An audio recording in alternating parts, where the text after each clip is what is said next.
Late at night, a streak of golden lightning tore across the sky, racing toward the barrier in the northeast. Like a meteor, Sakaya pushed his speed to the absolute limit. The wind howled past his ears, and the forest below blurred backward at incredible speed. His mind's eye perception was fully unleashed. Within a radius of 50 kilometers, every disturbance was under his control. That dark and twisted chakra, Obito, under White Zetsu, Afei's control, was rapidly closing in on the barrier. The distance had already shrunk from 40 kilometers to 5, and he was still getting faster. At this rate, he would reach the outer edge of the barrier in no more than a few dozen seconds. In time, Sakaya calculated the distance and speed in his mind. He was currently inside Konoha, about 30 kilometers away from the barrier, even though Obito was farther out. The Rumble Fruit's teleportation speed was top tier in the ninja world. If he went all out, Sakaya was confident he could arrive before Obito. However, just as he was about 15 kilometers away from the barrier, a sudden change occurred. Within his mind's eye perception, that dark chakra suddenly split apart. That originally dark and twisted chakra, carrying Uchiha power, along with despair and hatred, suddenly peeled off a portion of itself at one instant, turning into another chakra fluctuation and rushing toward Konoha in the exact opposite direction. As for the remaining, more core portion of the chakra, its speed rose again. It was practically burning chakra at any cost as it charged straight for the barrier. A clone. No. Sakaya's pupils contracted. The three Tomo in his Sharingan slowly spun deep within his eyes as he observed the difference in the essence of those two chakra signatures. The one rushing toward the barrier was dark, twisted and full of deep malice, but at its core, it truly contained Uchiha power and Obito's soul imprint. That was the real body, or rather, Obito's main consciousness being controlled by White Zetsu, Afei. As for the one rushing toward Konoha, although it was also imitating Obito's chakra fluctuations and had even mimicked the aura of the Kamui Sharingan, its essence was much closer to a White Zetsu spore clone. The spore clone and the transformation jutsu were working together at the same time, making it almost indistinguishable from the current Obito, as long as it possessed Obito's chakra. This kind of copy could be mass-produced, luring the tiger away from the mountain. Sakaya instantly understood the enemy's plan. Obito, or rather, White Zetsu, Afei controlling Obito, knew Konoha's defensive layout very well. Tonight, Minato was at the barrier protecting Kushina during childbirth, leaving Konoha itself with a shortage of high-end combat power. Some Jonin were either stationed at the borders against Kumogakur and Iwagakure, or out on missions. Of those remaining in the village, aside from the Anbu and the police force, there were almost no true Kaja-level fighters, and Sakaya, with strength beyond cage level, was the variable capable of threatening Obito's plan, an obstacle that had to be removed. So Obito used the simplest and most effective tactic, an open scheme. He sent a White Zetsu clone, disguised as the Masked Man, to attack Konoha. Under the identity of the Masked Man, Kamui alone would be enough to cause massive destruction inside the village, slaughter civilians, and spread panic. And Sakaya, as a member of Konoha, as one of its people, as Minato's trusted companion, could not possibly stand by and watch the village be attacked without doing anything. Not to mention, Minato had entrusted Konoha to him and left his back exposed to him. He had to return and defend it. Once he went back,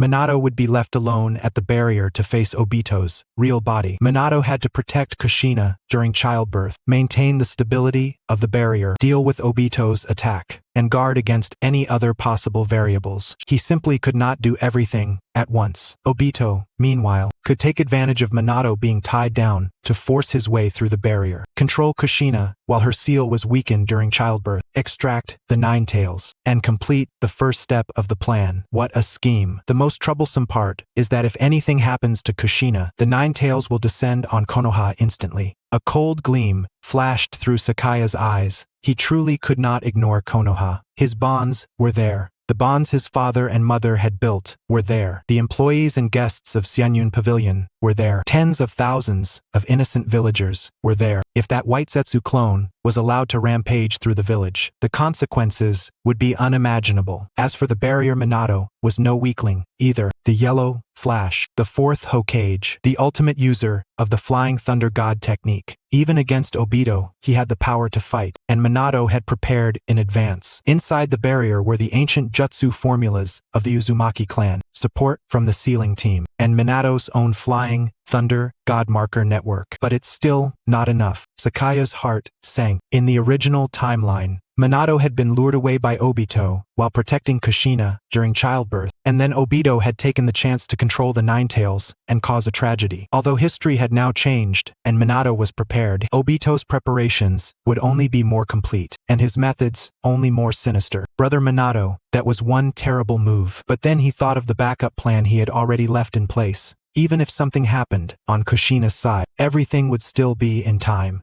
The Ninetales should still be left to that kid Naruto. Kid, your mom and dad, am covering for them here. Even though the situation was still under control, he had to admit that Obito's open scheme was very effective, and there was an even more serious problem. How did Obito know that Konoha's high-end combat power was stretched thin? As Sakaya turned and sped toward Konoha, his mind raced. Border deployments, Jonin being sent out, weak village defenses. All of that is Konoha's military secret. Even with White Zetsu's scouting ability, it shouldn't be possible to grasp it this clearly in such a short time unless someone leaked it. Danzo, killing intent, flashed through Sakaya's eyes. The leader of Root Shimura, Danzo, that sinister petty man who had always coveted the Hokage position and would use any means necessary to strike at political enemies. He absolutely had both the motive and the ability to leak that information. Working with a tiger and killing with a borrowed knife. Let Obito attack Konoha and create chaos. Then appear as the savior of the village, undermine Minato's prestige, and pave the way for his own rise. And it might not be just Danzo, Hiruzen Sarutobi. Sakaya thought of the retired third Hokage. Although Hiruzen Sarutobi appeared to support Minato on the surface, once someone had held power, it was hard to truly let it go. Asuma joining the 12 Guardian Ninja and becoming part of a direct force unit was basically a slap in the face to the Sarutobi clan, and it also weakened Hiruzen Sarutobi's influence in Konoha. Could it be that this former professor had also secretly done something to seize back the initiative? Despicable relics of the old era. If that's the case, then get ready to enjoy what it feels like to gain everything, then lose everything. Sakaya gritted his teeth, and his speed rose once more. No matter who the mastermind was, the top priority right now was to deal with that White Zetsu clone rushing toward Konoha, then return to the barrier and support Minato as quickly as possible. Konoha had already entered his sight. Under the night sky, the village looked peaceful and tranquil, with lights glowing here and there. But under Sakaya's mind's eye perception,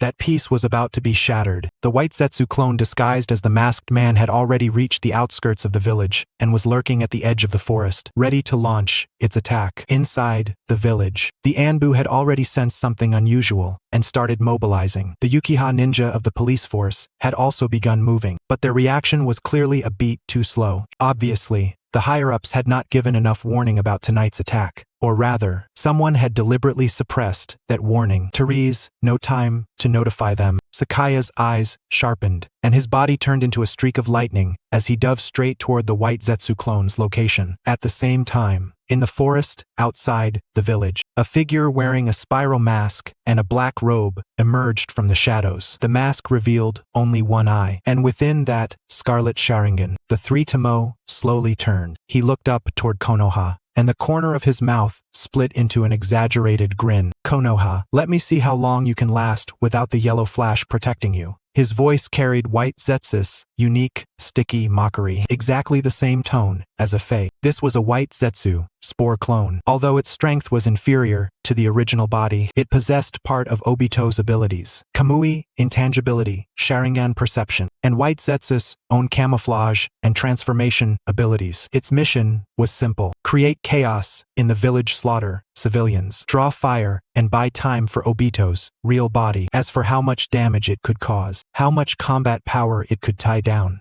or how long it could last, none of that mattered. As long as it could force Sakaya to return and distract Minato, that would be enough. Then, let's begin. The White Zetsu clone raised a hand and formed seals. However, before the seals were even finished, a streak of golden lightning came crashing down from the sky, striking its location hard. Boom! Lightning exploded, dirt flew everywhere, and the surrounding trees were carbonized by the high heat in an instant. But just before the lightning hit its body, the White Zetsu clone had already turned intangible and vanished, reappearing in another shadow 10 meters away. My what quick reflexes. The white Zetsu clone spoke in an exaggerated tone as it looked up into the sky. Their Sakaya floated in midair, golden arcs of electricity crackling around him, while faint red ring patterns flickered deep within his black pupils. He stared coldly at the white Zetsu clone below. A white Zetsu spore clone. Pretty convincing imitation. Sakaya slowly descended, landing 20 meters in front of the clone. But a fake is still a fake. You don't have that hatred. You don't have that despair. No matter how well you imitate him, you're still just an empty shell. Oh, you saw through me. The white Zetsu clone tilted its head, narrowing the eye beneath the mask. But it doesn't matter. My mission was never to defeat you. As long as I hold you here, that's enough. Before the words had even faded, its figure turned intangible again, while its hands formed seals at the same time. Fire release, blast wave, wild dance. A massive vortex of flames burst from its mouth, carrying the force of a raging storm as it swept toward Sakaya. This was one of Obito's signature fire release techniques. Forged under Madara's high-pressure training, it could form a link with Kamui, and its power was immense. Its area of effect was huge, enough to ignite an entire forest in an instant. But Sakaya did not dodge. He raised his right hand, spread his fingers, and aimed it at the incoming flame vortex. Thunder-style, universal, pull, crackle. A terrifying electromagnetic force erupted. The high-temperature plasma inside the flame vortex was forcibly twisted, compressed, and pulled in until it turned into a crimson fireball with a diameter of 2 meters. Floating above Sakaya's palm, golden arcs of electricity danced across the surface of the fireball. Inside was a temperature of over 10,000 degrees, but it was firmly restrained by electromagnetic force. Take it back. Sakaya flicked his wrist, and the fireball shot back in reverse, moving 3 times faster than before. The white Zetsu clone wanted to turn intangible and evade, but halfway through its flight, the fireball suddenly burst apart, transforming into countless tiny sparks that covered every inch of space within 30 meters. This was an area attack designed specifically to deal with intangibility. Intangibility could only negate physical attacks, but the moment the body entered reality during the gap between attacks, it would instantly be swept by the electric net. The white Zetsu clone's figure appeared among the sparks. Although some of the sparks passed through its intangible body, a small portion still struck its solid form, leaving blackened burn marks on it. Teach troublesome ability, the white Zetsu clone muttered, but its movements did not stop. Its hands formed seals again. It knew its mission very well: stall for time, so there was no need to fight head-on. It only needed to keep harassing, keep evading, and keep making noise, so Sakaya would not be able to get away. However, Sakaya had no intention of wasting time with it. Under the insight of his 3-demo Sharingan, all of the white Zetsu clone's movements were slowed down and analyzed. He could see the trajectory of chakra flowing inside the white Zetsu's body. He could see the exact instant the intangibility activated. He could see that tiny, fleeting flaw. Kamui intangibility was at its core, the transfer of part of the body into another dimension. But transfer took time. At the instant of activation and deactivation, there was a gap of less than 0.1 second. During that gap, the body was in a solid state and could be attacked. And although the white Zetsu clone could imitate Obito's ability, its proficiency and reaction speed were far inferior to the real body. That gap would be longer and more obvious. Now,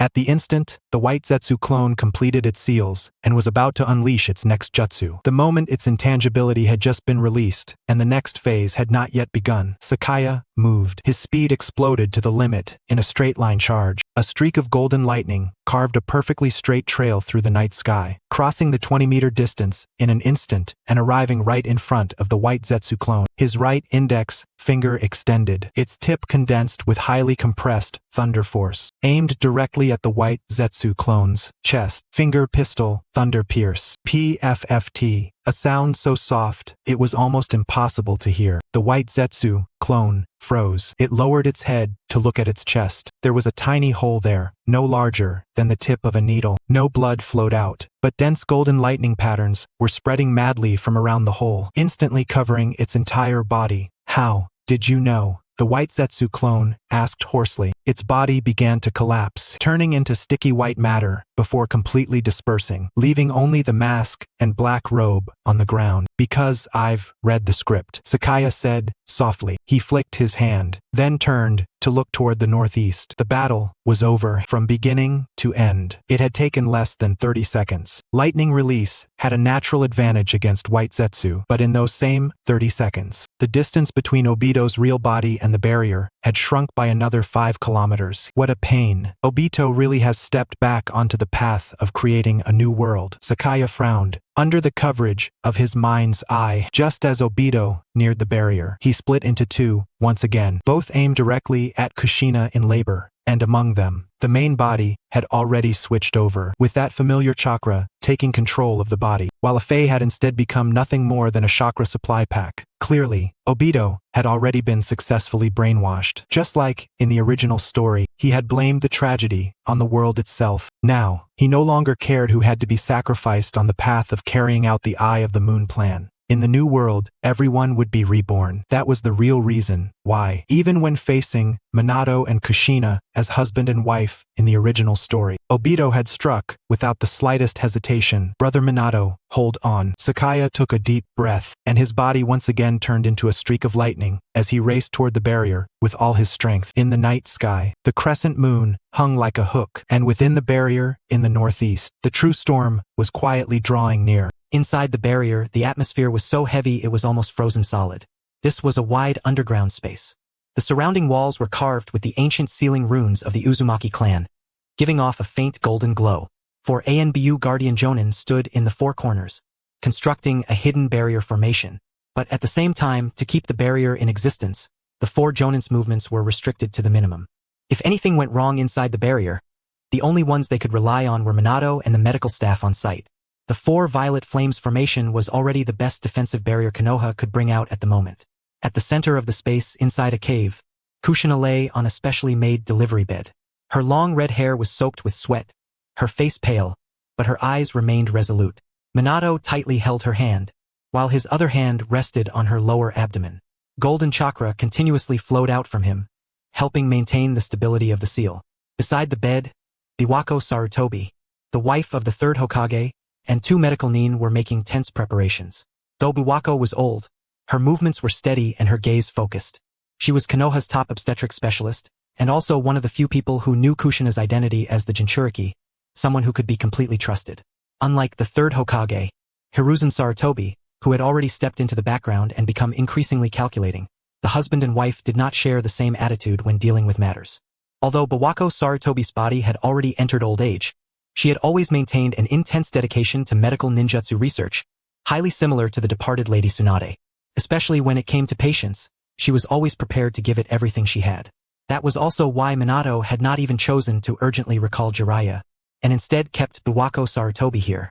But clearly, Biwako herself had unknowingly exposed Kushina's delivery location, throwing several of them into a difficult situation. In order to seize power again, the one behind this incident, Shimura Danzo, or rather Hiruzen Sarutobi, had chosen to push even the wife who had spent her whole life with him into danger. Breathe, Kushina. Follow my rhythm, Biwako softly guided. Almost there. Almost there. Urg, ah. Kushina gritted her teeth, her hands clutching the bedsheet tightly. She could feel that the child in her womb was struggling to come into this world. But at the same time, the 8 trigram seal imprisoning the Nine Tails was fluctuating violently. That violent chakra, filled with hatred, was like a ferocious beast trapped inside a cage, madly slamming against the gradually weakening seal. Minato, Kushina looked at her husband, pain and worry in her eyes. Outside. Don't worry. Minato gave her a gentle but firm smile. I'm here, and Banzai is here. No one will be allowed to disturb us. You only need to focus and bring our child safely into this world. He raised his head and looked toward the barrier entrance, his brows furrowing almost imperceptibly. Just now, he had sensed an unfamiliar chakra about 1 kilometer outside the barrier. That chakra was very strange, mixed with a certain cold and sticky feeling, like plant spores. But how was that possible? Aside from the 1st Hokage Hashirama Senju, would release was only known from the test subjects Orochimaru had left behind when he fled, and nothing more. An enemy, and not a weak one. Lady Biwako, Minato said in a low voice, I'll go take a look. There are sealing formulas protecting the inside of the barrier. As long as I don't go too far, I can return at any time. You! Go. Biwako did not even lift her head. I'm here. I will protect Kushina and the child. Minato nodded and gently kissed Kushina on the forehead. Wait for me to come back. his figure flashed and turned into golden light, disappearing from the spot. Almost at the same moment, outside the barrier entrance, golden light flashed, and Minato appeared on a tree branch, looking ahead. 30 meters away, a figure in a black robe and a swirling mask stood under the moonlight. Only one eye was exposed through the mask. In that scarlet Sharingan, 3 tomo slowly rotated. Uchiha? Minato asked in a deep voice, already gripping 3 specially made kunai in his hand. No, the masked man spoke, his voice sounding muffled through the mask. I am the ghost of the Uchiha. I am Uchiha Madara. I have come to take back what belongs to the Uchiha. The Nine Tails doesn't belong to anyone. Minato's eyes narrowed. The name Uchiha Madara was indeed incredibly intimidating, but his expression only turned sharper. And it belongs even less to the Uchiha. The masked man gave a low laugh. 4th Hokage, the Yellow Flash. I've heard you're the fastest man in the ninja world. But today you have to protect your wife during childbirth, maintain the barrier stability, and deal with me at the same time. Are you sure you can handle all of that? Before his words had even fully fallen, his figure suddenly blurred and vanished from where he stood. Almost at the same time, Minato sensed another chakra rapidly approaching the barrier from the exact opposite direction. A diversion. Minato instantly understood the other side's tactic. But he did not hesitate. His body once again turned into golden light as he chased toward that chakra approaching the barrier. The flying Raijin was the fastest speed in the ninja world. He was confident he could intercept the enemy before they broke through the barrier. Outside the barrier entrance, the figure of Obito's white Zetsu clone condensed once more. He looked in the direction Minato had disappeared, and a cold sneer curled at the corner of his mouth beneath the mask. Hooked. And the real Obito himself had already used Kamui to ignore the spatial separation of the barrier and directly appear inside it. He had not entered through the entrance. Instead, he floated out from the shadows along the side wall. Kamui's intangibility allowed him to ignore physical obstacles and switch freely between substance and nothingness. This nearly cheating ability was exactly what gave him the confidence to intrude here alone. Inside the barrier, Bawako Sarutobi noticed something wrong immediately. She suddenly turned her head, saw the masked man walking out of the wall, and her pupils sharply contracted. Enemy attack, she shouted sternly while forming hand seals. As an experienced jonin, even in old age, her reaction speed was still astonishing. A layer of pale green chakra shield instantly spread out, protecting Kushina on the delivery bed. The 2 medical nin were terrified, but they acted immediately as well. One stood in front of Kushina to shield her, while the other rushed toward the barrier's core, preparing to activate the emergency mechanism. But Obito was faster. He did not even glance at Bawako. He simply raised his right hand, and from his palm extended several pitch-black chains condensed from chakra. Like venomous snakes with lives of their own, the chains shot out in an instant, precisely piercing the hearts of the 2 medical nin before turning toward Bawako. Wind release, vacuum spheres. Bawako spat out a series of high-pressure wind bullets trying to shatter the chains. But the moment the chains came into contact with the wind bullets, they turned intangible, letting the wind bullets pass through, then became solid again and continued shooting toward her. This ability, Bawako's expression changed. She wanted to dodge, but the chains were too fast and the angles too vicious. She barely avoided 2 of them, but the third stabbed into her from behind and pierced through her chest. Cough. Bawako coughed up a mouthful of blood and lowered her head to look at the tip of the chain protruding from her chest, her eyes full of unwillingness. She turned her head with difficulty and looked toward Kushina on the delivery bed. Her lips moved as if she wanted to say something, but in the end it only became a sigh as she slowly fell. Even if she had vaguely guessed something, Bawako no longer had the chance to speak. Bivako, no. Kushina's eyes went wide, and tears instantly poured out. She tried to struggle to her feet, but the pain of childbirth and the fluctuations in the seal left her unable to move. Obito walked to the bedside and looked down at Kushina. Under the mask, his expression was as cold as ice. In the one exposed Sharingan, there was no emotional fluctuation at all, only bottomless darkness. Kushina Uzumaki, the Nine Tails Jinchuriki. He slowly spoke, his voice coming through the mask with a mechanical chill. Your mission is over. He reached out and pressed his palm against Kushina's lower abdomen. There, the symbols of the 8 trigram seal were flashing violently, and the power of the seal had weakened to its lowest point because of the childbirth. Come out, Nine Tails.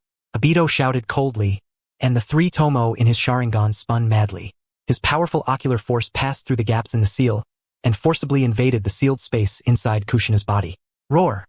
A world-shaking roar exploded from within Kushina's body. A surge of pure, hate-filled chakra erupted. The entire barrier space trembled violently, and the sealing symbols on the walls began to crack apart. Kushina let out a scream, and the seal on her lower abdomen shattered completely. Crimson chakra filled with malice poured out like a volcanic eruption, gathering above her and gradually condensing into the phantom of a gigantic demonic fox with 9 tails. The 9 tails had been extracted. At this moment, in the night sky 5 kilometers from the barrier, Sakaya, who was rushing forward at full speed, suddenly came to a stop, his expression changing drastically. Within the perception of his mind's eye, the scene inside the barrier appeared clearly. Bawako and the medical ninja had collapsed, Kushina was unconscious, Minato had been lured away by a clone, and that masked figure was pressing his palm against Kushina's lower abdomen, forcibly extracting that enormous, terrifying chakra. Too late. Sakaya gritted his teeth and exploded forward once more, but his heart had already sunk to the bottom. At his current speed, crossing 15 kilometers would still take at least 15 seconds. And those 15 seconds were enough for Obito to complete the extraction of the 9 tails and even do more. However, something even worse was yet to come. At the edge of his mind's eye perception, in the center of Konoha, about 10 meters underground, a strange chakra fluctuation suddenly appeared. It was a figure made up of black and white, like a pitcher plant, slowly growing out of the ground. It was Zetsu, the fusion body of black Zetsu and white Zetsu, the creation Madara Uchiha believed to be the product of his own will, and one of the darkest masterminds behind the entire ninja world. The moment Zetsu appeared, he raised his head, and a strange smile appeared on that half-black, half-white face. He lifted his right hand and touched the ground with his fingertip. Black chakra seeped into the soil like ink and spread in an instant, forming a complex summoning formula. At the same time, inside the barrier, the completely extracted 9 tails had fully taken shape. The giant demonic fox threw back its head and roared, its 9 tails whipping wildly. Crimson chakra formed tangible flames that scorched everything around it. But Obito did not immediately control the 9 tails to attack. Instead, he raised his right hand and aimed it at the 9 tails. The 3 tomo in his Sharingan spun once more. Become my power, 9 tails. His powerful ocular force invaded the 9 tails consciousness. A trace of struggle appeared within the demonic fox's roar, but very quickly, the pattern of Obito's Sharingan was reflected in those scarlet beast eyes. Control was complete. At that exact instant, the summoning formula on the ground beneath Zetsu was also completed. Summoning Jutsu, reverse summoning. Zetsu spoke softly, and the formula burst out with dazzling light. Inside the barrier, the figure of the 9 tails, which had just been brought under control, suddenly blurred, twisted, and then vanished with a whoosh. And in the center of Konoha, in the plaza directly below the Hokage rock, boom! A heaven-shaking explosion rang out.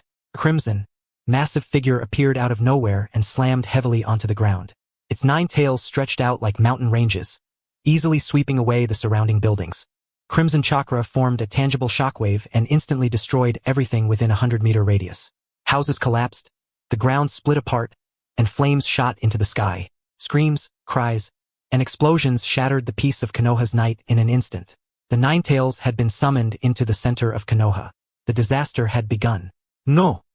Inside the barrier, Minato, who had just rushed back, saw this scene and his eyes nearly split apart. He charged madly at Obito, a kunai in his hand carrying golden lightning, but Obito merely glanced at him indifferently and turned intangible, causing Minato's attack to miss. Your opponent isn't me. 4th Hokage, Obito's voice came from the void. Is that? He pointed toward the center of Konoha, toward the 9 tails that was wreaking havoc. Enjoy this feast of despair. This is only the necessary cleansing before the new world arrives. As his words fell, Obito's figure vanished completely, leaving behind only the unconscious Kushina and Minato, kneeling on the ground with despair written all over his face. And 5 kilometers away, Sakaya, rushing over at full speed, watched helplessly as the 9 tails appeared in the center of Konoha, watched the familiar streets turn into a sea of fire in an instant, watched countless civilians die amid screams. His eyes turned red. Deep within his pupils, that faint ring of red patterns spun wildly, and the tomo warped as a jagged design flickered into view. Obito, Zetsu, Danzo, Hiruzen, Sarutobi. He spoke those names one by one, each word seeming to be forced out through clenched teeth, carrying bone-deep killing intent. You all deserve to die, but this was not the time for revenge. Right now, he had to stop the disaster from spreading and reduce the casualties as much as possible. Fortunately, Shangyun Pavilion had a barrier isolation zone created through Lei Ye's metallurgy creation. Even the 9 tails would find it hard to shake it. On the other hand, Kushina's situation was even more urgent. The 9 tails had been forcibly extracted, and her life was slowly fading away. Fortunately, the Uzumaki clan's life force was naturally unmatched to begin with, not to mention that Kushina was the princess of the Uzumaki clan of Yuzushiogakure. Relying on that powerful life force, she would not have any immediate problem for the time being. By comparison, the village had already become a blazing sea of fire, with Konoha lacking sufficient Jonin-level combat strength. If he did not go provide support, something serious would happen. Sakaya took a deep breath and forcibly suppressed the killing intent in his heart. His figure turned into a streak of golden lightning and shot at full speed toward the center of Konoha, toward the place where the Ninetales was raging. In the night sky, the crescent moon hung like a hook, and Konoha had already become a living hell. Konoha Village, the plaza beneath the Hokage Rock. The Ninetales threw its head back and roared. The sound waves became a tangible shockwave, completely shattering the surrounding buildings that were still standing. Its 9 massive tails swept out like mountain ranges. Every swing stirred up a storm, sending flying rubble, broken wood, and human remains. Flames burned across the ruins, and thick black smoke rolled upward, dyeing the night sky a dark red. Screams, cries, and desperate calls for help mixed with the thunder of collapsing buildings, playing out a symphony from hell. Help! My child! My child is trapped under there. Medical team! Where is the medical team? Don't come over! A monster! A monster! Panic spread like a plague. Civilians ran out of burning houses, shoving and trampling each other. The ninja tried to organize an evacuation, but in front of the Ninetales' overwhelming power, all order looked pale and powerless. Konoha's defensive strength seemed especially weak tonight. Some of the Jonin were stationed at the borders to guard against Kumogakure and Iwagakure. Most of those left in the village were Chunin and Genin, along with the ANBU and the police force. Facing the fully unleashed Ninetales, all they could do was evacuate civilians as much as possible and use their lives to buy time. Water release, water bullet. Earth release, earth-style wall. Wind release, breakthrough. The light of ninjutsu burst against the Ninetales' body, but it could not even injure its fur. The Ninetales only casually brought down one claw, and several ninja turned into blood mist. With one sweep of its tail, the buildings along an entire street collapsed like stacked blocks. Despair was spreading, and right in the middle of that sea of despair and fire, a streak of golden lightning cut across the night sky like a meteor and descended from above. Boom! The lightning crashed to the ground, blasting a ring of electric arcs across the earth. Within the lightning, Sakaya's figure appeared. Deep in his black pupils, red ring patterns spun wildly, with jagged markings flickering in and out of view. He swept his gaze around. On the left, a 3-story house was tilting, roof tiles falling like rain. Under it were elderly people and children who had no time to escape. On the right, burning timber crashed down from above. Below it stood a young mother frozen in place, clutching her baby. Ahead, the Ninetales' tail was sweeping over. The houses along its path shattered like paper, and dozens of civilians were buried beneath the wreckage amid screams. Damn it! Sakaya gritted his teeth. The destruction caused by the Ninetales' invasion from the original story was playing out right in front of him. His hands suddenly came together. Lightning release. Myriad thunder heavenly prison. Crackle. Centered on him, countless golden lightning snakes shot up from the ground and instantly wove together into a massive electric net covering a radius of 100 meters. The electric net rose into the air and formed a hemispherical lightning barrier, covering all the civilians in the area. Falling debris slammed into the barrier and was instantly shattered and vaporized by the lightning. The Ninetales' tail struck the barrier, producing a harsh screech. Crimson chakra and golden lightning clashed violently, but the barrier only trembled intensely and did not break. Quick! This way! Everyone evacuate in order. Don't push. Let the elderly and children go first. Under the protection of the lightning barrier, the surviving ninja were finally able to organize an effective evacuation. They guided the panicked civilians toward relatively safe areas. And the instant Sakaya raised the barrier, he had already turned into a streak of lightning and vanished from where he stood. Soru, thunder flash. The golden figure darted through the sea of fire, moving so fast it left afterimages behind. At times, he appeared in front of a collapsed house and smashed apart the wall, pinning someone underneath with one punch. At times, he appeared on a burning street and formed a barrier of lightning to block the falling debris. At times, he appeared beside injured civilians and used his electrotherapy ability to temporarily stabilize their injuries before handing them over to the arriving medical ninja. Every appearance was a rescue. Every departure left behind a sliver of hope. But the Ninetales' destruction covered too wide an area. The entire central region of Konoha was within its attack range, and it was still moving, advancing toward even more densely populated areas. I have to stop it. While rescuing people, Sakaya kept watching the Ninetails movements. In the perception of his mind's eye, the Ninetails chakra was violent and chaotic, but at the core of that chaos was a cold aura belonging to Sharingan ocular power. That was Obito's control, but it was not complete. The Ninetails' instincts were still resisting, making its attacks completely erratic, but also even more dangerous. Brother Minato should be back soon, but before that, Sakaya gritted his teeth and turned into lightning again, charging toward the Ninetails. But just as he passed near the Uchiha clan district, his steps suddenly stopped. Beside the ruins at the edge of the clan grounds, a little boy who looked only 4 or 5 years old was standing there blankly, holding a swaddled infant. The little boy had short black hair and delicate features, but in those black eyes there was none of a child's innocence, only a gravity far beyond his age. He looked at the rampaging Ninetails in the distance, at the burning village, at the screaming and fleeing people. His small body was trembling, but the hands holding the baby were steady. It was Itachi Uchiha, and in his arms was Sasuke Uchiha, only 3 months old. Above their heads, a house that had been struck by the Ninetails' tail and had half collapsed was slowly tipping over. A huge wall was falling toward the two brothers, and its shadow completely swallowed them. Itachi raised his head and looked at the wall getting closer and closer. He did not run. He only held Sasuke tighter in his arms, then used his own small body to shield his little brother. At the instant the wall was about to crash down, boom! A flash of golden lightning streaked past. The moment the wall touched the lightning, it turned into countless tiny grains of powder that drifted down in a rustling shower like sand. Itachi froze. He blinked and looked at the figure that had suddenly appeared in front of him. It was a teenage boy who looked to be in his teens. His silver hair lifted slightly in the night wind, and faint red patterns could be seen deep in his black pupils. Tiny arcs of electricity danced across his body. Under the surrounding firelight, it looked as if he were draped in a layer of golden radiance. Itachi, right? Sakaya turned around, crouched down, and reached out to rub the little guy's head. His movements were gentle, and his voice was as mild as possible, but the red ring patterns in his eyes had not fully faded yet, making his expression look a little strange and eerie in the firelight. Where are Brother Fugaku and the rest of your clan? Why are you here alone with Sasuke? Itachi looked at Sakaya, and his eyes went from dazed to bright. He recognized this person. Sakaya Hatake, Kakashi Hatake's younger brother, the other genius his father mentioned from time to time. Although he usually looked lazy, his father had said this person was very strong, stronger than most of the Uchiha Jonin. Father and mother have already gone with the clan members to help with the rescue. Itachi's voice was calm, but trembling slightly. The clan's Jonin have all been sent to the front lines. Right now, the only ones we can rely on are the clan members in the police force. There aren't enough people. As for my little brother. He lowered his head and looked at Sasuke in his arms. The baby seemed to have been awakened by the commotion just now.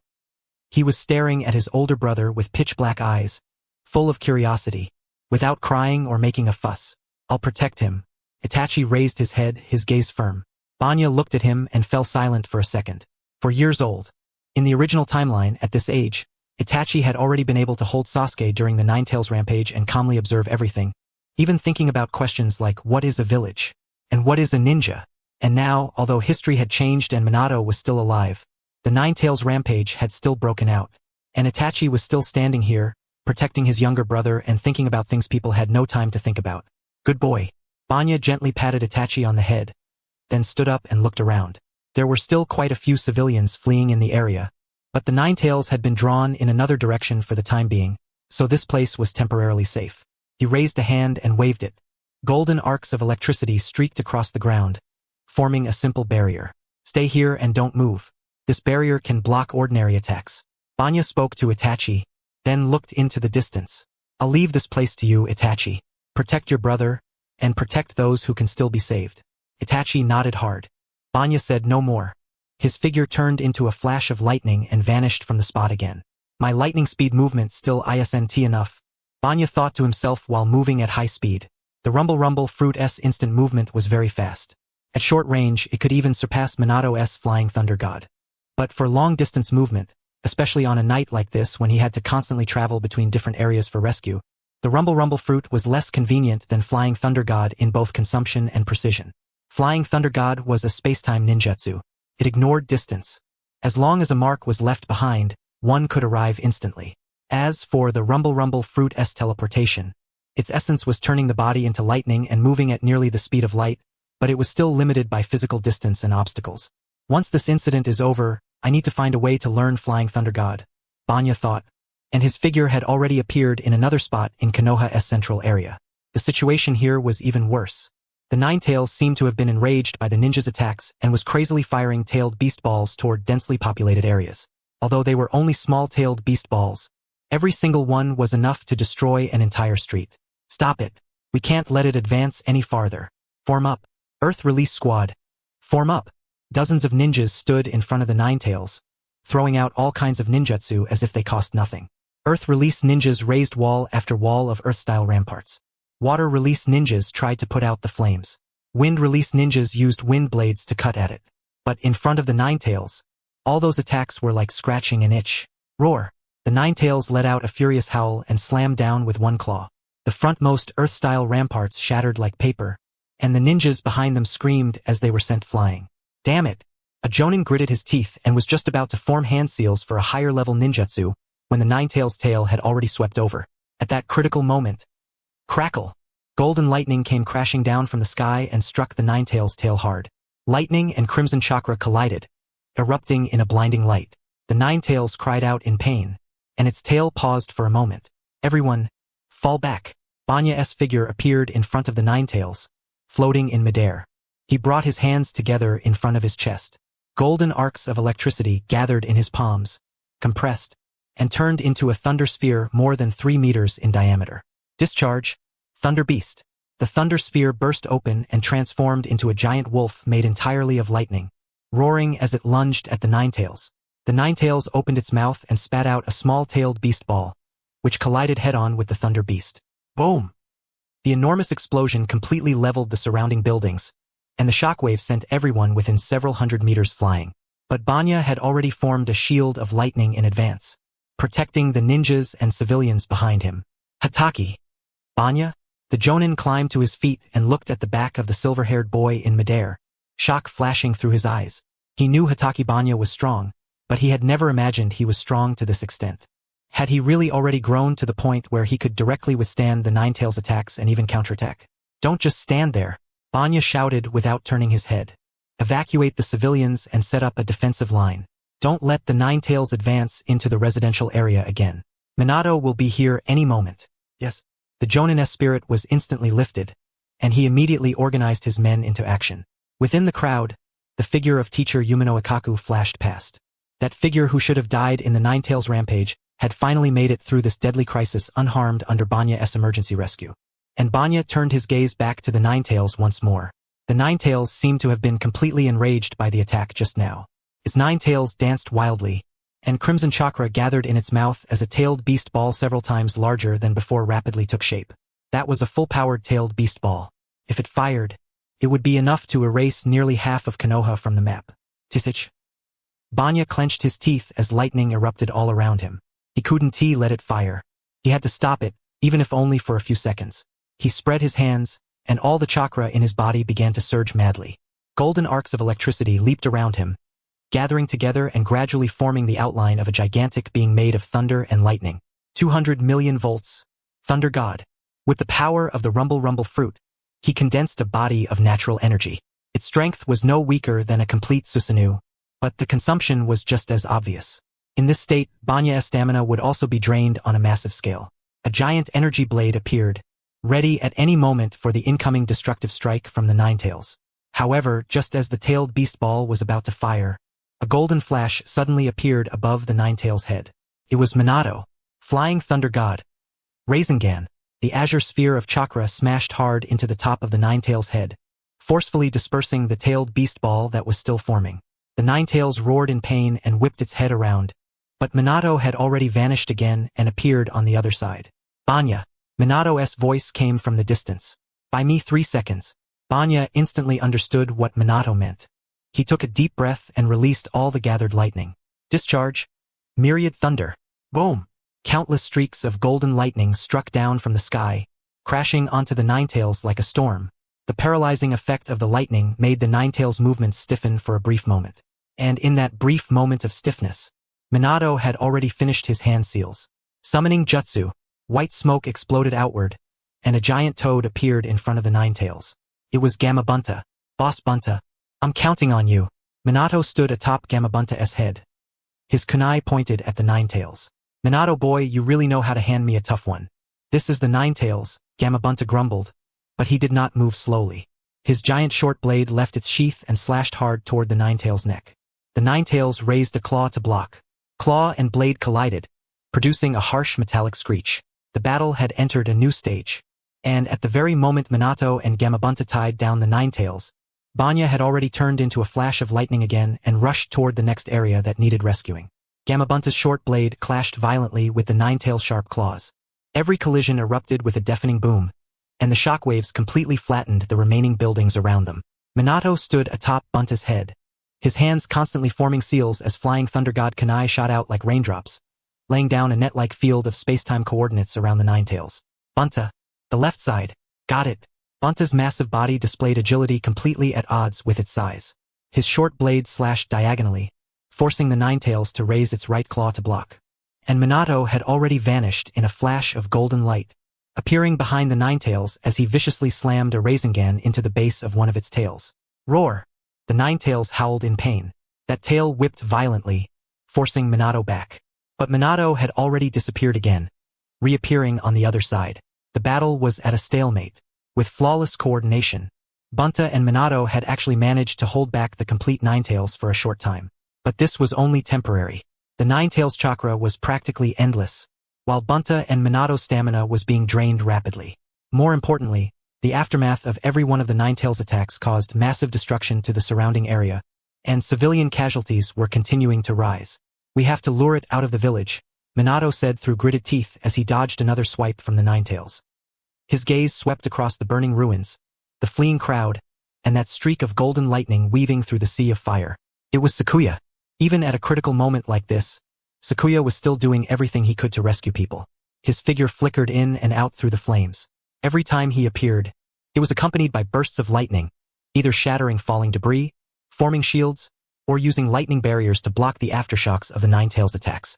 In just a few minutes, he had already saved at least over 100 people. But the speed of rescue would never surpass the speed of destruction. Everyone, evacuate to the southeast. There's a shelter there. Medical team, there are seriously wounded over here. Earth release team, reinforce this passage. While Minato and Bunta kept the Ninetales occupied, the ninjas desperately organized the evacuation. But the Ninetales seemed to sense their intentions, and the frequency of its attacks suddenly increased. Roar! The Ninetales threw back its head and roared. All Ninetales rose at the same time. Crimson chakra gathered madly in its mouth, compressing into a gigantic sphere of energy over 20 meters in diameter. Black arcs of electricity danced across its surface, radiating a destructive aura. Tailed beast ball. And not just any tailed beast ball, but a complete form.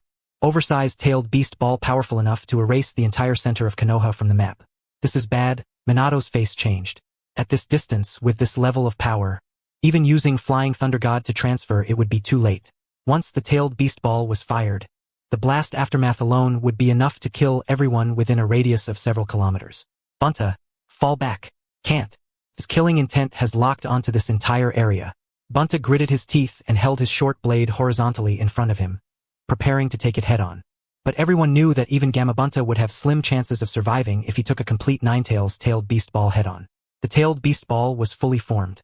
The Ninetales lowered its head, aiming in the direction of Bunta and Minato, and also at the area behind them packed with fleeing civilians. The shadow of death enveloped everyone.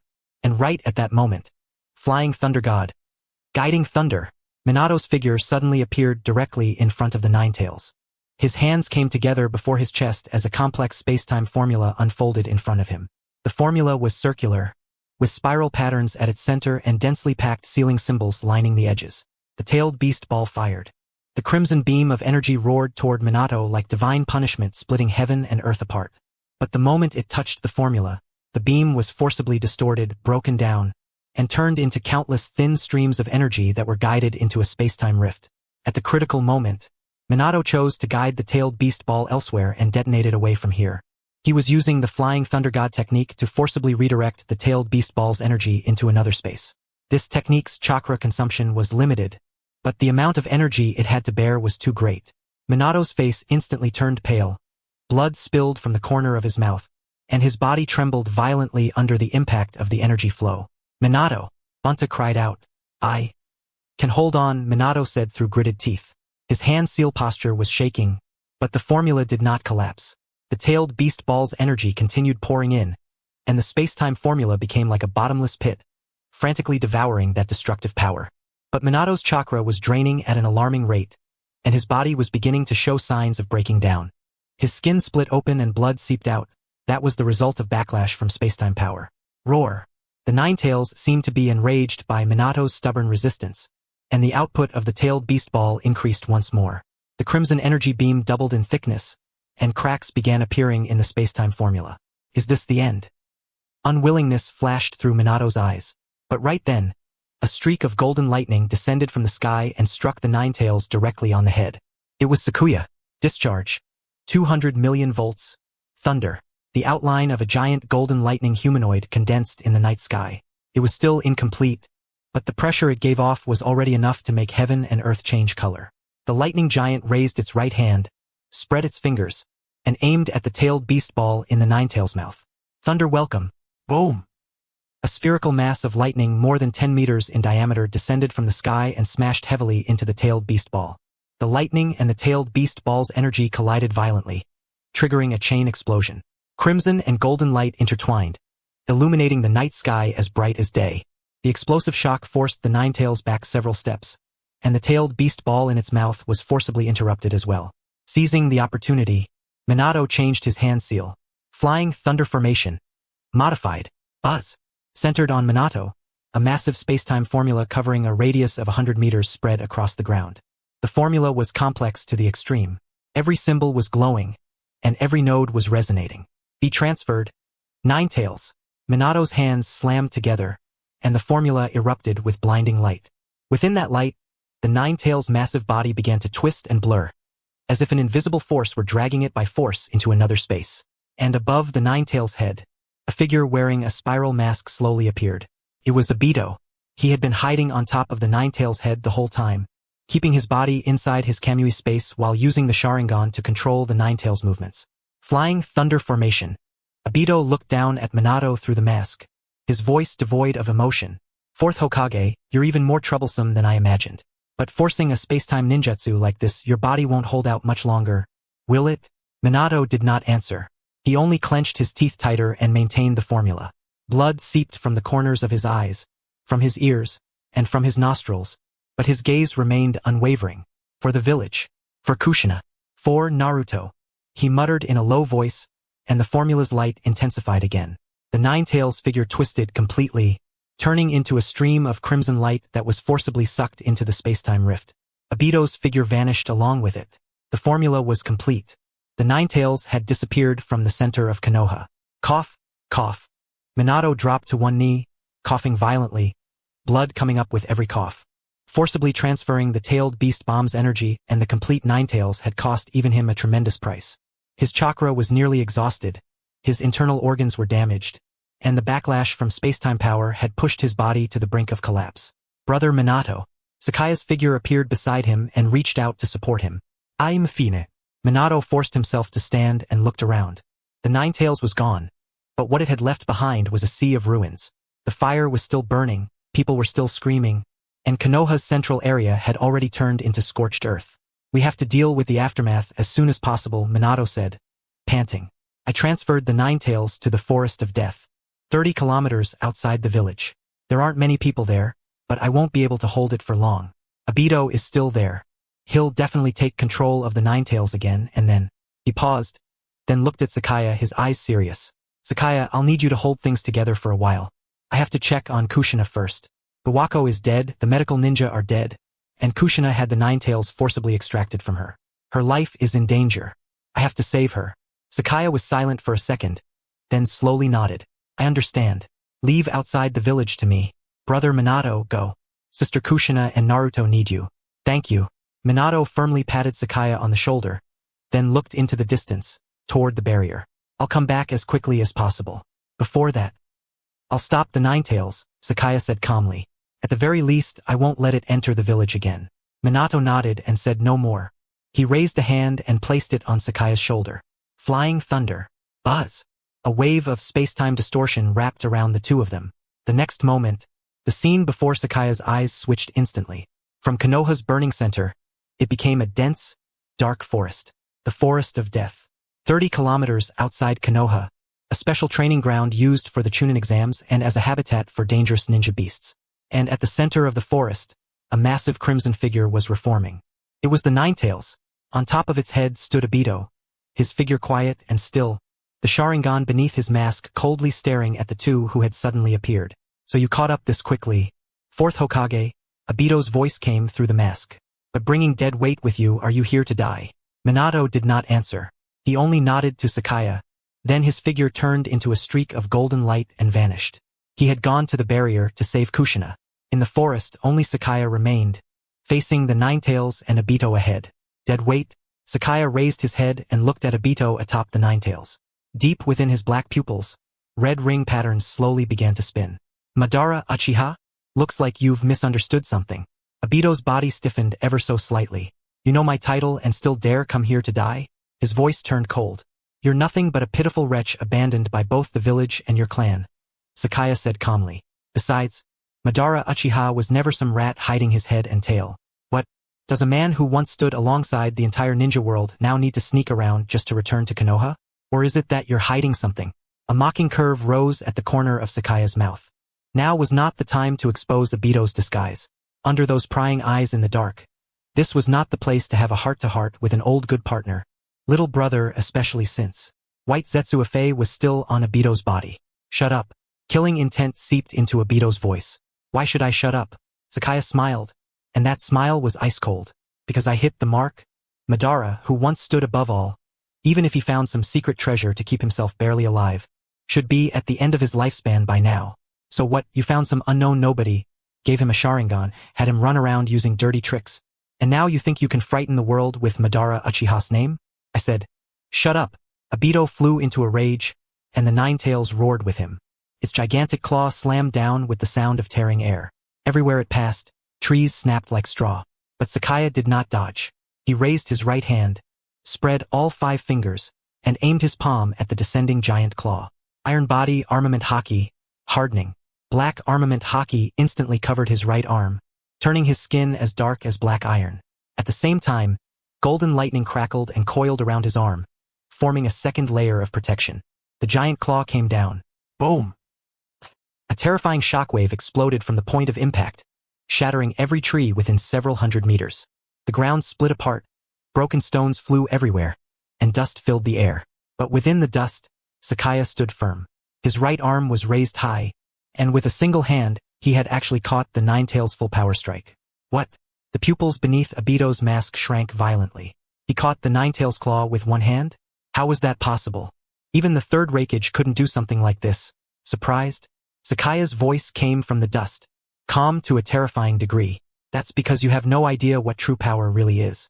His arm suddenly shook. Finger pistol, thunderquake. Buzz. High-frequency vibrating lightning force passed through the Ninetails' claw and instantly pierced through the entire forelimb. The Ninetails cried out in pain and pulled its claw back with a roar, but the muscles in its forelimb were already numb and damaged. For now, let's just call you Madara. You rely on the Sharingan and intimidation and think that makes you invincible? Sakaya slowly walked out of the dust, golden arcs of electricity leaping around his body. You have no idea that in this world, there are powers you can't even begin to understand.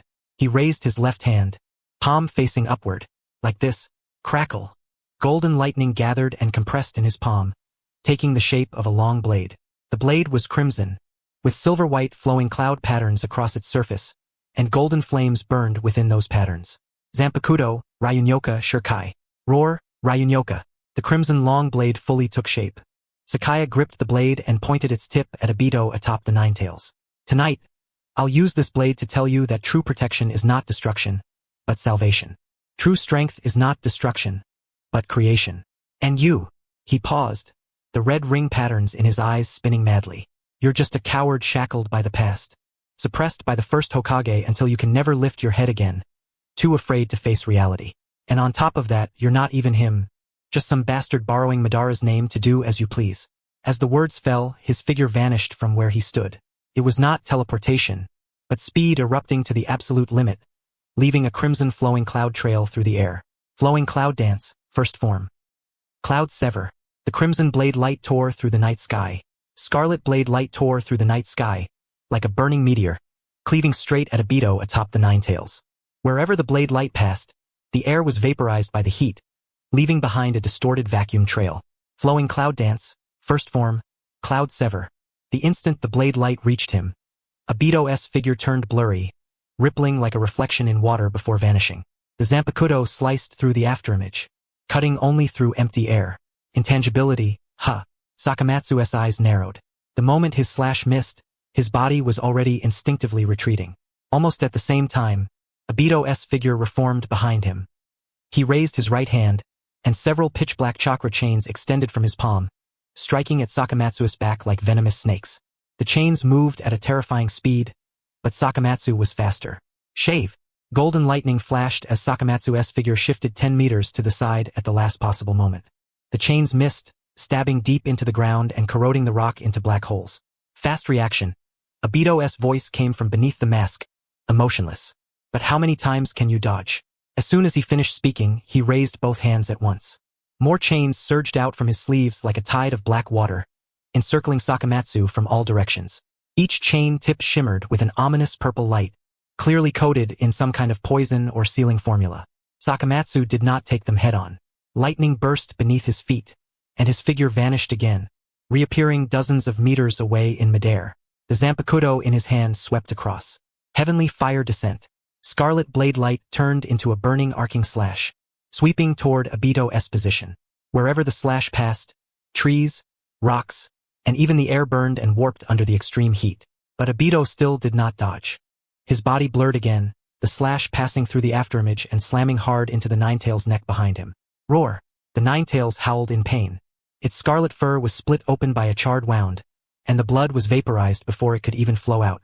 It roared furiously, all nine tails rising at once as they lashed toward Sakamatsu in the air. Sage? Sakamatsu frowned, his figure vanishing again to avoid the sweeping tails. But the tail attack was only a feint. The real killing move came from below.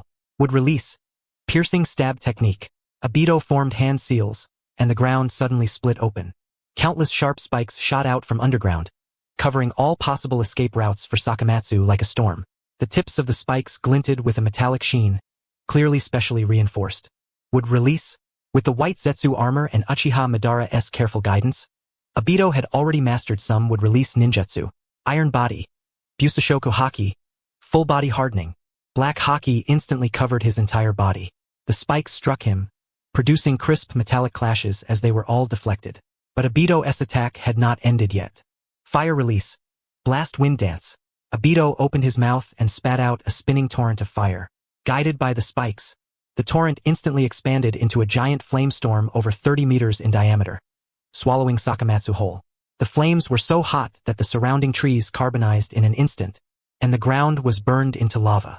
But at the center of the blaze, golden lightning suddenly burst out. Lightning release. 100 million volts. Rego. Boom! A sphere of lightning 10 meters in diameter burst out of the flamestorm and crashed toward Obito like a meteor. Obito still remained intangible. The lightning sphere passed through the afterimage and smashed into the ground, blowing open a giant crater 50 meters across. At the bottom of the crater, Sakamatsu's figure slowly emerged. Fine arcs of electricity crackled around him, and the cloud patterns on his Zanpakuto burned even more intensely.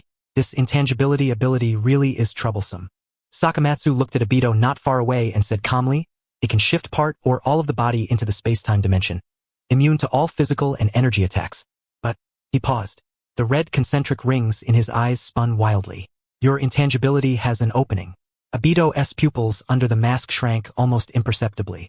There's about a half-second gap between each switch from intangible to tangible. During that half-second, your body is caught between two spaces. You may be immune to attacks, but you also can't move or attack, Sakamatsu said slowly. And in your intangible state, you can't take the initiative to attack. If you want to attack, you have to become tangible. And the instant you do, it's your death sentence, Obito said coldly, finishing for him. Try it if you want. Sakamatsu raised his blade, the tip pointing at Obito. Their gazes collided in the night sky, killing intent spreading like a tangible force. And right then, the Ninetail's roar shattered the stalemate. Roar!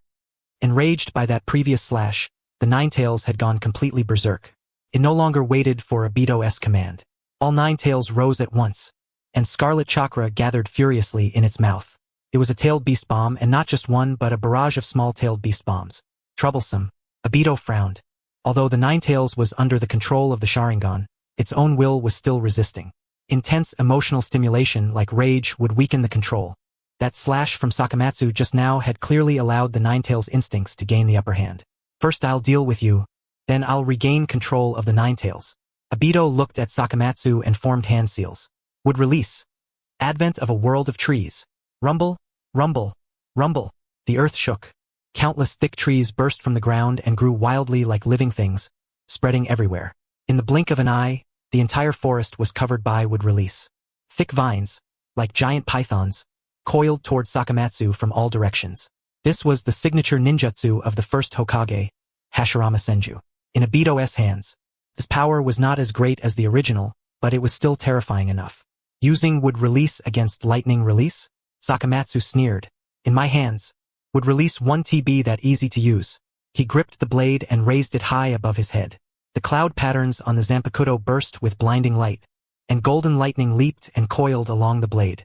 Lightning release, 200 million volts, lightning condensation. Boom! Golden lightning shot into the sky and condensed in the night sky into a lightning giant 100 meters tall. The giant had sharp outlines, wore lightning armor, and held a massive blade formed from lightning. White-hot lightning danced in its eyes. Complete lightning form. Now our sizes are equal. Sakamatsu's voice came from within the lightning body, carrying the roar of thunder. He controlled the lightning giant and gripped the lightning blade, slashing hard at the Ninetales. Slash! The lightning blade fell, and all would release trees in its path were shattered like paper. The Ninetales roared as it raised its claws to block, but the power of lightning far exceeded its imagination. Boom! The blade struck the Ninetales' claw, erupting in a deafening blast.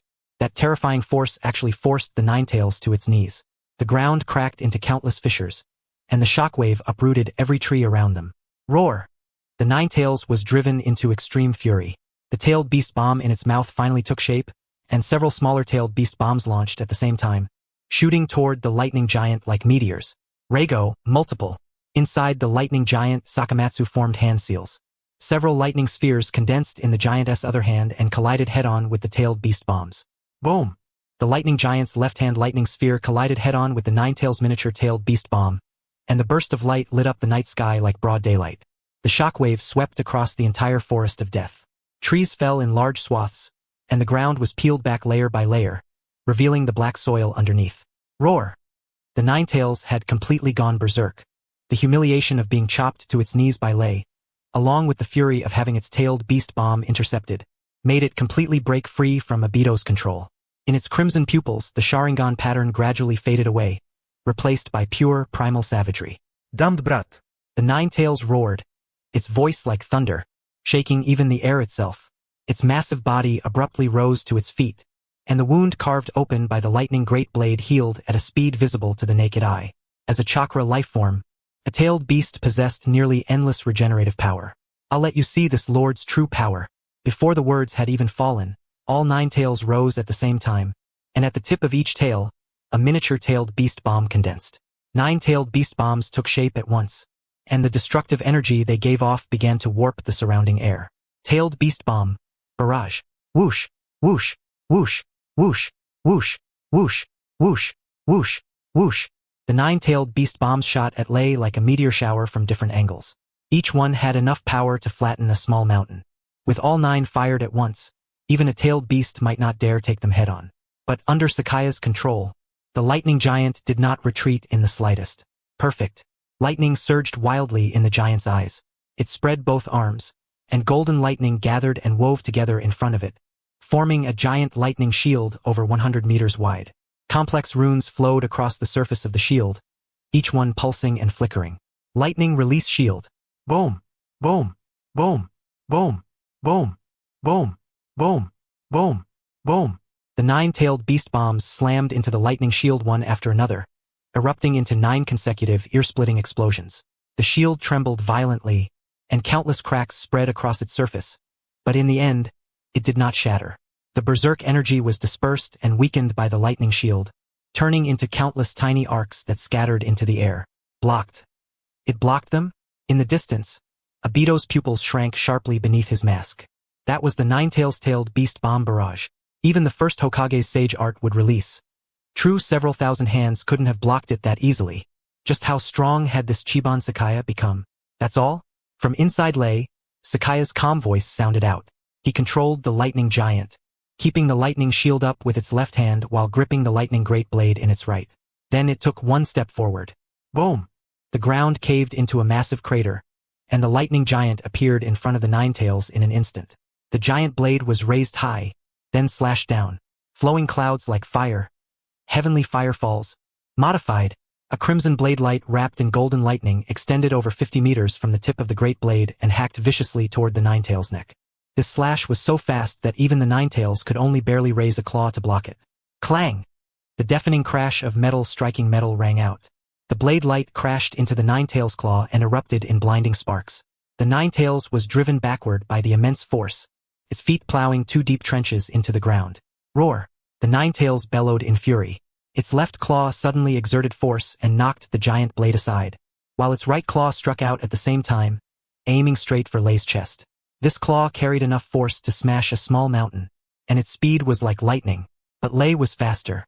Soru, lightning form. Golden lightning exploded beneath Lei's feet. The 100-meter-tall giant shifted sideways a full 100 meters in an instant. The Ninetales' giant claw brushed past Lei's chest, tearing off only a few fragments of lightning. At the same time Lei shifted, its left hand had already clenched into a fist and smashed hard into the Ninetales' face. Thunderquake fist. Boom! Golden lightning exploded across the Ninetales' face, and the terrifying impact knocked its head sharply to one side. The intense heat of the lightning scorched the fur on its cheek. Blood seeped from the wound, only to be vaporized in an instant. You little brat! The Ninetales was completely enraged. It no longer held back. All 9 tails whipped madly like 9 crimson giant pythons, coiling toward Lei from every direction. Every tail carried enough force to shatter mountains, sealing off every possible space Lei could use to dodge. A head-on clash? Just what I wanted. Inside Lei, the red-ringed patterns in Sakaya's eyes spun wildly. He controlled the lightning giant, neither dodging nor retreating, and charged straight at the Ninetales' tails with the lightning great blade in hand. Flowing cloud dance. Second form. Wildfire scorches the plains. The lightning great blade transformed into a curtain of crimson blade light. Every slash was as fast as lightning, and every slash carried burning heat and violent thunder. The blade light and the Ninetales' tails clashed fiercely, unleashing a dense storm of metallic impacts. Sparks, arcs of electricity, blood, and shredded flesh sprayed through the air and fell to the ground, turning into the most primal traces of chakra. This was the most primitive, most brutal collision. Pure power smashing against pure power. Pure chakra grinding against pure chakra. But just as Lei and the Ninetales were in the heat of battle, a black shadow silently appeared behind Lei. It was Obito, Earth Release, hiding in rock technique. Obito formed hand seals and the ground split open. Several giant hands burst out from underground and grabbed at Lei's feet from below. At the same time, his own body turned intangible, passed through Lei's body, and appeared behind Sakaya's real body inside Lei. Got you. Obito's voice was icy. He extended his right hand, and a black spike condensed in his palm, stabbing straight toward Sakaya's back. The tip of the spike flickered with the light of sealing formulas. If it struck, it would not only cause physical damage but also seal the flow of chakra. But just as the spike was about to hit Sakaya, "I've been waiting for you." Sakaya's calm voice rang out. He did not turn his head, nor even twist his body. He simply reached backward with his left hand and precisely grabbed the wrist of the hand Obito had thrust forward. What? Obito's pupils shrank sharply beneath his mask. He was clearly in an intangible state. Why could he be grabbed? I told you, your intangibility has a gap. Sakaya slowly turned around. Deep in his black pupils, the red-ringed patterns spun like gears. A 0.5-second switching interval is more than enough for me. Before the words had finished, his right hand was already clenched into a fist. Golden lightning gathered and compressed over it, turning into a mass of blazing white lightning. Discharge. 100 million volts. Thunder fist. The punch shot out. Obito wanted to turn intangible, but it was already too late. That 0.5-second gap, in front of someone of Sakaya's speed, was a fatal opening. Boom! The thunder fist slammed solidly into Obito's abdomen. The terrifying lightning force erupted instantly, piercing through the white Zetsu outer layer, piercing through the body enhanced by Hashirama cells, and striking his internal organs directly. Obito's body was blasted away like a cannonball, smashing through more than a dozen giant trees in a row before finally crashing hard into the side of a small mountain. Rumble! The mountainside collapsed, and broken rocks buried Obito beneath them, and Sakaya, the instant he threw that punch, had already left the lightning giant. The 100-meter-tall lightning giant lost control and began to slowly dissipate, turning into countless golden arcs that scattered into the night sky. Ha! Sakaya landed on the ground and let out a light breath. Maintaining lay form consumed an enormous amount of energy. Even for him, it could not be used for long. And that punch just now might have looked easy, but in reality it had consumed 30% of his chakra. To make sure he could heavily wound Obito, he had compressed the full 100 million volts of lightning into his fist, giving it power comparable to a miniature-tailed beast bomb. Cough, cough. From the ruins, Obito staggered to his feet. Blood seeped from the corner of his mouth beneath the mask. His abdomen was charred black, and the white Zetsu outer layer had been blasted open, exposing the scorched skin beneath. The restorative power of Hashirama cells was taking effect, but the paralyzing effect of the lightning had made his movements sluggish. Damn it! Obito gritted his teeth, the Sharingan beneath his mask spinning madly. He had underestimated Sakaya, severely underestimated him. He had originally thought that with Kamui's intangibility, even if he couldn't win, he could still remain undefeated. But Sakaya had seen through the weakness of that intangibility after only a few exchanges and had even precisely seized that 0.5-second gap. That level of insight, that kind of speed, that kind of power. It was simply not something a human should possess. I have to retreat. That thought flashed through Obito's mind. The plan had already failed. The Ninetales had broken free of control. Minato could arrive at any moment.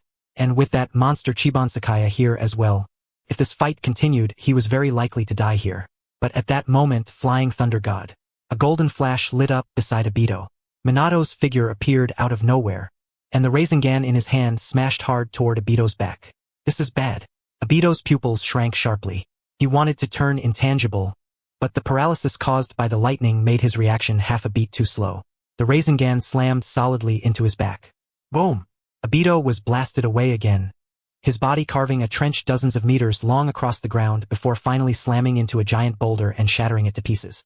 Cough, cough. Obito lay on the ground and coughed up a mouthful of blood. His back burned with pain, and under the Rasengan's rotational force, his internal organs had almost been thrown out of place. Brother Minato. Sakaya looked at Minato. Minato nodded at him. His face was still pale, but his eyes were firm. Kushina and Naruto's side has already been arranged. Next, leave this Madara Uchiha to me. Sakaya, go hold back the Ninetales. Sakaya fell silent for 1 second, then slowly nodded. Understood, Brother Minato. Be careful. This guy's ability is very troublesome. There's about a 0.5-second gap when he switches between intangibility and reality. Just attack during that gap. 0.5 seconds, huh? Minato glanced at Obito in the distance, and a sharp glint flashed through his eyes. That's enough. Leave it to me. Sakaya said no more. His figure turned into a streak of lightning and charged at the Ninetales again. Minato, meanwhile, turned around and looked at Obito, who was slowly rising from the rubble. Then, Mr. Madara Uchiha. Minato flipped the kunai in his hand, his eyes cold. Next, it's our turn. Obito wiped the blood from the corner of his mouth. Beneath the mask, his Sharingan stared fixedly at Minato. The plan had completely spiraled out of control. On the other side, Sakaya had already condensed the lightning giant again. The 100-meter-tall giant of lightning appeared in the night sky once more, confronting the berserk Ninetales. Brat! The Ninetales roared. Its 9 tails whipped wildly as crimson chakra gathered in its mouth. A tailed beast ball several times larger than before was taking shape. Come on. Inside the lightning body, Sakaya clenched his fist. Golden lightning leaped and coiled around the giant. Let me see just how capable the legendary Ninetales really is. The 100-meter-tall giant thunder body stood in the night sky like it had been forged from gold, golden lightning leaping and surging across its surface, giving off a heart-shaking pressure. Opposite it, the Ninetales was wrapped in crimson chakra like a burning sea of blood. Its 9 tails danced wildly, and every swing kicked up a destructive storm. Brat! The Ninetales' roar shook the entire forest. It felt an unprecedented sense of frustration. As the strongest tailed beast with nearly limitless chakra, it should have been able to sweep away everything in its path. But this golden giant before it was absurdly powerful in strength, speed, and defense. Even its combat skill was so exquisite that it made this tailed beast, which had lived for over 1,000 years, feel alarmed. Every claw strike was blocked or dodged. Every tailed beast bomb was intercepted. Even the regeneration it relied on had been greatly weakened in front of the other side's attacks carrying the power of lightning. The high heat and paralysis effect of the lightning severely slowed the healing of its wounds. For a moment, the Ninetales seemed to see two figures burned into its memory in that golden giant. One was Hashirama Senju. The man who had used would release to grab it like a chick and casually throw it into a seal. That overwhelming power and grand bearing were so similar to this golden giant in front of it. The other was Madara Uchiha, the man who had controlled it like a dog with the Sharingan and driven it around at will. That feeling of seeing through everything and controlling everything was exactly the same as the red ripple patterns that occasionally flashed in the giant's eyes. No. Impossible. The Ninetales shook its head violently, throwing this absurd thought out of its mind. Hashirama and Madara died long ago. This brat in front of me just has a little skill. That's all. But deep down, that trace of unease only grew stronger and stronger. What is it, Ninetales? From inside Lei, Banzai's voice came through the lightning, calm with a trace of mockery. Is that all? The legendary strongest tailed beast only has this much? Shut up! The Ninetales completely flew into a rage. All Ninetales rose at the same time as crimson chakra madly poured into the sky, condensing into a supergiant tailed beast bomb more than 50 meters in diameter. Black arcs of electricity danced across its surface, and the destructive energy it gave off began to twist and collapse the surrounding space. At full power, this tailed beast bomb was enough to completely wipe the entire forest of death, along with the surrounding dozens of miles, off the map. The tailed beast bomb fired. The crimson energy beam was like a divine punishment that split heaven and earth apart, roaring toward Lei. Everywhere it passed, the air was vaporized, the ground was carved open into trenches 100 meters deep, and all matter turned into nothingness under the high heat and impact. Inside Lei, Banzai's eyes turned solemn. Even he could not completely tank this attack head-on. He controlled the giant thunder body and brought its hands together in front of its chest. Golden lightning gathered madly, condensing into a lightning shield dozens of meters thick in front of it. Lightning release, full power. Boom! The tailed beast bomb slammed hard into the lightning shield. The terrifying explosion completely lit up the night sky, and the shockwave spread outward in a spherical shape from the point of collision. Everything within 10 kilometers, trees, rocks, hills, all of it was flattened. The earth trembled. The sky burned, as if the world had come to an end. The shield shook violently, and countless cracks appeared on its surface. But in the end, it did not shatter.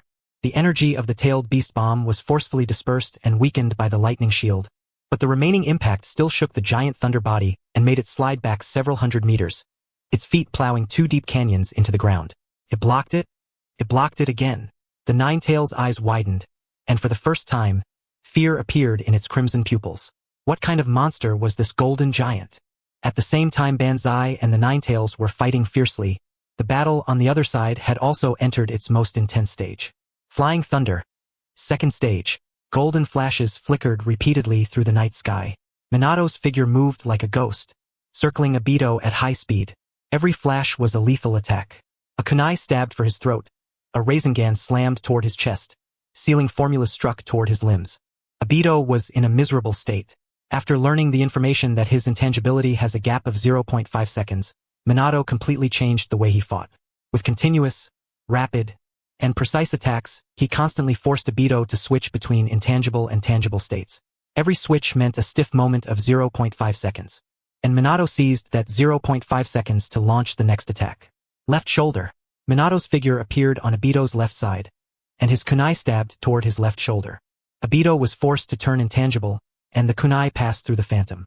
But in the gap after the attack, just as he had become tangible again back, Minato had already appeared behind him, and the Rasengan slammed hard into his back. Obito was blasted away again, blood spraying from his mouth. Earth release. Rampart wall. Obito gritted his teeth and formed hand seals. Several layers of restraining walls rose from the ground, blocking his front. But Minato did not even look at them. He directly used flying thunder to teleport behind the walls. Above you. The kunai stabbed down. Obito turned intangible again, but this time, Minato did not wait. At the instant the kunai missed, his left hand had already finished forming the seal. Sealing technique. 5 elements seal. His 5 fingers, carrying 5 types of chakra nature, slammed into Obito's chest the moment he became tangible again. The 5 types of chakra invaded his body and instantly disrupted the flow of his chakra. Ugh, ah. Obito screamed, his body going rigid. Forcibly using the 5-element seal was not fatal, but it could stop him from using chakra smoothly for a short time. Naturally, he would also be unable to use that intangibility ability. It's over. Minato's eyes were ice cold. He gripped the kunai in reverse and stabbed hard toward Obito's heart. This strike was certain death. But just as the kunai was about to pierce him, would release. Cutting Sprig's technique, the ground split open, and countless sharp wooden spikes shot up from below, aiming straight for Minato's vital points. Minato's pupils shrank, and he had no choice but to give up the attack and retreat at once. At the same time, the kunai in his hand danced, smashing all the spikes flying at him. Who is it? He looked up toward the direction the spikes had come from. A figure made of black and white, like a Venus flytrap, was slowly growing out of the ground. It was Zetsu. My, looks like I came a little late. A strange smile appeared on Zetsu's half-black, half-white face, and his voice carried white Zetsu's signature sticky tone. But luckily, I still made it in time. Zetsu, Obito gritted out. Taking advantage of the instant Minato was held back by Zetsu, he forcibly suppressed the 5-element seal inside his body, turned intangible, and reappeared dozens of meters away. He clutched his chest, his face beneath the mask pale as paper. At that moment just now, he had truly felt death. If not for Zetsu, he would already be a corpse. Retreat, Obito said through gritted teeth. The plan had completely failed. The Ninetales was out of control, and Minato and that Chibanzai were absurdly strong. If they kept fighting, both he and Zetsu might die here. Understood. Zetsu nodded. His body began to sink slowly, preparing to use the mayfly technique to take Obito away. Trying to leave, a sharp light flashed in Minato's eyes as he formed hand seals. Flying thunder, 4-corner sealing barrier. For special kunai flew from his hand and nailed themselves into the ground in 4 directions around Obito and Zetsu. The moment the kunai landed, they burst out with golden light. The 4 rays connected, forming a square spacetime barrier that trapped the 2 of them inside. This is a spacetime barrier? Zetsu's expression changed slightly. It was prepared especially for you. Minato's voice was cold. Tonight, no one is leaving. He raised his hand, and another Rasengan condensed in his palm. This time, the Rasengan had turned a deep azure blue, with black arcs of electricity dancing across its surface. It was a Rasengan infused with nature transformation, far more powerful than the normal version. Then farewell. Minato's figure flashed, appearing inside the barrier as the azure Rasengan slammed fiercely toward Obito's chest. But at that moment, release technique. Zetsu formed hand seals, and a giant thing burst out from underground, smashing hard toward Minato. Minato had no choice but to turn around, and the Rasengan collided with it. Boom! It shattered, but Minato was also forced back several steps by the shockwave. Zetsu took that chance to sink completely into the ground. At the same time, he shot out several vines, wrapped them around Obito, and dragged him underground with him. Not a chance. Minato gritted his teeth and formed hand seals, preparing to use an even stronger spacetime ninjutsu to force the 2 of them back out from below. But Zetsu was faster. Would release. Deep forest emergence. Rumble. The entire ground shook violently as countless thick trees burst out of the earth, growing and spreading like mad. In the blink of an eye, everything within several kilometers was covered by would release. Thick vines moved like living creatures, sweeping toward Minato from every direction. Minato had no choice but to stop forming hand seals. His figure flashed again and again, dodging the vine attacks. Meanwhile, Zetsu and Obito had already used the chance to sink fully underground and vanish without a trace. Damn it! Minato gritted his teeth as he stared at the empty ground, his eyes full of unwillingness. He was just one step away from leaving that masked man who called himself Madara Uchiha behind. And right then, Big Brother Minato, watch out! Banzai's voice came from the distance. Minato suddenly turned his head, only to see that the Ninetales had somehow already broken free from the lightning's entanglement. Its massive claw, carrying a violent tearing sound, slammed brutally toward his back. Flying Thunder God. Minato's figure vanished instantly and reappeared in midair 100 meters away. But when the Ninetales' claw struck the ground, the shockwave it unleashed still made his blood and chakra churn violently. Cough, cough. Minato coughed up a mouthful of blood, his face turning even paler. After using Flying Thunder God repeatedly and fighting Obito and Zetsu just now, both his chakra and stamina were already nearing their limit. Big Brother Minato. Banzai controlled the lightning and crossed the distance in one step to Minato's side. A giant hand protected Minato within its palm. Are you okay? I'm fine. Minato shook his head, but obvious exhaustion could be heard in his voice. As for the Ninetales after that swipe, it did not continue attacking.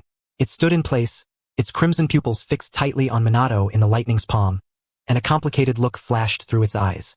Hatred, fury, and a trace of fear. It recognized this man. The yellow flash, the fourth Hokage, Minato Namikaze.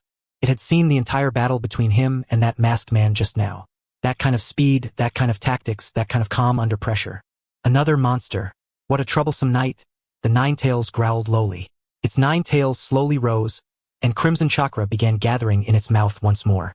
But this time, it did not fire the tailed beast ball immediately. It was hesitating.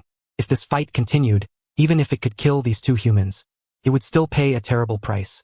And that golden giant was far too troublesome. I have to end this quickly. A ruthless glint flashed in the Ninetales' eyes as the tailed beast ball in its mouth began taking shape. But just then, I've got it. Inside the lightning, Banzai's eyes suddenly lit up. He had thought of something. With a thought, a small red and white sphere the size of a fist appeared in his hand. It was a Pokeball, a reward he had gotten from a yearly check-in several years ago, a special item from the Pokemon world. In theory, it could capture any Pokemon or summon beast. But did the Ninetales count as a summoned beast? Whatever. I'll try it first. Resolve flashed through Banzai's eyes. He controlled the lightning giant and opened its huge palm, revealing Minato inside. At the same time, he himself broke away from the lightning, transforming into a streak of golden lightning as he shot toward the Ninetales. Brat, you're courting death. When the Ninetales saw Banzai leave the lightning, they thought he was going in for close combat. The tailed beast ball in its mouth immediately shifted direction and aimed at him. But Banzai was too fast.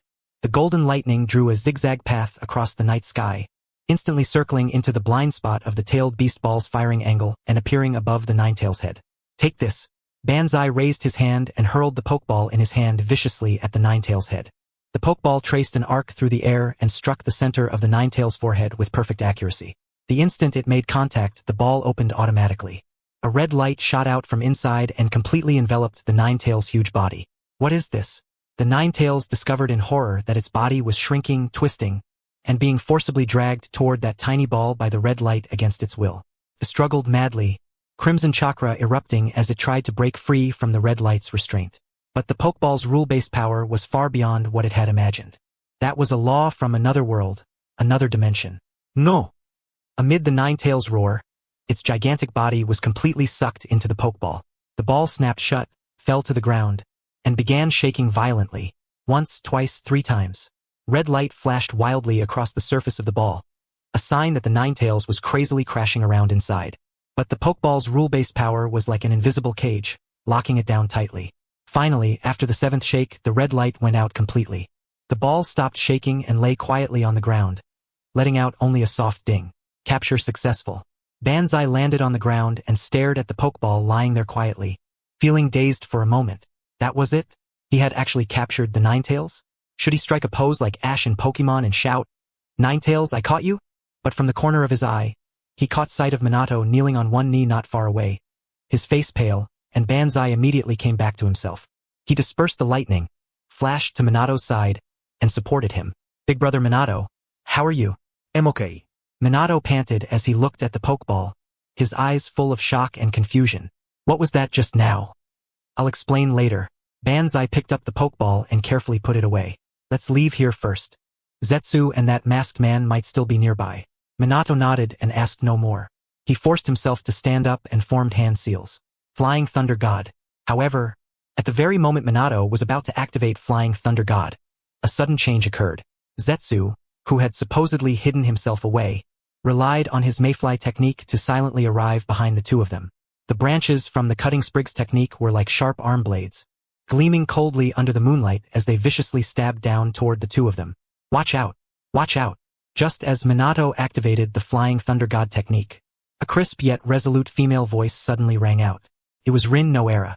She had originally been at Xianyun Pavilion, taking care of Sakaya's mother, but the earth-shaking commotion of the battle outside the window, the thunder, explosions, and the roar of the tailed beast made it impossible for her to stay calm no matter what. After briefly reassuring Misaki, Rin stepped out of the barrier Sakaya had set up and rushed with all her strength toward the forest of death.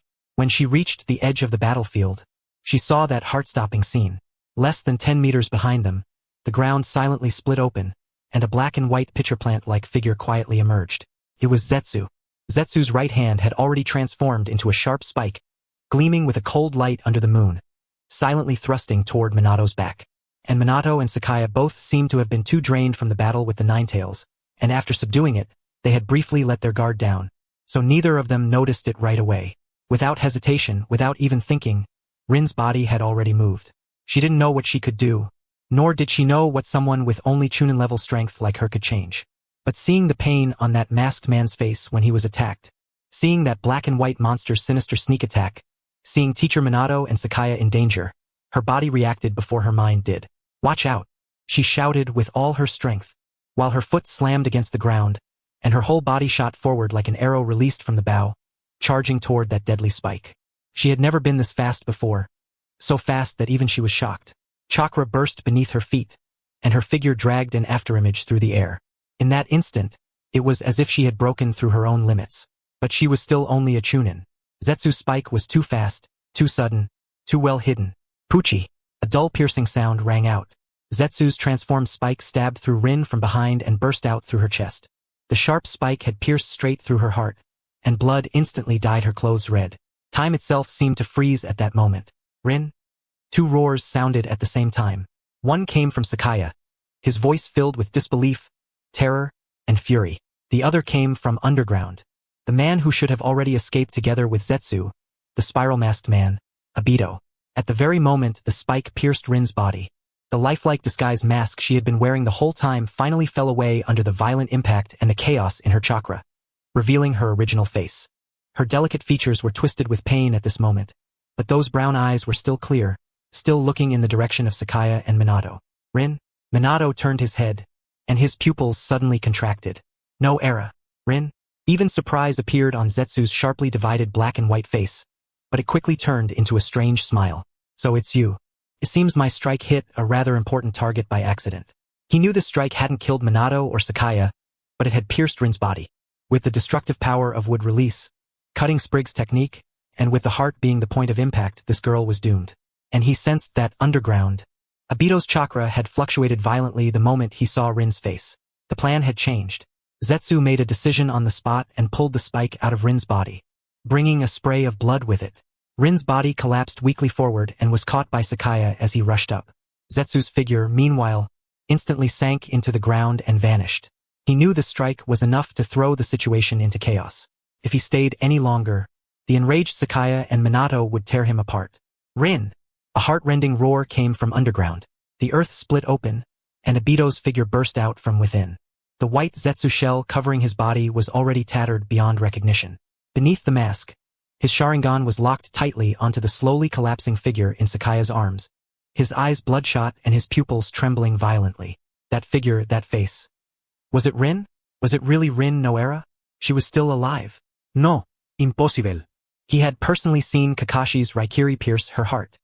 He had buried her with his own hands, that gravestone, that stone engraved with the words Rin Noera. But that face, those eyes. Cough. Rin lay in Sakaya's arms, blood spilling from her mouth. She could feel her life rapidly slipping away, and her vision was already starting to blur. But she still struggled to raise a hand, as if trying to grasp something. "Teacher Minato, Sakaya. Be careful. There are still enemies." Her voice was as faint as a mosquito's buzz, and with every word, more blood welled out from her mouth. "Don't talk, Rin." Sakaya's voice was trembling. One hand held Rin tightly, while the other quickly pressed against the wound on her chest. White, gentle lightning lit up in his palm. Electrotherapy, a healing ability developed from the rumble fruit, used precise control of weak electric currents to stimulate cell activity, promote healing, and even temporarily preserve the life of someone on the brink of death. But Rin's injuries were too severe. Her heart had been pierced, there was heavy bleeding, and her organs were damaged. Electrotherapy could only keep her hanging on to her last breath. "Hold on, Rin, hold on." Sakaya gritted his teeth, and the white lightning grew brighter and brighter, but Rin's life force was still rapidly fading. He could feel the body in his arms growing cold. "Rin." Minato also rushed over, his face deathly pale. He wanted to help, but medical ninjutsu was not his specialty, and Rin's injuries were simply too fatal. "It's Rin. It's really Rin." Obito staggered a few steps forward, and beneath the mask, His face was already completely twisted. Shock, pain, wild joy, despair, rage, countless emotions exploded inside him, nearly swallowing his sanity whole. He thought she was dead. He thought this world was false, that it was hell, so he wanted to create a world with Rin in it. But she was still alive? Then everything he had done, unleashing the Nine Tails, causing the deaths of those Konoha shinobi, attacking Teacher Minato, attacking this village. What had it all been for? If Rin was still alive. No. Impossible. This has to be an illusion, a genjutsu. Obito clutched his head and let out a pained growl. His Sharingan spun madly, trying to see through the falsehood. But everything before him was so real. Rin's pale face, the blood pouring out, the white lightning in Sakaya's palm, the pain in Minato's eyes. This was not genjutsu. Ayaha! Obito threw back his head and roared, his voice filled with pain and collapse. He could not accept this reality, could not accept the crimes he had committed, could not accept Rin dying before his eyes again. And at that moment, buzz! An unimaginably vast spiritual power erupted violently with Sakaya at its center. Sakaya lowered his head, looking at Rin in his arms as her breathing grew weaker and weaker, looking at the gruesome bloody hole in her chest, looking at her gradually unfocused eyes. Rage, pain, regret, killing intent, countless emotions erupted inside him like a volcano, boiling and burning. This was his future sister-in-law. She was someone Kakashi treasured. She was no era Rin, the one who always smiled gently, who would hand water to him and Kakashi after training, who would awkwardly try to understand the world of geniuses that he and Kakashi lived in, who would sigh helplessly at his laziness yet still silently support him. Since coming to this world, she was one of the very few people who had sincerely treated him well. And now, to protect him, her heart had been pierced, and she was collapsing in his arms, her life hanging by a thread. No. Sakaya murmured, his voice hoarse. No. He raised his head. Deep within his black pupils, the faint red ring patterns that had once been nearly impossible to notice were now spinning wildly, twisting, and distorting. Vast spiritual power to the extreme, from the soul of a transmigrator, from the life force of a high-level sage body, from the rumble fruits enhancement of the nervous system, from the spiritual pressure of a Zanpakuto, from the eye power of the three Tomo Sharingan. Everything at this moment, under the impact of overwhelming emotion, was forcibly compressed, condensed, and transformed. The red ring patterns cracked apart like shattered glass, then instantly reformed. Layer after layer of deep purple ripples slowly spread through his pupils like waves on water. At the center of the ripples were 6 tiny Tomo arranged in a ring. The Rinnegan. Sakaya had once obtained a Rinnegan experience card from an annual check-in and had briefly possessed these legendary eyes. But now, under the impact of intense emotion and driven by an overwhelming, unstoppable intent to kill, he skipped the transformation process of the Mangekyo Sharingan and directly evolved his own eyes into the true Rinnegan. Purple light flowed out from those eyes, cold and majestic, as if they could see through life, death, and reincarnation itself. Rin, don't fall asleep. Sakaya's voice was calm to a terrifying degree. He gently laid Rin flat on the ground, and the white lightning in his palm wrapped around Rin no era, still preserving her final sliver of life. Wait for me. It won't take long. He stood up and turned around. His purple Rinnegan locked coldly onto the masked man not far away, the one clutching his head and roaring in pain. Madara. Sakaya spoke, his voice not loud, yet it clearly pierced through Obito's roar and reached his ears. Obito's body suddenly stiffened. He slowly raised his head.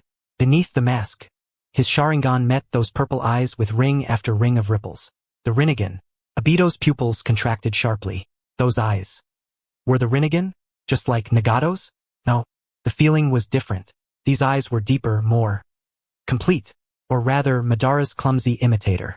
Sakaya took one step forward. There was no lightning around him, no flames, yet the air invisibly became stagnant and heavy. Obito fell silent. Beneath the mask, his face had already gone pale as paper. But none of that matters anymore. Sakaya took another step forward. In his purple Rinnegan, a cold light flowed. What matters is that you hurt Rin. You hurt Brother Minato. You hurt Yi. So, he raised his right hand and pointed his index finger at Obito. No hand seals. No charging up. There was not even the slightest sign of chakra fluctuation. But Obito felt an indescribable, soul-locking deadly danger firmly target him. It's time for us to have a proper talk. The instant his words fell, discharge release. Finger gun. Buzz. Compressed lightning blasted out in a straight line from Sakaya's index finger. Wherever it passed, the air was compressed and twisted, and the ground was plowed open into a deep trench. Its speed surpassed the speed of sound. Before Obito could react, it had already struck his body. At the final critical moment, Obito activated Kamui intangibility, sending his body into the Kamui space, and the compressed lightning pierced through his phantom form. But half of his body was instantly torn apart. More accurately, it pierced through the left half of Obito's body, the part that belonged to White Zetsu. White, sticky fluid sprayed from the wound, and the left half of Obito's body instantly went numb, charred, and carbonized. Terrifying high-temperature lightning erupted inside him and rampaged wildly, completely destroying the White Zetsu cellular tissue. Ugh, hi! Obito let out a shrill scream as his body was sent flying backward, crashing heavily onto the ground. The left half of his body was already completely blackened. The White Zetsu portion had been utterly destroyed, exposing the bloody flesh underneath that belonged to his real body. The agonizing pain surged over him like a tidal wave, nearly swallowing him whole, as he slammed hard onto the ground. Got you. Sakaya's figure vanished from where he stood. Kamui dimension. This was a gray, twisted space cut off from the real world. Countless cubes floated and spun in the void, forming a bizarre, desolate scene. There was no light, no wind here, only eternal silence and cold. Obito lay sprawled on one of the giant cubes, the left side of his body charred black and carbonized. Blood kept pouring from the wounds, staining the gray stone beneath him red. A wave of searing pain crashed through him. The White Zetsu tissue in his body had been completely destroyed, and his entire left side had taken a devastating hit.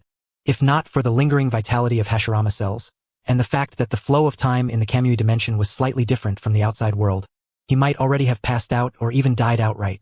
Cough, cough. Obito coughed up a few mouthfuls of blood with great difficulty. Through the shattered mask, his right eye looked at this space that belonged to him, yet felt strangely unfamiliar.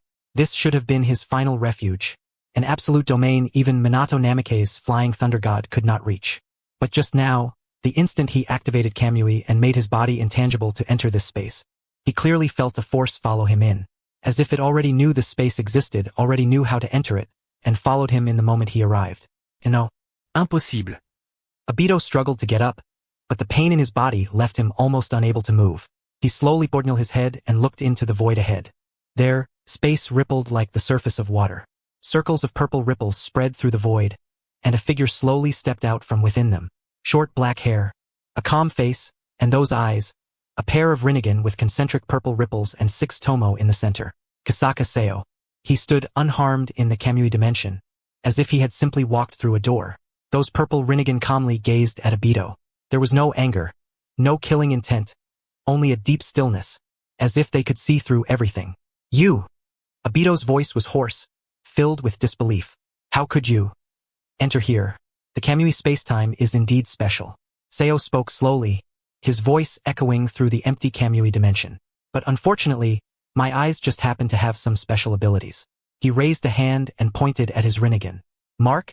And tracking. Once you are marked by these eyes, no matter where you run, even if it's a different spacetime, I can use tracking to instantly appear by your side. Obito's pupils constricted sharply. Mark? Tracking? Ignoring spacetime limits? What kind of ability was that? No. Impossible. Obito murmured, his face beneath the mask twisting with pain and shock. Even the Rinnegan can't. Nothing is impossible. Seo cut him off and walked slowly up to Obito, looking down at him from above. Just like I once thought the Uchiha Obito I knew could never become what you are now. Obito's body went rigid. You! Seo did not answer. He merely crouched down slowly and extended his right hand. Soft white electric light lit up in his palm. It was the glow of electrotherapy. The white lightning gently covered Obito's charred wounds. Warm current stimulated cell activity, easing the pain and temporarily stabilizing his worsening injuries. Ugh! Obito let out a muffled groan. He could feel the intense pain on his left side rapidly fading. His wounds had not healed yet, but at least he was no longer in immediate danger of death. At last, I got rid of White Zetsu and Zetsu's surveillance. After finishing all this, Seo slowly sat down across from Obito, relaxed as if he were sitting in his own living room. Now let's have a proper talk, Obito. Obito remained silent. His eye flickered fiercely beneath the mask. He slowly raised his right hand, the only one that could still move, and gripped the spiral mask on his face. After hesitating for a few seconds, he slowly took it off. Beneath the mask was a face with one half intact and the other half covered in scars and wrinkles. The intact half still vaguely carried the outline of the hot-blooded youth he had once been. But the scarred half was hideous and frightening, like a vengeful ghost. You. Obito's voice was hoarse. Since when did you know? From the very beginning. Sayo looked at him calmly. Or rather, from the moment you appeared before me as Uchiha Madara. I knew it was you. Impossible. Obito shook his head violently, bloodshot veins filling his intact right eye. I disguised myself perfectly. Even Teacher Minato couldn't tell it was me. How could you? Because I know more than you can imagine. Sayo cut him off, his gaze sweeping over this gray Kamui dimension before returning to Obito's face. And Obito, you underestimated us too much. You underestimated Brother Minato, you underestimated Kakashi, and you underestimated me too. Back then, on the battlefield of the Land of Grass, when you and Kakashi Rin were ambushed, I really was too late. By the time I arrived, the battle was already over. You were pinned under a huge boulder on the verge of death. Obito's breathing became rapid. His intact right eye stared fixedly at Sayo. My ability at the time really could not save you. Or rather, if I forced it, I could only turn you into a cripple or even kill you on the spot. Sayo said slowly. So I chose another method, letting Zetsu, who had been hiding nearby and waiting for a chance, use white Zetsu tissue to rescue you.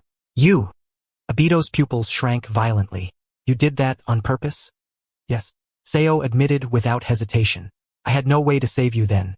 Rather than letting you die after escaping the boulder, it was better to use the power of the Rinnegan and the God Tree to let you live again. I thought that with your personality, even if you were saved by Zetsu and the so-called Uchiha Madara, you still wouldn't truly fall into darkness. I thought you would see through the hypocrisy of the Moon Eye plan and find a way to return to Konoha, back to our side. But I was wrong. There was a rare, almost imperceptible trace of guilt in Sayo's voice. I didn't expect Zetsu to use that method to control your consciousness, distort your memories, and let you see Rindai at Kakashi's hands with your own eyes. I didn't expect you to collapse completely because of that, to deny this world completely, and to step onto that road of no return. What did you say? Obito suddenly sat up straight, his intact right eye widening. You're saying Rin's death was fake? It was Zetsu controlling it? You already saw it with your own eyes. Didn't you? Rin really was kidnapped by the Mist Ninja, and the Three Tails really was implanted inside her. Banzai said calmly. But when I got there, she wasn't dead yet. I used my ability to strip away the Three Tails and saved her. After that, I had her put on a mask, hide her name and identity, and live on in my Xianyun pavilion under a different identity. On one hand, it was to protect her and keep her from being hunted down by Zetsu. On the other hand, I also wanted to see what the mastermind behind all this was really trying to do. As for the scene you saw, Banzai paused and looked at Obito's violently trembling right eye. If my guess is correct, Zetsu used white Zetsu to transform into Rin's appearance and staged the whole act himself. The goal was to make you fall completely into despair, completely lose faith in this world, and willingly become Uchiha Madara's pawn to carry out the Eye of the Moon plan. Obito fell silent.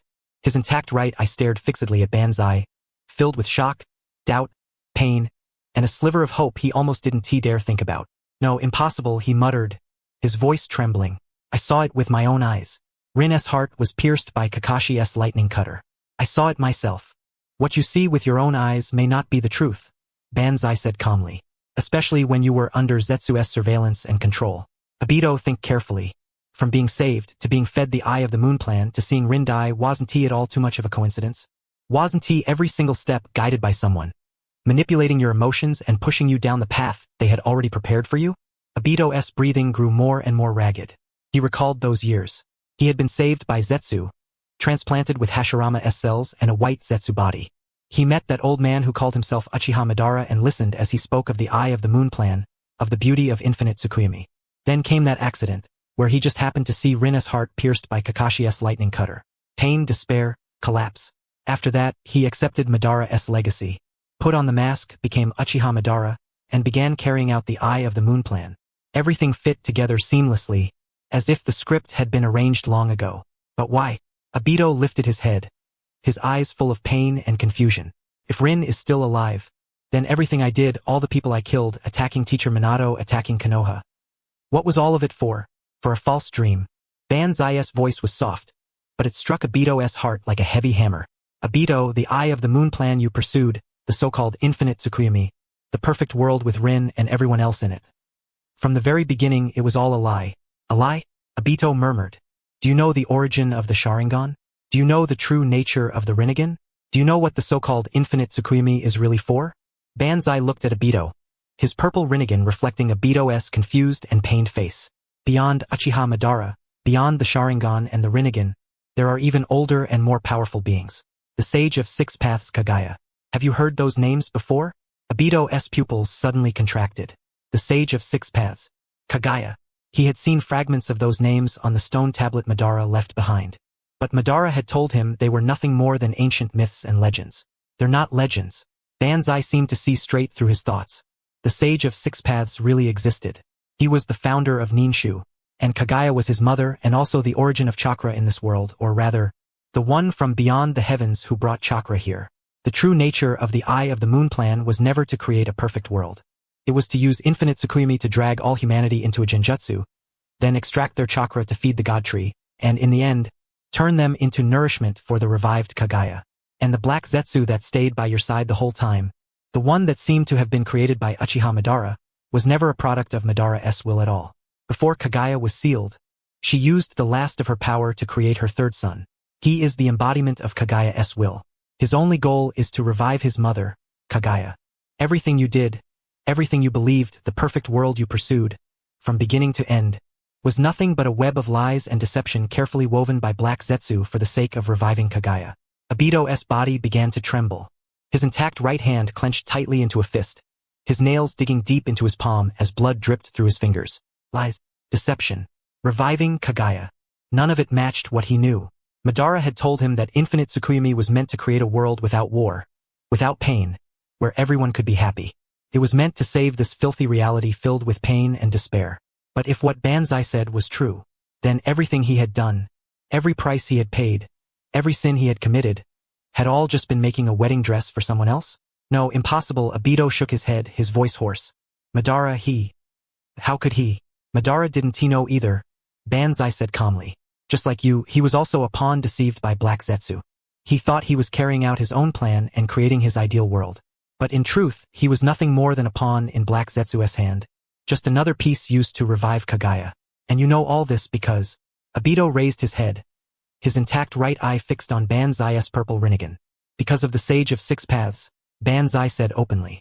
Or rather, because of the chakra and will the Sage of Six Paths left behind. Before I obtained these eyes, the Sage of Six Paths will once entered my dreams and told me all of this.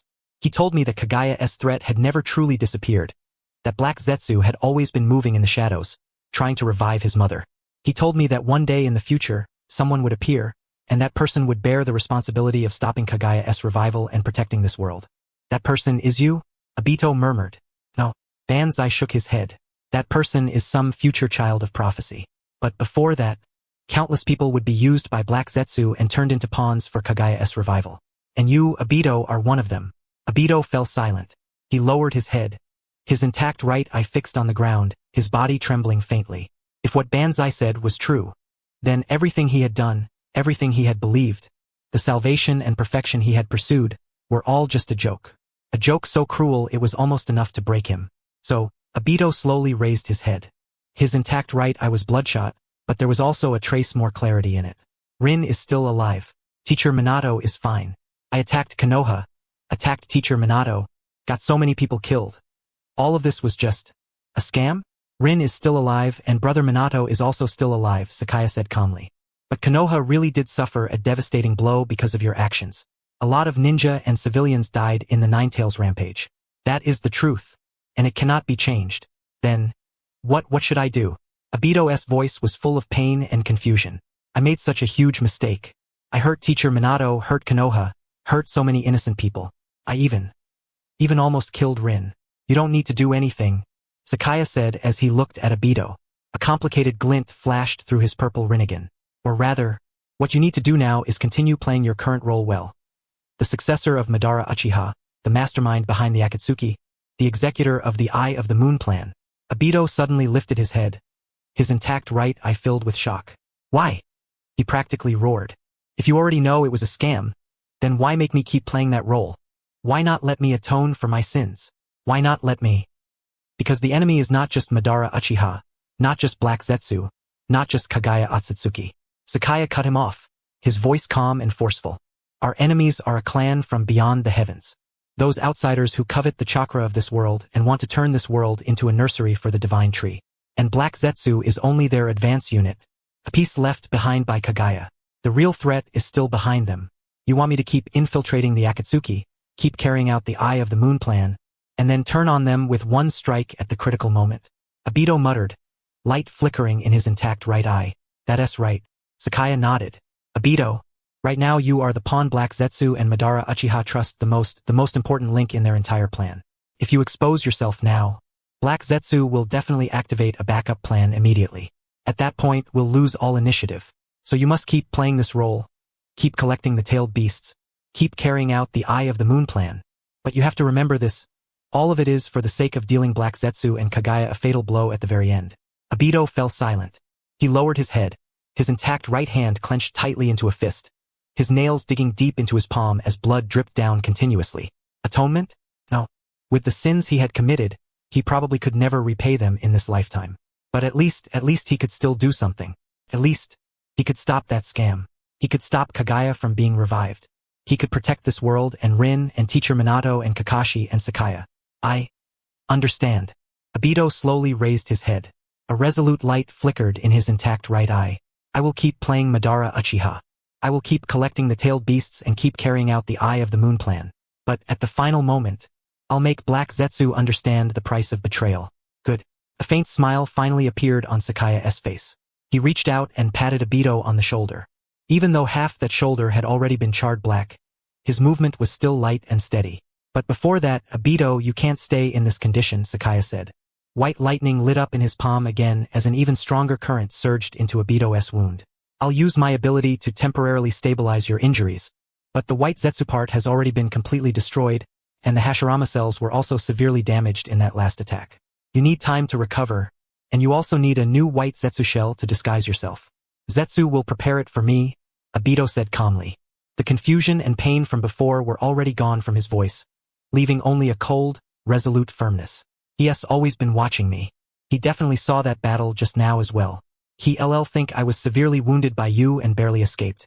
With his personality, he'll definitely kindly prepare a new white Zetsu body for me so I can keep carrying out the plan. Smart. Sakaya nodded in approval. Then I'll leave what comes next to you. Obito, remember this.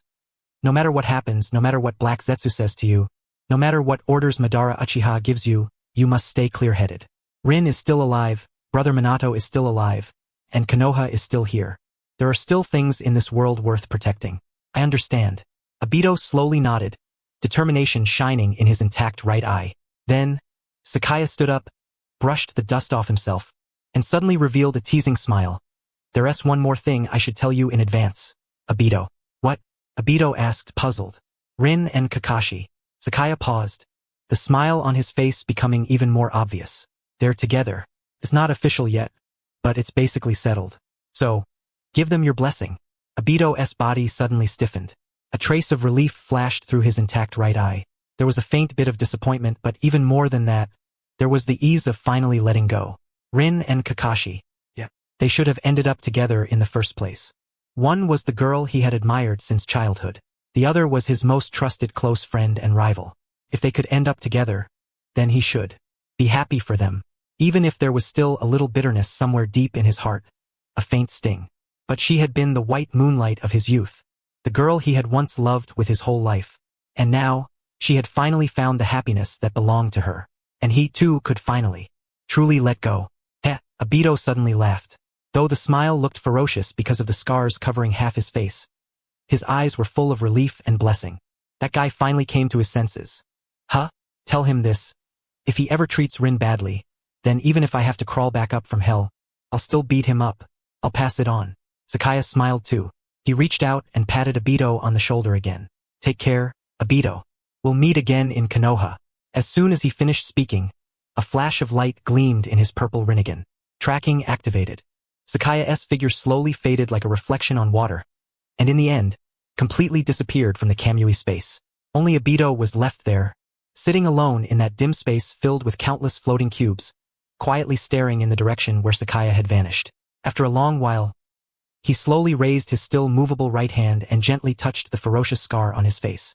A complicated yet resolute light flickered in his intact right eye. Rin, Kakashi.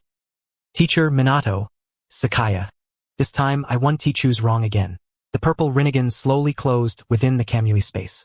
The tracking ability activated, and Sakaya's figure faded like a reflection on water, then disappeared.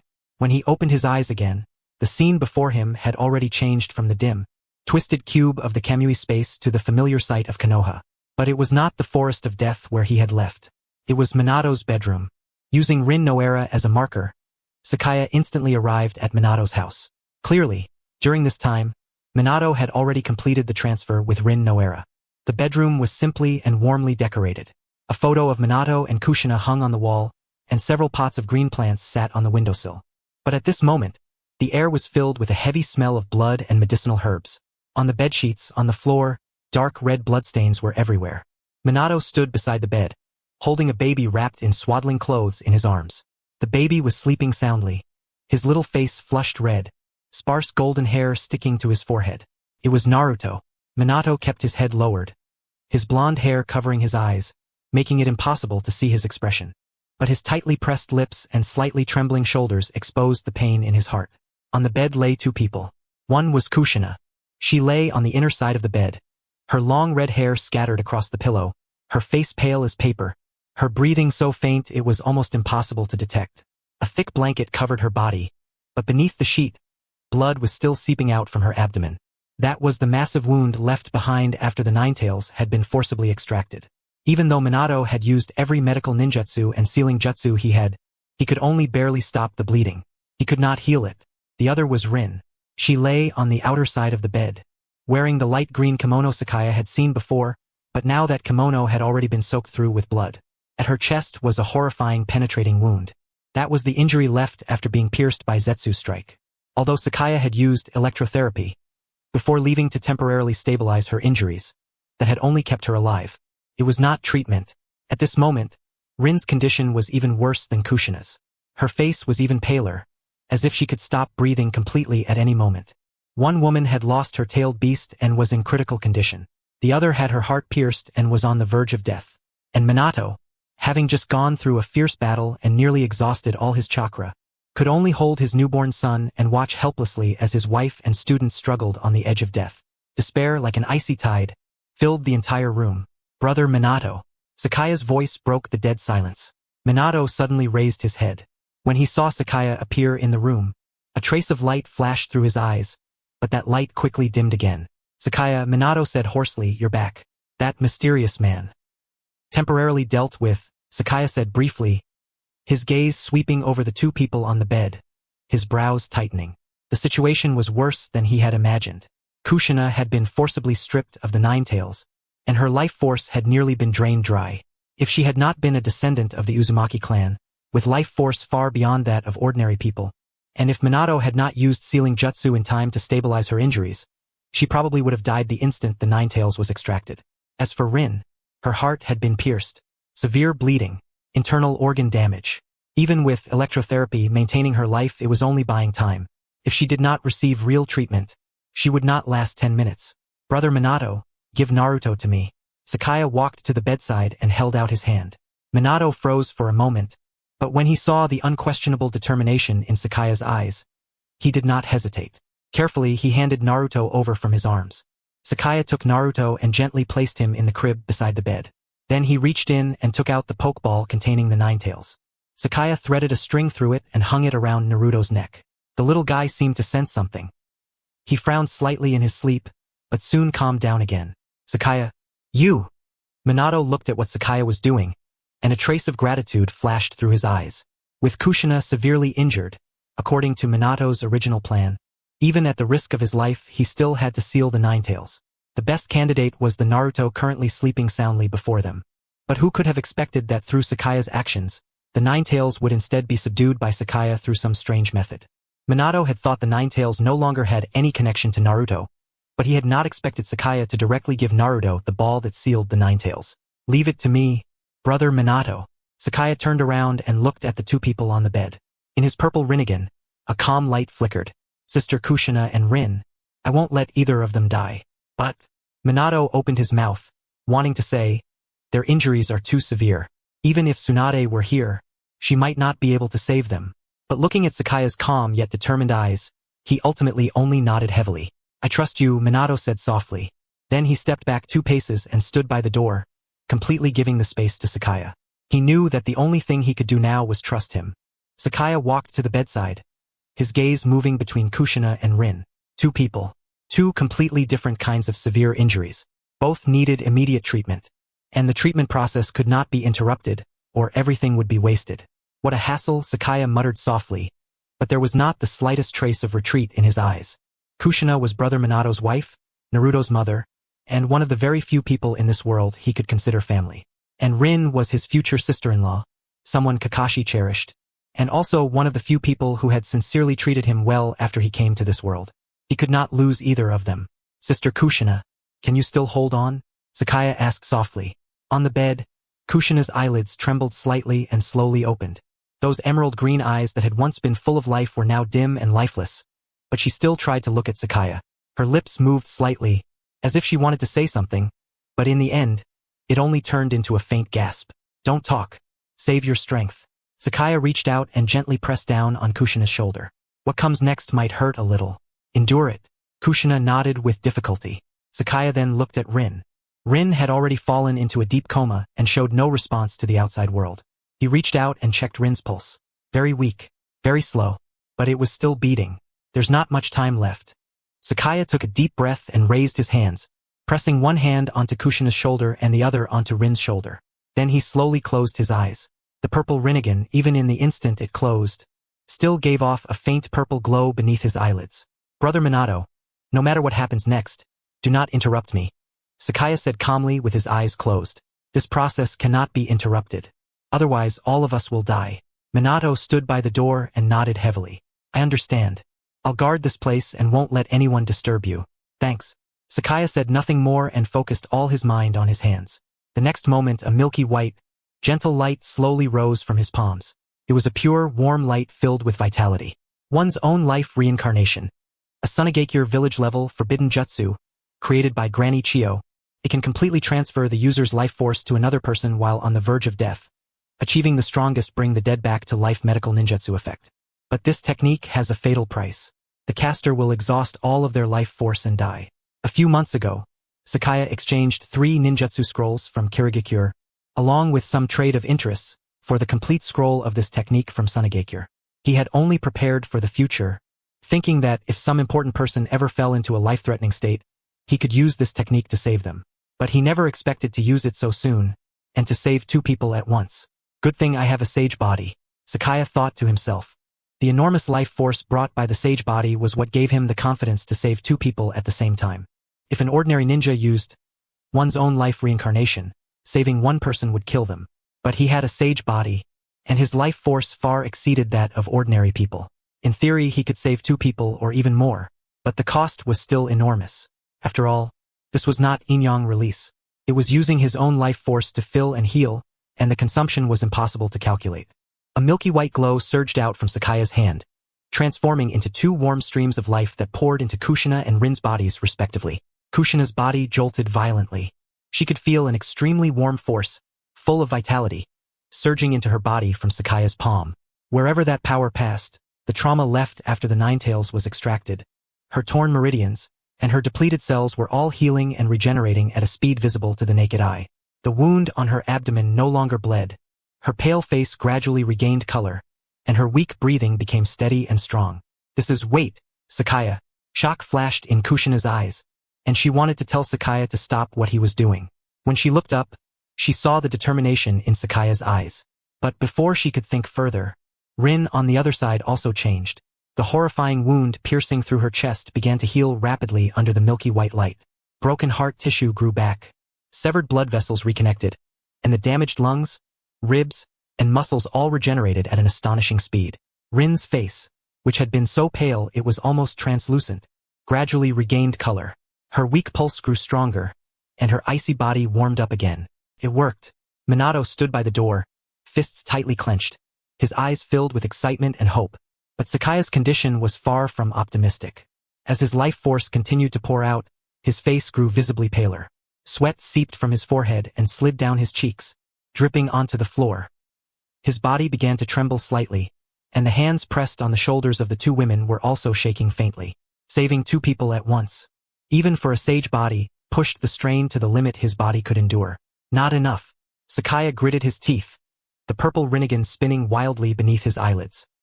He forcibly squeezed out the last trace of life force in his body, sending even more milky white light into the two of them. Kushina's injuries had basically stabilized.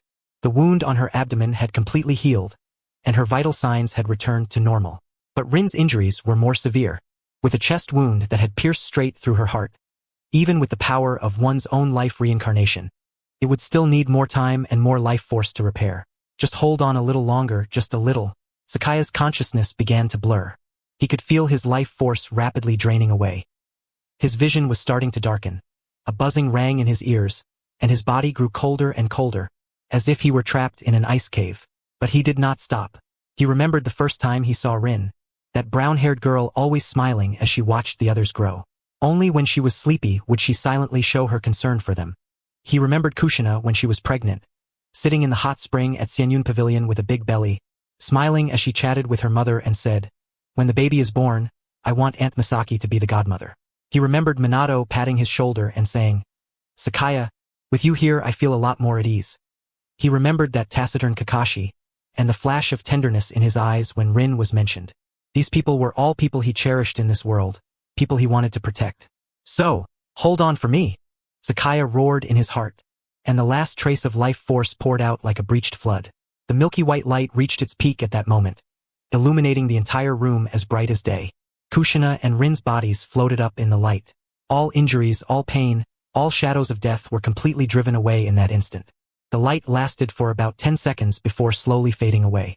Kushina and Rin's bodies gently fell back onto the bed. Their breathing was steady and strong. Their faces were healthy and rosy, and the wounds on their bodies had vanished completely, as if they had never been injured at all. Kushina even opened her eyes, her emerald green irises full of vitality. As for Rin, although she was still unconscious, her chest rose and fell steadily, proving that she had already escaped the danger of death. The treatment was a success.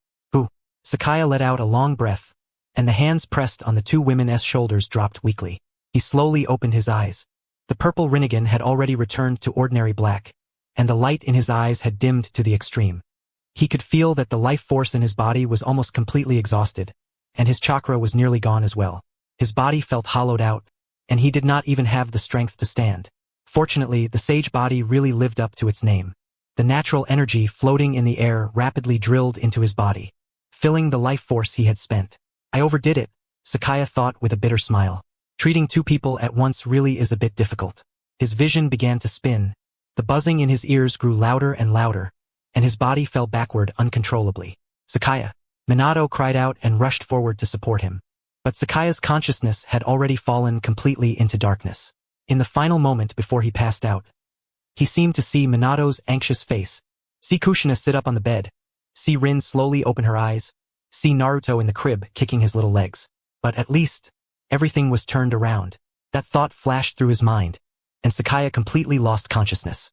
Minato held the unconscious Sakaya in his arms, looking at Kushina and Rin, who had already recovered on the bed, then at his sleeping son in the crib. His eyes were filled with complicated emotions.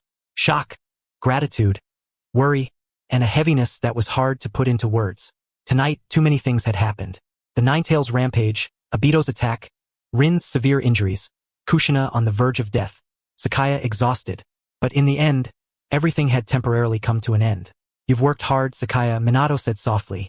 He gently placed Sakaya on the chair beside him, then turned to look out the window. Outside, the night sky over Konoha was still shrouded in flames and thick smoke. A large number of ninjas were rushing through the village, and one could faintly see the figure of Hiruzen Sarutobi moving among them, directing the situation. "Maybe I'm really not suited to carrying the weight of a village." After rubbing his slightly messy hair, Minato sighed. Looking at his recovered wife and Naruto, who was still sleeping, Minato suddenly made up his mind. Konoha, the 50th year, October 10th, dawn. When the first ray of morning light pierced the horizon and illuminated the sky over Konoha, what came into view was a shocking scene of ruins.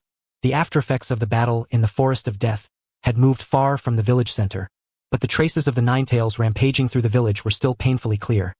Collapsed houses, cracked streets, burning building remains, and everywhere, bodies covered with white cloth. Medical ninja moved through the ruins, carrying stretchers and treating the wounded. Umbu and members of the police force were clearing the rubble and searching for possible survivors. The air was thick with smoke, blood, and the smell of burning. Now and then, one could hear muffled crying and pained groans. But compared to last night's hellish scene, Konoha had at least recovered the most basic order by now. Inside the emergency command center of the Hokage building, the lights were blazing. The third Hokage, Hiruzen Sarutobi, stood before the huge floor-to-ceiling window, looking out at the ruins outside with a grave expression. He was still wearing battle clothes, and his body was covered in dust and blood. It was obvious he had not slept all night and had been directing rescue efforts from the front lines.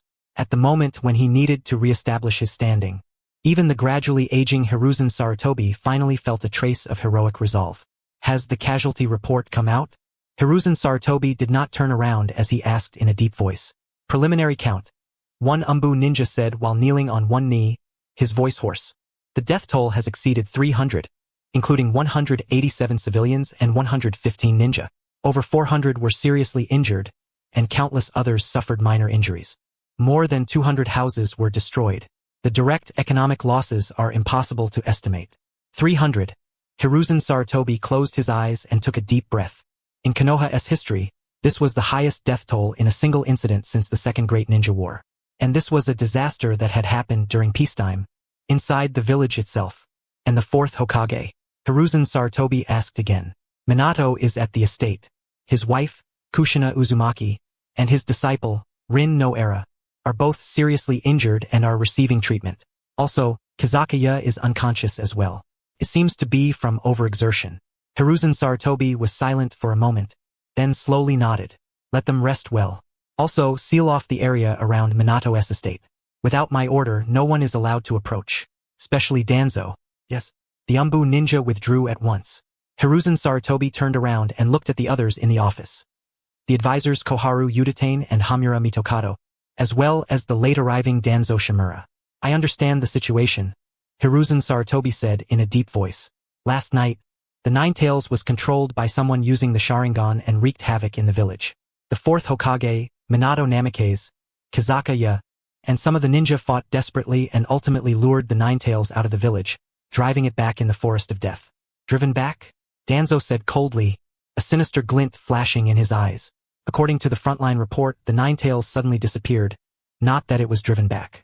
And everyone saw the thing in the Nine Tails' eyes, didn't they? There were quite a few Uchiha present last night. Danzo, Koharu Yuditane frowned. Without evidence.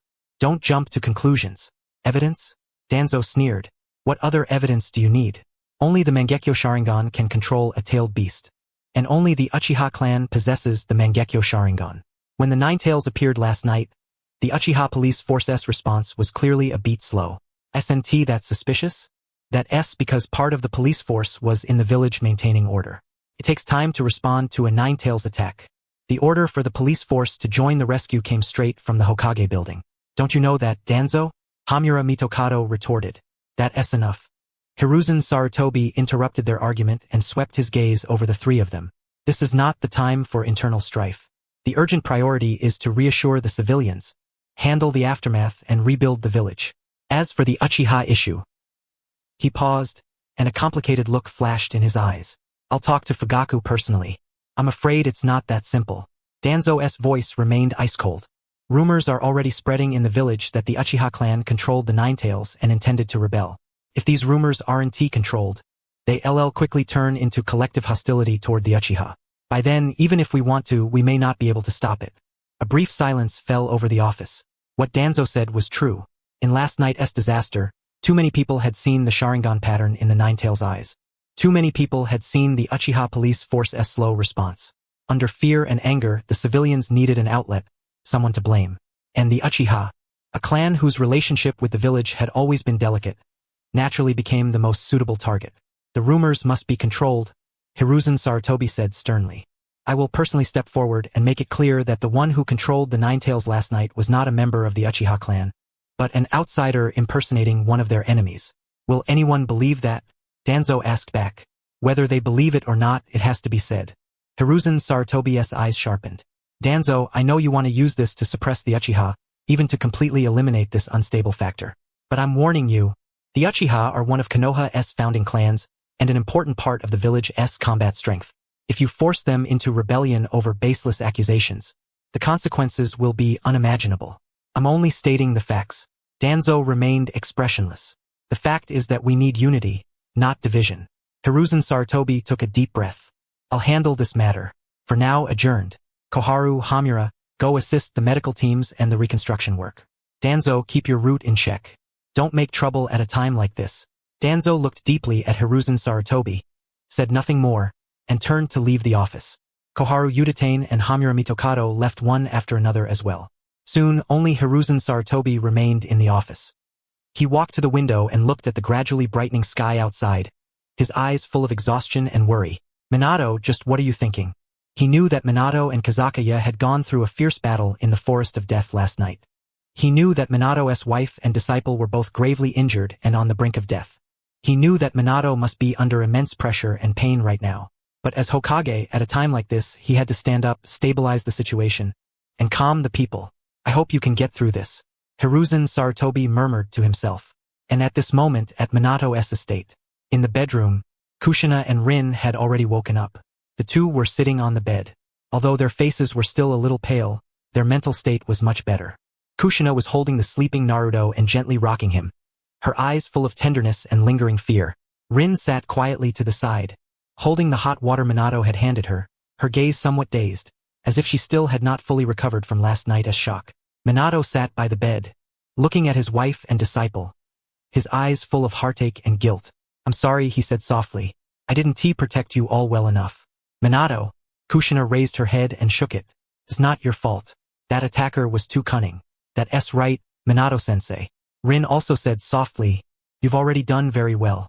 If not for you and Kazakaya, I'm afraid Kushina and I.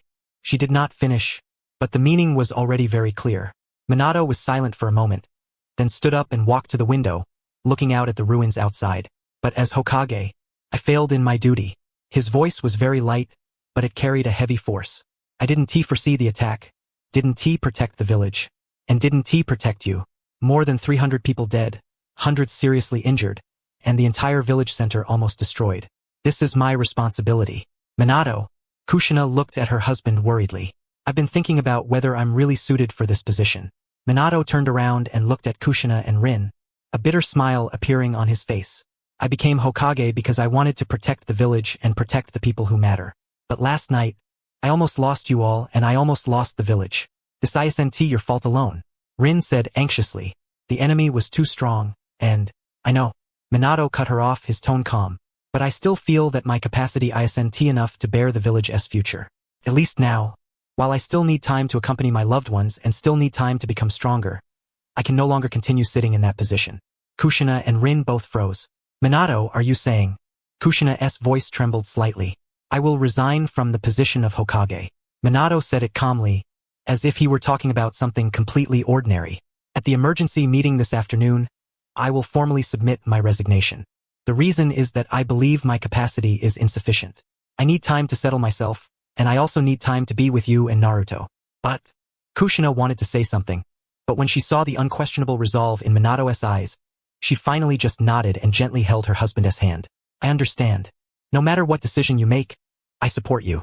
Teacher Minato. Tears welled up in Rin's eyes. Don't be like that, Rin. Minato smiled and reached out to rub her hair. This is only temporary. When I become stronger, when I'm confident enough to protect everyone, maybe I'll come back. But right now, I need time. He paused, then looked at the sleeping Naruto on the bed, his eyes full of tenderness. And Naruto was just born. I want to spend more time with him and more time with Kushina. As a husband and as a father, I've neglected those duties for far too long. The room fell into brief silence. Then Rin wiped away her tears and nodded hard. I understand, Teacher Minato. No matter what decision you make, I'll support you. And I believe you'll definitely come back. Konoha needs a Hokage like you. Thank you, Minato said sincerely. Just then, a slight sound came from the next room. Sakaya was awake. The three of them exchanged a glance and immediately got up, heading into the next room. Sakaya lay on the bed, his face still pale, but his eyes were open now. There was still exhaustion in them, but at least he had regained consciousness. He struggled to sit up, and Minato quickly stepped forward to support him. Don't move. You used up too much energy. You need rest, Minato said. Iemme fine. Sakaya shook his head, his voice a little hoarse. How are Sister Kushina and Rin? We're fine. Kushina and Rin walked into the room and sat down by the bed. It's all thanks to you, Sakaya. If it weren't for you, we might already have. Don't say something so silly. Sakaya cut her off, a faint smile appearing on his face. It's good that you're okay. As for me, I'm just a little tired. A few days of rest and I'll be fine. You know my body better than that. Thank you, Sakaya, Minato said sincerely. Sakaya shook his head and did not continue that topic. He looked out the window and asked, how is the village? The casualties are heavy, but the situation is basically stable. Minato briefly explained the situation, including the rumors targeting the Uchiha and Hiruzen Sarutobi's response. The Uchiha. Sakaya frowned. Someone is deliberately guiding public opinion. Is it Danzo? Most likely. Minato nodded. He wants to use this to suppress the Uchiha. He may even want to completely eliminate this unstable factor. What a headache. Sakaya rubbed his brow.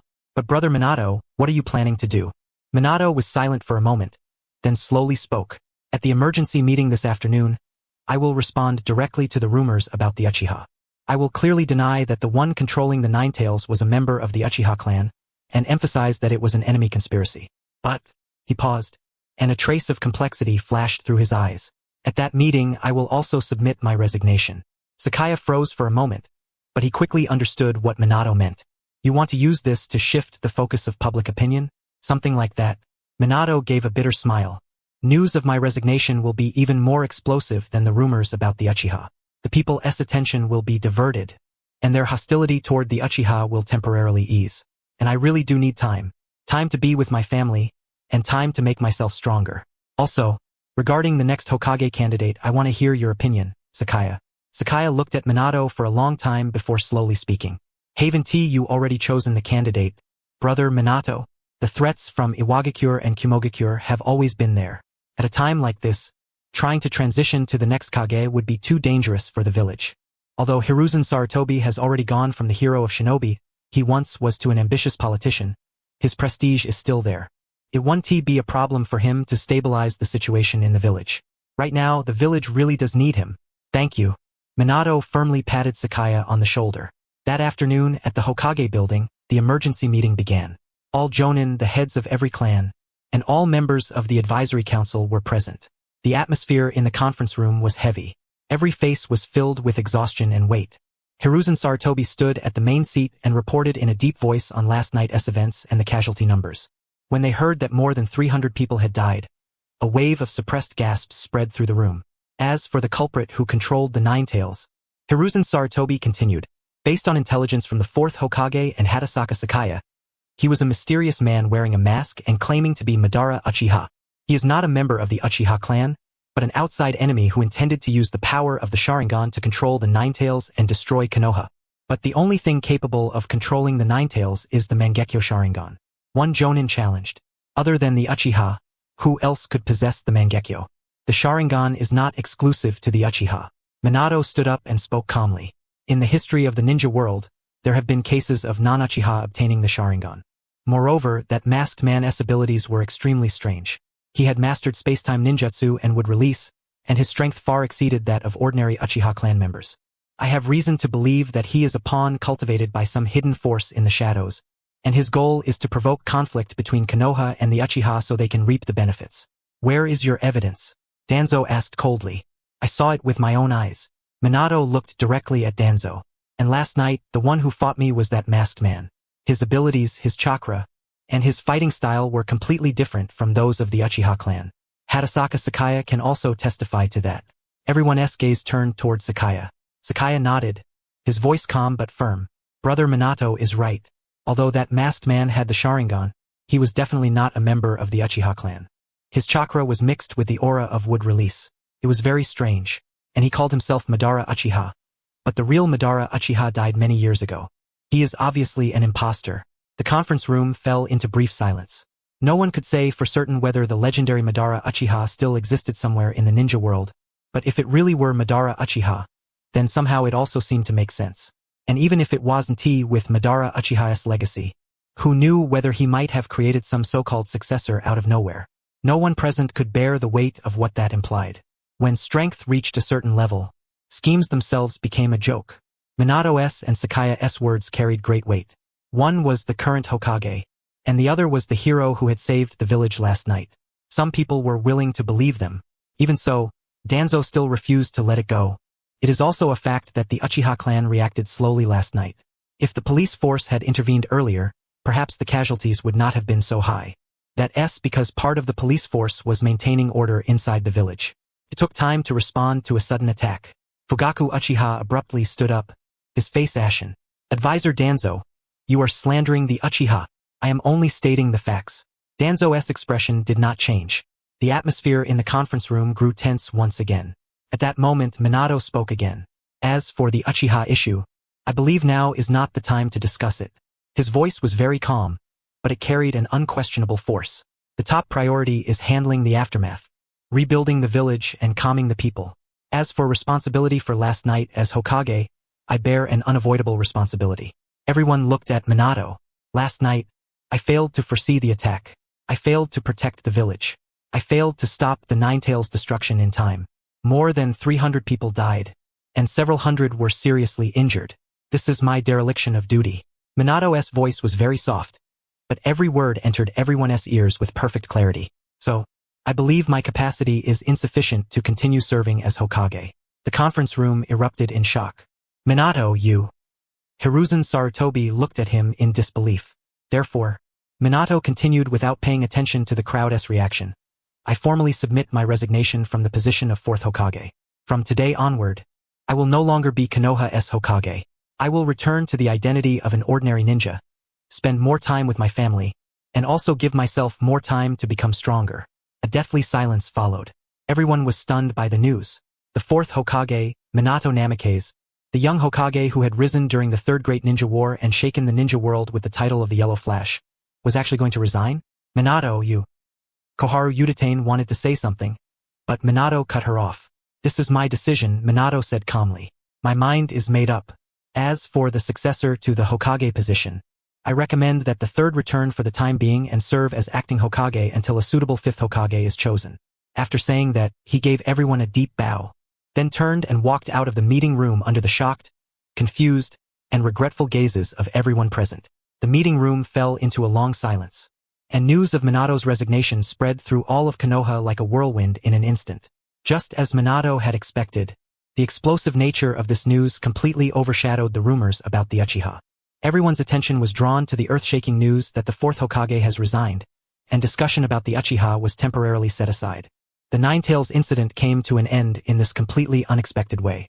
The third day after Minato's resignation, Konoha's reconstruction was moving forward in a tense but orderly way. The ninja were using earth release to level the ground and clear the rubble. The civilians were searching through the ruins for anything that could still be used. Children chased each other between the hastily set up tents, as if they had already forgotten the horrifying disaster from a few days ago. But the heaviness on people's faces, along with the black mourning cloth visible everywhere in the streets, kept reminding everyone that the pain brought by that disaster was still far from healed.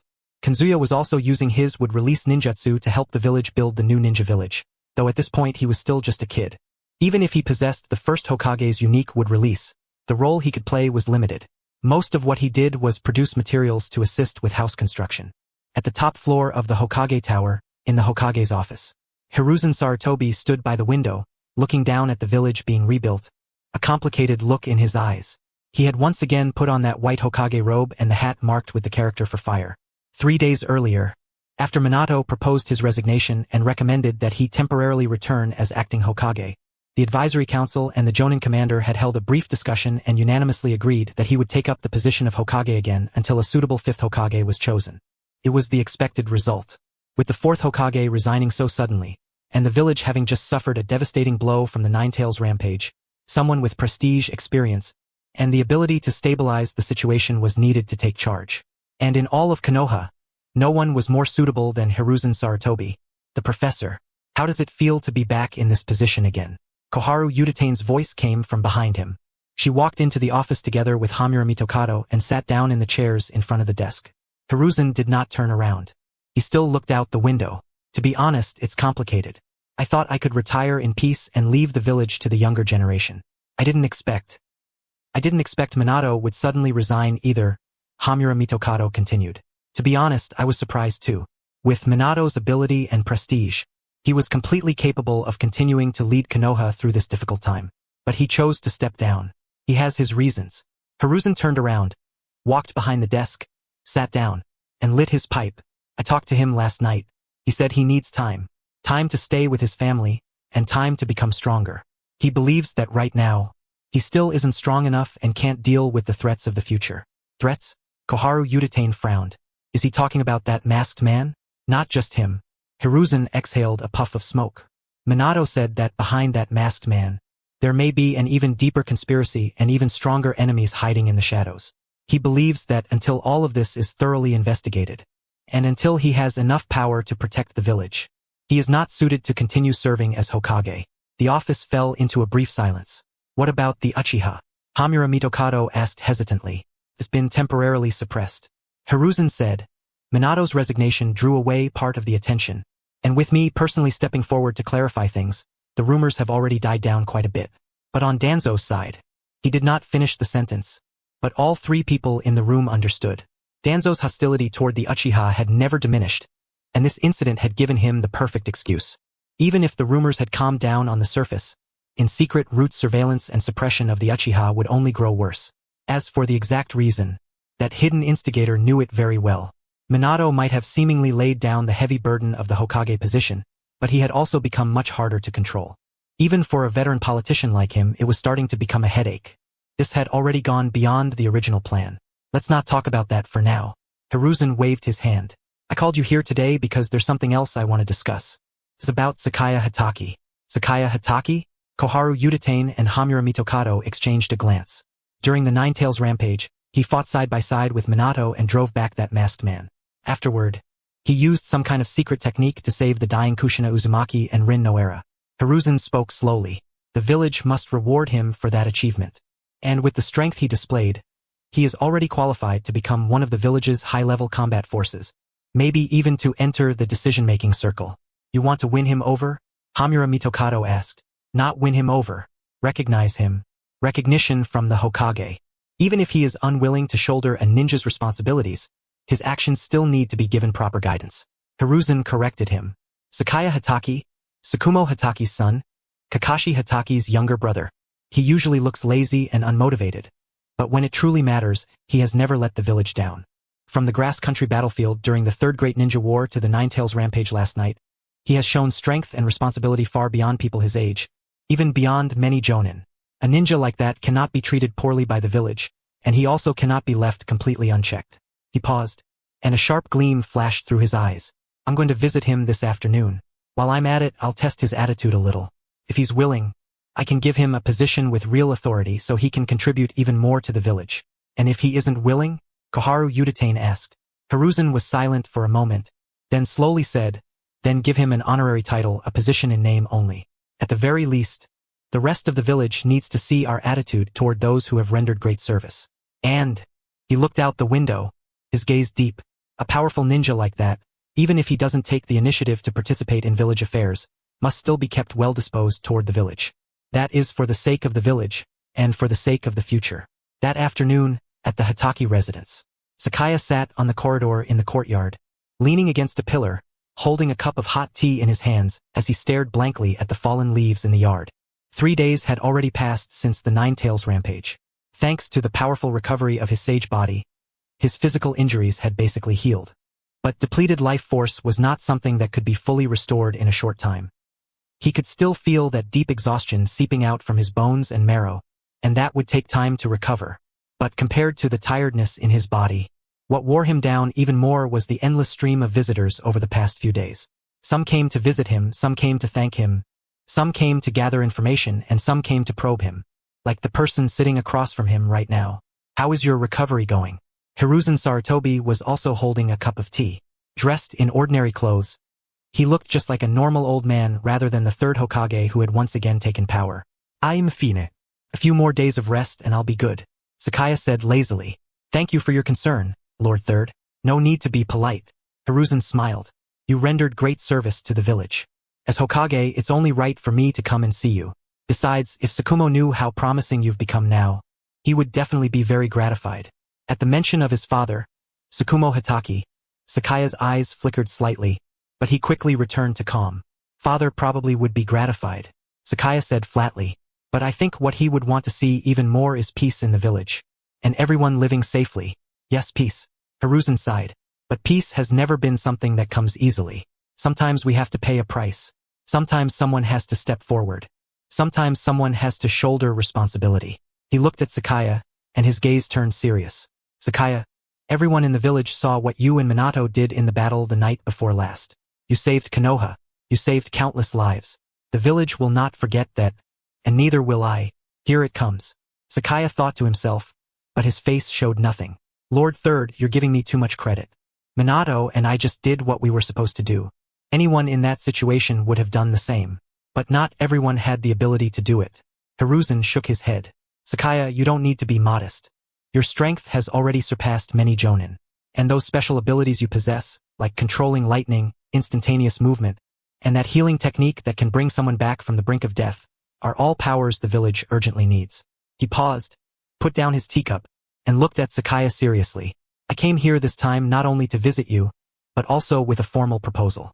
I want to invite you to join Konoha's upper ranks and take the position of captain of a special jonin squad, responsible for forming and commanding a special tactical force.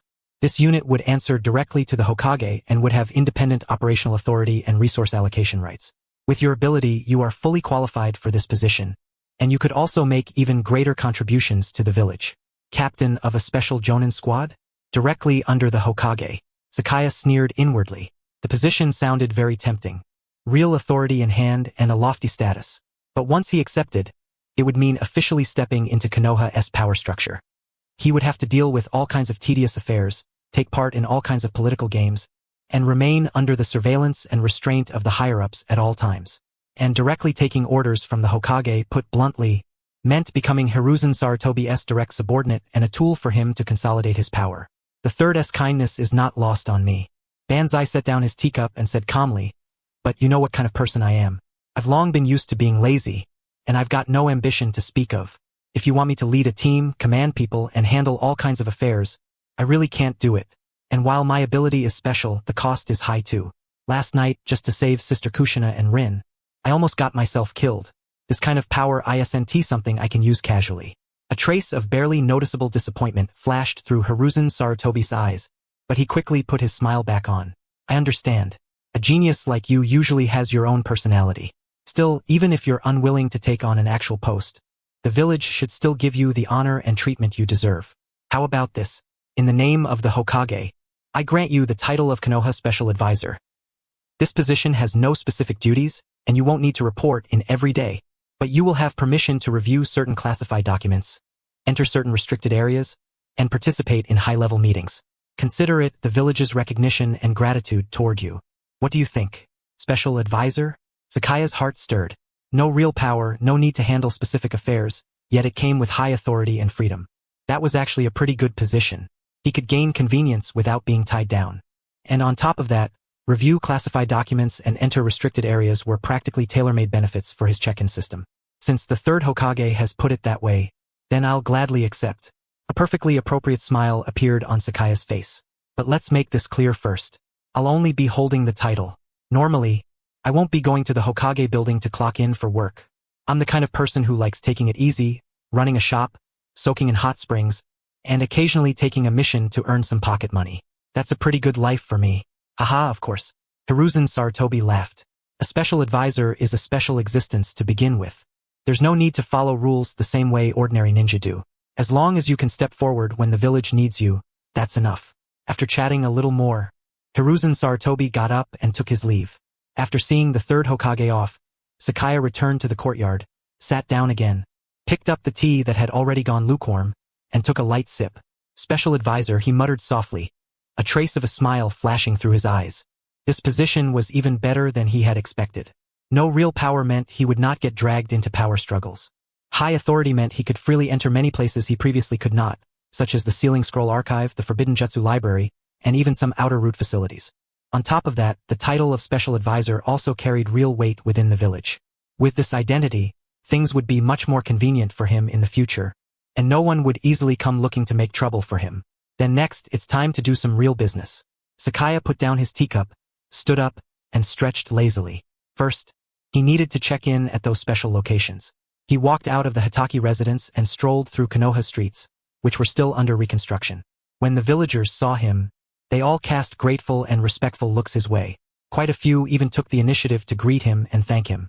Sakaya responded to each of them with a smile, never slowing his steps as he headed straight toward the Hokage building. With his status as a special advisor, he entered the Hokage building without issue. Under the guidance of an ANBU, he arrived at the Sealing Scroll Archive on the 3rd underground level of the building. This was one of Konoha's most core restricted areas, storing every sealing jutsu scroll the village had collected and created since its founding.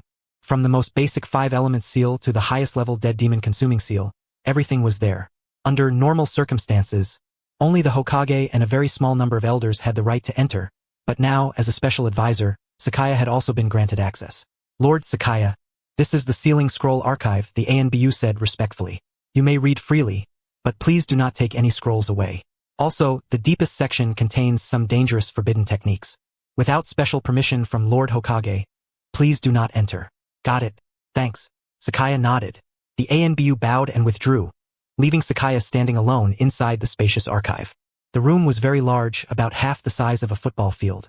Rows of tall bookshelves were lined up neatly, packed full of all kinds of scrolls. The air was filled with the faint scent of ink, the old smell of paper, and the subtle fluctuations of sealing formulas. System, Sakaya silently called out in his heart. Check in here. Ding. Special location detected. Konoha Sealing Scroll Archive. Check in? Yes. Check in successful. Reward obtained. Sealing Jutsu. Adamantine sealing chains. Secret sealing technique of the Uzumaki clan, capable of sealing chakra, restraining enemies, and sealing tailed beasts. Oh? Sakaya raised an eyebrow. Adamantine sealing chains. This was one of the signature sealing techniques of the Uzumaki clan. In the original story, only Kushina Uzumaki and Karen had used it. A ninjutsu that should have come naturally with the Uzumaki bloodline had actually been unlocked directly through the form of a check-in reward. Could restrain tailed beasts and seal chakra. This practical value was extremely high, and this was only the daily check-in reward. The monthly and yearly check-in rewards should be even more generous, right? Sakaya felt a sense of anticipation inside, but his face remained calm as he began pretending to browse through the scrolls on the shelves. He stayed in the archive for about 1 hour, roughly skimmed through some basic sealing principles and then left. Over the next few days, he visited several more places, the Forbidden Jutsu Library, the Ninjutsu Development Laboratory, and even near the entrance to Route. Every location triggered a check-in and gave him a different reward. Checking in at the Forbidden Jutsu Library gave him Forbidden Jutsu, Impure World Reincarnation, Improved Version. No living sacrifice required. Checking in at the Ninjutsu Development Laboratory gave him Kekiai Genkai, Lava Release, can freely control lava. Checking in near the Route entrance gave him Special Ability. Silent Step, from the Pirate World, can erase footsteps and presence. The harvest was quite abundant. But Sakaya did not stay long. After obtaining these rewards, he left those core areas and began wandering around the village. This time, however, his wandering had a purpose. He activated Mind's Eye. With the combined ability of radio wave perception and observation haki, everything within a radius of 50 kilometers appeared clearly in his senses. The sorrow and hope for reconstruction in the civilian district, the noise and returning vitality of the commercial streets, the tension and vigilance in the ninja district, the calm and undercurrents in the clan districts. All of Konoha appeared before Sakaya's eyes like a giant three-dimensional map. He began consciously screening certain targets within his sensory range. A little girl crying in the ruins.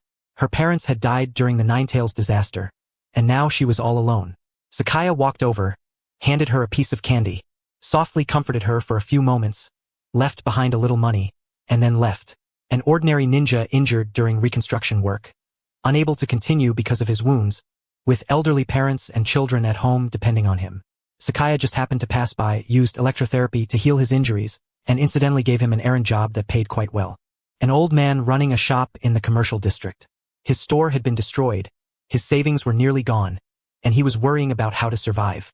Sakaya stepped into the store, bought a few things, paid far more than they were worth, and then casually mentioned that if he ever ran into trouble, he could go find him at Idle Cloud Pavilion. A child from the Uchiha clan, isolated by other children at the Ninja Academy because of the clan's recent situation. Sakaya coincidentally ran into him, crouched down to chat for a bit, gave him a few tips on ninja training, and even told him the Uchiha Sharingan is really cool, so train hard. A branch family ninja from the Hyuga clan, depressed over the conflict between the main family and the branch family. Sakaya happened to meet him at an izakaya, bought him a drink, listened to him vent for a while, and then offhandedly said, "Fate is something you fight for yourself, not something given by others." One person, then another. One person, then another. In just one afternoon, Sakaya had accidentally run into 17 people. There were civilians, ordinary ninja, clan ninja, children, old people, men, and women. Every single one of them was within Sakaya's calculations. Their situations, their needs, their personalities, all of it was accurately grasped through the perception of mind's eye and Sakaya's own analysis. Then, in the most natural and least noticeable way possible, Sakaya stepped into their lives and gave them a little help, a little kindness, a little hope. Those acts of help might have seemed insignificant. A piece of candy, a bit of money, one treatment, one job, one encouraging sentence. But those insignificant acts planted a seed in their hearts. A seed of gratitude, a seed of trust, a seed that, at a critical moment, might sprout, grow, and become a card in Sakaya's hand. This was the informal personal intelligence channel Sakaya wanted to build. It did not need to be a strict, cold organization like Root, nor did it need to be a loyal and efficient system like ANBU. All he needed were some ordinary people living in every corner of the village. They might not have much power or status, but they had eyes, ears, and mouths. They could see, hear, and talk about a lot of information that official channels could never reach. And what Sakaya needed to do was make them willing to tell him that information. Trade goodwill for goodwill, help for trust, sincerity for intelligence.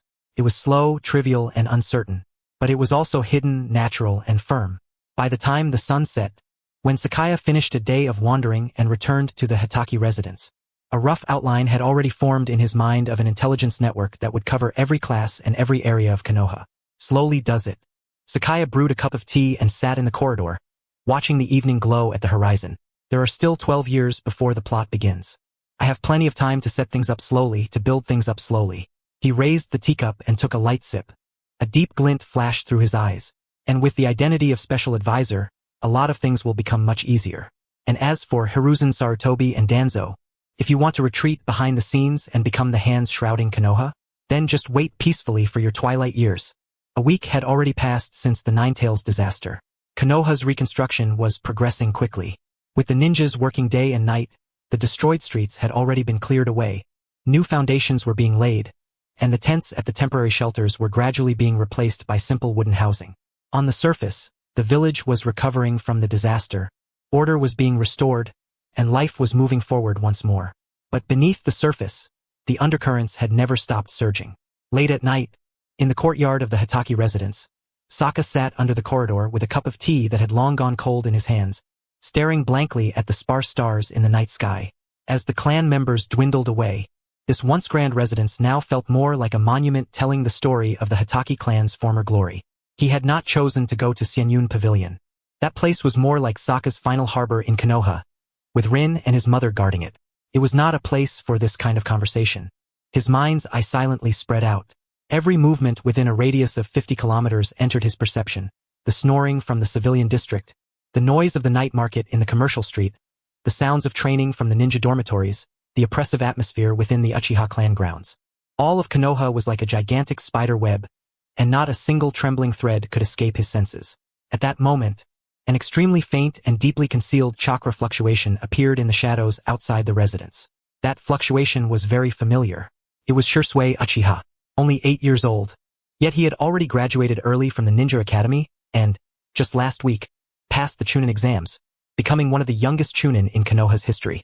Of course, the record for youngest Chunin was still held by his older brother, Kakashi Hatake. But at this moment, Shursue's presence no longer carried its usual clarity and resolve. Instead, it was filled with suppressed anxiety and confusion. He had come. Sokka did not move.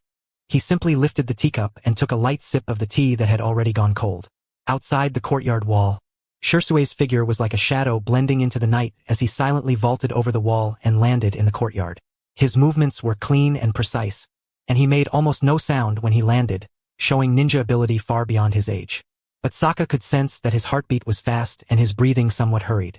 Clearly, his heart was far from calm. "Come out, Shursue," Sokka said as he set down the teacup without turning around. From the shadows, Shursue's figure slowly emerged. He was dressed in dark ninja clothes, with a ninja pouch at his waist and his signature short sword on his back. His black short hair swayed slightly in the night breeze. On that youthful yet delicate face, his brows were tightly furrowed, and his eyes were full of a heaviness that did not match his age. Saka-senpai. Shursui walked under the corridor and sat down across from Saka, his voice somewhat hoarse. Is this late? What did you come to see me for? Saka asked calmly, raising a hand to pour him a cup of tea. Shursui took the teacup, but did not drink. He only held it in both hands, as if trying to draw warmth from that faint heat. He fell silent for a moment before slowly speaking. Teacher, do you know about the rumors about the Uchiha in the village lately? I know. Saka nodded. People are saying the Uchiha controlled the Nine Tails and intended to rebel. Even though the third Hokage stepped forward to clarify things, not many believe it. It's not just rumors. Shursui's hands trembled slightly. These past few days, when the police force carries out missions, we've often been made things difficult for by other ninjas and pushed aside. Some civilians show fear and disgust the moment they see the Uchiha crest. Even at the Ninja Academy, Uchiha children are being isolated, pointed at, and called traitors and monsters by the other children. His voice grew lower and lower, until it was almost impossible to hear. Clan head Fugaku has been trying hard to ease the relationship with the village. He took the initiative to have the police force participate in reconstruction work and was even willing to transfer manpower to support the border. But the higher-ups, especially Advisor Danzo, have kept stalling and obstructing it with all kinds of excuses. Yesterday, the police force submitted a request to use a batch of reconstruction resources, but Danzo rejected it on the grounds that other departments need priority supply. And yet requests submitted during the same period by the Hyuga, the Sarutobi, the Shimura, and other clans were all approved without issue. Shursui lifted his head, his eyes full of confusion and pain. Teacher, I don't understand. The Uchiha are also part of Konoha. We've shed blood for the village. We've sacrificed clan members for it. So why? Why is the village treating us like this? When the Nine Tails disaster happened, the police force really did react slowly, but that was because part of our manpower was maintaining order inside the village, and responding to a sudden attack took time. And besides, the one who controlled the Nine Tails clearly wasn't an Uchiha clansman, so why is everyone blaming us? Saka listened quietly without interrupting. He knew Shursui needed to talk. This child, only 8 years old, was carrying far too much pressure for someone his age. The situation inside the clan is bad too. Shursui continued, his voice filled with deep worry. Clan head Fugaku advocates easing tensions and wants to improve relations through cooperation. But the radicals, led by Inabi Uchiha and Teka Uchiha, believe the village has completely abandoned the Uchiha and are calling for a hardline response. Some have even suggested becoming independent, like the Yatsuki clan of Kumogakure or the Hozuki clan of Kirigakure, and establishing an Uchiha land completely controlled by the Uchiha. Become independent? Saka raised a brow. Yes. Shursui gave a bitter smile. They say that since the village doesn't trust us, there's no need for us to keep risking our lives for it. The Uchiha possess the Sharingan and powerful strength. We are fully capable of standing on our own. And Madara Uchiha once left Konoha and established his own power. They say Madara is the true pride of the Uchiha, and clan head Fugaku's compromises are nothing but cowardice. Foolish, Saka commented flatly. I know it's foolish, Shursui said urgently. If the Uchiha really do become independent, it will inevitably lead to war. The village won't allow it, and the other ninja villages will also take the chance to make trouble. When that happens, the Uchiha will only be heading toward destruction. But more and more people inside the clan are supporting this kind of thinking. Clan head Fugaku is still trying to suppress it, but his prestige is declining. He paused, then looked at Saka, his eyes filled with confusion. Senpai, what should I do? I want to protect the clan, and I also want to protect the village. I don't want to see the Uchiha stand against Konoha, and I don't want to see war. But what should I do? Saka did not answer right away. He picked up the teacup and gently swirled the cold tea inside, watching the leaves slowly spin in the cup. The courtyard was very quiet, with only the rustling of leaves in the night wind. After a long while, Saka set down the teacup and looked at Shursui. Shursui, do you know when the conflict surrounding the Uchiha began? Shursui froze for a moment, then hesitantly said, Since the Nine Tails disaster? No. Saka shook his head. It began at the very start of Konoha's founding. From the moment Madara Uchiha left Konoha and fought the first Hokage, Hashirama Senju, at the Valley of the End. He stood up, walked into the courtyard, and looked up at the night sky. Madara Uchiha and Hashirama Senju built Konoha together. Their original intention was to create a world where every clan could live in peace and stop slaughtering each other. But the difference in their ideals eventually drove them onto separate paths. Madara believed the Uchiha should become the leaders of the village and rule everything through strength. Hashirama believed the village should be jointly governed by all clans, with everyone living together in peace. In the battle at the Valley of the End, Hashirama won, and Madara died. But Uchiha pride, Uchiha ambition, and the Uchiha's unwillingness to submit did not disappear with Madara's death. They were only buried deep in every Uchiha's blood, waiting for the day they would ignite again. Banzai turned around and looked at Shisui. The second Hokage, Tobirama Senju, knew very well how much of a threat the Uchiha could be. So he established the Konoha military police force and handed it entirely over to the Uchiha. On the surface, it looked like trust and important use of the Uchiha. But in reality, it was a form of isolation. The military police force was responsible for maintaining order inside the village, which meant Uchiha clansmen rarely took part in outside missions and rarely worked with other ninja. Over time, a gap naturally formed between them and the village. After the third Hokage, Hiruzen Sarutobi, took office, he tried to ease the conflict with the Uchiha. He promoted some Uchiha ninja and gave them some authority. But deeply rooted suspicion and estrangement were not so easy to erase, especially when people like Danzo existed in the village, always wary of the Uchiha, even hostile to them. So, Banzai walked back under the corridor and sat down across from Shisui again. The Uchiha conflict was not formed in a day or two. It is the result of history, ideology, power, and suspicion all working together. Whether doves or hawks, they are both just trying to find a place for the Uchiha to survive. Their methods are simply different. Shisui listened blankly. This history, which he had never heard before and never even thought about, struck his heart like a heavy hammer. Then what should we do now? He muttered. Now? Banzai smiled, and that smile was a little cold. The current situation may not actually be a bad thing for the Uchiha. What? Shisui froze. The Uchiha are already rotten on the inside, Banzai said calmly. Those radicals shouting about rising up and resisting, those old fossils clinging to the outdated dream of Uchiha glory while failing to see reality, those ambitious people stirring up conflict for personal gain. These people are tumors within the Uchiha. If they are not removed, the Uchiha will never truly be reborn. He looked at Shisui, a deep light flickering in his eyes. The current situation may be unfavorable to the Uchiha, but it is also an opportunity, a chance to clear out those internal tumors. When the outside pressure becomes great enough, internal contradictions will surface. The truly corrupt ones, the opportunists, the traitors, will jump out on their own. When that time comes, removing them will be entirely justified. You mean? Shisui's pupils contracted slightly. I'm not telling you to do it. Banzai patted his shoulder. Shisui, you're still young. This kind of dirty work shouldn't fall on you. What you need to do is observe, learn, and grow. See clearly which people in the clan truly want what's best for the Uchiha, and which ones are only using the Uchiha name for personal profit. See clearly which people in the village can be worked with, and which ones must be watched carefully. And then wait, Banzai said. Wait until the time is right. Wait until I have arranged everything. What are you going to do? Shisui's voice trembled a little. I'm going to give the Uchiha, and all the ninja clans like them who have been forgotten, ignored, and oppressed a completely new path forward. Banzai's voice was very soft, but in the silent night sky, it sounded like thunder. A completely new path? Shisui repeated in a daze. Yes. Banzai nodded. A new order that no longer places the ninja village at the core, no longer treats missions as the highest rule, and no longer makes the lives of comrades into something expendable. A new world where people like your father and mine can live openly and honorably, and can practice their own beliefs. He paused, looked into Shisui's shocked eyes, and continued. That new world is still only an idea for now, but it is slowly becoming reality. Rorin, the Spring Country, Xianyun Pavilion, these are all foundation stones. And in the future, more places will join, and more people will support it.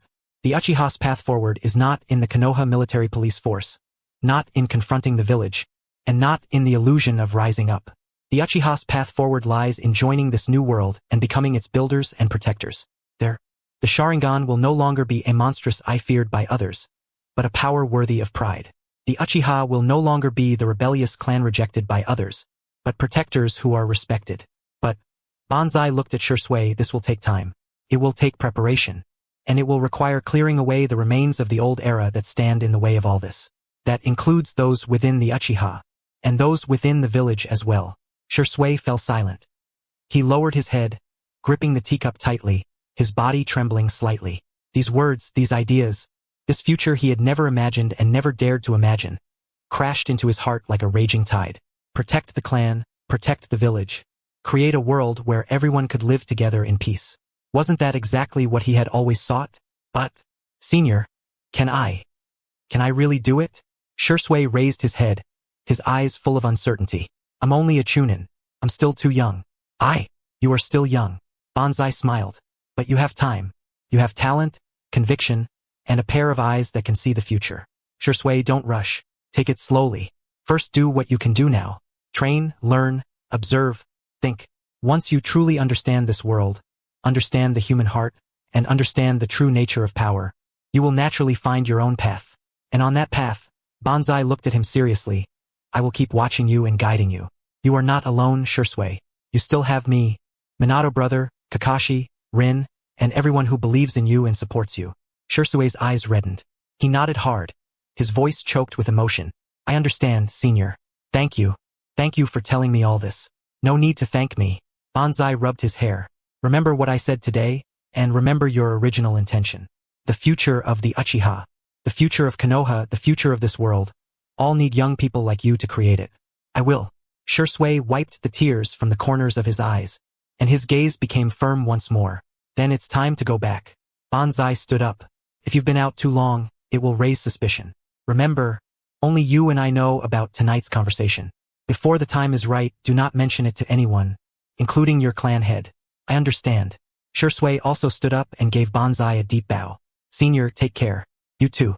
Shursui's figure seemed to melt into the night and disappeared soundlessly into the courtyard. Banzai sat down again, picked up the cup of tea that had long since gone cold, and took a light sip. The night wind blew past, carrying the chill of late autumn. But in his heart, a fire was burning. The Uchiha piece had already been placed. Next would be the Hyuga, Inoshikacho, the Aburame, the Inazuka, and every ninja clan struggling within the old system. Slowly, Banzai looked up at the night sky and muttered to himself, 12 years. There's still plenty of time. In the distance, in the direction of the Hokage rock, the statue of the third Hokage, Hiruzen Sarutobi, stood silently under the moonlight, as if watching every corner of the village. But Banzai knew that those stone-carved eyes could no longer see this village's future clearly. Sunlight filtered through the sparse clouds and spilled onto Konoha's streets, coating the village that was still being rebuilt in a faint golden glow. On the street outside the Hata residence, workers were busy repairing the road, and ninja moved back and forth carrying construction materials. Everything looked like it was steadily returning to order. Sakaya sat beneath the old tree in the residence courtyard, holding a novel he had brought back from Xianyun Pavilion. On the surface, he looked like he was leisurely reading, but his mind's eye had already spread out in silence. Everything within a radius of 50 kilometers appeared clearly within his perception, including the two watchers hiding beneath the eaves 300 meters outside the residence. Their chakra was concealed extremely well, as if it had blended into the shadows of the surroundings, nearly merging with the nearby buildings. Their breathing had been deliberately slowed, and their heartbeats were steady. They were obviously well-trained ninja, but that cold, indifferent chakra fluctuation unique to Root stood out in Sakaya's senses like fireflies in the dark. Danzo's men. Sakaya understood immediately. Ever since Hiruzen Sarutobi visited him 3 days ago and granted him the title of special consultant, Root's surveillance had begun. Or rather, it had never stopped. It had only shifted from one shadow into an even deeper one. That was not surprising.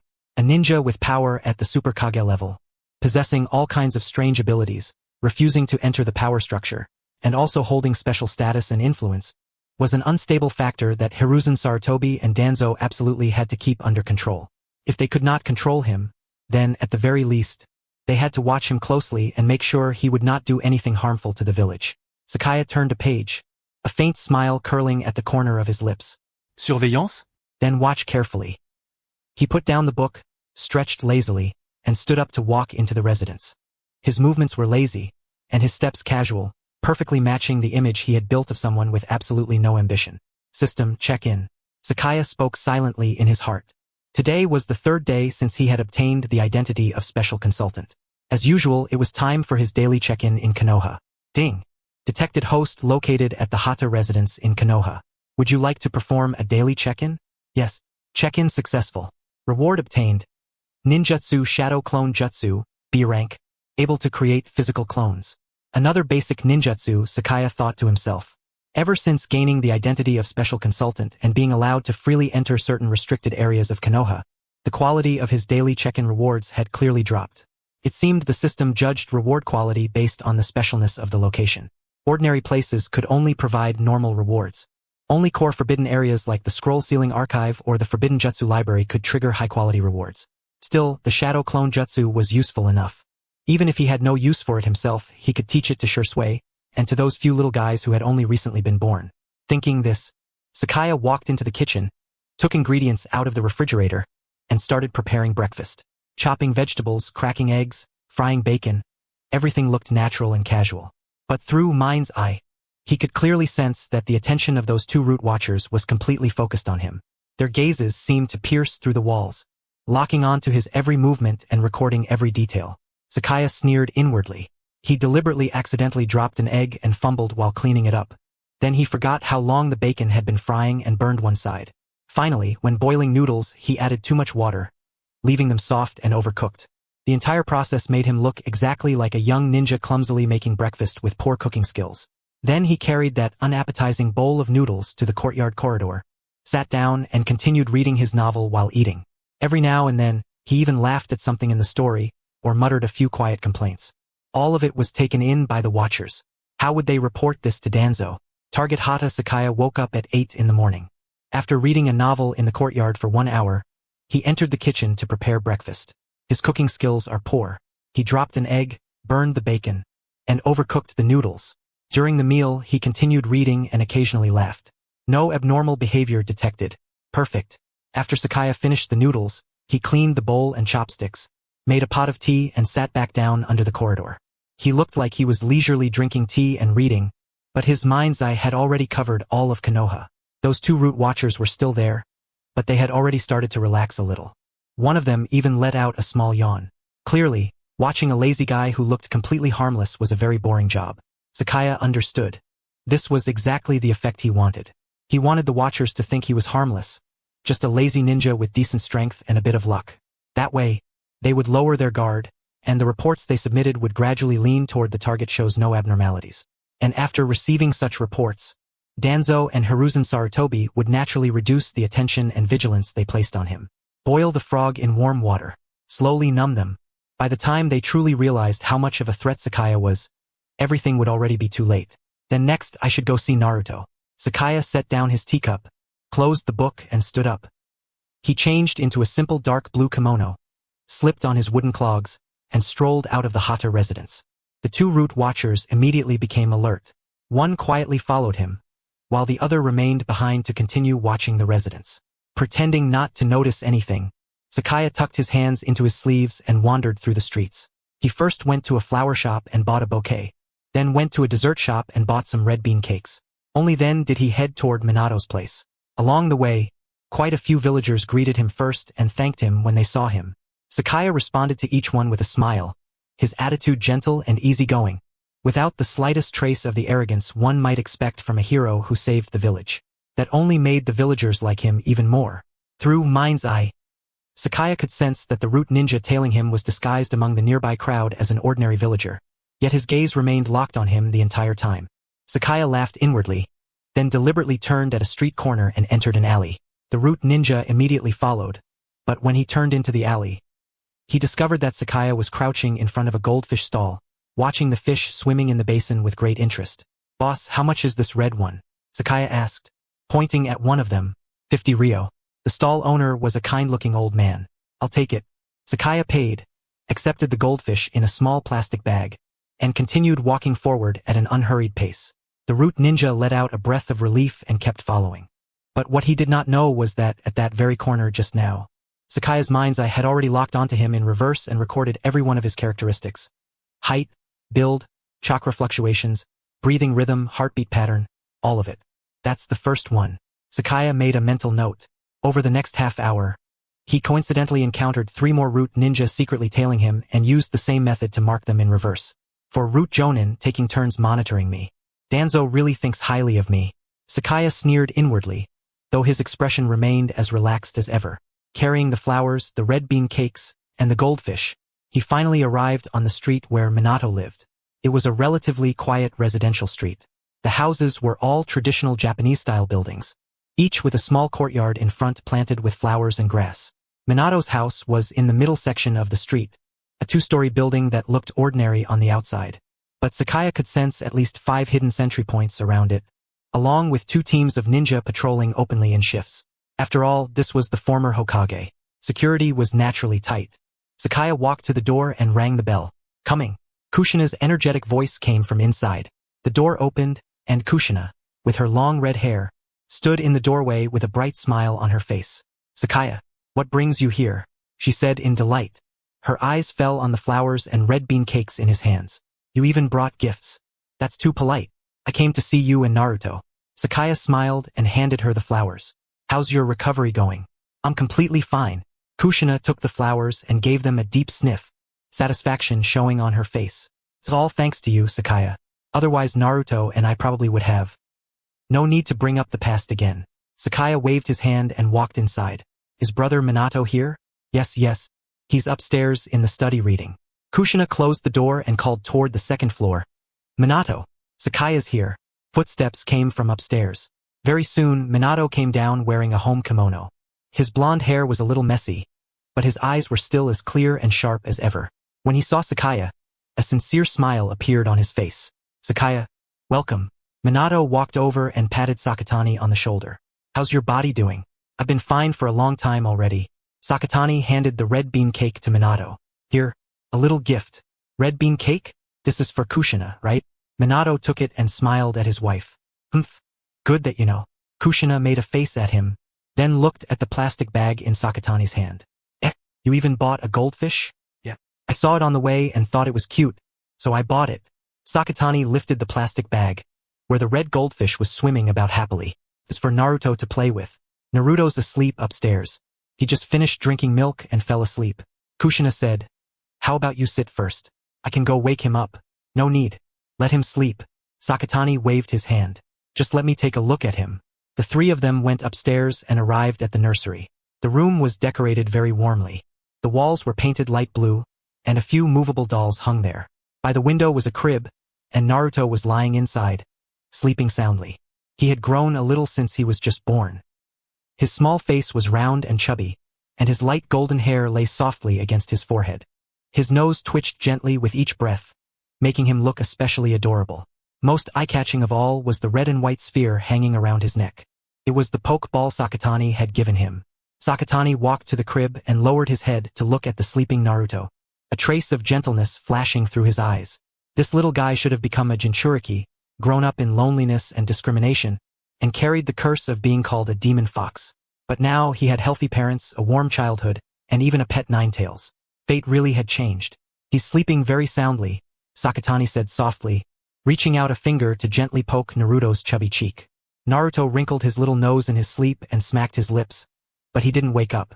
Yeah, this child really loves to sleep. Kushina stood beside him, her eyes full of motherly love. He sleeps more than 10 hours every day. When he wakes up, he eats. After eating, he plays. When he gets tired from playing, he goes right back to sleep. He's so easy to raise. Minato said softly, Sakatani, thank you. If it weren't for you, Naruto, There you go again. Sakatani cut him off and turned to look at Minato. Their eyes met, and everything was understood without words. Minato understood what Sakatani meant. He nodded and said no more. Sakatani looked back at Naruto, his gaze falling on the pokeball around his neck. It was time. He raised his right hand and placed his index finger on the surface of the pokeball. The instant his fingertip touched the sphere, the Rinnegan's ability activated silently. No hand seals. No chakra fluctuations. Not even the slightest warning. Sakatani's consciousness had already entered the inner space of the pokeball, pulling the Ninetales inside into an illusion space. It was a blood-red world. The sky was dark red, the ground was charred black, and the air was filled with negative emotions so thick they were suffocating. Hatred, rage, pain, despair. At the center of this world, a gigantic orange fox was bound by countless thick chains, its 9 tails hanging weakly on the ground. It was the 9-tailed demon fox, Kurama. Sakaya's figure appeared in this space. Compared to the massive Ninetales, he was as tiny as a speck of dust. But all 9 of the Ninetales' eyes snapped open in an instant and locked onto him. You again, the Ninetales said, its voice like thunder echoing through the space. You weird little brat. What? Here to laugh at me? Sakaya looked up at the Ninetales, his expression calm. Kurama, long time no see. The Ninetales' pupils suddenly contracted. How do you know that name? Shock appeared in its voice for the first time. Other than the old sage of 6 paths. No one knows my name. The sage of 6 paths appeared in my dream and told me. Sakaya said calmly. Bullshit. The Ninetales roared. Its massive chakra erupted, making the chains rattle loudly. That old man has been dead for ages. Talk. Who exactly are you? Why do you know my name? And what is this weird ball? Why can it trap me? Sakaya did not answer right away.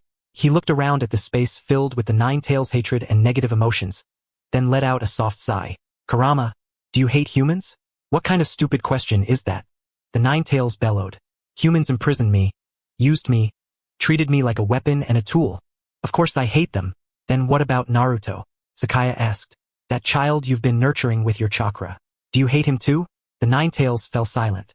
Only after a long while did it slowly speak, its voice much lower now. That little brat is different. His chakra is very warm, unlike other people, who are full of desire and malice. And he has the bloodline of that blonde brat and that red-haired woman inside him. It reminds me of... It did not continue, but Sakaya knew what it was thinking of. The Sage of Six Paths' two sons, Indra and Azura. Naruto is special, Sakaya said seriously. He is the child of prophecy, the one who can change this world in the future. He needs your help, Kurama. Child of prophecy. The Nine Tails sneered. Why should I believe you? Because I'm standing here, and you can't kill me, Sakaya said calmly. Because I can destroy this Pokeball at any time and give you your freedom back. But if I do that, Naruto will die. Because I know your name, I know about the Sage of Six Paths, and I know about the reincarnations of Indra and Azura. He paused, then raised his head and looked straight into the Nine Tails' nine eyes. Because I and the future-grown Naruto are the only ones who will treat you as Kurama instead of the nine-tailed demon fox. The Nine Tails fell silent again. In this blood-red space, the only sounds were the faint swaying of the chains and the Nine Tails' heavy breathing. After a long time, the Nine Tails slowly spoke. The previous savagery was gone from its voice, replaced by a trace of something more complex. What did that old man say to you in the dream? He said you would meet a special child, one who could understand your pain, dissolve your hatred, and lead you out of this darkness, Sakaya said slowly.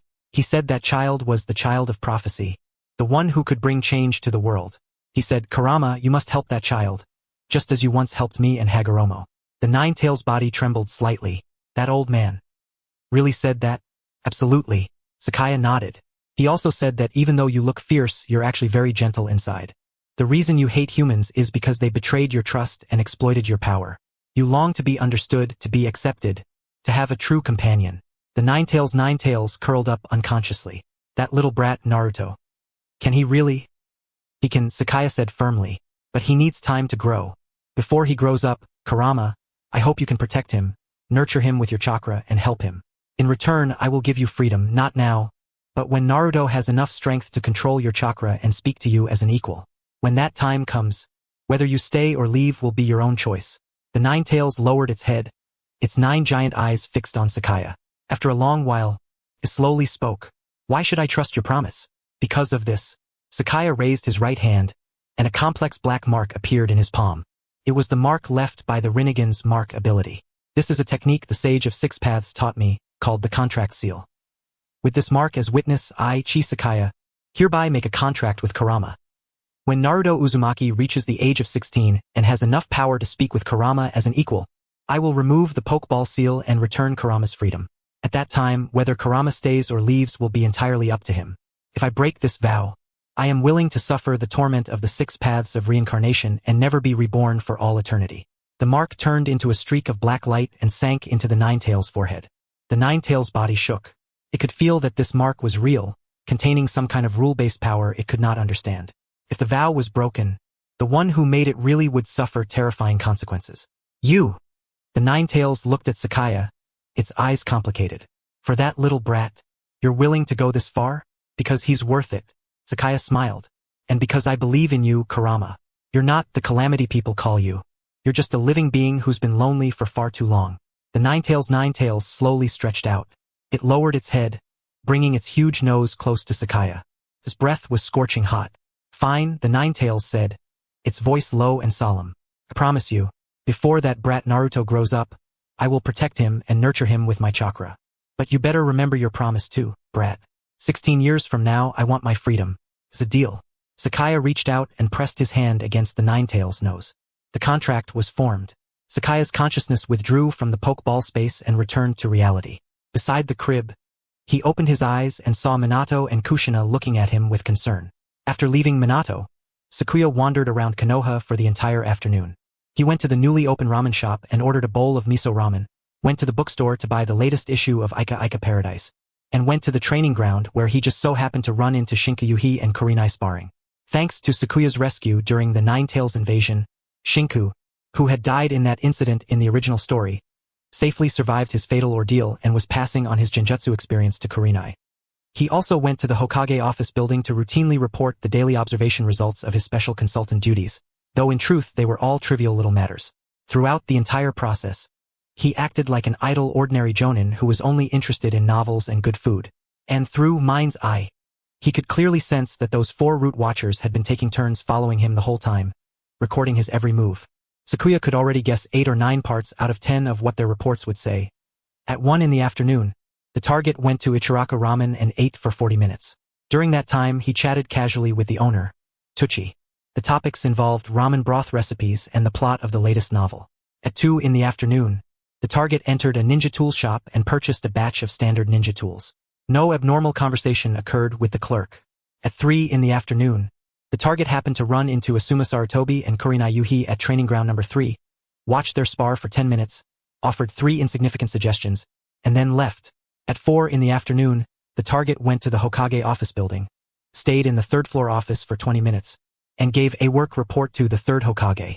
At 5 in the afternoon, the target returned to the Hatake residence and did not go out again after that. Boring, ordinary, completely worthless. That was exactly the effect Sakuya wanted. Night fell, and scattered lights lit up across Konoha. Inside the Hatake residence, Sakuya sat in the study. On the surface, he seemed to be flipping through the newly bought Ika Paradise, but his mind was already elsewhere. He was calculating the time.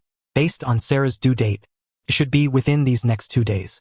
Including today, he had not returned to Rorin for a full 2 weeks, although every day, through a derived ability of mind's eye, after locking onto a designated target, he could ignore distance and sense the condition of Sarah and the child in her womb. Confirming that they were safe, he still had not seen them with his own eyes. And Asuka, the name he and Sarah had chosen for their daughter, could be born at any moment. Sakuya closed the book, walked to the window, and looked toward the northwest. That was the land of wind. That was Rorin. That was where his beloved wife and soon-to-be-born daughter were in this world. It was time to go back. Sakuya closed his eyes, and mind's eye spread out soundlessly, covering the whole of Konoha. Of the 4 root watchers, 2 were in a tree 300 meters outside the residence. 1 was in the shadow on the rooftop across from him, and the last one was in an alley not far away. They were all there and all very alert. After all, they had only just changed shifts not long ago. A faint smile curled at the corner of Sakuya's lips. Shaking them off would be too easy, but he did not plan to shake them off. He was going to leave, and he was going to make them know that he had left, while having no idea where he had gone or what he had gone to do. Sakuya walked into the courtyard and raised his head to look at the sky. There was no moon tonight, and the clouds were thick. It was perfect weather for traveling at night. He took a deep breath, and the power of the rumble fruit began to surge within him. Tiny arcs of electricity flashed across the surface of his body. The next instant, Sakuya's figure turned into a streak of azure lightning and shot into the sky. Boom! A thunderous explosion burst open in the night sky. The bolt of lightning tore through the darkness like a meteor flying in reverse, instantly breaking through the cloud layer and vanishing into the boundless night. It was too fast. So fast that the 4 root watchers did not even have time to react. By the time they heard the thunder and looked up at the night sky, all they saw was a fleeting streak of blue light and a trail of electric arcs slowly dispersing across the sky. What was that? The watcher in the tree suddenly stood up, eyes wide beneath his mask. The target disappeared. He flew into the sky. What kind of ninjutsu was that? I've never heard of a lightning release technique that can fly. Quick! Report to Lord Danzo immediately. Target Hatake Sakaya transformed into lightning and flew into the sky from the courtyard of the Hatake residence at 8:30 tonight. Direction: northwest. Speed: extremely fast. Impossible to track. Understood. For figures vanished from where they stood in an instant, racing toward root headquarters. Meanwhile, high in the sky, Sakuya had transformed into a humanoid bolt of lightning, speeding across the clouds. The fierce wind howled past his ears, but a thin layer of lightning armor covered his body, completely isolating the airflow and freezing temperature. The elemental transformation of the rumble fruit, combined with lightning release chakra mode, had pushed his flight speed to a terrifying level. From Konoha to Rorin, the straight-line distance was more than 1,000 kilometers. Using conventional travel methods, even the fastest ninja would need at least 2 days. But for Sakuya, This distance only required 1 hour. As he flew, he felt the surging power within his body. His sage body provided massive reserves of chakra, giving him astonishing endurance. Even while maintaining this kind of high-speed flight, the chakra he consumed was far less than the speed at which natural energy replenished it. And the lightning control granted by the Rumble fruit let him easily cut through air resistance and push his speed to the limit. This was Kage beyond Kage level strength. This was the result of all his check-ins over the years. Sakuya lowered his head and looked down. The earth was rapidly falling away beneath his feet. Forests, rivers, mountain ranges, villages, everything became tiny and distant. From this height, the boundaries between nations became blurred, and the conflicts between ninja villages seemed laughable. Humans were always fighting and killing over insignificant things, yet they forgot how vast the world was and how precious life was. But I will change it, Sakuya muttered in a low voice, determination shining in his eyes. I will create a world where Naruto, Sasuke, Shisui, Asuka, where all children can grow up safely. He accelerated. The lightning tore through the night sky, racing toward the northwest, toward Rorin, toward home. 1 hour later, the kingdom of Rorin, the royal palace. The palace deep at night was very quiet, with only the sound of patrolling guards' footsteps and the wind. Inside Sarah's bedchamber, the lights were brightly lit. On the wide bed, Sarah leaned against soft cushions, her belly swollen high. She wore a loose silk nightgown, her golden hair draped over her shoulders. On her face, which had grown slightly rounder because of her pregnancy, there was exhaustion and unease. Your Majesty, it's time to drink the prenatal medicine. A maid walked in carrying a bowl of medicine and spoke softly. Set it there. I'll drink it later. Sarah waved her hand, her gaze drifting out the window. Outside was the night view of Rorin. In the distance, Rorin's towering spire stood in the darkness, the crystal at its top radiating a gentle glow. That was the power of the dragon veins, the source of energy for all of Rorin. Under Sakumo's guidance and the efforts of that group of scientists recruited by Xianyun Pavilion, it had once again been put into the transformation of Rorin. That place was also where she and Sakuya had met, come to know each other, and fallen in love. The maid set the bowl on the bedside table. After hesitating for a moment, she still said, Your Majesty, you haven't really eaten much these past 2 days. That's not good for the baby. His Excellency the State Preceptor specifically instructed us that you must take care of your health. I understand. Sarah cut her off, her voice a little low. You may leave first. I want to be alone for a while. Yes. The maid gave a bow and withdrew from the room. When the door closed, silence returned to the bedchamber. Sarah reached out and gently stroked her swollen belly, feeling the movements of the little life inside. Asuka was very lively. These past 2 days, she had been moving especially often, as if she were ready to enter this world at any moment. Asuka.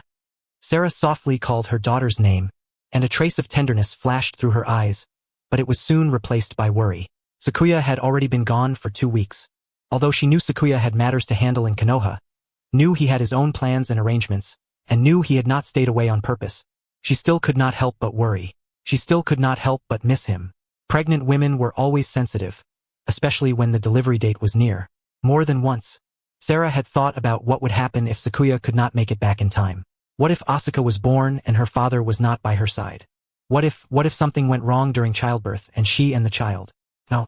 Sarah shook her head and threw that terrifying thought out of her mind. Uncle Sakumo, no, she should call him father now, had said that Rorin had the best doctors, medical ninja invited from the land of spring, and the most advanced medical equipment purchased from Konoha. And she herself was a ninja too, though she was not strong. Her physical condition was far better than that of ordinary people. Nothing would happen. But still, she hoped Sakuya could be by her side. Sarah looked out the window, a trace of disappointment flashing through her eyes. Just then, boom! A faint peal of thunder came from outside the window. Right after that, a streak of azure lightning fell from the sky and landed in the courtyard outside the sleeping palace. As the lightning faded, Sakaya's figure appeared. He was dressed in a dark blue kimono with a black haori over it. His short black hair stirred slightly in the night wind. A gentle smile rested on his face, while his eyes brimmed with unconcealed longing and concern. Sarah. Sakaya pushed open the door to the sleeping palace and walked in. Sarah froze. She looked at that familiar figure, at the smile on his face, at the warmth in his eyes. Her nose tingled, and her eyes instantly turned red. Sakaya. Her voice was choked with emotion. I'm back. Sakaya walked to the bedside, sat down beside Sarah, and reached out to hold her hand. The familiar warmth from his palm finally made Sarah certain this was not a dream. So you still know how to come back. She suddenly pulled her hand away and lightly punched his chest with her fist, her voice carrying a sob. It's been 2 weeks. A full 2 weeks. Did you forget about me and Asuka? Did you find a new lover in ye? Did you? How could that be? Sakaya said with a smile as he caught her hand and gently pinched her soft cheek. There were some things to deal with over in ye. So I got delayed for a few days. Look, didn't I rush back? What do you mean a few days? It was 2 weeks. Sarah glared at him, but the tears in her eyes had already given away how she really felt. They were tears of happiness. All right, my fault. Sakaya admitted it smoothly and reached out to stroke Sarah's swollen belly. How is Asuka? Has she been making trouble for you? She has been really restless. Sarah leaned into Sakaya's arms, her voice softening. She has been moving especially hard these past 2 days. I haven't been sleeping well at night. The doctor said it might be within the next few days. That's perfect, then. The reason I came back this time is to stay with you 2 more and wait for Asuka to be born safely. Sakaya kissed Sarah on the forehead and spoke softly. Sarah leaned against Sakaya's chest, feeling the warmth of him. The unease and anxiety that had built up over the past days slowly faded away. Nothing happened over in ye, right? She asked softly. Nothing. It's all been handled. Sakaya brushed it off simply, not wanting Sarah to worry about those schemes and power struggles. By the way, I'm planning to have mother and sister-in-law Rin come over. What? Sarah suddenly sat up straight and looked at Sakaya, a trace of panic flashing through her eyes. Mother and sister Rin are coming? Sakaya nodded. Mother hasn't seen father in many years. This is the perfect chance for our family to reunite. And with Rin here, since she is a medical ninja, your delivery will be safer too. But, Sarah's face turned red, and her voice grew smaller and smaller. I still haven't met mother. I don't know if she'll like me. I look like this right now. She lowered her head to look at her round belly, then touched her slightly swollen face from the pregnancy, her eyes full of unease. As the Queen of Rorin, Sarah had always been calm, confident, elegant, and dignified when facing her ministers, foreign guests, or her people. But as a daughter-in-law, as a pregnant woman about to meet her mother-in-law, she was just an ordinary little woman who would get nervous, worry, and feel afraid. Silly. Sakaya smiled and rubbed her hair. Mother-s a very good person. She'll definitely like you. And did you forget? Father already told mother about our marriage and your pregnancy. She was overjoyed and has wanted to come see you for a long time. I was the one who kept stopping her before, saying she should wait until you were close to giving birth. Really? Sarah lifted her head, hope in her eyes. Of course it's true. Sakaya said seriously. Mother wrote in her letter that she always wanted a daughter, but ended up giving birth to me and Kakashi, 2 sons.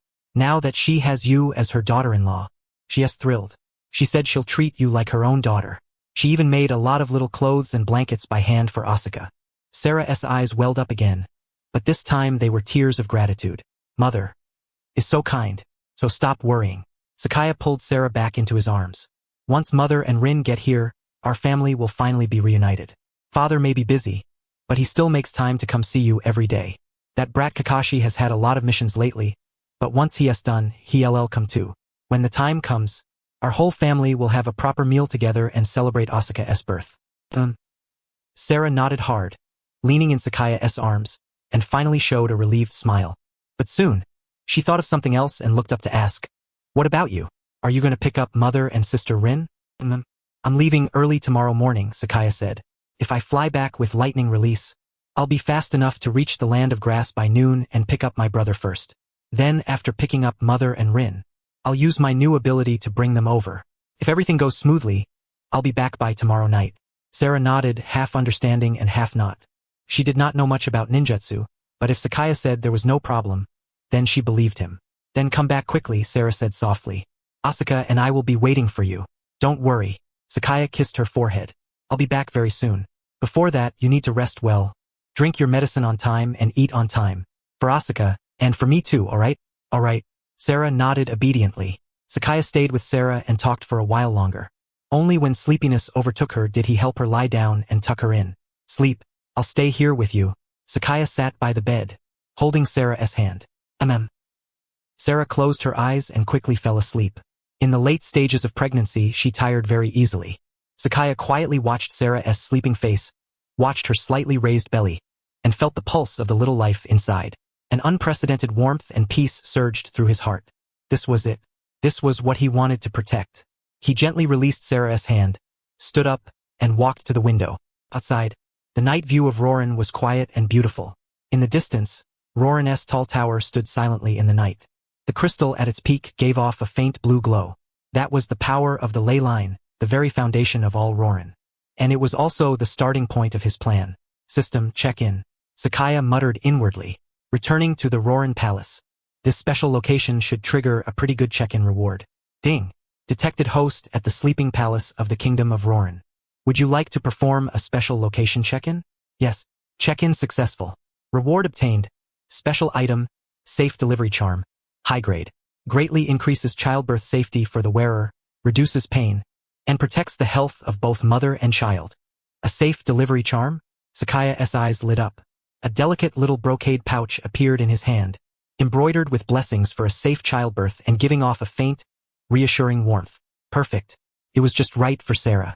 Sakaya walked back to the bedside and gently placed the safe delivery charm beside Sarah's pillow. The moment the pouch touched the pillow, it released a layer of soft white light that enveloped Sarah and Asuka in her womb. Sarah let out a comfortable little murmur in her sleep. Her brows relaxed, and she slept even more deeply. Sakaya smiled faintly and bent down to place a light kiss on Sarah's forehead. Sleep well, my queen. When I come back, our family will finally be reunited. He turned around and walked to the window. After taking one last look at the sleeping Sarah, he transformed into lightning, shot into the sky, and disappeared into the night. In the night, the palace of Lulan gradually faded into the distance. Banzai turned into a streak of lightning, pierced through the clouds and sped toward the southeast. The prelude to their reunion was already underway, but before that, he needed to make a trip to the land of grass first. Kakashi was carrying out a mission there, and he needed to bring him back as well.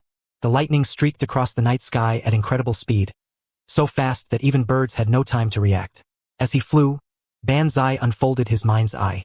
With a sensing range of 50 kilometers, further amplified at high altitude, he could clearly perceive everything on the ground. Sleeping villages, merchant caravans traveling at night, patrolling shinobi, lurking wild beasts, as well as those secrets hidden in the darkness, unknown to anyone. When he flew over the land of rain, a special chakra fluctuation below caught his attention. It was a vast, cold chakra filled with sorrow and anger, like a bottomless dark vortex slowly turning somewhere within the land of rain. Nagato, or rather pain. Banzai understood at once. He did not stop, nor did he even slow down. He simply maintained his elemental state and swept over the land of rain like true lightning. But his presence was still sensed. Inside a tower in the land of rain, a gaunt red-haired man suddenly lifted his head. His purple Rinnegan stared at the ceiling as if trying to pierce through layers of rock and look into the night sky. What is it, Nagato? A blue-purple-haired woman beside him asked with concern. She was Konan, one of the founders of the Akatsuki, and Nagato's only remaining companion. The other one had already fallen in the conspiracy of Hanzo of the Salamander and Danzo. Nothing. Nagato fell silent for a moment before speaking slowly. I just sensed a powerful force passing over us. It was very fast. This target wasn't here. A powerful force? Konan frowned. One of the Kaga-level experts from the 5 great nations? No. Nagato shook his head, and a trace of gravity flashed through his Rinnegan. That power was very special. It wasn't entirely chakra, and its intensity. He did not continue, but Konan understood. Something that could make Nagato the wielder of the Rinnegan. This Sirius was definitely not just an ordinary Kaga-level existence. Should we track it? Konan asked. No need. Nagato lowered his head again and looked at the map in front of him. It was obviously just passing through and had no intention of stopping. Right now, the most important thing is to complete the organization's plan, collect the tailed beasts, and bring about true peace. Konan nodded, but a trace of worry still flashed through her eyes. What exactly was that existence Nagato had sensed?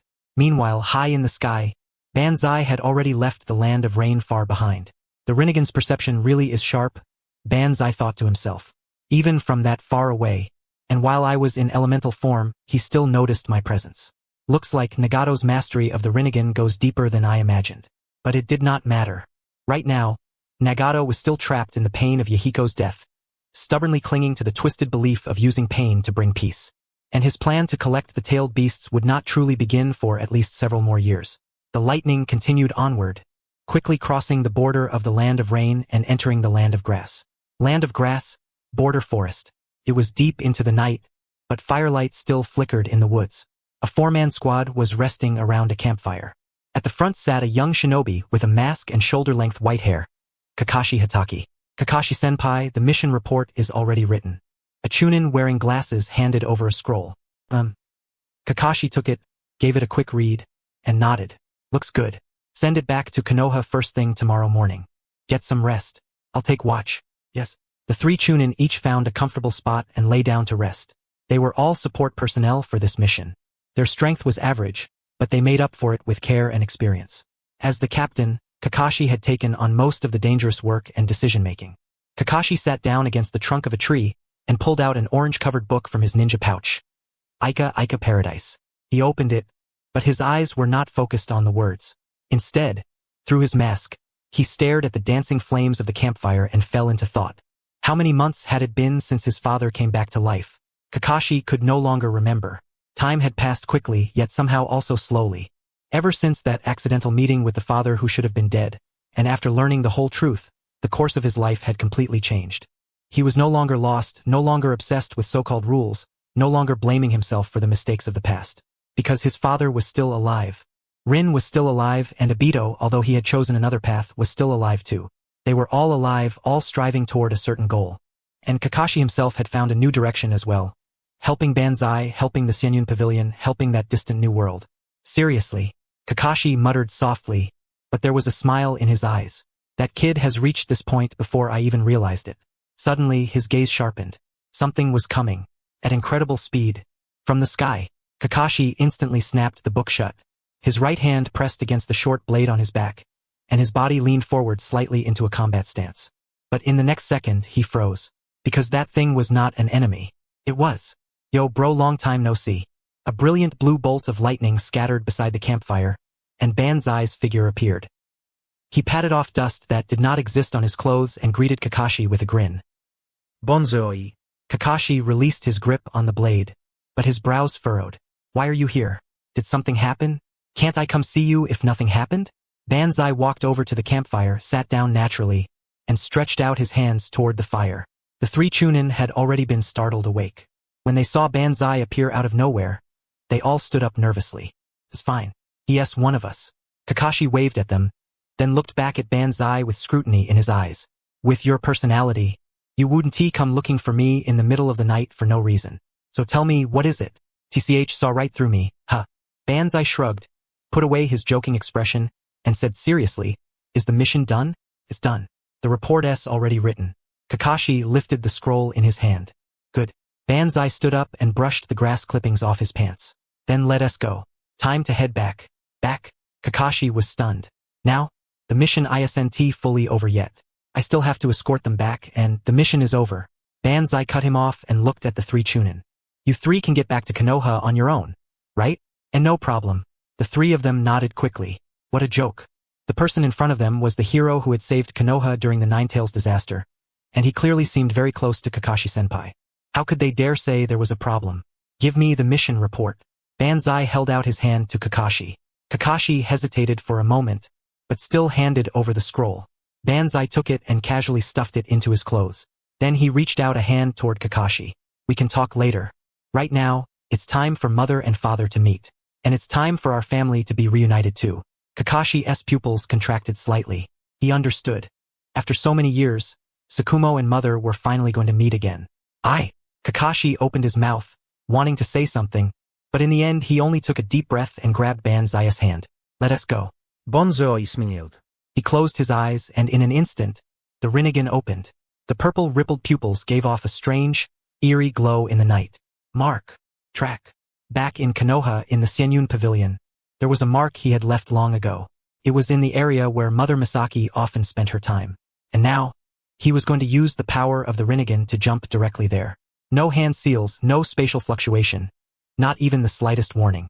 In the next second, Banzai and Kakashi vanished from the spot out of thin air. The 3 chunin stared at the scene in dumbfounded shock, unable to speak for a long while. Just now, was that time-space ninjutsu? I didn't see any hand seals. So that's Hatake Kakashi's younger brother, Hatake Sakaya? As rumored, he's unfathomable. The 3 of them exchanged looks and finally decided to pack up quickly and rush back to Konoha overnight. Meanwhile, downstream of the Naka River at Xianyun Pavilion, 2 women were sitting across from each other in the courtyard and inside the room, drinking tea. The older woman was around 40, but well kept, and looked like she was only in her early 30s. She had long, smooth brown hair, gentle features, and soft eyes. Dressed in a plain, elegant kimono, she was Hatake Shomu's wife and Kakashi and Sakaya's mother, Hatake Misaki. The woman across from her was much younger, with short brown hair, green eyes, and a gentle smile. It was no error Rin. "Ma'am, your skills keep getting better and better." Rin held the teacup in both hands and took a light sip, praising sincerely. "This tea is fragrant and refreshing, with a sweet aftertaste. It's so much better than what I make. You're just too sweet." Misaki shook her head with a smile, but her eyes were full of affection. "They're just ordinary tea leaves. It's you, Rin. You've worked hard this whole time, having to carry out missions while still making time to come keep me company. It's not hard." Rin hurriedly said, "I'm very happy just being able to talk with you, ma'am." And a faint blush rose on her face, and her voice dropped. "And when Kakashi isn't around, coming to keep you company is only right." With the end of the Ninetales rampage, Sakaya also stopped deliberately restricting no-era Rin's range of activity. Because of that, Rin was now frequently going back and forth between Konoha Hospital and Senyun Pavilion, doing the work she loved. Looking at Rin's shy expression, Misaki's eyes flashed with amusement. She was someone who had been there before, and could naturally see Rin's feelings for Kakashi. As for that child Kakashi, even if he always seemed cold, his concern for Rin was real. These two children would end up together sooner or later. If Shomu knew Kakashi had also found someone he loved, he'd be so happy, Misaki murmured softly. "Mom?" Rin looked at her in confusion. "It's nothing." Misaki shook her head, and just as she was about to say something, suddenly, the center of the room twisted and fluctuated without warning. In the next second, two figures appeared out of thin air. It was Sakaya and Kakashi. Ugh! Misaki was startled by the sudden situation, and the teacup in her hand almost tipped over. Rin also instantly entered combat mode, her hands forming seals, but when she saw who had come, the hand forming the seal froze in midair. Sakaya? Kakashi? Misaki stared wide-eyed at her two sons, who had suddenly appeared. "Good evening, Mother." Sakaya greeted her with a smile, then looked at Rin and blinked. "Yo, sister-in-law is here too." "Who's your sister-in-law?" Rin's face instantly turned red, but her eyes were full of delight. She had no time to care about Sakaya's teasing and kept her gaze fixed on Kakashi. "Kakashi, why are you suddenly back? Is your mission over? Are you hurt? Have you eaten?" She was so flustered that she couldn't speak properly, and in the end, she simply threw herself forward, burying herself in Kakashi's arms. Kakashi was knocked back half a step, but his arms instinctively wrapped around Rin. His face under the mask was slightly red, but he didn't push her away. He only said in a low voice, "I'm fine. The mission went smoothly. You're okay, right?" "I'm fine. I'm especially fine." Rin looked up, her eyes already red. "But you were gone for a full month this time. You didn't even send back a single letter. Do you know how worried I was? Do you know how worried Ma'am was? You idiot. As she spoke, she lightly punched Kakashi's chest with her fist, but her force was very light, more like she was acting spoiled. Kakashi let her hit him, his eyes full of tenderness and apology. "Sorry. The mission was a little troublesome, so it wasn't convenient to contact you. Next time I'll pay attention." "That's more like it." Rin sniffled, finally pulling out of Kakashi's arms, but her hand was still tightly gripping his sleeve, afraid that he would disappear again. Misaki watched from the side, her eyes full of relieved warmth, but soon, she noticed Sakaya's expression was a little strange. "Sakaya?" Misaki looked at her younger son. "Why did you suddenly come back? And you brought Kakashi with you. Did something happen?" "Something did happen, Mother." Sakaya's expression turned serious. He walked up to Misaki, crouched down, and took his mother's hand. "Are you mentally prepared? I have a few acquaintances that I need you to meet." "Acquaintances?" Misaki froze. "Who?" "Well." Sakaya looked at Kakashi, and the latter nodded. Then Sakaya took a deep breath and slowly said, "Father Shomu." Misaki's body trembled violently. Her eyes widened, her lips shook, and her face instantly went pale. What did you say?" Her voice was trembling. "Shomu, he wasn't already. Father isn't dead." Kakashi walked over and crouched down on Misaki's other side, taking her other hand. "Back then, that incident was fake. Father is still alive. He's in Lauren now, serving as the court advisor." "Oh, how is that possible?" Misaki shook her head, tears pouring out uncontrollably. "I saw it with my own eyes. He was buried. It was fake, Mother," Sakaya said softly. The Rinnegan quietly opened, and his purple pupils looked directly into Misaki's eyes. At the time, father really had already died. But I've been looking for a way to bring him back all these years. Through a special technique, it has already been done. All these years, he's been alive, just unable to return to Konoha, and unable to see you. Misaki stared blankly at Sakaya, then looked at Kakashi. The eyes of both her sons were serious, with not a hint of joking. And Sakaya's eyes. Your eyes. Misaki trembled as she reached out and touched the corner of Sakaya's eye. What is this? Why? This is the Rinnegan, a special dojutsu. Sakaya did not hide it. It's what gave me the ability to save father, and it's also what gives me the ability to take you to see him now. Misaki fell silent. Tears slid down her cheeks, but she didn't make a sound, only biting her lip tightly, her body trembling faintly. This news was too much of a shock for her. Her husband, whom she thought had died, was actually still alive. The person she thought she had lost forever still had a chance to reunite with her. 10 years. For a full 10 years, she had thought about Shomu every day, remembered every little thing between them every day, and regretted every day. Regretted not standing more firmly by his side back then. Regretted not holding on to him harder. And now, her son was telling her that Shomu was still alive. Is he doing okay? Misaki finally asked. Her voice choked with emotion. Very well. Kakashi said. Father is doing very well in Lauren.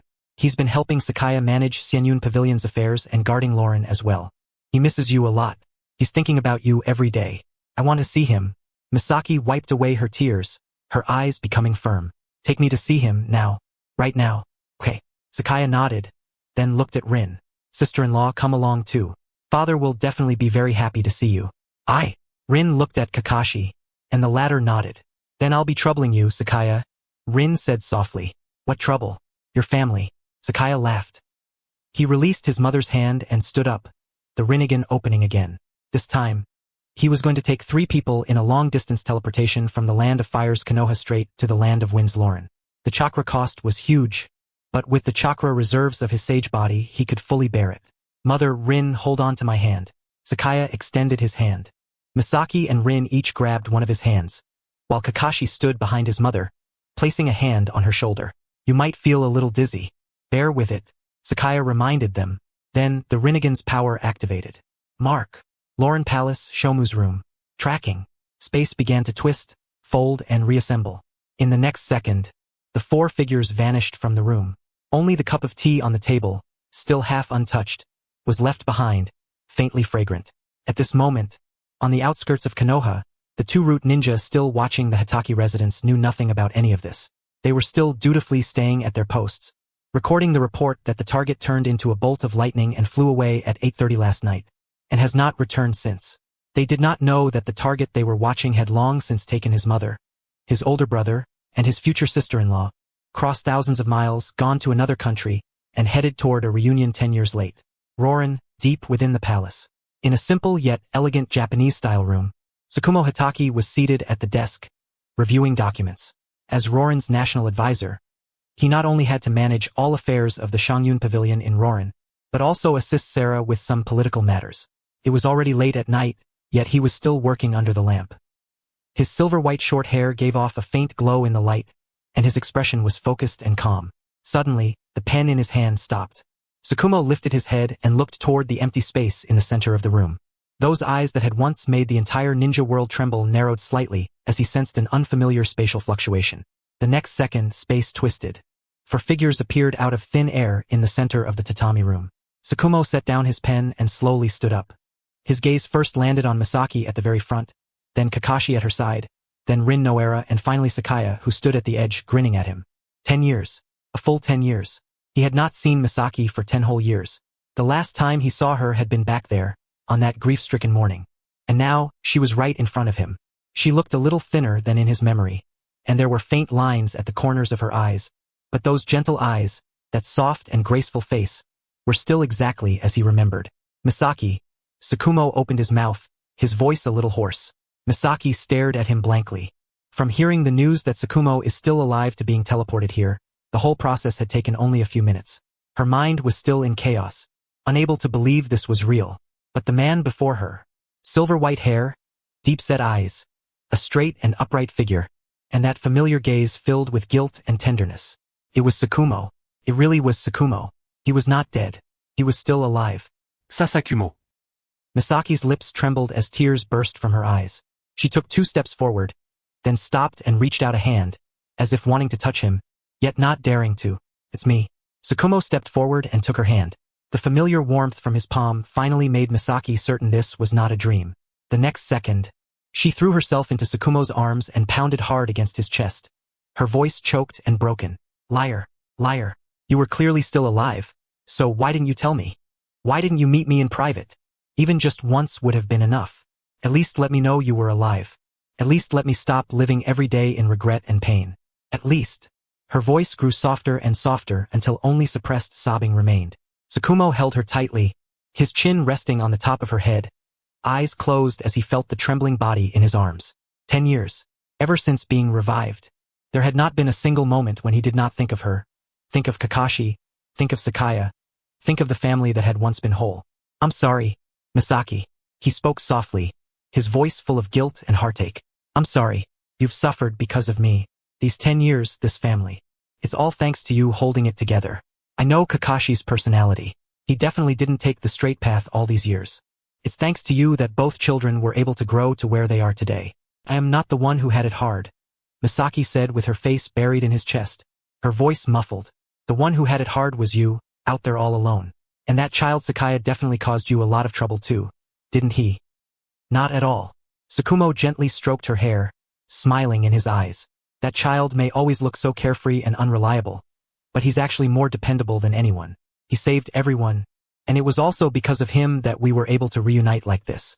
At the side, Sakaya looked at his parents embracing, and a gratified smile appeared on his face. But very quickly, his prank-loving nature surfaced again. Ahem. Sakaya cleared his throat and said with a waggling grin. All right, father, mother, I know you two haven't seen each other for 10 years and have a lot to say, but... He pulled over the somewhat awkward Rin no era and pushed her 1 step forward. Tajda. Let me introduce someone to you. Father, you should remember her, right? That bright and sunny little girl from when the Ninja Academy first started. Rin no era. And now, she's my future sister-in-law, Sakaya. Kakashi barked in a low voice, but his ears had already turned red. Rin Nohara's face was even redder, almost as if blood could drip from it. She stood there at a total loss, wanting to explain but not knowing what to say. In the end, she could only bow deeply. Mr. Sakumo, hello. Long time no see. Sakumo let go of Misaki and turned to look at Rin. His gaze stayed on Rin's face for a few seconds, then moved to her green eyes, and finally fell on her tightly clenched hands, stiff with nervousness. 10 years. That little girl who used to follow behind Kakashi and always smiled so sweetly had already grown into a graceful young woman. And seeing Kakashi's awkward expression, plus Rin's shy and nervous look, the corners of Sakumo's mouth lifted slightly.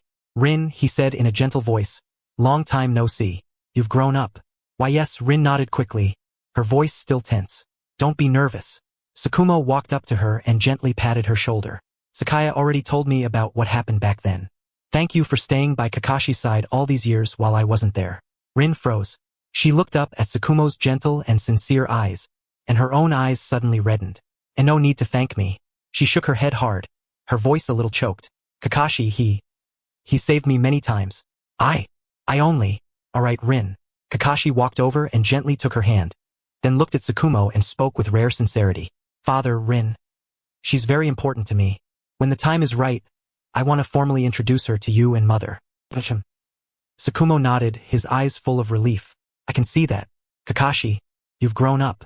Misaki wiped away her tears, walked to Rin's side, took her hand, and said gently, Rin is a good child. It's been thanks to her company all these years that I got through it. Kakashi, you have to treat her well. Understand? I understand, Mother, Kakashi said solemnly. This atmosphere. Sakaya rubbed his arms, pretending to have goosebumps all over. Too mushy. Right, Mother. There's one more person who's very important to me that I need to introduce you to. She is Sarah, right? Sakumo suddenly spoke, cutting off Sakaya's words. Sakaya froze. Father, how did you know what I was going to say? I'm your father. How could I not know what you're thinking? Sakumo gave him a glance, then turned to Misaki, his expression becoming slightly strange. Misaki, there's something I need to tell you first. What is it? Misaki asked in confusion. Sakumo cleared his throat and pointed at Sakaya. This brat went behind your back and handled something a year ago. His wife is Rorin's queen, Sarah. Misaki. She blinked, then blinked again, as if she had not heard clearly. Wife. Queen. Sarah? She repeated those few words, then slowly turned her head to look at Sakaya. Her eyes gradually became dangerous. Sakaya, is what your father said true? It's true. Sakaya scratched his cheek and gave a dry laugh. I was planning to tell you after some time passed. It's just that. You child. Misaki slapped him on the back. It was not very hard, but her tone was full of reproach. How could you not tell me something this important? A wife, and a queen at that. You.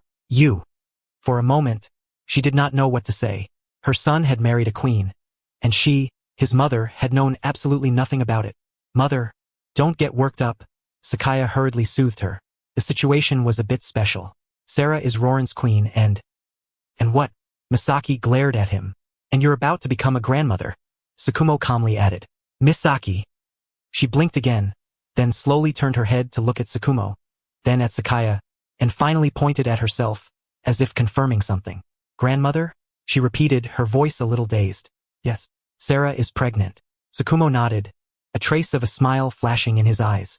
If we count the time, Kakashi is about to become an uncle, and you're about to become a grandmother. Am going to become a grandmother? Misaki muttered to herself. Her expression shifted from confusion to shock, then to delight, before finally freezing into a complex mixture of joy, panic, and disbelief. Sakaya, you child. She grabbed Sakaya's hand in one go, her voice trembling with excitement. Why didn't you tell me sooner? Where's Sarah? Where is she? Is she all right? Pregnancy is very hard on a woman. Has she been resting well? And you, as her husband, have you been taking proper care of her? A barrage of questions came crashing down, and Sakaya had no idea which one to answer first.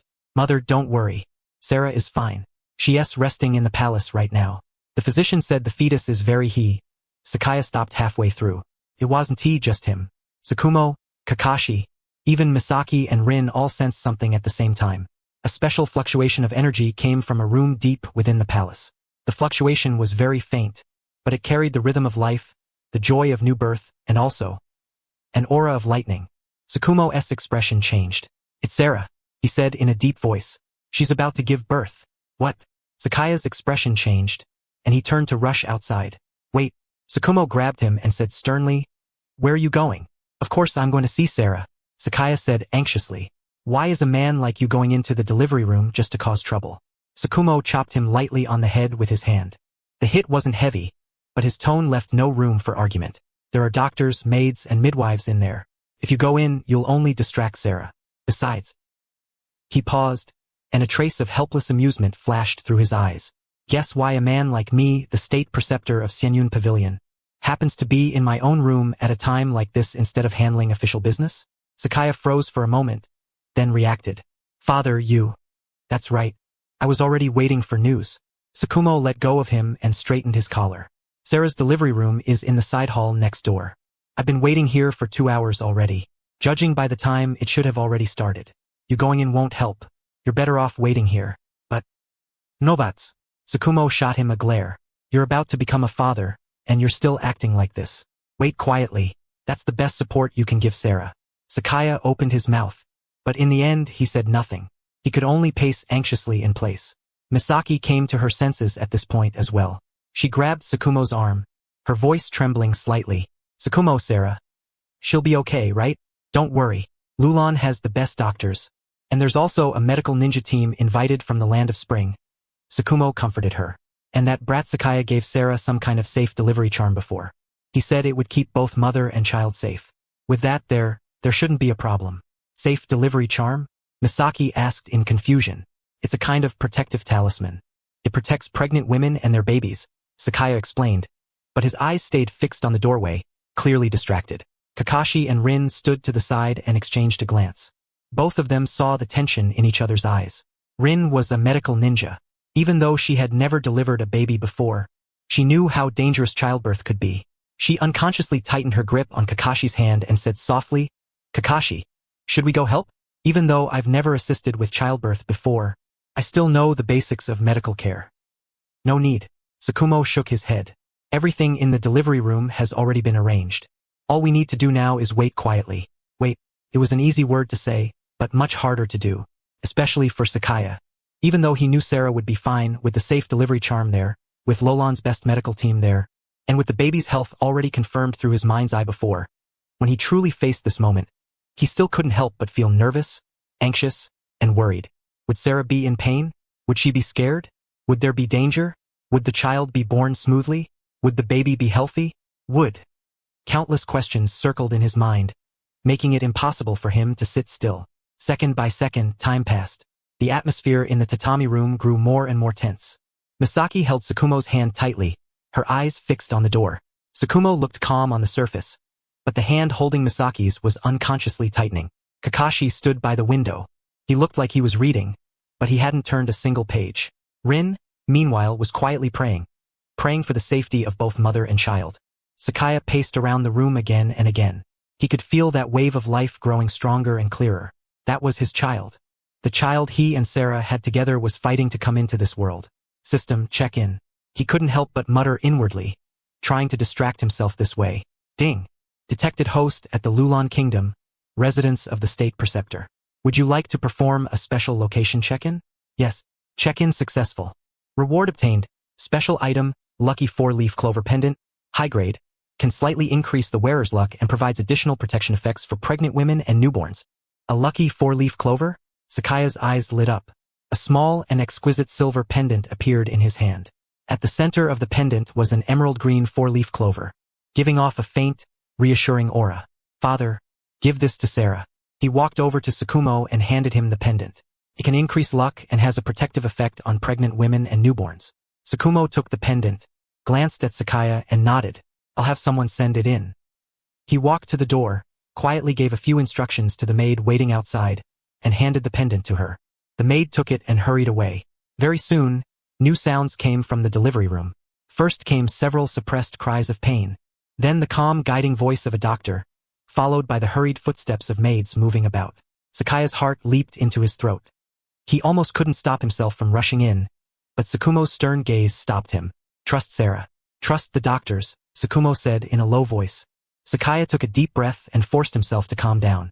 He closed his eyes and activated mind's eye, focusing his senses on Sarah and the baby. Their life force was vigorous and stable. Although there was pain, it was still within a bearable range. The baby's heartbeat was strong, and the position was proper. Everything was moving in a good direction, and as time passed, he sensed a familiar power radiating from the baby. That was the aura of lightning. It was the power of the Rumble Rumble fruit. It was exactly the same as the aura of his own Rumble Rumble fruit ability. Even more outrageous, Sakaya actually sensed a unique fluctuation of power belonging to the Sharingan. Sakaya opened his eyes, and a trace of shock flashed through them. Could it be that because he possessed the Rumble Rumble fruit, and because he had already awakened the Rinnegan by the time Sarah became pregnant, the child had inherited both abilities? No, it wasn't inheritance. It was awakening. This child hadn't even been born yet, and she had already begun awakening the power that belonged to her. At that moment, boom! Outside the window, a sudden clap of thunder exploded across the previously clear night sky. Right after that, dark clouds gathered at a speed visible to the naked eye. Lightning flashed through the clouds, and rolling thunder surged in. This is... Kakashi looked out the window, surprise flashing in his eyes. It's the child's power, Sakumo said in a deep voice, though there was clear gratification in his eyes. Looks like our Hatake family is about to produce another extraordinary little one. Crack! A bolt of lightning tore through the night sky, illuminating the entire Lulan Palace. Then came a second one and a third. The lightning danced like silver serpents across the night sky, and the thunder was deafening, as if celebrating the birth of some great life. And amid the lightning and thunder, wah! A crisp, loud cry pierced through the thunder, pierced through the walls, and entered everyone's ears. That cry was filled with vitality, filled with joy, filled with curiosity toward this world and a declaration of her arrival. She's born. Misaki cried out excitedly, tightening her grip on Sakumo's hand. She's born. Rin couldn't help but cheer too. She's born. Kakashi repeated softly. A complicated look flashed through his eyes, but in the end, turned into a faint smile. She's born. Sakumo nodded and looked at Sakaya. Sakaya stood there without moving. He listened to that cry, felt the aura of that new life, felt Sarah's life force gradually stabilizing, and felt the faint aura of lightning lingering in the air. Then he smiled. He smiled like a child. I'm a father now, he said. His voice was slightly choked with emotion, but his eyes were full of joy and pride. Congratulations. Sakumo patted him on the shoulder. Congratulations, Sakaya. Kakashi walked over and patted his shoulder as well. Congratulations, Misaki and Rin said in unison. Sakaya took a deep breath, steadied his emotions, then looked at Sakumo. Father, can I go in now?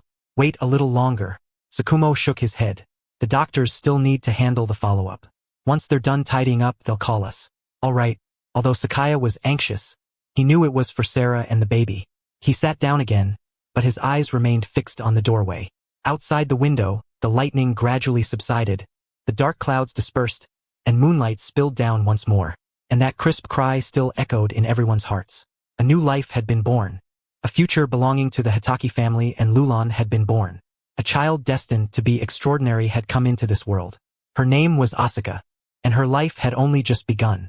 That cry seemed to flip some kind of switch.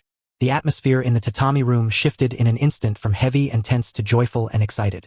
You can go in now. As soon as the palace servant came to report, Sakumo was the first to stand up, his tone carrying a rare urgency. The doctor just sent word that everything went smoothly. Mother and child are both safe. That's wonderful. Misaki clasped her hands together, tears glimmering in her eyes. Let's go take a look, Rin said excitedly. Let's go. Banzai almost dashed to the door in an instant, but the next second he seemed to remember something. He turned back to look at Sakumo, Misaki, Kakashi, and Rin, then scratched his head awkwardly. Should I go in first? We'll go together. Sakumo walked over to him and patted his shoulder, smiling. Don't rush. Sarah and the child are both waiting for you. Banzai nodded hard. The five of them quickly left the tatami room, crossed the long corridor, and arrived at the side hall next door.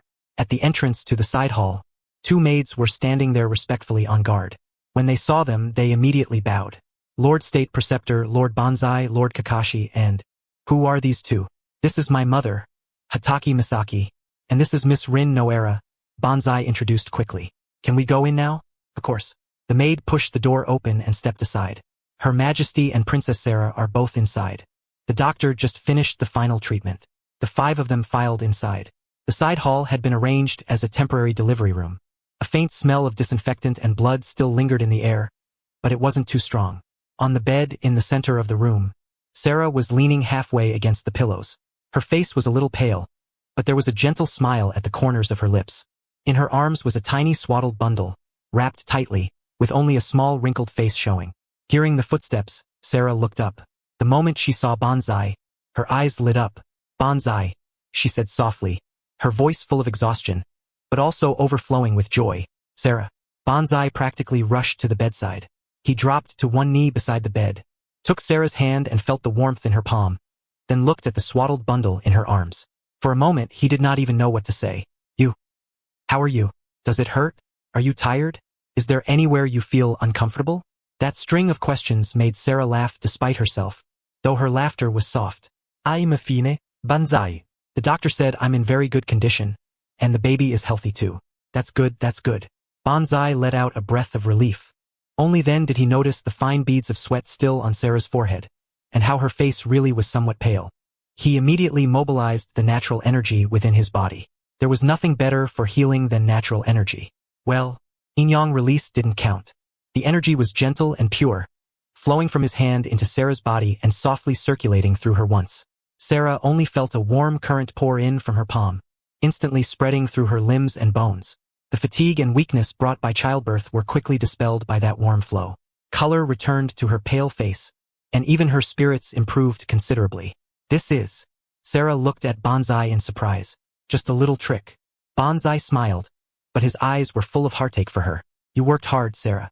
Really? Thank you. Sarah shook her head, tears shimmering in her eyes. It wasn't hard. Being able to give birth to this child makes me very happy. The two looked at each other, their eyes filled with affection so deep it could not be dissolved. At the side, Sakumo gave a light cough before stepping forward. Sarah, how do you feel? Uncle Sakumo. Sarah nodded to Sakumo, her smile gentle. I'm fine. I've made you worry. It's good that you're all right. Sakumo looked at the sleeping little one in Sarah's arms, and his gaze softened. What about the baby? Let me have a look. Sarah carefully handed the swaddled bundle over. Sakumo took the child, his movements a little clumsy, but very gentle. He looked at the tiny sleeping face in his arms. His eyes were full of affection, with a trace of emotion hidden beneath it. Once upon a time, he had held Kakashi like this too and Banzai as well. In the blink of an eye, his children now had children of their own. She looks like you, Sarah, Sakumo said softly. Then he handed the swaddled baby to the already impatient Misaki beside him. Misaki, come look at your granddaughter. Misaki took the swaddled bundle with trembling hands. The moment she saw that little face clearly, tears welled up again. So tiny, so cute, she murmured, reaching out a finger to gently touch the baby's soft cheek. Her eyes are like Sarah's, and her nose and mouth are like Banzai's. She's so beautiful. Mother, Sarah said as she looked at Misaki, speaking a little nervously, are you Banzai's mother? I'm Sarah, the queen of Lulon, and also Banzai's wife. I know, good child, I know. Misaki wiped away her tears, walked to the bedside, and held Sarah's hand, her eyes full of kindness and warmth. That boy Banzai is lucky to have married you. Thank you, Sarah. Thank you for bringing such a lovely little life into the Hatake family. And no need to thank me. Sarah was a little embarrassed under Misaki's gentle gaze, but a warm feeling rose in her heart. Her mother-in-law seemed very gentle, very easy to get along with. This is Rin, Kakashi's girlfriend, and also your future sister-in-law, Banzai added from the side. Big sister Rin. Sarah nodded to Rin. They were both young after all. Compared to facing Banzai's mother, Sarah was clearly less reserved around Rin. Sarah, congratulations. Rin walked to the bedside and took Sarah's other hand, her eyes full of sincere joy. You worked hard. Get some good rest. Once you're feeling better, I'll come see you and the baby again. Thank you, big sister Rin. Sarah smiled and nodded. After the introductions were done, Banzai rubbed his hands together and looked longingly at the swaddled baby in Misaki's arms. Mother, let me hold her? Do you know how? Misaki looked at him suspiciously. Of course I do. Banzai immediately straightened his chest. I've practiced. Practiced? Misaki raised an eyebrow. With a pillow, Banzai said righteously. Sarah could not help laughing out loud. Even though it pulled at her wound and made her suck in a breath from the pain, the smile in her eyes could not be hidden no matter what. You child. Misaki shook her head helplessly, but still carefully handed the swaddled baby to Banzai. Be careful. Support the head. Right like that. Banzai took the baby as if he were facing a great enemy, his movements stiff like he was defusing a bomb. But the moment that tiny, soft body truly settled into his arms, an indescribable feeling struck him instantly. This was his child. The continuation of his and Sarah's bloodline. The continuation of his life. Asuka. Banzai softly spoke the name, his eyes filled with a gentleness he had never shown before. He gently lifted a corner of the swaddle and looked at that sleeping little face, at the faint crease in her brow, at her tiny pink lips, at the occasional smacking motion of her mouth. Then he smiled. He smiled like a fool. I'm a dad. He suddenly raised his head, lifted the child high, and announced loudly, I have a daughter. Her name is Mingriseong. Chi Mingriseong. Idiot. Be careful. Misaki hurriedly reached out to catch her. Sakumo also frowned. He was about to lecture this careless brat and remind him that the child was too small, her body too weak, and he couldn't just mess around like this. At that moment, Mingriseong, held high in the air, pouted, as if she had been woken by her father's loud voice. She opened her eyes. They were beautiful blue eyes, just like Sarah's. But if you looked closely, faint arcs of electricity seemed to flash deep within her pupils. Then, under everyone's gaze, Mingriseong's little face scrunched up. Wah! Another loud cry. At the same time, a stream of warm liquid seeped from the bottom of the swaddle and accurately poured onto Banzai's head, then ran down his forehead, cheeks, and neck. Banzai. He stayed frozen in that pose, holding her up high. The expression on his face went from joy and pride to blankness and daze, and finally settled into a mix of shock, embarrassment, and disbelief. The air went quiet for a second. Then, ha. Kakashi was the first to lose it and burst out laughing. He immediately covered his mouth, but his shoulders were shaking badly, obviously trying very hard to hold it in. Rin also covered her mouth and chuckled, her eyes full of teasing amusement. Misaki was both exasperated and amused, and quickly took the child from Banzai while checking on her, scolding him at the same time. I told you not to mess around. Look, you scared the baby. Sarah couldn't help laughing too. Even though the wound hurt, her shoulders were still shaking with laughter. Sakumo looked at his son, covered head to toe in golden rain, and his mouth twitched. In the end, he couldn't hold it back either, and let out a soft laugh. You brat, he shook his head, his tone helpless but amused. You've learned your lesson now, haven't you? A baby isn't a toy. You have to handle her gently and take good care of her. Banzai finally came back to his senses. He lowered his arm and wiped the liquid off his face. His expression went from dazed to helpless, then from helpless to relieved, and finally turned into a broad smile. All right, my fault. He raised both hands in surrender, but his eyes were full of doting affection and warmth. Little princess, your dad lost. Okay? Mingri Xiang seemed to understand. Her crying gradually grew softer, but her little mouth was still pouting, and her blue eyes looked wet as they stared at Banzai, as if accusing this unreliable father. But just as the crying began to fade, Banzai sharply felt a faint electric current being transmitted from Mingri Xiang's body, through the swaddle, through Misaki's hand, and finally into him. That current was very weak. For him, as a Rumble fruit user, it wasn't even enough to count as an itch. But the aura within it, the aura unique to the Rumble fruit, still made his heart shake. As expected, it really was a side-effect-free Rumble fruit. Could even be inherited. No, not just inherited. Banzai closed his eyes, and his eye-heart silently unfolded as he sensed the condition inside Mingri Xiang's body. That weak but clear lightning power, that chakra which had just awakened but had boundless potential, and the faint fluctuations deep in her eyes, the pupil power of the Sharingan. This child had not only inherited his Rumble fruit power, she had also awakened the potential of the Chi line's Sharingan, which had evolved through the Rinnegan. In other words, from the moment she was born, Mingri Xiang possessed 2 Kekii Genkai no 3. The Rumble fruit ability in this world could be regarded as a special, controllable lightning release Kekii Genkai. The Sharingan came from the original Uchiha inheritance, and her mother Sarah, as a woman of Lulan, carried the bloodline of vein manipulation in her body. Though the power was weak, it was indeed a special bloodline. 3 special bloodlines had fused and coexisted within this tiny body. What did that mean? Banzai opened his eyes and looked at Mingri Xiang, who had fallen asleep again in Misaki's arms, a sharp glint flashing through his gaze. It meant that from this day on, the Chi line had truly opened up a brand new, unique path for Kekii Genkai. Fusion, evolution, sublimation. Mingri Xiang was the starting point of that path. In the Naruto world, aside from the one that naturally formed the most Kekii Genkai abilities, the one who should count the most was probably Meitarumi, but from today on, Meitarumi would have to move down a bit too. What's wrong, Banzai? Sarah noticed his odd expression and asked softly. Nothing. Banzai shook his head, walked to the bedside, took Sarah's hand, and his eyes were full of a smile and pride. I was just thinking that our daughter will definitely become an amazing person in the future. Of course. Sarah smiled too, her eyes full of maternal tenderness and pride. She's our daughter, a princess of Lulan, a child of the Chi family. She'll definitely be happy. Bonzo inoidid. Then bent down and gently kissed Sarah on the forehead. Sleep, you've worked too hard today. I'll stay here with you. Okay. Sarah was indeed exhausted. The delivery had drained far too much of her energy, and the relaxed feeling brought on by the natural power Banzai had injected her with earlier made her quickly fall asleep. Banzai tucked her blanket in neatly, then turned around and looked at the others in the room. Sakumo nodded at him, his eyes saying, "We'll talk later." Misaki held Mingri Xiang and sat on the chair by the bed, softly humming something that seemed to be a lullaby. Kakashi and Rin stood by the window, speaking in low voices. Every so often, they would look towards Sarah and Mingri Xiang on the bed, their eyes carrying gentle smiles. Outside the window, the night was still deep, but faint light had already begun to appear in the east. A new day was about to begin, and the Chi family's new chapter also officially opened with that clear cry.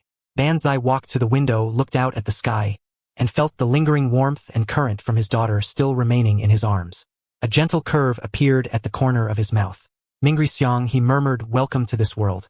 Dad will protect you, protect this, and protect everyone you care about. Then, with you, I'll watch this world become better." The first light of dawn appeared, illuminating the determination in his eyes. It also illuminated the future of this newborn life, and the endless possibilities that belonged to her. Morning light filtered through the window lattice and spilled into the side hall. Sarah had already fallen into a deep sleep, a peaceful smile on her face. In Misaki's arms, Asuka was breathing evenly as well. Every now and then, her little face would wrinkle slightly in her sleep, as if she were having some interesting dream. "Let her rest well," Sakumo said softly, his gaze sweeping across everyone in the room. "Let's go out first and let Sarah and the child sleep quietly for a while." Misaki nodded and carefully placed Asuka into the cradle beside Sarah. Her movements so gentle it was as if she were handling a fragile treasure. She tucked the blanket around Sarah, then took one more look at the sleeping mother and daughter before following Sakumo out of the side hall. Kakashi and Rin exchanged a glance and also slipped out of the room on light steps. Sakumo was the last to leave. Standing at the doorway, he turned back and looked at his wife and daughter sleeping together on the bed. A flash of tenderness and resolve passed through his eyes. He gently closed the door and quietly instructed the maid waiting outside. Her Majesty and the princess need to rest. Don't disturb them unless it's something urgent. If anything unusual happens, notify me immediately. Yes, Lord Sakumo. The maid bowed respectfully. In the corridor, Misaki yawned, fatigue showing in her eyes. After a whole night of tension, excitement, joy, and the discomfort from long-distance spatial transport, this woman over 40 was clearly exhausted. Mother, I'll take you to rest. Noticing his mother's condition, Kakashi stepped forward and supported her arm. I'll come too, Rin quickly said. Sakumo looked at Sakumo, and a meaningful glint flashed through his eyes. Come with me. Sakumo understood and nodded. Father and son watched Misaki, Kakashi, and Rin leave. Only after their figures disappeared around the corner of the corridor did Sakumo turn and head down another path deeper into the palace. Father, where are we going? Sakumo asked as he followed behind. The workroom. Sakumo did not slow his pace, and his tone was calm. There are some things I need to discuss with you. The two of them said nothing along the way. After passing through several long corridors, they arrived in front of a separate building on the west side of the palace. This was Sakumo's office in Rorin, and also the Rorin headquarters of the Idle Cloud Pavilion. After entering the building and passing through the front hall, Sakumo pushed open a heavy door, revealing the room inside. The room was large, with a simple but practical layout. 3 walls were lined with bookshelves filled with scrolls and documents. In the center stood a huge solid wood desk. Several maps were spread out across it, with reports and letters scattered nearby. Most eye-catching of all was the large map laid open on the desk, marked with many symbols. Sakumo walked behind the desk and sat down. The warmth and kindness on his face had completely disappeared, replaced by a calm, stern, and even somewhat sharp expression. That was the expression of Konoha's White Fang, the expression of the legendary ninja who had once made the entire ninja world tremble in fear. Sakumo closed the door and walked up to the desk. He did not sit. Instead, he braced his hands on the table and lowered his head to look at the map. It covered the land of wind, the land of rivers, the land of rain, the land of grass, and the surrounding region of Rorin. Along Rorin's border, more than a dozen striking red marks had been drawn, each with a small annotation beside it. See, Sakumo pointed at the chair across from him. Sakumo pulled out the chair and sat down, his eyes still fixed on the map. How bad is it? Worse than expected. Sakumo picked up a report from the desk and handed it to Sakumo. 3 days ago, an Idle Cloud Pavilion reconnaissance squad on Rorin's western border sent back intelligence. They found signs of large-scale Sunagakure ninja activity. The one leading the team is an old acquaintance, Pakura of the Scorch release. Pakura? Sakumo took the report and quickly skimmed through it. A Sunagakure Jonin with a Kekkei Genkai. Because of her bloodline ability, her actual combat power can rank among Kaga-level fighters. She's no weakling. If she appeared at the border, what is the hidden sand trying to do? It means the land of wind can no longer hold back its ambitions. Sakumo ran a finger across the map and tapped the location of Rorin. With the development of the Idle Cloud Pavilion and the opening of the Dragon Vein, Rorin's economy has seen explosive growth over the past 2 years. The city has tripled in size, trade volume has increased 5-fold, and the population has doubled. The current Rorin is no longer that small country tucked away in a remote corner. He paused, then moved his finger to the land of wind. And the land of wind hasn't been doing well these past few years. Even though the Third Great Ninja War is over, its recovery has been far slower than that of the other great nations. Resources are scarce, the economy is weak, and internal conflicts are intensifying. Under those circumstances, a wealthy, weak neighboring country without the protection of a powerful hidden village is nothing more than a piece of fat meat in their eyes. So Sunagakure wants to annex Rorin. Sakumo's eyes turned cold. Not just wants to, they're already acting on it. Sakumo pulled out another document from the desk. Pakura leading the reconnaissance force is only the vanguard. According to our intelligence, Sunagakure has already gathered at least 300 ninja at the border, including 10 Jonin and over 100 Chunin. And more reinforcements are still arriving. Sakumo frowned. 300? Is Sunagakure trying to start a war? It's both a probe and pressure. Sakumo analyzed calmly. If Rorin shows weakness, they'll push further and gradually nibble away at us. If Rorin resists forcefully, they can use the opportunity to test our strength and prepare for a larger invasion later. With your style, father, you don't seem like the kind to just sit obediently and wait for the executioner's blade to fall. Do you have a response plan? Sakumo asked. You brat. You're making fun of me now. Sakumo snorted. After receiving the intelligence 3 days ago, I personally led a team and cut off the 3 main supply routes leading to Rorin. He pointed out several spots on the map. We destroyed 2 bridges and collapsed a canyon passage. Sunegakure's supply line now has to detour at least 150 kilometers, and the route is dangerous. Their transport efficiency will definitely take a hit. Beautifully done, Sakumo praised. But that can only buy time. It can't solve the problem at its root. That's right. Sakumo nodded. Sunegakure's engineering troops are already rushing repairs. In 5 days at the latest, the new supply line will be opened. By then, they'll be able to stockpile enough supplies at the border to launch a medium-scale war. 5 days. Sakumo tapped his finger lightly on the desk. How much time do we have? At most 7 days. Sakumo's tone was firm. After 7 days, Sunegakure's early preparations will be complete. At that point, they might first send out small units to harass us, or they might directly launch a medium-scale raid to test our defensive strength. How are our defenses? The Idle Cloud Pavilion has been stationed here for quite a while. Some combat power should already have taken shape, right? Sakumo raised his head and looked straight into Sakumo's eyes. Sakumo was silent for a few seconds before speaking slowly. The Idle Cloud Pavilion has 500 permanently stationed ninja in Rorin, including the wandering samurai and rogue ninja we've recruited from various countries. Our total force is about 800. But among them, only 12 have Jonin-level combat strength. Around 200 are Chunin, and the rest are at Genin level. On top of that, these people haven't trained together for long, their coordination is lacking, and their actual combat experience varies greatly. Against Sunegakure's regular troops, the odds aren't high. Sakumo went straight to the point. If it's only the 300 led by Pakura, then relying on the terrain and our fortifications we can still hold them off for a while. Sakumo paused, his voice turning low. But if Sunegakure sends more troops, or dispatches a more elite force, such as the 4th Kazakage Raza personally leading them, then we would have almost no chance of victory. The room fell into brief silence. The morning light outside grew brighter, but the atmosphere inside the room became even heavier. Father, Sakumo suddenly said, you mentioned just now that you personally went to cut off their supply lines. Sunegakure's side should already know you exist, right? Sakumo nodded, and a trace of complexity flashed through his eyes. Pakura recognized my swordsmanship. Even though I didn't show myself, with her eyesight and experience, it wouldn't be hard for her to guess who made the move. And also, he paused before continuing, I used the power of the dragon vein. Sakumo's brows drew together slightly. The dragon vein? Old man, how much of it did you use? Not much, but enough to make them wary. Sakumo stood up and walked to the window, looking toward the tall tower in the center of the palace. Using the dragon vein as the energy source, I set up a protective barrier around the entire outer perimeter of Rorin. Anyone without permission can't enter. If they force their way in, they'll be repelled by the barrier's power, or even attacked. A barrier covering the entire city? Sakumo was startled. That kind of dragon vein consumption definitely isn't a small amount. Old man, you're burning through your granddaughter's inheritance. A lot.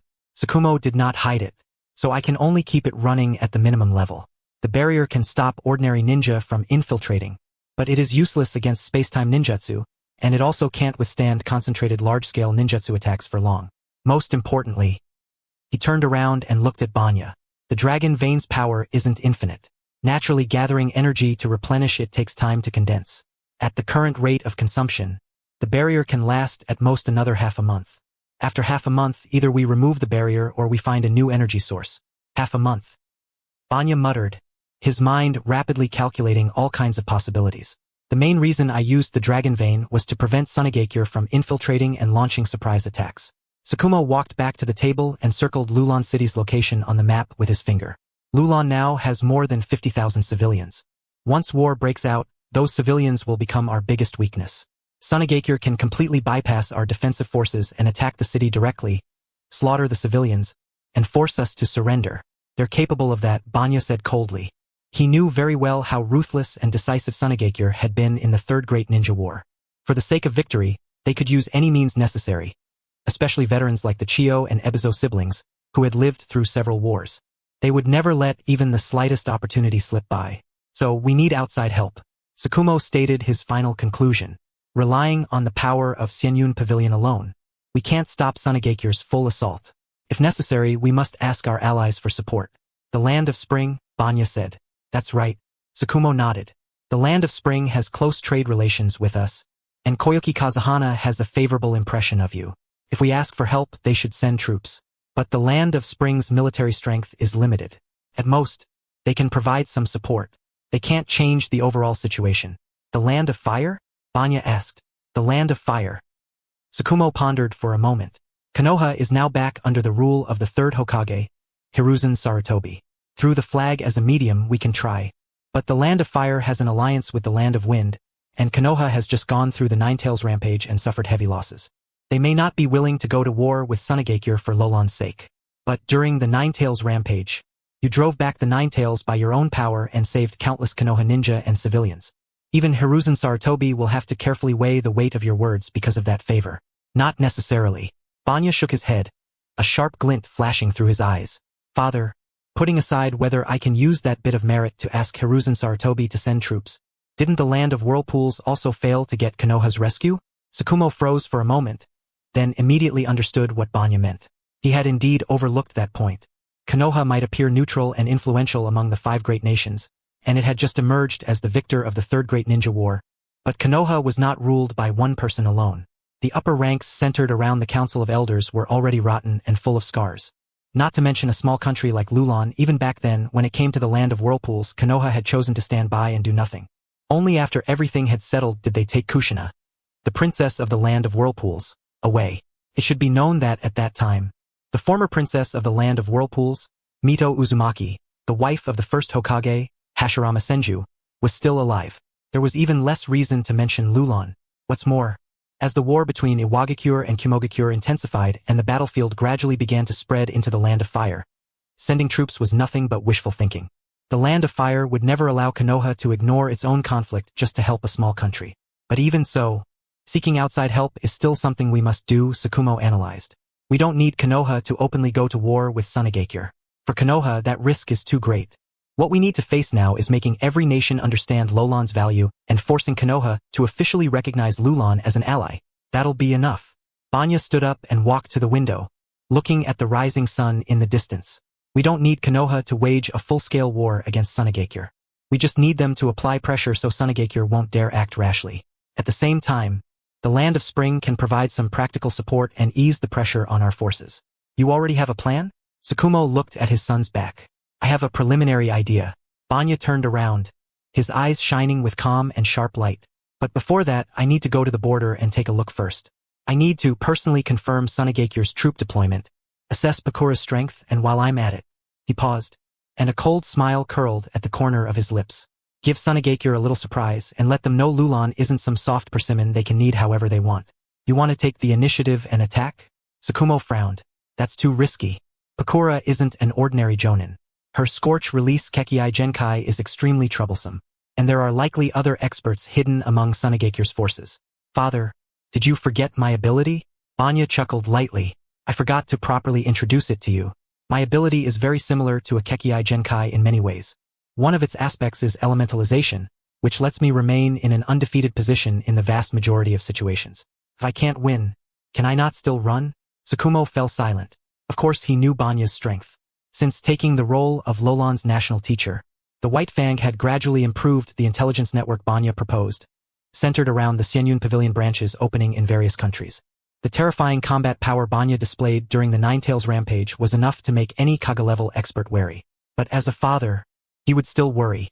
Be careful of Pakura's scorch release. In the end, Sakumo said only that her scorch release can evaporate all moisture, including the water inside the human body. Your lightning may not be effective against her. It might even be suppressed by her high heat. I understand. Banya nodded. I'll be careful. And he looked at Sakumo, his eyes serious. Father, I'm not going there to die. I'm just going to gather intelligence and give Sunagakure a warning while I'm at it. Also, my lightning is different from the lightning, you know. The usual elemental restraint set might not work the same on me. Also, if you have time, spend more time with your granddaughter. Asuka inherited my ability, but she's still too young. She needs time to learn to control that power. If the situation allows it, I'll try a decapitation strike, kill Pakura, or at least seriously wound her, and make Sunagakure postpone their invasion plan.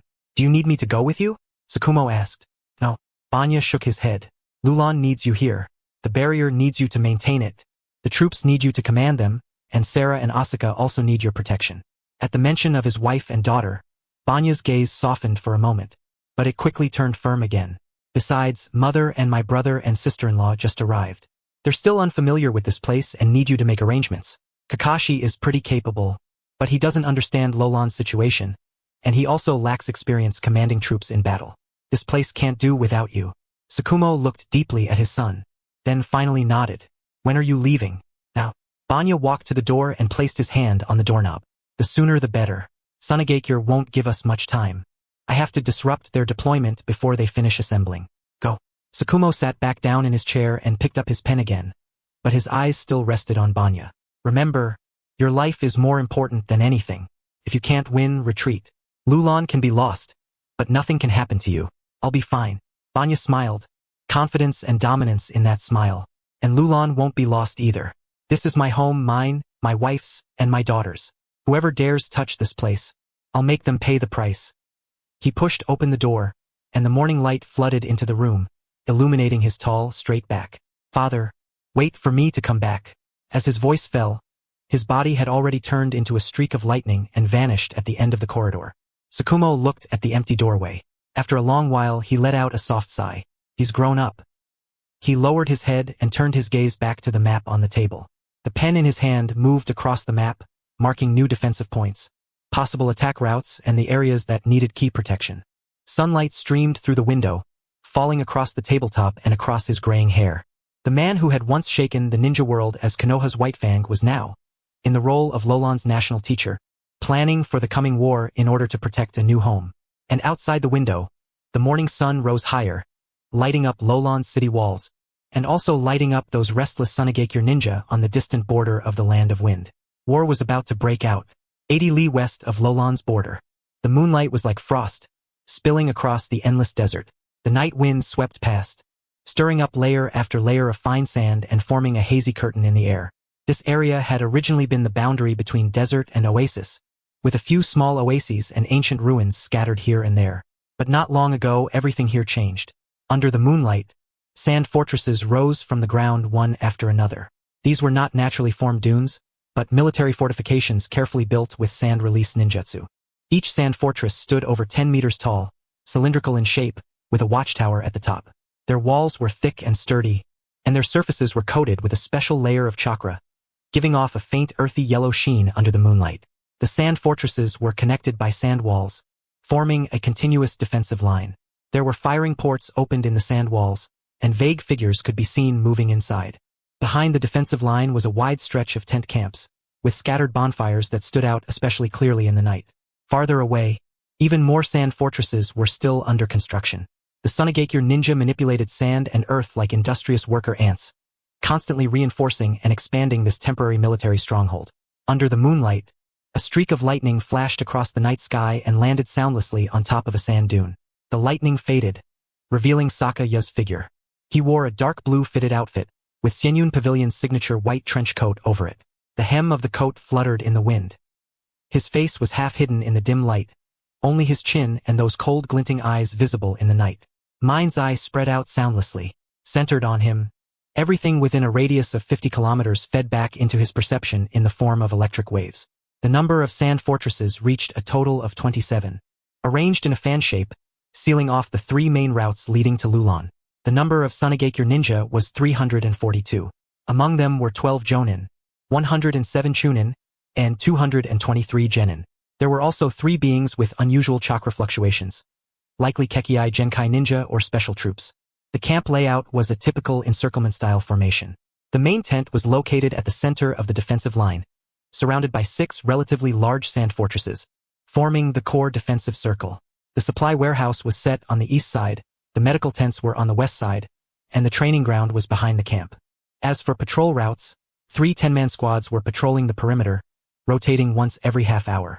There were a total of 12 hidden sentry points, distributed among sand dunes, rocks, and brush. Inside the main tent that served as the command center, 1 chakra fluctuation blazing like fire was especially eye-catching. That was the Scorch Release Kekii Genkai, with extremely high temperature and vigorous life force. It should be Pakura herself. Aside from that, there were also 2 Kaga-level chakra fluctuations, one steady and heavy, the other cold and eerie, located in the tents on either side of the main tent. Chio, Ebizo. Sakaya narrowed his eyes. Those 2 old geezers came too. The two advisors of Sunagakure, veteran Kaga-level powerhouses who had lived through 3 great ninja wars. Chiyo specialized in puppet jutsu and medical ninjutsu, while Ebizo was an expert in intelligence and tactics. The fact that both of them had appeared at the border at the same time meant that Sunagakure's level of importance toward Lulan far exceeded expectations. No, not just that. Sakaya's perception continued to extend, passing over the sand fortress defense line and deep into the land of wind. At the edge of his 50-kilometer sensing range, he saw even more chakra fluctuations, at least 500 people, moving toward the border. Among them were 3 Kaga-level fluctuations, and one of them had a chakra nature extremely similar to Raza's. So the 4th Kazakage came too, and even brought 2 Kaga-level fighters with him. A cold curve rose at the corner of Sakaya's mouth. You really think highly of me? No, that wasn't quite right either. It was probably because father had unconsciously exposed himself, drawing Chiyo and Ebizo here. Chiyo's son and daughter-in-law had both died at father's hands, so it wasn't strange for her to appear here given how deeply she hated Konoha's White Fang. As for the other support force, that was the real trouble. 300 vanguard troops, 500 main force troops, 800 Sunagakure ninja in total. Among them were 5 Kaga-level powerhouses, and over 20 jonin. A lineup like that was enough to launch a war of annihilation against an entire nation. It looked like Sunagakure was absolutely determined to swallow Lulan whole. What a pity, Sakaya muttered softly, a flash of lightning glinting in his eyes. You picked the wrong opponent. He slowly stood up, his coat snapping loudly in the night wind. Under the moonlight, his figure looked tall and solitary, like a drawn blade in the desert. It was time to make Sunagakure remember the fear of being ruled by thunder during the 3rd Great Ninja War. That battle was what first made thunder begin to spread through the ninja world. And it also made Sunagakure remember that besides the White Fang, the Hatake clan had an even more terrifying monster. And now, Sakaya raised his right hand, palm facing upward. Crackle. Blue lightning danced in his palm, gathering, compressing, and finally forming a fist-sized thunder sphere. Inside the thunder sphere, electric light flowed wildly, giving off a low buzzing hum as if it could split apart at any moment. I've become stronger. Sakaya spoke softly, without the slightest emotion in his eyes. And you all seem to have already forgotten that kind of despair. He slowly clenched his fist, and the thunder sphere silently vanished. His body directly transformed into a streak of lightning, instantly crossing several kilometers and appearing at the very outer edge of the sand fortress defense line. There, a 10-man patrol squad was moving through the dunes. The leader was a chunin, experienced and vigilant as he walked while carefully observing the surroundings. Suddenly, he felt a chill in his heart and instinctively shouted "Enum," before the word attack could leave his mouth. The lightning streak passed by his side. 10 figures froze at the same time. In the next second, 10 heads shot into the sky, blood gushing out like fountains and scattering beautiful yet tragic arcs under the moonlight. The corpses fell, making dull thudding sounds.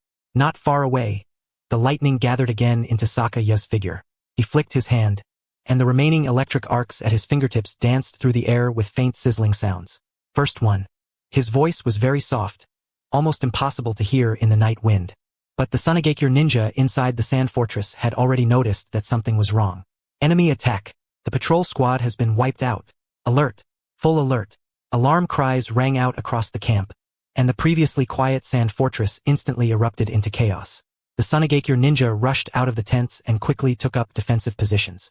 Behind the firing ports in the sand walls, kunai and explosive tags were already prepared.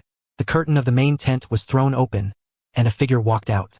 It was a woman around 25 or 26 years old, with deep brown long hair tied into a ponytail and a Sunagakure forehead protector on her brow. She wore Sunagakure's standard ninja outfit, but over it she had a red robe embroidered with flame patterns.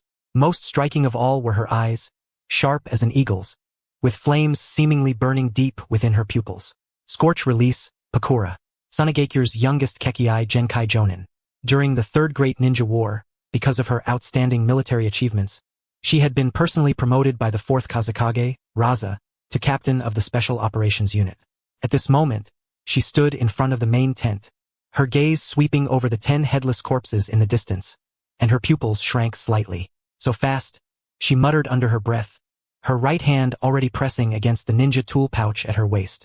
Lady Pakura, a Sunagakure Jonin strode over quickly, his expression grave. There's only one enemy, but his speed is extremely fast. The 10-man patrol squad, including one chunin, were all killed in a single strike. They couldn't even fully send out the alarm. Did you see who it was? Pakura asked. No. The Jonin shook his head. We only saw a streak of lightning, and then the patrol squad was wiped out. By the time we reacted, the enemy had already disappeared. Lightning. Bakura narrowed her eyes. Could it be someone from Kumogakure? No. Kumogakure is currently at war with Iwagakure. They wouldn't split their forces to come here. And with this kind of speed. She suddenly thought of something, and her expression changed. Hatake Sakaya, what? The Jonin froze. It's Chi Banzai. Bakura's voice turned cold. Ile, the second son of Sakumo Hatake. During the Third Great Ninja War, he once severely injured Raza on the border of the Land of Rivers and almost killed him. Him.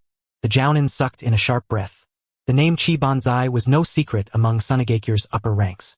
Although the news of that battle had been deliberately suppressed by Sunegakure, every survivor who had taken part in it still remembered that thunderous, violent figure clearly. But why was he here? Even though word had spread that Konoha and Lulan had established relations because of Minato's team and him, wasn't this support arriving a little too fast? Then again, there had also been earlier rumors that Lolan's state preceptor used a Hatake-style sword technique, and that he might be related to the long-dead Sakumo Hatake.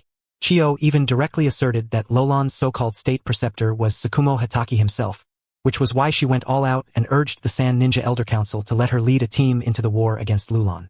Notify Chio and Ebizo. Bakura gave the order quickly. Initiate Level 1 combat readiness. All personnel move into battle positions. Also send 3 teams to search east, south, and north. The enemy may have already infiltrated the defensive line. Yes. The Jounin accepted the order and left. Bakura stood where she was, her hands slowly forming seals. Scorch release. Overheat kill. 2 orange-red fireballs condensed in her palms. The temperature inside the fireballs was extremely high, and the surrounding air was distorted by the heat. This was her Kekiai Genkai, Scorch Release, created by combining fire release and wind release to instantly evaporate all moisture. The fireballs floated beside her, like 2 small suns, illuminating the surrounding sand. Bakura scanned the night, trying to find the enemy hiding in the dark, but she couldn't. Within the range of her mind's eye, Banzai moved through the sand fort like a spirit. He was too fast, so fast that ordinary ninja couldn't even catch his shadow. Even when someone occasionally saw a flash of lightning, the next second they would be dead. One sand fort after another was breached. One hidden sentry after another was eliminated. Banzai did not use any large-scale lightning release ninjutsu, nor did he use his Zanpakuto or Rinnegan abilities. He simply relied on taijutsu and basic lightning release, combined with the Soru and Jeppo of the Marine 6 styles, moving at high speed between the sand forts. Every strike was precise and lethal. 37, 48, 59. The death toll kept rising. The sand ninja began to panic. They couldn't see the enemy. They could only watch their comrades fall one after another, dying in terrible ways. Sometimes their throats were slit. Sometimes their hearts were pierced. Sometimes their entire upper bodies were blasted apart. And they still couldn't even touch the enemy's shadow. Damn it! Show yourself! A sand Jounin roared as he formed seals. Wind release. Breakthrough. A violent tornado swept out, lifting the sand within dozens of meters into the air, trying to force out the hidden enemy. But after the tornado passed, there was nothing but yellow sand everywhere. Up there, another Jounin suddenly shouted. Under the moonlight, a figure hovered silently in midair. A dark blue combat suit, a white coat, a silver-white mask. The hem of the coat fluttered in the night wind, while a cold, piercing eye looked down at the chaotic camp below as calmly as an abyss. I found you. A sharp glint flashed in Bakura's eyes. She waved her hand, and the 2 scorch release fireballs shot into the air like cannon shells. Wherever the fireballs passed, the air crackled with sizzling sounds. The temperature was so high that even the sand grains began to melt. Facing this attack that could evaporate all moisture, Banzai merely raised his right hand. Discharge. 100 million volts. A lightning pillar over 3 meters in diameter burst from his palm, like heavenly punishment, instantly tearing through the night sky. The lightning pillar collided with the scorch release fireballs. Under everyone's gaze, the 2 scorch release fireballs, powerful enough to evaporate lakes, shattered and dispersed like foam before the lightning pillar, leaving not even a single spark behind. And the lightning pillar did not slow down. It slammed straight toward Bakura. What? Bakura's pupils shrank, and she rolled to the side almost instinctively. Boom! The lightning pillar struck the ground, blasting out a huge crater over 10 meters wide. Inside the crater, all the sand and soil had been crystallized, and blue arcs of electricity were still dancing across the surface. At the crater's edge, more than 10 sand ninja who had failed to dodge were hit by the shockwave. They were sent flying while screaming, Their bodies blackened as life and death became impossible to tell. Pakura climbed up from the sand, her face covered in dust, her eyes full of shock. One strike, just one strike had shattered her scorch release and caused such terrifying destruction. That power, that control. You're even stronger now. Chi Banzai. Pakura wiped the blood from the corner of her mouth and slowly straightened up. But this isn't the land of rivers. And I'm not Raza from back then. She formed seals again. This time the sequence was even more complex. And the chakra fluctuation was even more violent. Scorch release. Flaming hell technique. Centered on her. The sand within a radius of 100 meters suddenly began to melt, turning into searing magma. The magma churned, forming a ring-shaped wall of fire that completely sealed off the airborne area where Banzai was. Inside the fire wall, the temperature rose sharply, and the air warped and blurred from the heat. This was one of Pakura's trump cards, spreading the power of scorch release across an entire field and creating a high-temperature hell. Within this field, all moisture would be evaporated, and all life would be dried out. But Banzai just floated in the air, his expression unchanged beneath the mask. Not bad temperature. He gave a faint assessment. But it's still not enough. The moment he finished speaking, his body suddenly turned into countless bolts of electricity, slipping through the gaps in the firewall and reappearing behind Pakura. What? Pakura spun around sharply, but it was already too late. A hand covered in lightning pressed against her back. Discharge, 30 million volts. Boom! Blue lightning burst across the night, lighting up the entire desert. Pakura's body was sent flying like a broken kite, smashing through 3 sand forts before being deeply embedded into the wall of a 4th. The surface of the wall was blackened, and cracks spread out like a spiderweb. She struggled to stand, but every chakra pathway in her body was convulsing. Her internal organs felt as if they had been scorched by lightning, and every breath brought tearing pain. Blood surged from the corner of her mouth, staining the front of her clothes red. Pakura-sama. Medical team, hurry! The sand ninja cried out and rushed over, trying to rescue her. But Banzai did not give them the chance. He raised his left hand, fingers spread, aiming at the sand ninja charging over. Discharge, 10,000 bolts. Dark clouds gathered in the night sky. The next second, thousands upon thousands of bolts of lightning struck down from the clouds, like judgment from the heavens, covering the entire camp. Lightning, screams, explosions. Sand forts collapsed in the lightning, tents burned in the lightning, and sand ninja fell in the lightning. Under the moonlight, Banzai hovered in midair, his coat flapping violently, his masked eyes coldly looking down at the hell on earth below. Is this Sunegakure's ambition? His voice rang out clearly through the thunder, every word hammering into the hearts of the surviving sand ninja. Is this the confidence you have for taking Lulon? If this is all you have, he slowly raised his right hand, palm up, and a lightning sphere over 5 meters in diameter began to condense. Inside the lightning sphere, electric arcs surged wildly, emitting a low, thunderous hum. Then today, I'll let you properly remember the despair of being ruled by lightning. The lightning sphere slipped from his hand and fell toward the ground. And beneath it were Pakura, just rising from the ruins, and the sand ninja trying to organize a defense.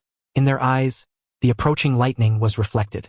And behind the lightning, those cold eyes as if they were looking down from above. The lightning sphere descended. It wasn't too fast, but the destructive pressure it gave off made every sand ninja below struggle to breathe. Pakura struggled to her feet from the ruins.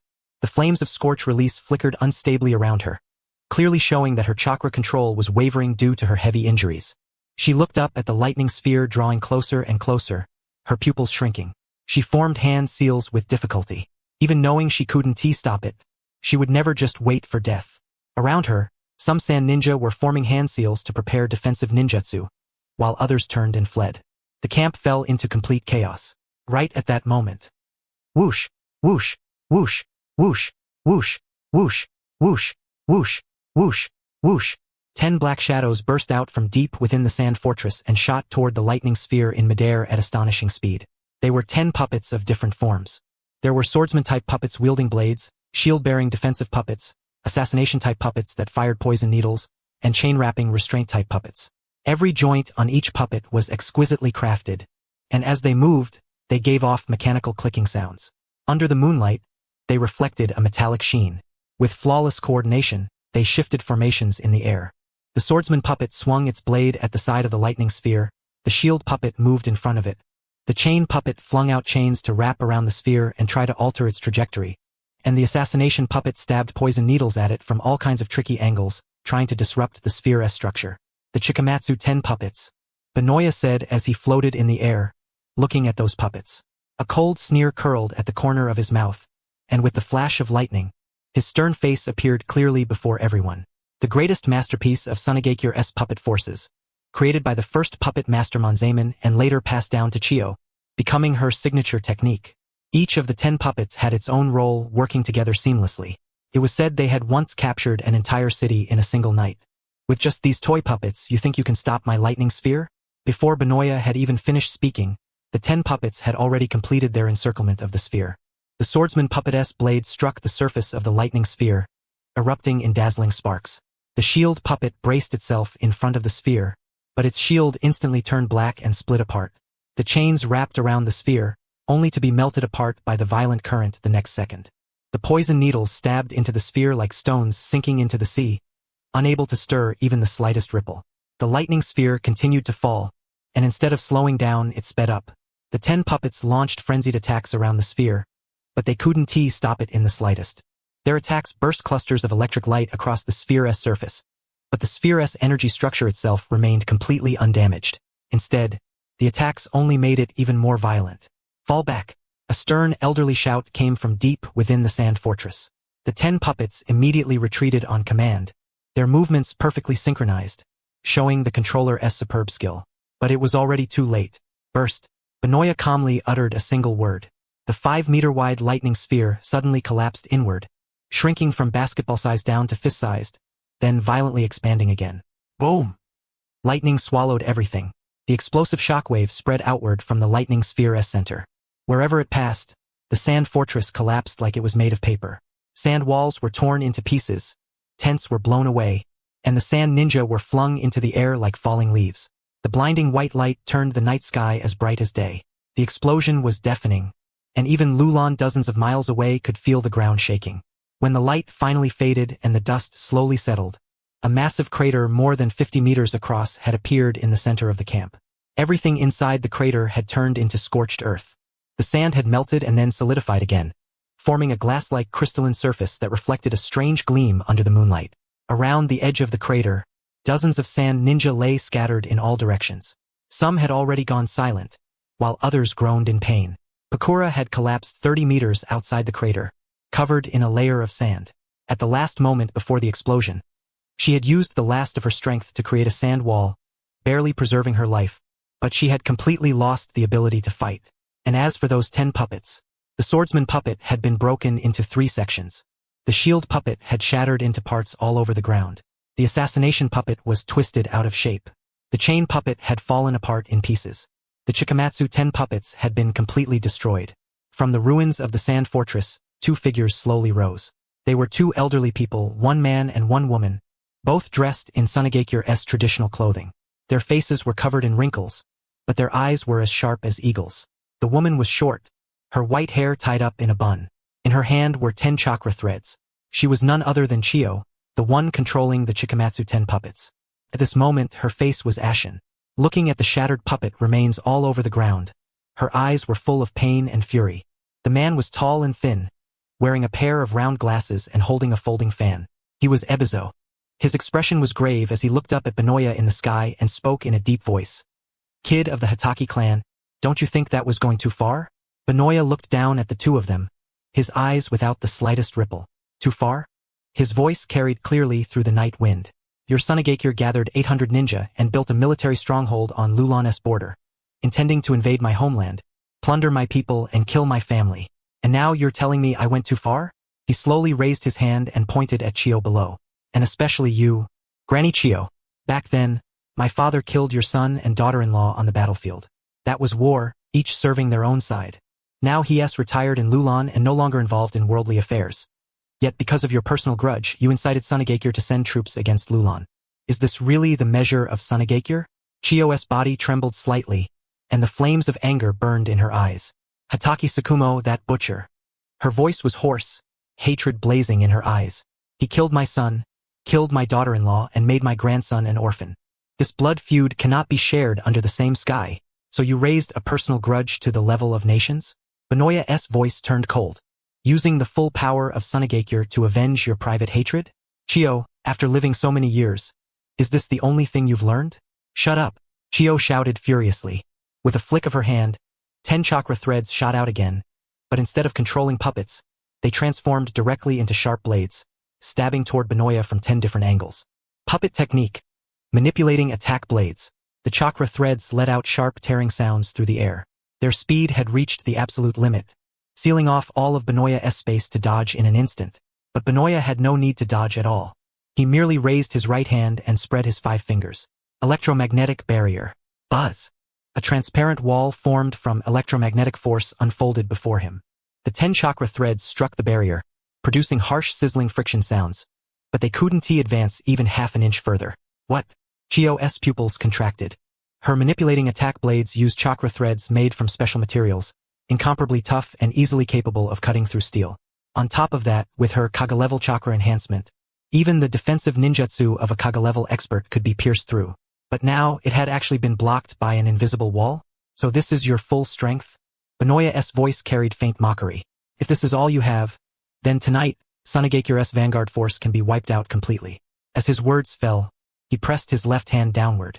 Discharge. Thunder descent. In the night sky, dark clouds gathered once again. A giant lightning sphere more than 20 meters in diameter slowly took shape within the clouds. Arcs of electricity flowed across its surface, releasing deep peals of thunder, as if the heavens were enraged and about to descend upon the mortal world. Below, every surviving Suna ninja showed despair. They had already seen the power of that 5-meter lightning sphere just now. And now this one was 20 meters. Run. Hurry and run. We can't stop it. We'll die. We'll definitely die. The Suna ninja began to break and flee. Discipline, orders, none of it mattered in the face of death. Noritrit. Ebizo shouted sharply, his hands rapidly forming seals. Wind release. Breakthrough. A violent whirlwind shot into the sky, trying to blow apart the lightning sphere above. But when the whirlwind slammed into the lightning sphere's surface, it only made the crackling electricity blaze even brighter. It did nothing to stop its descent. Useless. Banzai's voice came from the sky. My Lei Ying uses natural lightning as its power source. Unless you can disperse the entire thundercloud, any attack will only make it stronger. Ebizo's face darkened. He turned to Chio. Sister, use that move. Grinding her teeth, Chio formed seals again, but this time it wasn't for an attack. Puppet art. Machine light shield seal. The wreckage of 10 puppets suddenly flew up, joining and assembling in midair into a giant metal shield above Chio and Ebizo. A chakra glow spread across the shield's surface. It was clearly a powerful defensive ninjutsu. You think that can stop it? Bonzo isnered. The lightning sphere began to fall. It wasn't fast, but the destructive pressure it carried was enough to make every Suna ninja below feel suffocated. Chio and Ebizo stood beneath the shield, pouring out chakra with all their strength to maintain the defense. Cold sweat seeped from both their foreheads. It was obviously far from easy. As for Pakura and the other Suna ninja, they could only watch helplessly as the lightning sphere descended. They didn't even have the strength to run anymore. Just as the lightning sphere came within 100 meters of the ground, magnet release, gold dust burial, a sharp shout rang out from the distance. In the next instant, endless golden sand surged in from the horizon like a golden tidal wave, instantly swallowing the entire camp. The gold dust gathered in the air and formed a gigantic hand that reached upward to catch the falling lightning sphere. Boom! The lightning sphere collided with the golden sand hand. Blinding light erupted once more, and the explosive shockwave sent everything within several hundred meters flying. The sand fortress completely collapsed. The tents were torn into pieces. The Suna ninja were flung into the air like toys. Smoke and dust filled the air, blotting out the moonlight. When the dust gradually cleared, the camp had already turned into ruins. The golden sand hand had dispersed, and the lightning sphere was gone as well. But at the center of the collision, a gigantic crater more than 100 meters wide had appeared. It was 10 meters deep, and the walls were smooth as mirrors, clearly formed after being melted by high heat and then solidifying again. Outside the crater, the golden sand slowly flowed and gathered into a figure. It was a middle-aged man with short dark brown hair, dressed in the Kazakage robes of Sanegakure. His face held no expression at all, only icy killing intent in his eyes. The fourth Kazakage, Raza. Behind him, 2 more figures slowly descended. One was tall and carried a giant fan on his back. He was a Sanegakure elder, a magnet-release ninja, and one of Raza's guards. The other was short, with a mask covering his face and only one cold, sinister eye exposed. He was the leader of Sanegakure's Umbu, skilled in poison release and assassination. The three stood amid the ruins and looked up at Banzai in the sky. Banzai, Raza said slowly, his voice icy, it's time to settle the score from the Third Great Ninja War. Banzai hovered in the air, looking down at the three of them, then glanced at Chiyo and Ebizo as they climbed out of the ruins. 5 Kaga-level fighters. Sunagakure had really gone all out this time. Settle the score? Bonzoi left. And his laughter echoed in the night wind. With just the 5 of you? He slowly raised one hand, palm facing upward, as specks of light gathered in it and condensed into an ordinary katana. The blade was plain and undecorated. It was the sealed form of a Zanpakuto. So the rats hiding in the shadows are finally willing to show themselves? Banzai gripped the hilt, the tip of the blade slanting downward. Good. Saves me the trouble of hunting you down one by one. With a twist of his wrist, the katana traced an arc beneath the moonlight. Then he softly chanted, all things in existence, return to ashes. The blade ignited with flames. They were not ordinary flames, but white fire so hot that even the air began to warp. The flames spread along the blade and instantly wrapped around the entire sword. The shape began to change, turning from an ordinary katana into a slender Zanpakuto wreathed in white fire. Luyun Ruohuo. The moment those words fell, Banzai's entire aura changed abruptly. If he had been calm, composed, and in complete control before, then now he was violence, blazing heat, the embodiment of destruction. White flames surged around him, and the surrounding temperature rose sharply. The sand below began to melt into scorching magma. The air warped from the heat, and even vision became blurred. What is this? Ebizo cried out. It's not ninjutsu. Chiyo's face looked grim. And it's not a Kekkei Genkai either. The temperature of these flames has already surpassed the limit of scorch release. Raza narrowed his eyes, his hands slowly forming seals. Magnet release. Gold dust cube.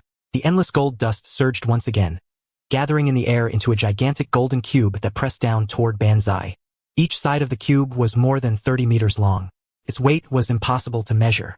If it came crashing down, it would be enough to flatten a small mountain. But Banzai merely lifted his head and glanced at it, then lightly swung Luyun Ruohuo in his hand. Flowing cloud dance. The white flames turned into a crescent-shaped slash and shot upward from below, cutting toward the gold dust cube. There was no explosion, no impact. The flaming slash passed through the cube like a hot knife through butter, splitting the 30-meter gold dust cube cleanly in two. The cut was smooth as a mirror. The gold dust along the edges melted into liquid from the high heat and dripped to the ground with hissing sounds. The two halves of the cube fell past Banzai's sides and smashed into the ground, kicking up clouds of sand and dust. As for Banzai, even the corner of his clothes had not moved. Impossible. Raza's pupils contracted sharply. His gold dust cube was as hard as steel and weighed more than 10,000 tons. Yet it had been split apart so easily. There's nothing impossible about it. Banzai's voice came from the sky, calm, yet carrying a chilling coldness that made hearts tremble. Before Luyun Ruohuo, all things can be burned to ash, including your gold dust. With another turn of his wrist, he pointed the blade at the 5 below. Next, it's my turn. The moment his words fell, he turned into a streak of fire and dove downward. A blazing trail of white fire cut across the night sky. Everywhere it passed, the air burned and the sand melted, as if heavenly fire had descended from above to reduce this land to ashes. Below, Raza, Chiyo, Ebizo, and the other 2 Kaga-level fighters all changed expression at the same time. Last time at the border I spared your life, Raza. Banzai's voice was calm, yet filled with a piercing chill. Because you have a good son, one I used to like a lot. I gave you face and I gave Sunagake your face. From the moment I traded 2 ninjutsu scrolls for the impure world reincarnation scroll, I thought we would never meet on the battlefield. He floated in the air, white flames coiling around his body, the tip of Ryujin Jaka pointing down at Raza below. But what about you? You brought an army to Lulan, built a fortress right at my doorstep and planned to make a move on my wife and daughter. A cold glint flashed through Banzai's eyes. Since you chose to tear up the peace between nations, since you chose to use war to declare your position as Kazakage. He slowly raised his left hand, and the flames of Ryujin Jaka suddenly surged. Then don't blame me for showing no mercy. As his words fell, Banzai gripped his blade, held it upright before him and closed his eyes. All sound around him vanished. The wind, the screams of the Sunagakure shinobi, the crackling of burning flames, all of it disappeared. Only one sound remained, the cry of the blade. Low and deep, as if it were a call from ancient times, and also a resonance from the depths of the soul. Banzai opened his eyes. Flames were burning within them. Bunki. He softly spoke those 2 words. In the next instant, the white flames on Ryujin Jaka abruptly drew inward, all of them converging back into the blade. Yet the blade did not dim because of it. Instead, it became even hotter, even more dazzling. The edge turned pitch black, as if it had been scorched into charcoal by endless ages. The flames wrapped around the blade became dark red. No longer violent, but restrained, deep, as if they contained enough power to burn the entire world to ashes. The temperature in the air suddenly rose to an unimaginable degree. The sandy ground below began to vaporize, letting out sharp hissing sounds. The sand turned into crimson steam and rose upward, forming a strange red mist in the night sky. The earth cracked open, and dark red light shone from within the fissures, as if magma were flowing underground. Sanka no Tachi. Banzai slowly spoke the name. The blade in his hand was no longer Ryujin Jaka, but the final form of his Zanpakuto, Zanka no Tachi.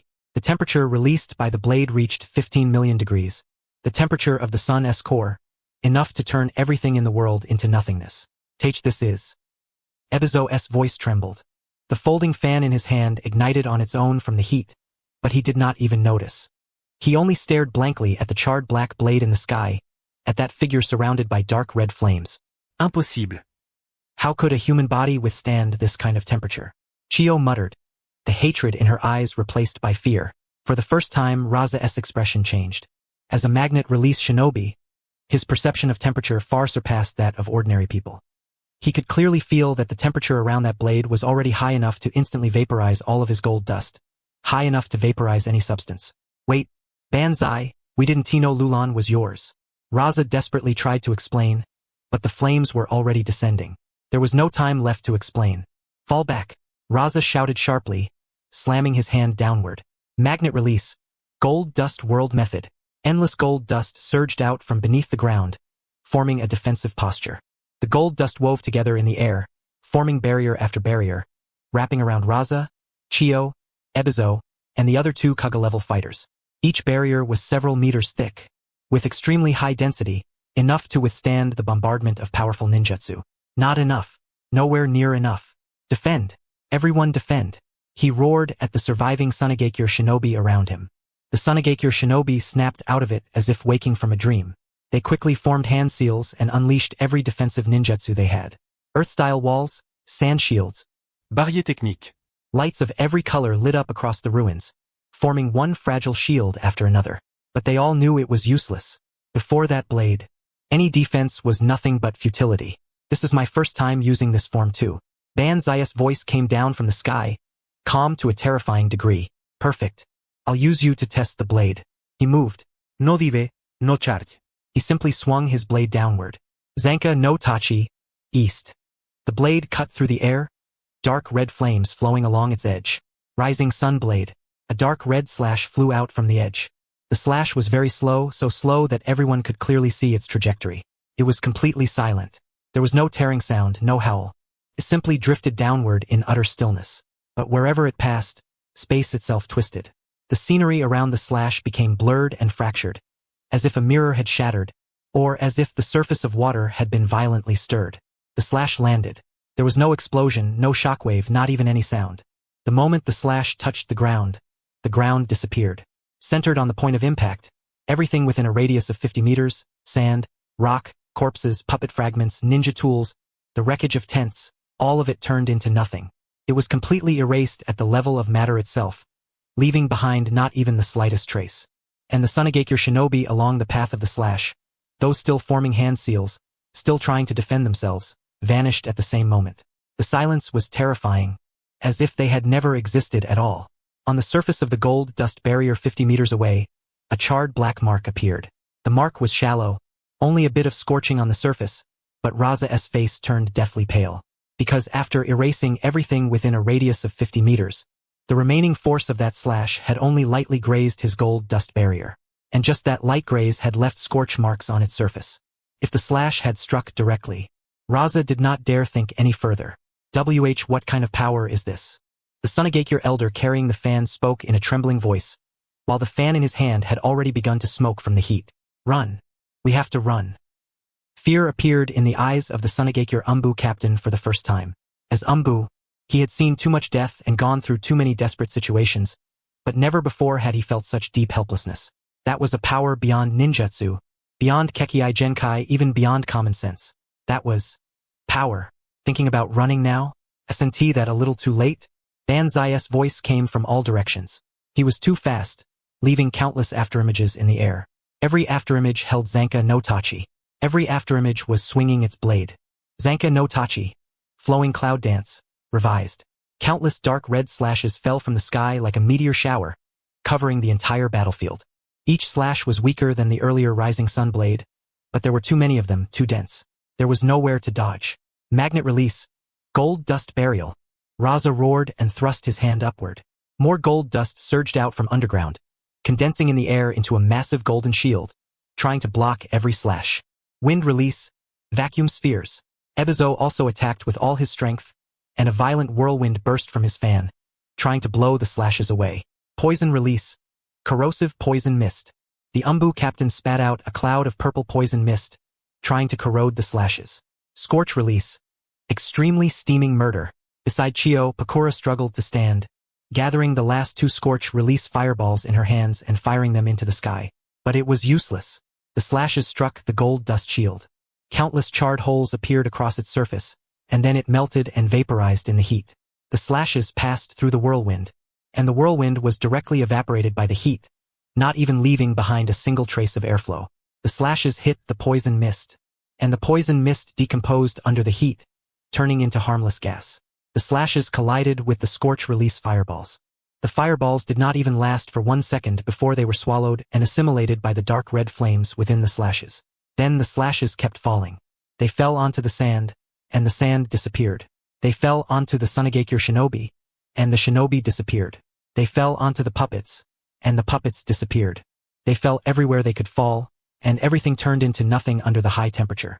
Screams, wails, and bursts rang out one after another. The Sunagakure shinobi fell in waves like wheat being harvested, then vanished. Their defensive ninjutsu, their ninja tools, their bodies, were all as flimsy as paper before the temperature of Zanka no Tachi. Of the 300-man vanguard force, more than half were lost in just a few short minutes. Bastard! Chio's eyes were about to split open. She watched the puppeteers she had raised be reduced to nothingness in the slash. Sunagakure's elite were turned to ash in the heat. She watched decades of Sunagakure's accumulated strength go up in flames in this one night. Hatred overpowered fear. Hatake brat. I want your life, Chio roared, forming seals with her hands. She was no longer controlling puppets, but using a forbidden technique. Living life reincarnation. Modified wind lament. Green chakra surged out from her body, intertwining with her soul power. She was burning her own life in exchange for brief strength. Sister. No. Ebizo cried out in alarm. But it was already too late.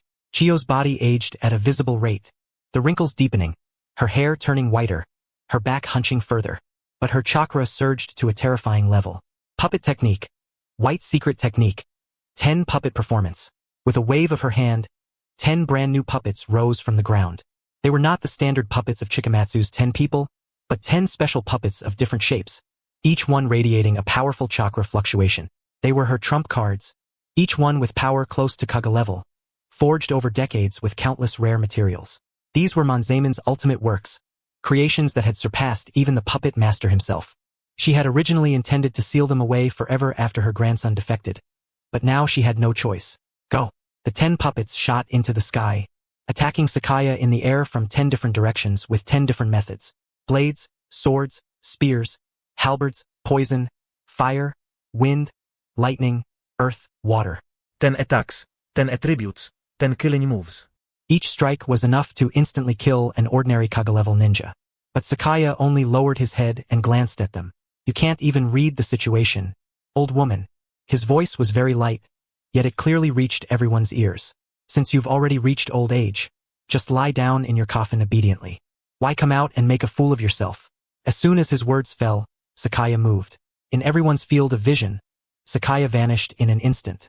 The next moment, he appeared in front of Chio. The tip of the inflaming heaven blade was pressed against Chio's throat. Too fast. So fast that Chio couldn't even see how he moved. So fast that the 10 puppet attacks were still frozen in midair. So fast that Ebizo's cry was still stuck in his throat. You. Chio opened her mouth, wanting to say something. But Sakaya did not give her the chance. He gently pushed the blade forward. No blood, because the instant the wound appeared, It was seared and fused shut by the 1.5 million degree heat. A blackened line appeared on Chiyo's neck, and at both ends of the line, flesh and bone were melted together, leaving a dried line of blood. Then, dark red flames began spreading from that line, instantly covering her entire body. Chiyo did not even have time to scream before she turned into a handful of ash in the flames, and then even the ash vaporized under the heat and disappeared. The legendary puppet master of Sunagakure, the veteran who had lived through 3 great ninja wars, Chiyo, died. Not even a trace was left behind. Sister. Ebizo let out a heart-rending roar. His eyes were blood-red. The folding fan in his hand suddenly opened, and chakra surged wildly through his entire body. Wind-style, gale hurricane, a violent cyclone formed around him, sweeping up sand and dust, turning into a sandstorm that reached from the ground to the sky as it surged toward Sakaya. This was Ebizo's ultimate move, creating a super cyclone powerful enough to destroy an entire town at the cost of all his chakra. But Sakaya only glanced at it. Then, TCH, he spat. I really am not suited for this kind of weapon. He muttered to himself in a low voice, as if complaining about something. Swordsmanship and all that, way too troublesome. As soon as the words fell, Sakaya planted the inflaming heaven blade into the ground. Clack. He brought his hands together, then slammed them onto the ground. Summoning jutsu, black cursed markings spread outward from his hands as the center, instantly covering the ground within a radius of 100 meters. Smoke burst open. From within the smoke came a deafening roar. That roar seemed to come from the ancient past, carrying endless authority and endless power. The moment the roar rang out, heaven and earth changed color. The dark clouds in the night sky were blasted apart, and moonlight poured down once more, illuminating the battlefield below. Then the smoke dispersed. A colossal figure appeared on the battlefield. An ultra-ancient Kwai. Roar! Kwai let out a sky-shaking howl, and the sonic wave turned into a tangible shock that instantly scattered Ebizo's sandstorm. Ebizo spat out a mouthful of blood and staggered back, his eyes filled with shock and horror. What kind of summoning beast is this? Kwai. Sakaya's voice was very calm, as if introducing a pet he had raised himself. My summoned beast. He patted Kwai's giant foot claw. Kwai lowered its head and looked at him with its crimson gold eyes, full of affection. Old buddy, do me a favor. Sakaya pointed at the surviving Sunagakure ninja below. Leave no one alive here. A ferocious light flashed in Kwai's eyes. It opened its mouth, and golden lightning gathered in its throat, compressing and condensing into a lightning ball over 10 meters in diameter. Lightning crackled across the surface of the ball. The energy inside it was so intense that even the air began to ionize. Roar! Kwai spat out the lightning ball. The lightning ball turned into a thick golden beam of light, sweeping across the battlefield. Wherever it passed, Sunagakure ninja, sand fortresses, tents, corpses, everything was vaporized and vanished in the lightning. This was indiscriminate destruction, total cleansing. The Sunagakure ninja could not even scream before they were turned to nothingness by the lightning. Ebizo's gale hurricane was like paper before the lightning, instantly torn apart. He himself was grazed by the lightning, and half his body was directly vaporized. The remaining half collapsed to the ground, still carrying fear and despair in his eyes, before losing all signs of life. Sunagakure elder, Ebizo, died. The ANBU commander tried to use poisonous mist to corrode the lightning, but the poison mist could not even last a second in the lightning. He turned to flee, but the lightning was too fast. It caught up to him in an instant and swallowed him whole. Sunagakure ANBU commander, dead. The 300 vanguard troops and 800 Sunagakure ninja were all wiped out under the lightning and the scorching heat. When the lightning dispersed, the battlefield had already become a patch of scorched earth. A giant crater over 1 kilometer in diameter and dozens of meters deep remained. The crater walls were smooth as a mirror, reflecting the moonlight. The pit was empty, with no corpses, no wreckage, no bloodstains, nothing at all. Everything had been turned into the most basic particles by the lightning and heat, scattering into the air. Only Pakura remained, still letting out painful groans in the crater, helplessly. And Rasa. he stood at the edge of the crater, surrounded by a thick sand-gold barrier. The surface of the barrier was blackened and covered in cracks, clearly having borne immense pressure in the lightning just now. But he was still alive. As the 4th Kazakage, as the strongest in Sunagakure, he had survived. The cost was that his chakra was nearly exhausted. The sand-gold barrier was on the verge of collapsing. His body was covered in burns, and his left arm hung unnaturally, clearly broken. Panting heavily, he looked at Sakaya in the air, looked at that golden giant beast, and for the first time, fear appeared in his eyes. Real fear. Fear from the depths of his soul. Sakaya waved his hand, and the inflaming heaven blade turned into flames and dispersed, returning to its Shodai form before disappearing from his hand. He landed on the ground, 10 meters in front of Raza. Kwai shrank in size, becoming 3 meters tall, and landed behind him, its crimson gold eyes fixed on Raza, lightning faintly flickering in its mouth. Then, Sakaya brushed the ash off his hands, as if he had just done something insignificant. He raised his head and looked at Raza, lightning blazing in his eyes. Now there are no outsiders to disturb us. He bared his teeth, revealing a cold smile. Come on. Raza. Back then at the border you lost to me, an unknown nobody. That was pretty humiliating, wasn't it? Let me see, after all these years, how much your measure has grown. Raza panted as he stood at the edge of the charred crater. His vision had already started to blur. The broken bones in his left arm sent waves of agony through him. Burns all over his body stung with searing pain. The weakness from complete chakra exhaustion crashed against his consciousness like a tide.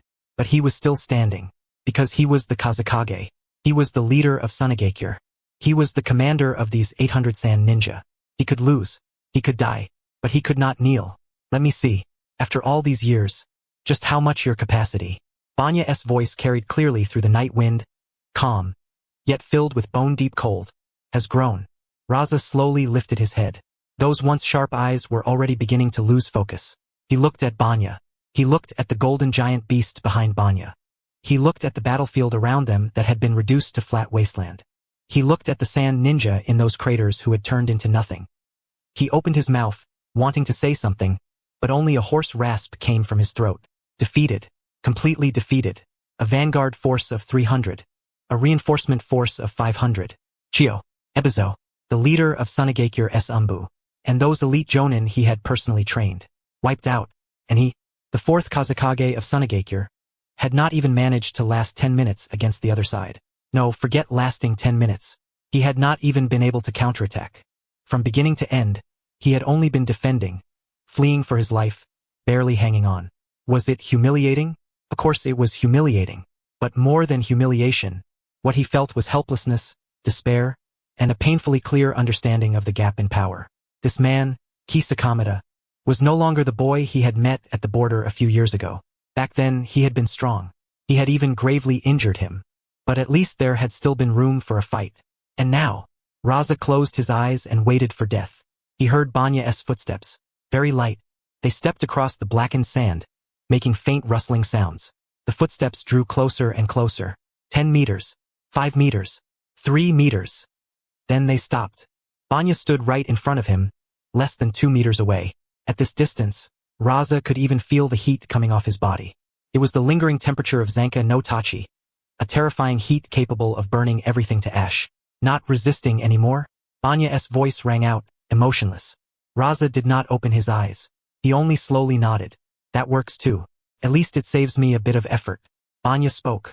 Then Raza heard the sound of a blade leaving its sheath. The edge scraped lightly against the scabbard with a sharp shing.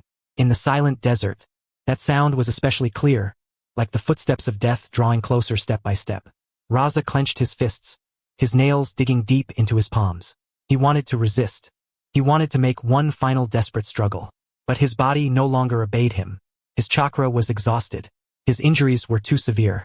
Even standing upright required sheer willpower, let alone fighting. All he could do was wait. Wait for that blade to pierce his body. Wait for death to descend. But death did not come. A string of chimes suddenly rang out. Ding, ding, ding.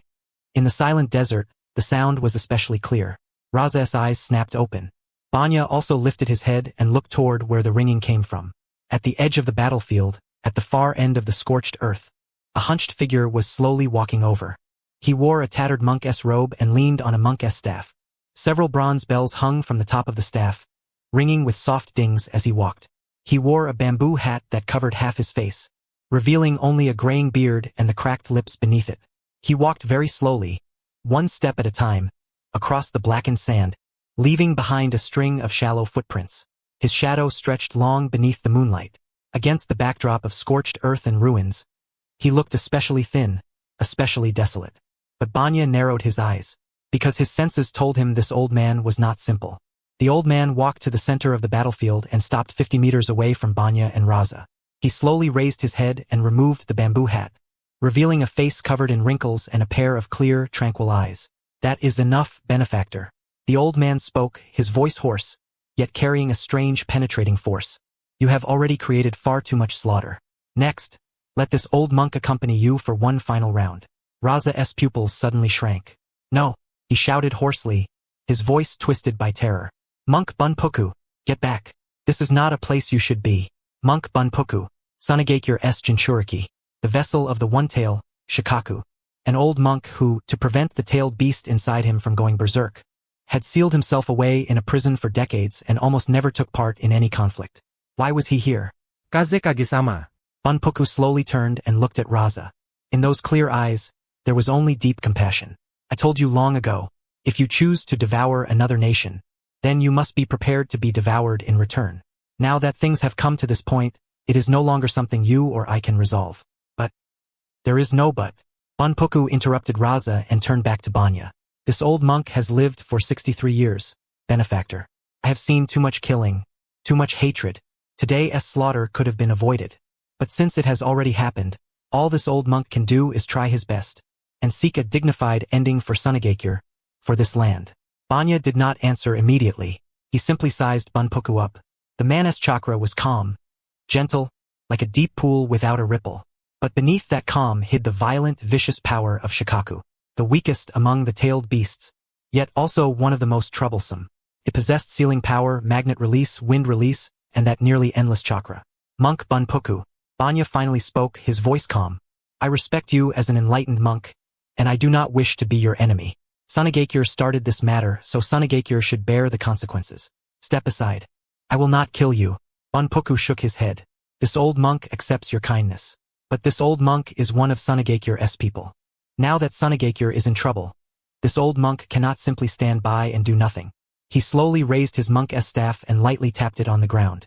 "Today, either this old monk dies here or you withdraw. There is no third road." "Monk Bunpoku," Raza shouted again, tears already welling up in his eyes. "No, you are Sunagakure's last hope. You can't." Kazekage-sama. Bunpoku turned his head and gave Raza a gentle smile. "This old monk has lived for 63 years. That is enough. Sunagakure's future will be left to you young people." After saying that, he looked back at Banya. Then he began walking firmly toward him. 1 step, 2 steps, 3 steps. With every step, the aura around him grew stronger. His gentle chakra began turning violent. His clear eyes began turning cloudy. His hunched body began to straighten. Cracks began spreading across his skin, and from within those cracks shone a dark red light. The cracks spread further. His skin began to peel away, revealing the dark red skin beneath it, like compacted sand. His body began to swell. His monk's robe tore apart, exposing the twisted, deformed body underneath. A deafening roar burst from Bunpoku's mouth. That was not a sound a human could make.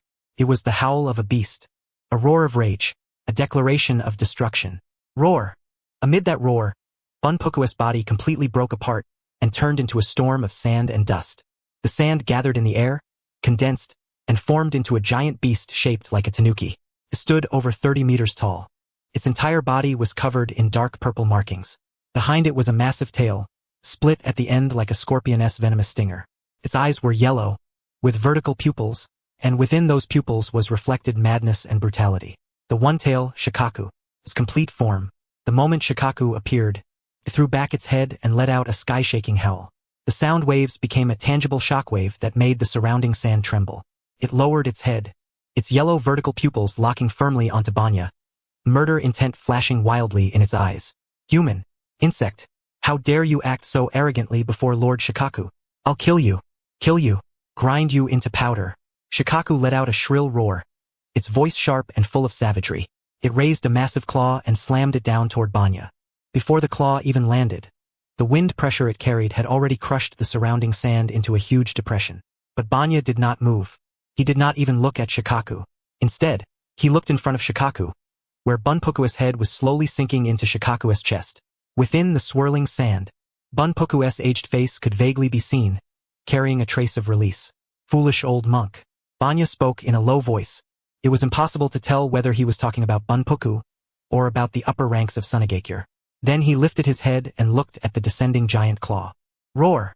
Kwai let out a low growl and stepped forward, blocking in front of Banya. It raised its claw, golden lightning gathering at the tips, clearly intending to meet Shikaku head-on. But Banya reached out and pressed down on Kwai's claw. "Old friend, let me handle this one." Banzai patted Kwai on the head and said with a smile, "You already had plenty of fun just now. Now it's my turn." Kwai lowered his head, and a trace of dissatisfaction flashed through his reddish-gold eyes. He flexed his arm with a claw, showing off the solid muscles on it, indicating that he could still fight. "I know you're strong." Banzai couldn't help laughing. "But this one is a little special. I want to try it myself. After all." He turned his head and looked at Shikaku, a strange light flashing in his eyes. "Ever since I got these eyes, I haven't really used them properly yet." Kwai stared at Banzai for a few seconds before finally nodding. He raised a claw in a thumbs up, then with a bang, turned into smoke and disappeared. Banzai looked at Shikaku again. Shikaku's giant claw had already swung down above his head, less than 10 meters away. That claw was as big as Banzai's whole body, carrying enough force to smash mountains, along with the dense, vicious chakra unique to a tailed beast. But Banzai merely raised his hand, spread his 5 fingers, and aimed at Shikaku's claw. Almighty push. An invisible repulsive force erupted from him as the center and slammed into Shikaku's claw. Boom! The deafening roar shook the air. Shikaku's claw stopped in midair and could no longer come down. Then, his entire massive body was shoved backward by that invisible force, plowing 2 deep trenches across the sand. Shikaku steadied himself, and uncertainty flashed through his yellow-slit pupils. "What kind of power is this?" he roared. "What exactly are you?" "What I am isn't important." Banzai lowered his hand and looked at Shikaku, the corners of his mouth curling into a smile. "What's important is that you're a tailed beast, and I'm very interested in tailed beasts." He paused, then continued, "Shikaku, sealing power, magnet release, and wind release. What a coincidence. I have all of those abilities too." Shikaku's pupils suddenly shrank. "Arrogant human," he roared in fury. Opening his mouth, dark purple chakra gathered inside, compressed, and formed into a massive spinning sphere of chakra. Tailed beast ball. The chakra sphere shot out at extreme speed, leaving a purple trail in the air. Wherever it passed, the air twisted and the sand split apart. That was a tailed beast signature move. A destructive energy sphere condensed from an enormous amount of chakra. One was enough to destroy a small mountain. But Banzai didn't dodge. He simply raised his right hand, palm facing the tailed beast ball. Pretapath. A black vortex appeared in his palm. As it spun, it produced a terrifying suction force. The tailed beast ball flew into the vortex like a clay ox entering the sea. It couldn't stir up even the slightest ripple before it was completely swallowed and absorbed. Shikaku froze. "How is that possible?" he muttered, and for the first time, fear appeared in his eyes. The tailed beast ball was one of a tailed beast's strongest attack methods, yet it had been neutralized so easily. More accurately, it had been absorbed. "There's nothing impossible about it." Banzai's voice rang out, calm, yet carrying a lofty sense of superiority. "In front of these eyes of mine, all chakra attacks are futile." He slowly lowered his hand. At some point, those eyes had already changed. His originally black pupils had turned purple. Ripple-like rings spread through the pupils, and at the center of those rings were 6 black tomo. The Rinnegan. "Now!" Banzai looked at Shikaku, a strange light flickering in his eyes. "Let me properly test the other powers of these eyes." He raised his right hand and curled his fingers slightly. Universal pull. A terrifying attractive force burst from his palm and acted on Shikaku's enormous body. Caught off guard, Shikaku's whole body was dragged forward by that force, flying toward Banzai. "Roar!" Shikaku roared and struggled wildly. Endless yellow sand turned into chains and linked around his body, but it was useless. That pulling force was too strong. So strong that even his 30-meter-tall body couldn't resist it. He could only watch helplessly as he got closer and closer to Banzai. 30 meters, 20 meters, 10 meters. 5 meters. Banzai's hand pressed against Shikaku's forehead. Human path. Purple light surged from his palm and poured into Shikaku's body. Shikaku's massive body suddenly stiffened, then began trembling violently, painful roars bursting from his mouth. "No, don't. Stop. Stop it." Shikaku struggled furiously, but the human path's power acted directly on the soul. He couldn't resist it. Banzai's hand was pulling out his soul, reading his memories, and probing his essence. This was the power of the Rinnegan, the Sage of 6 Paths Eyes, the supreme dojutsu power of the ninja world. Shikaku's struggle grew weaker and weaker. His roars became softer and softer. The madness and brutality in those yellow slit pupils were gradually replaced by fear and despair. He felt it. He felt the terror of those eyes. He felt the terror of this man. This wasn't a human. This was a monster. Something even more terrifying than a tailed beast. Enough, Shikaku said hoarsely. There was no more savagery in his voice, only deep exhaustion and fear. I lost. Bear me. I lost. Banzai said nothing. He simply kept reading. The memories of the one-tail Shikaku surged into his mind like a tidal wave. Thousands of years of memories, from being created by the Sage of Six Paths, to being sealed inside Bunpoku, to his years in Sunagakure, to his hatred of humans, his longing for freedom, his longing for his companions. Everything, all of it. Banzai closed his eyes and digested those memories. Then he let go. Shikaku's massive body collapsed to the ground, gasping for breath, his eyes full of relief at surviving the ordeal. Now, Banzai looked at Shikaku, the patterns of the Rinnegan in his eyes slowly turning. I'm giving you two choices. 1. Be sealed by me and become part of my power. 2. Be killed by me, and let your soul never find reincarnation for all eternity. Shikaku raised his head and looked at Banzai, at those purple eyes that seemed to see through everything. He opened his mouth, wanting to say something, but in the end, he only lowered his head and let out a low, resigned voice. I choose the first one.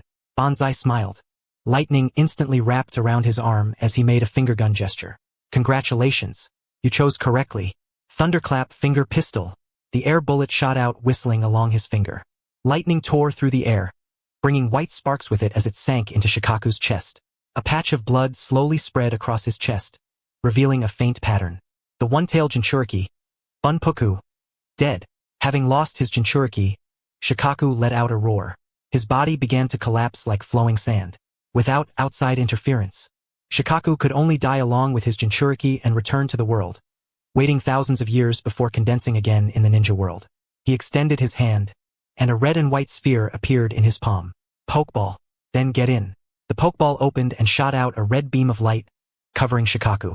Shikaku's enormous body rapidly shrank within the red light, and in the end, turned into a streak of light and entered the ball.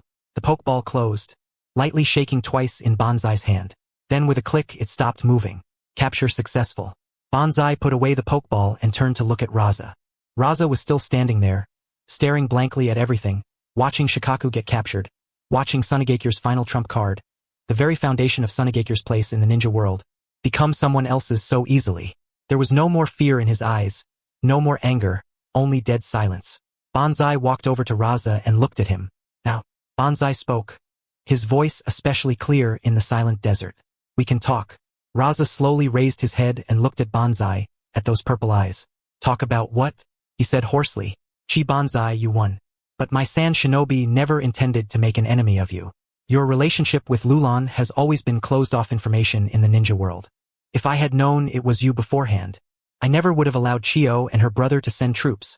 If I hadn't suddenly received news that Lolan's national preceptor seemed to be connected to the former White Fang, I never would have appeared here. Raza licked his dry lips, and a trace of anger flashed through his eyes.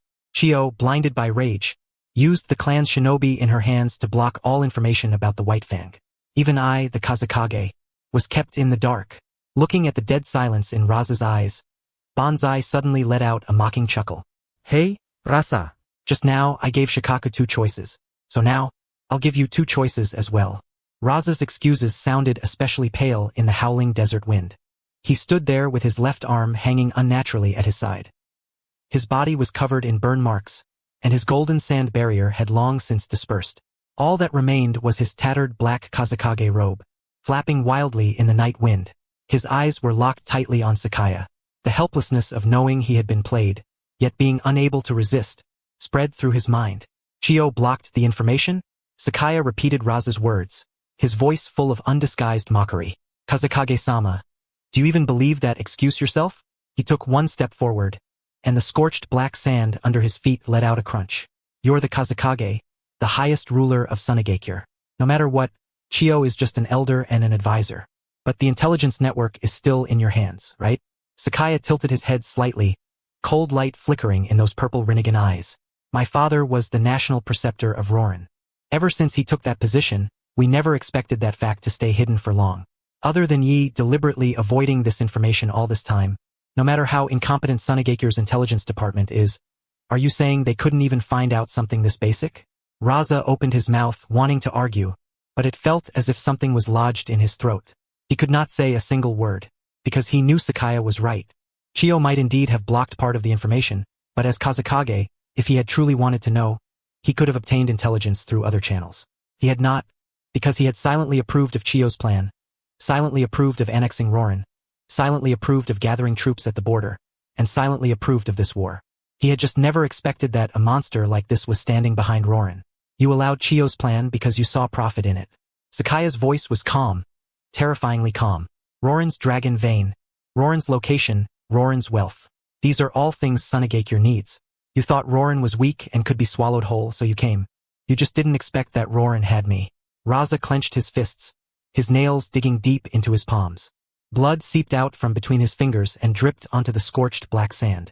Now, Sakaya raised one hand and extended a single finger. I'll give you the first choice. He paused, then said slowly, die here, and from this day on, Sunagakure will be erased from the ninja world. I will personally make a trip to Sunagakure, clean out every remaining ninja, and wipe Sunagakure off the map. From now on, the Land of Wind will become a subordinate state of Rorin, directly governed by Xianyun Pavilion. Raza's body trembled violently. The second choice. Sakaya extended a second finger. Go back alive and, in your identity as Kazekage, sign a surrender agreement. Sunagakure will submit to Rorin. All mission authority in Sunagakure will be transferred to Xianyun Pavilion. Mission commissions will be split according to a 2-1-7 ratio. Xianyun Pavilion will take 20%, Sunagakure will take 10%, and the rest will belong to the mission squad. Sunagakure and Rorin will sign a permanent alliance treaty. If Rorin faces trouble, Sunagakure must provide unconditional support. Also, he stepped forward and leaned close to Raza's ear. His voice was very low, yet every word entered Raza's ears clearly. I want your son, Gaara, sent to Rorin as a hostage. Raza's pupils suddenly contracted. No, he said hoarsely.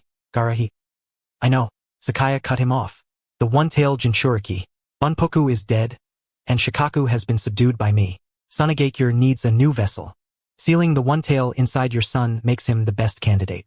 He stepped back, opening the distance between them again, and looked into those bloodshot eyes. Rasa. I'm not discussing this with you.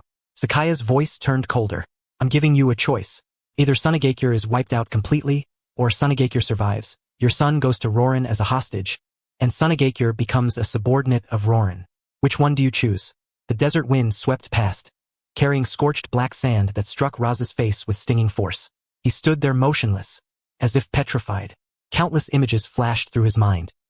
The ruined streets of Sunagakure, the exhausted faces of the ninja, the yearning eyes of the children, the corpses of Chiyo and Ebizo, the release on the monk Bunpoku's face when he turned into Shikaku, and then, Gaara, that red-haired child. The child who had lost his mother at birth, the one he had already silently marked in his heart as the best future candidate for the one-tailed Jinchuriki. If he sent him to Rorin. No, how was that any different from killing him? Raza slowly raised his head and looked at Sakaya, at those purple eyes that seemed capable of seeing through everything. If I choose the first one, he said in a hoarse voice, will you kill my son? I will. Sakaya answered without the slightest hesitation. Not just your son. Every ninja in Sunagakure, everyone connected to ninja, everyone who could possibly pose a threat to Rorin. I will slaughter them all. He paused, then added, that includes the civilians. If they show any intention of resisting, I'll clean them out too. Raza, I'm a very reasonable person, but I'm also realistic. Either I don't do it, or I finish it completely. Since you chose war, then you should be prepared for your entire clan to be exterminated. Raza closed his eyes. He knew Sakaya was telling the truth. This man really would do it. He had the power and he had the resolve. 800 Suna ninja, Chiyo, Ebizo, Bunpoku. In just a few short hours, all of them had fallen at his hands. A person like this would never show mercy to Sunagakure. Raza's throat moved, and his voice was as dry as sandpaper scraping together. I choose the second one. The moment he said those words, it was as if all the strength in his body had been drained away. His one straight back instantly bent, and he seemed to age 10 years in a moment. Very good. Sakaya nodded, pulled out a scroll from his robe, and tossed it to Raza. This is the draft of the surrender agreement. Take a look. If there are no problems, sign it. Raza caught the scroll with trembling hands and opened it. The clauses on the scroll were written very clearly, exactly the same as what Sakaya had said. Sunagakure would submit to Rorin, transfer mission authority, split commissions, enter a permanent alliance, provide a hostage. Every single line felt like a blade stabbing fiercely into Raza's heart. But he had no choice.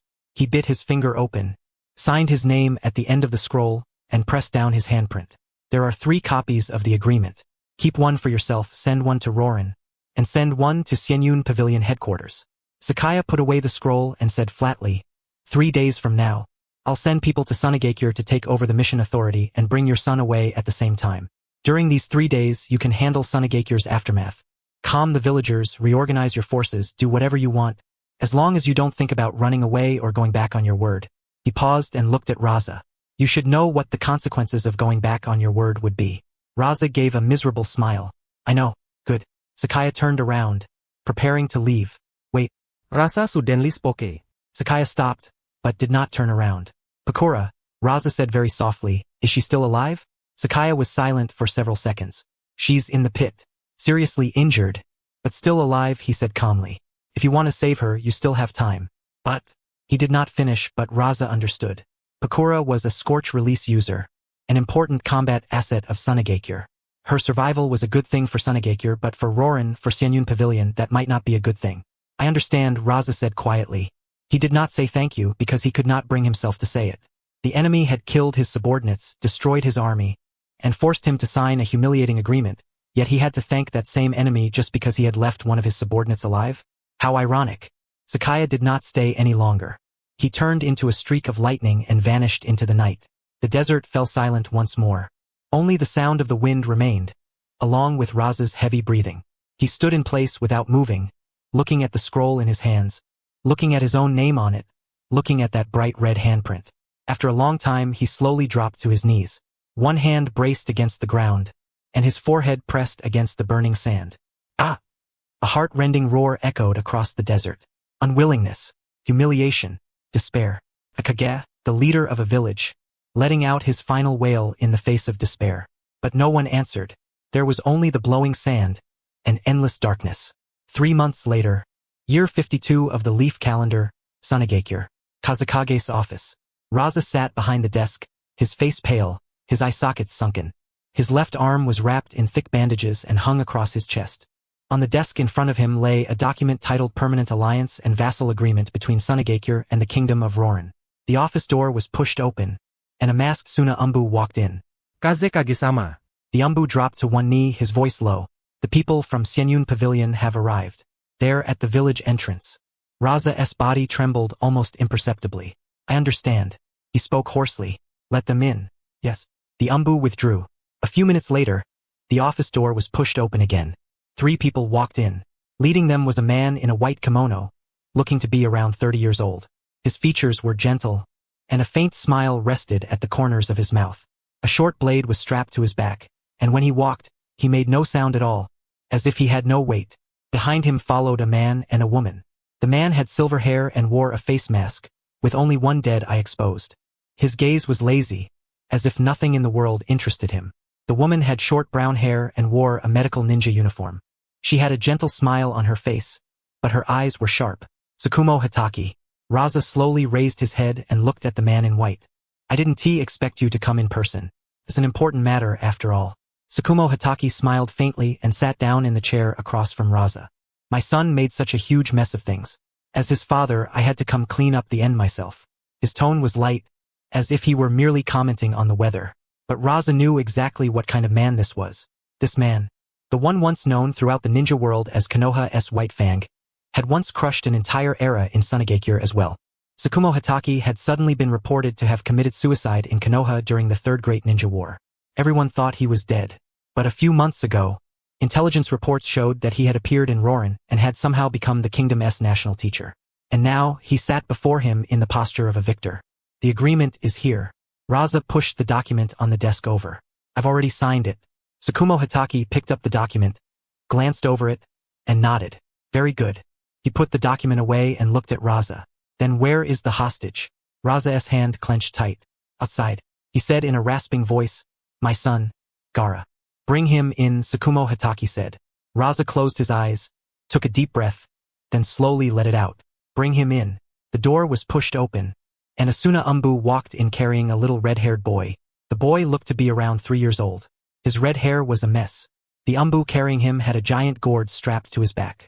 It was the keepsake Gara's mother, Karura, had left him before she died. Since Gaara was about to be taken away as a hostage, there was naturally no reason for the gourd to be left behind. Gaara. Raza's voice was a little hoarse. Bring him here. The Umbu raised his head, glanced at Raza, then quickly lowered it again and slowly carried Gaara over to Raza's side.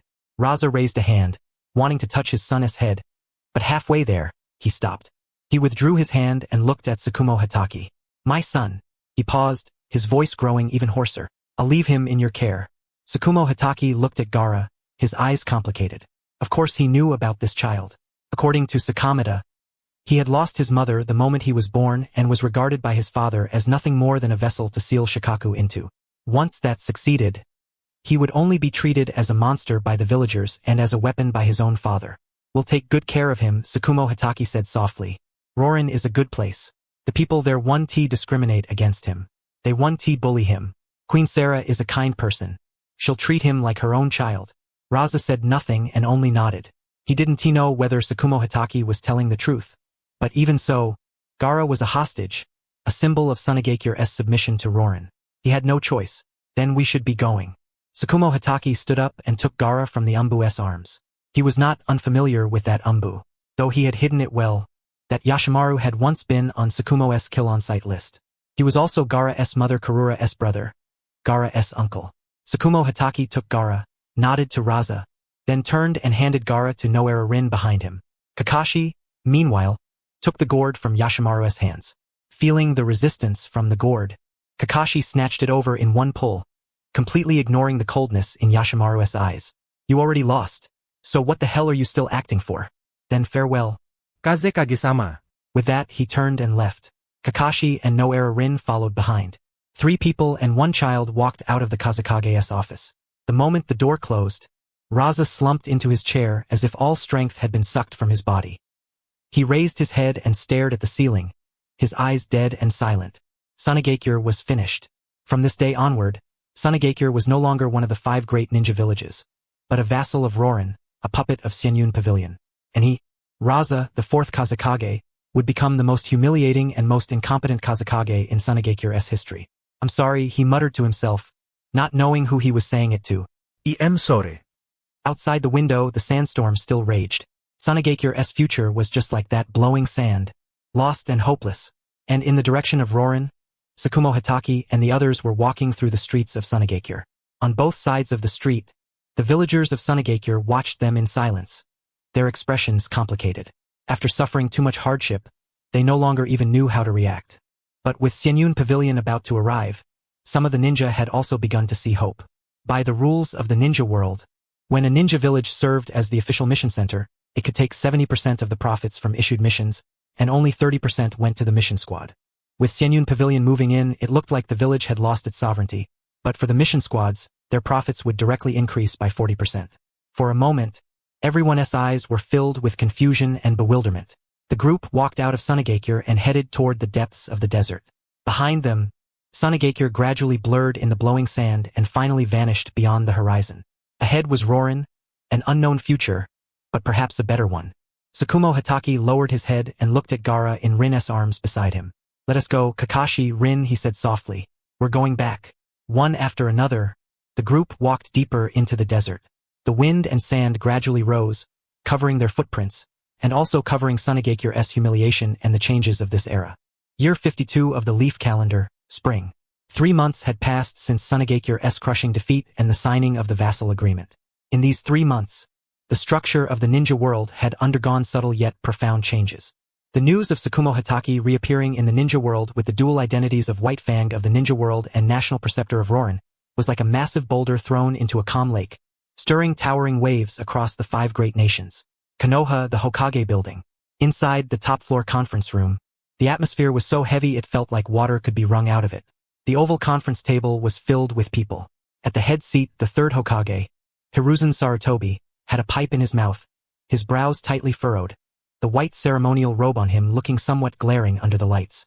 Beside him, the 2 elders, Koharu Yuditane and Hamura Mitokado, wore ashen expressions, their fingers constantly tapping the table and making sharp clicking sounds. Further down sat the clan heads of Konoha.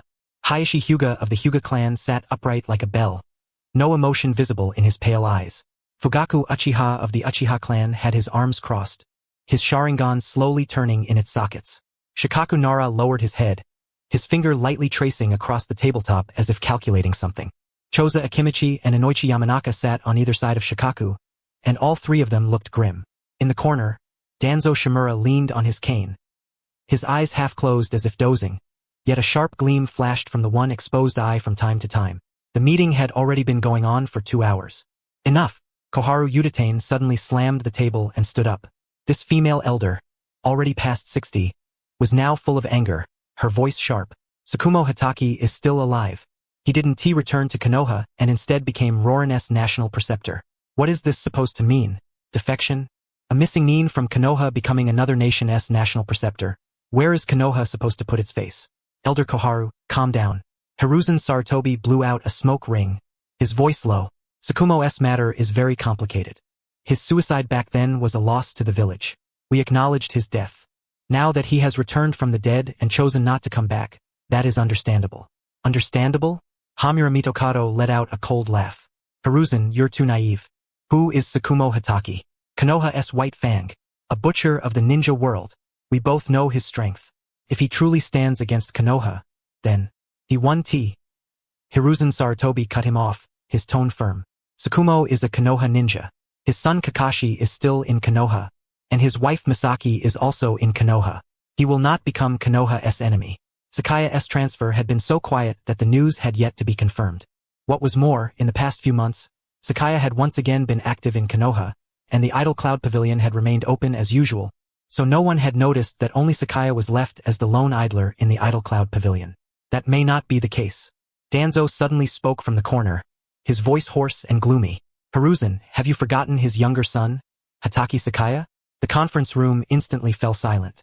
Hatake Sakaya, Kakashi Hatake's younger brother, was a publicly recognized genius just like Kakashi, yet far more mysterious and far more dangerous than Kakashi. He had heavily wounded the 4th Kazekage on the border of the Land of Rivers, fought Two-Tails Jinchuriki on the border of the Land of Grass without losing, and in the battle at Lightning Fall Gorge, he had even dragged the 3rd Reikage, the man known for the strongest spear and the strongest shield, to his death. On the border of Rorin, he wiped out 800 elite Sunigakure shinobi, killed Chio and Ebizo, subdued the one-tail Shikaku, and forced Sunigakure to sign a surrender agreement. Any one of these battle records alone was enough to shake the ninja world. And now, he was the true controller of the Idle Cloud Pavilion, the Queen's husband of Rorin, and Sakumo Hatake's son. Hatake Sakaya. Koharu Yutane's voice trembled slightly. That monster. He established the Idle Cloud Pavilion, swallowed up Sunegakure's mission rights, and now he's made his father Rorin's national preceptor. What is he trying to do? Unify the ninja world? Not to that extent. Shikaku Nara finally spoke, his voice calm and rational. Judging from the Idle Cloud Pavilion's current actions, what they care more about is business and intelligence. The matter with Sunigakure was started by Sunigakure first.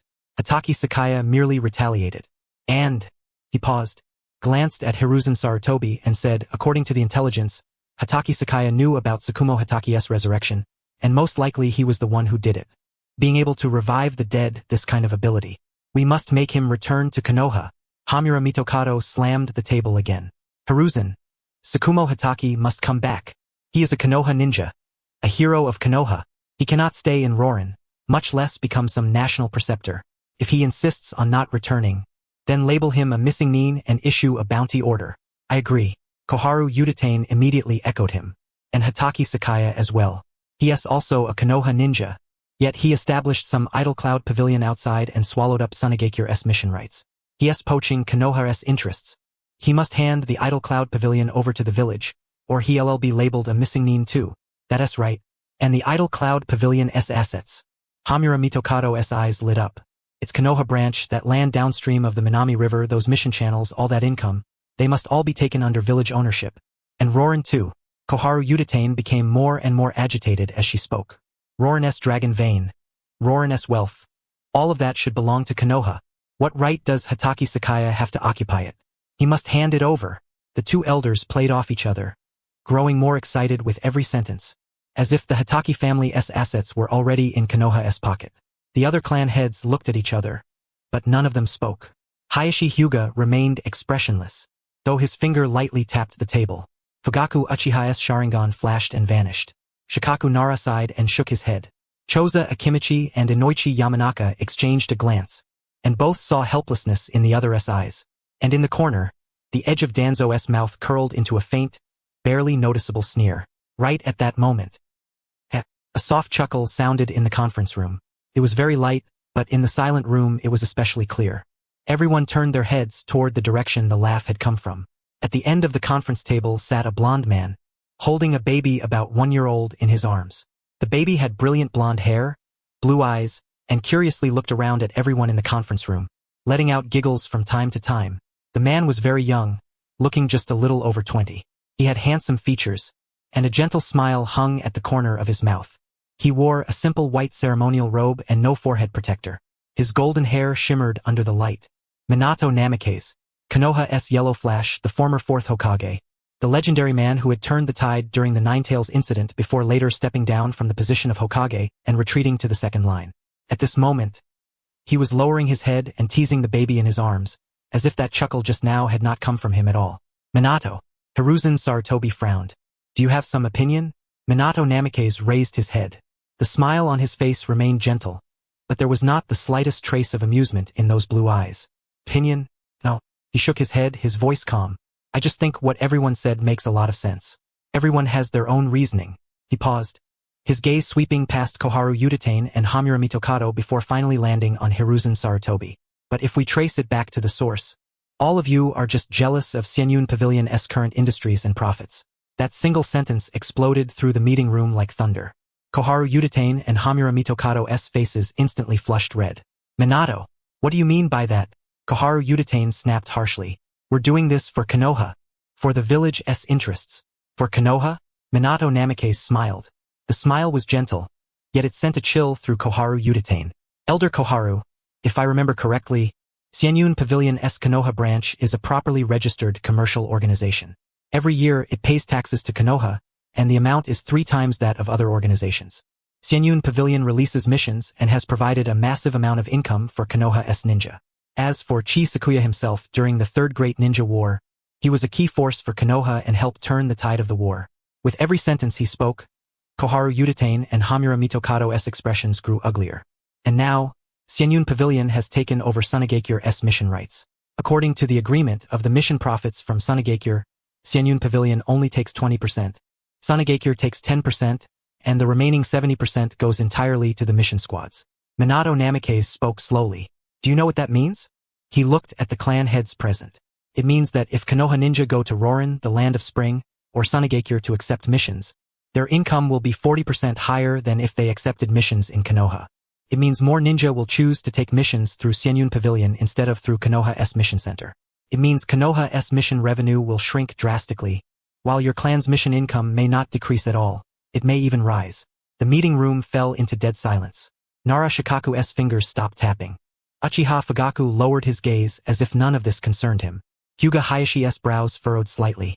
Akimichi Choza and Yamanaka Inoichi exchanged a glance, both seeing the shock in each other's eyes. Everything Minato Namikaze said, they had already thought of. What they had not expected was that Minato Namikaze would say it so directly. So, Minato Namikaze said as he held the baby in his arms and slowly stood up, everything you've said is correct. Sakumo Hatake should return to Konoha. Chi Sakuya should hand Xianyun Pavilion over to the village. Rorin's wealth should belong to Konoha. But the problem is... He paused, his gaze sweeping across the entire room. Who's going to say it? Who's going to make Sakumo Hatake come back? Who's going to make Chi Sakuya hand over Xianyun Pavilion? Who's going to take Rorin's wealth? No one answered. Koharu Utatane and Hamura Mitokado opened their mouths, wanting to say something, but in the end, not a single word came out. Sakumo Hatake, Konoha's White Fang, the man who once suppressed the powerhouses of an entire era. Chi Sakuya, who could wipe out Sunagakure's 800 elites and subdue the one-tail Shikaku. Rorin, a nation with dragon veins, Queen Sarah, and with Sakumo Hatake and Chi Sakuya stationed there. Who would dare go? Who would dare say it? Looks like none of you have an answer. Minato Namikaze smiled, and there was a trace of mockery in that smile. Then let me give you one. He gently patted the baby in his arms. The baby let out a cheerful giggle and reached out with a tiny hand to grab his finger. Let me introduce myself, Minato Namikaze said as he raised his head, a sharp light flashing through his blue eyes. I am Minato Namikaze, the person in charge of Xianyun Pavilion's Konoha branch. Boom! The meeting room instantly erupted. What? Minato, you? Since when did you? Koharu Utatane and Hamura Mitokado shot to their feet, pointing at Minato Namikaze, their fingers trembling. Hiruzen Sarutobi's pipe fell onto the table, tobacco scattering everywhere, but he did not notice at all. He only stared fixedly at Minato Namikaze, his eyes full of shock and disbelief. Uchiha Fugaku narrowed his eyes slightly, considering the implications. Nara Shikaku's fingers began tapping again. For the first time, emotion stirred in Hyuga Hayashi's Byakugan. Even Danzo, who had been pretending to doze the whole time, opened his eyes, a sharp gleam bursting from them. Minato Namikaze, Konoha's Yellow Flash, the former 4th Hokage, had actually become the person in charge of Xianyun Pavilion's Konoha branch? What was this supposed to be? Konoha's former Hokage had become the local head of another organization in Konoha? Very surprised, Minato Namikaze was still smiling, but there was no warmth left in that smile. There's really nothing surprising about it. My wife and I already died once during the Ninetales incident. Chi Sakuya saved me and my wife. I owe him 3 lives, so when he invited me to join Xianyun Pavilion, I didn't refuse. He paused and looked at Hiruzen Sarutobi. 3rd Hokage, I know what you want to ask.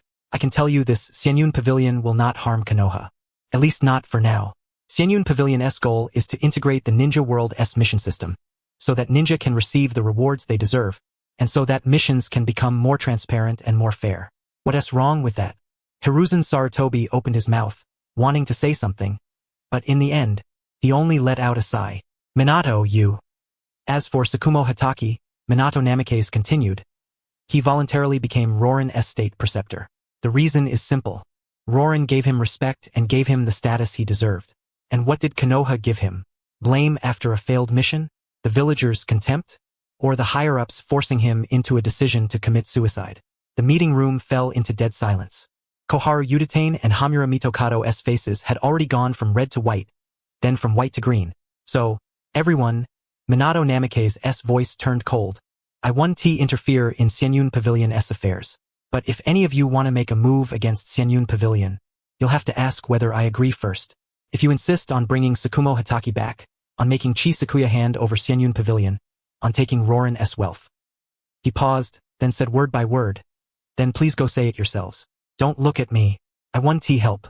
On the contrary, if any of you want to declare war, I will inform Chi Sakuya immediately. I think all of you should understand very clearly what the consequences of declaring war on Chi Sakuya would be. After saying that, he stopped looking at anyone. Holding the baby in his arms, he turned and walked toward the meeting room door. Oh right. When he reached the door, he suddenly stopped and turned back to look at Koharu Utatane and Hamura Mitokado. A gentle smile appeared on his face once more. Elders, if you really want Sakumo Hatake to come back, I suggest you personally go to Rorin and invite him. But before you go, you'd better think carefully. When you forced him to commit suicide back then, did you ever think there would be a day like this? As his words fell, he pushed the door open and walked out. The meeting room door slowly closed, shutting Minato Namikaze's figure outside. Inside the meeting room, there was only dead silence. Everyone sat there motionless, as if they had been hit with a paralysis jutsu. Only Hiruzen Sarutobi slowly bent down, picked up the pipe that had fallen onto the table, lit it again and took a deep drag. Amid the swirling smoke, his face was hidden in shadow, making his expression impossible to see. Koharu Utatane and Hamura Mitokado slumped in their chairs, pale-faced and trembling all over. Uchiha Fugaku slowly closed his eyes. Nara Shikaku's finger drew one final line across the tabletop, forming a complex pattern. It looked like a scale, with Konoha written on one side and Xianyun Pavilion on the other, and the scale was slowly tilting. In the corner, a glint flashed through Danzo's eyes, and the corners of his mouth curled into a meaningful smile. Outside the window, the sunlight was bright. Konoha remained prosperous, with people coming and going in an endless bustling flow. It has been over a month since Minato Namikaze publicly revealed his identity at Konoha's high-level council meeting. During this past month, the situation in the ninja world had undergone subtle changes. Konoha ultimately released an official announcement, acknowledging Sakumo Hatake's dual identities as the White Fang of the ninja world and the Royal Preceptor of Rorin, while also stating that Konoha was willing to continue its friendly relationship with Rorin and strengthen border cooperation. But as for why Sakumo Hatake had come back from the dead, and whether he would return to Konoha, the announcement did not mention a single word. To the outside world, this announcement looked like Konoha backing down, like a compromise toward Sakumo Hatake, or rather toward Sakamoto-ya. But in the eyes of certain people, this was an excellent opportunity. The land of rice fields, border region. This had originally been the main battlefield where Iwagakure and Kumogakure were fighting, but ever since a month ago, the conflict between both sides had suddenly eased. The front line kept shrinking, and in the end, a strange ceasefire line formed in the central area of the land of rice fields. North of the ceasefire line was Iwagakure's temporary camp. South of the ceasefire line was Kumogakure's forward outpost. And right at the center of the ceasefire line, inside a hidden underground fortress, the highest leaders of both forces were holding a secret meeting that would determine the future of the ninja world. The inside of the fortress was not large, only about 10 square meters. Glowing or was embedded in the walls, barely illuminating this sealed space. One stone table, 2 stone chairs. On one side of the stone table sat a short old man. He wore a red robe and the Tsuchikige's hat. His face was covered in wrinkles, but his eyes were as sharp as an eagle's, flashing with the light of deep schemes and old cunning. He was none other than Iwagakure's third Tsuchikage, Inoki. Behind Inoki stood a burly middle-aged man. He wore an earth-yellow shinobi outfit. His face was firm and resolute, and he stood with his arms crossed over his chest without saying a word. This was Inoki's son, an elite jonin of Iwagakure, Kitsuchi. On the other side of the stone table sat a powerfully built man. His upper body was bare, revealing solid muscles. His skin was dark, and his short golden hair stood upright like steel needles. His arms were crossed, his eyes arrogant and wild. He was none other than Kumogakure's fourth Reikage. Behind us stood a man dressed in strange clothing. He wore sunglasses and carried 7 swords on his back. He muttered to himself, seemingly humming some bizarre rhythm. This was Kumogakure's Eight Tails Jinchuriki, and also A.S. brother, Killer B. In the cramped space, the atmosphere was so heavy it was almost suffocating. The act should be over by now, Inoki spoke first, his voice low and forceful, echoing through the sealed chamber. We've already wasted a month here. You and I both know exactly what's going on in Konoha. Sakumo Hatake has come back to life. Sakamoto-ya is stationed in Rorin. Minato Namikaze has openly joined the Idle Cloud Pavilion, and Konoha's top-tier combat power is now either outside the village or has no real heart left in it. Inoki did not reply at once. He only lightly tapped the surface of the stone table with his finger, producing a knock sound. His brows were tightly furrowed, as if weighing something. Sakamoto-ya, Inoki slowly said, his voice hoarse. I fought that brat before, at the border of the land of grass. He alone blocked me and my troops. Even with me going all out, he managed to retreat unscathed from my dust release, and he even severely wounded me. Yes, not simple. I let out a cold laugh. Not simple? Inoki, are you scared? Scared? Inoki suddenly raised his head, a sharp light bursting from his eyes. I've lived more than 70 years. I still don't know how the word fear is written. Then what are you hesitating for? I leaned forward, one hand pressing onto the stone table, making it creak. Konoha is hollow on the inside right now. Hiruzen Sarutobi is old. That sinister rat Danzo is hiding in the shadows, and Hamura Mitokado and Koharu Udatane are 2 useless old fools who only know how to fight for power. Minato Namikaze may not be dead, but he has already publicly declared that he stands with the Idle Cloud Pavilion. Sakumo Hatake is in Rorin. Kakashi Hatake is also in Rorin, and even the Uchiha clan. He paused, a fierce glint flashing through his eyes. Those old bastards would never let the Uchiha join the war on a large scale. That would only deal a massive blow to their own position and prestige. So what does Konoha even have left now? The Hyuga? Inoshikajo? Or those little clans that amount to nothing? Inoki remained silent. Everything he said he already knew. Konoha really was strong on the outside but weak on the inside right now. Its top-tier combat power was either absent or no longer loyal at heart. If Iwagakure and Kumogakure joined forces to attack now, Konoha would not be able to stop them at all. But the problem was Sakamoto-ya. Inoki slowly spat out the name. What if he makes a move? I was just about to speak when Kitsuchi behind Inoki suddenly opened his mouth. Father, Sakamoto-ya won't make a move. Inoki turned his head and looked at his son. Kitsuchi's expression was calm, and his voice steady. According to the intelligence we've obtained, although Sakamoto-ya was born in Konoha, he doesn't have much sense of belonging there. He knows the truth behind Sakumo Hatake's suicide better than anyone. Konoha's upper echelon forced his father to death. The fact that he hasn't attacked Konoha already is the greatest mercy he could show it. Inoki narrowed his eyes. Are you sure? Not sure. Kitsuchi shook his head. But we can analyze it. If Sakamoto-ya truly cared about Konoha, then back in the land of wind, he wouldn't have just watched Konoha's forces fall into a hard battle. If he truly cared about Konoha, Then, in the land of grass, he wouldn't he have only cut off. He paused briefly, then continued if he cared about Konoha. Then when Sunagakure attacked Rorin, he wouldn't he have struck so ruthlessly, directly wiping out 800 elite Suna shinobi and forcing Sunagakure to sign a surrender agreement. He could have held back and done Konoha a favor.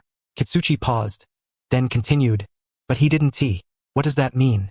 It means that in his heart, Konoha's place may not even compare to Rorin, the idle cloud pavilion, or his own people and friends. I nodded and picked up the point. Kitsuchi is right. And judging from Minato Namikaze's public stance, the idle cloud pavilion's goal is to integrate the ninja world's mission system, not support any single ninja village. As long as we don't take the initiative to provoke the idle cloud pavilion and don't touch Rorin, there is a high probability Sakamoto ya won't interfere in a war between us and Konoha. Inoki's fingers tapped the table faster and faster. He was thinking, weighing everything. Kitsuchi and AS analysis made a lot of sense, but it still wasn't enough. He had met Sakamoto ya before, only once, but the impression had been far too deep. That young man's eyes. The kind of gaze that seemed to see through everything, that indifference toward life itself. Inoki had lived for over 70 years and seen countless people, but someone like Sakamoto ya, he had truly never seen before. There's one more point. Kitsuchi spoke again, lowering his voice slightly. Father, don't forget this. Sakamoto ya has ties with Minato Namikaze. Sakumo Hatake is his father, and Kakashi Hatake is his brother. If we attack Konoha, Minato Namikaze might make a move, and Sakumo Hatake and Kakashi Hatake might also make a move. But Sakamoto ya might not. Inoki suddenly lifted his head. What do you mean? Because of profit. Kitsuchi said each word slowly and clearly. To Sakamoto ya, whether Konoha exists or not isn't important. What matters is whether the idle cloud pavilion can develop, and whether Rorin can grow stronger. If we take Konoha and promise not to touch the idle cloud pavilion's businesses in Konoha, we could even hand over Konoha's mission authority to the idle cloud pavilion for management. In that case, do you think Sakamoto ya would still go to war with us for Konoha? No's eyes lit up. Yeah, how had he not thought of that? Sakaya had established the Senyun Pavilion and swallowed up Sunagakure's mission rights. That was obviously for profit. As long as they gave him enough benefits, he might not care whether he lived or died. And also, Huang Tu continued, according to the information our spy in Yi sent back, at a high-level meeting 1 month ago, after Minato Namikaze publicly declared himself the person in charge of the Senyun Pavilion's Yi branch, Ye's upper ranks had already become suspicious of Chi.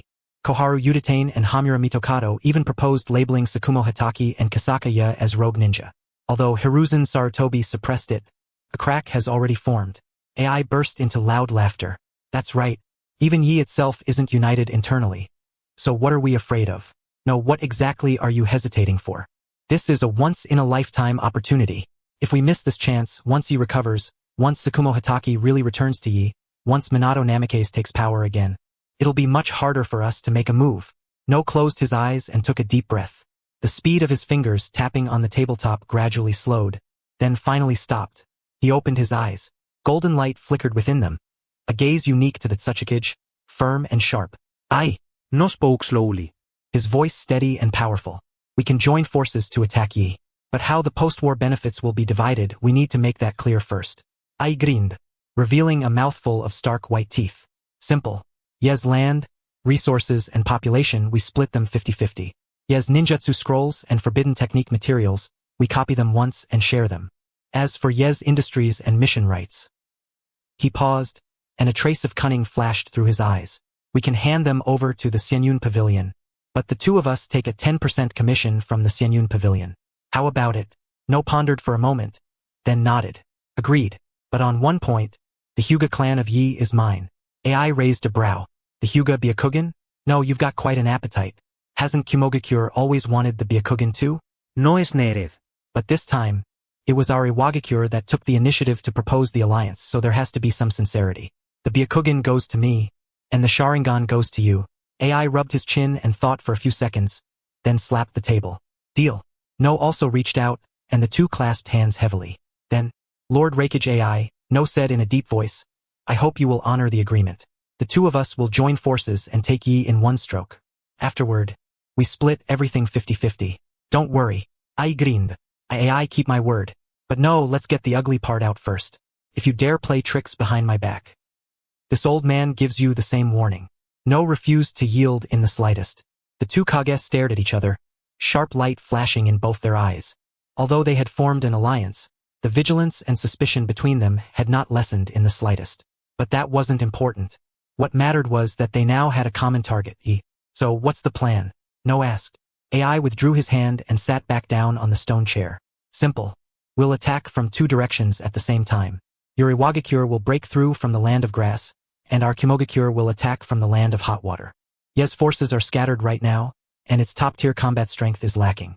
As long as we're fast enough, we can strike straight at the heart before they can react and seize the Hokage building. No Navid. That works. But we still need an opportunity. A chance to make Yi completely fall apart. An opportunity? I frowned. Internal collapse is always more effective than an external assault, No said slowly. Ye's biggest problem right now is its upper ranks and internal strife. If we can add fuel to the fire. He looked toward Huang Tuesday, understanding at once. Huang Tu took out a scroll from his robes and spread it open on the stone table. The scroll recorded intelligence on Ye's various clans, as well as the contradictions among the upper ranks. The Hyuga clan and the Uchiha clan have always been at odds, and the Hyuga are dissatisfied with the Uchiha. Although Inoshikacho are united, Nara Shikaku is a smart man. He won't risk his life for Ye's upper ranks. As for Danzo Shimura, Huang Tu lightly tapped the scroll with his finger. This man can be used. AI leaned over for a look, and a trace of understanding flashed through his eyes. You mean? Make him think we can help him become Hokage. No es native. That old thing Danzo has coveted the Hokage position for a long time. If we promise that after taking Yi, we'll support him as Hokage, he'll definitely cooperate with us. I frowned. But Danzo can't be trusted. That old fox might turn around and scheme against us instead. That's why we need a backup plan. A cold glint flashed through No's eyes. Once Yi is breached, Danzo will be useless too. When that time comes. He didn't finish, but AI already understood. The two exchanged a glance and saw the same meaning in each other's eyes. Then, AI stood up and rolled his shoulders. It settled. In 3 days, we launched the attack at the same time. Your Iwagakure from the land of grass, our Kumogakure from the land of hot water. As for Danzo, you go contact him. Fine. No also stood up. Though short in stature, his presence was not the least bit weaker. Oh right. AI walked to the doorway, then suddenly turned back. There's one more thing. Should we send someone to give Sakaya a heads up? At least let him know we won't touch the Xianyun Pavilion's businesses. No thought for a moment, then shook his head. No need. That brat is sharp. If we send someone, it'll only make us look guilty. As long as we don't touch the Xianyun Pavilion or Lulan, he probably won't interfere. But if he really does try to step in. A fierce glint flashed through No's eyes. Then we'll clean him up too. AI burst into laughter. Good. Now that's more like it. No. I like that domineering spirit of yours. The laughter echoed through the fortress. Huang Tu and Keela exchanged a glance, but neither spoke. Yet both of them knew clearly that once this war began, it would not end easily. And as for Sakaya, that legendary freak, whether he would interfere or not, no one knew. But the arrow was already on the string. It had to be fired. 3 days later, year 52 of the Yi calendar, March 7th. Iwagakure and Kumogakure simultaneously declared war on the land of fire. An army of 10,000 Iwagakure ninja, personally led by No of the Two Scales, broke through the border from the direction of the land of grass and charged straight toward Yi. 8,000 elite Kumogakure forces, under the command of the 4th Raikage AI, launched an attack from the direction of the land of hot water, their target aimed directly at Yi village. The moment the news spread, the ninja world was shaken. Less than 5 years after the end of the Third Great Ninja War, a new war had erupted once again. And this time, what Yi had to face was the joint assault of 2 great ninja villages. Inside the Hokage building, Hiruzen Sarutobi looked at the battle report in his hand, his face ashen. Iwagakure and Kumogakure actually joined forces. He set down the report, took a deep drag from his pipe, then slowly exhaled. Through the swirling smoke, a trace of exhaustion flashed through his eyes, but it was quickly replaced by resolve. Pass down the order. Yi is entering a first-level state of war readiness. All ninja are to cancel their leave and return to their posts immediately. Yes, sir. The Umbu took the order and left. Hiruzen Sarutobi stood up and walked to the window, looking out at the prosperous Yi village. On the streets, the villagers were still living their normal lives. Children were laughing and playing, merchants were calling out their goods, and everything looked peaceful. But he knew that this peace would soon be shattered. War had come, and he had to protect this village, protect these villagers. Even if the price was his own life. Notify all clan heads. Emergency meeting at the Hokage building. Yes, sir. Another Umbu took the order and left. Hiruzen Sarutobi turned around and looked at the portraits of the past Hokage on the wall. The first Hokage, Hashirama Senju. The second Hokage, Tobarama Senju. His teacher. His predecessors. Teacher, he murmured softly. Can you hold on this time? No one answered. Only the wind blowing in from outside the window, carrying the summer heat and a faint, almost imperceptible smell of blood. The war had begun. Year 52 of the leaf calendar, March 10th. It had already been 3 days since Iwagakure and Kumogakure jointly declared war. For the leaf, these 3 days had been a nightmare. At the border of the land of grass, about 300 li from Konoha, a scorched wasteland. 3 days ago, this had still been a dense forest, one of the leaf's most important border defense lines. But now, the forest was gone, replaced by blackened earth, broken trees, shattered rocks, and corpses everywhere. Retreat! Retreat! A hoarse roar rang out across the battlefield. Came from a leaf jonin. His left arm had already been torn off, and blood stained half his body red. Yet he still stood at the very front, directing the surviving troops to fall back. Behind him were fewer than 50 leaf shinobi, every one of them wounded, their faces full of exhaustion. And in front of them was the massive Iwagakure army. The number of Iwagakure shinobi was at least 5 times that of the leafs. They surged forward like a tide, earth-style ninjutsu bombarding non-stop. The ground kept rising, rocks kept shattering. Earth release, opening earth rising excavation. With a low shout, the earth split open. Several leaf shinobi screamed as they fell into the cracks, only to be instantly crushed into pulp by the closing stone. No, the one-armed Jonin's eyes nearly split from rage, but there was nothing he could do. Right at that moment, a figure rushed out from the rear. It was a white-haired old man wearing a white ceremonial robe and the Hokage hat. His face was aged, but his eyes were still sharp as hawks. The third Hokage, Hiruzen Sarutobi. With the main combat forces lacking and the situation impossible to stabilize, this former hero of the shinobi had no choice but to personally step onto the battlefield. Summoning jutsu, Enma. Bang! White smoke burst open, and a giant ape appeared on the battlefield. Enma held the adamantine staff in his hand, his eyes flashing with ferocity.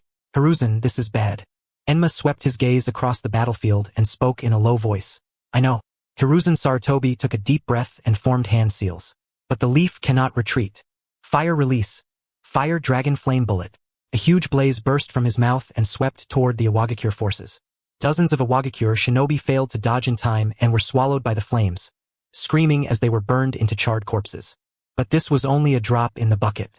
There were simply too many Iwagakure troops, and they were well trained and coordinated perfectly. The leaf's defense line had already been completely torn apart. Now they could only fight while retreating. Third Hokage-sama. The one-armed Jonin rushed to Hiruzen Sarutobi's side, his voice hoarse. We can't keep fighting. We can't hold on any longer. We have to retreat to the second defense line. Hiruzen Sarutobi looked at the Iwagakure army constantly advancing ahead, then looked back at the remaining leaf shinobi behind him. A trace of pain flashed in his eyes. 3 days. In just 3 days, Iwagakure had advanced 300 li from the border of the land of grass. Of the 3 defense lines the leaf had set up, 2 had already been breached. And things were even worse on Kumogakure's side.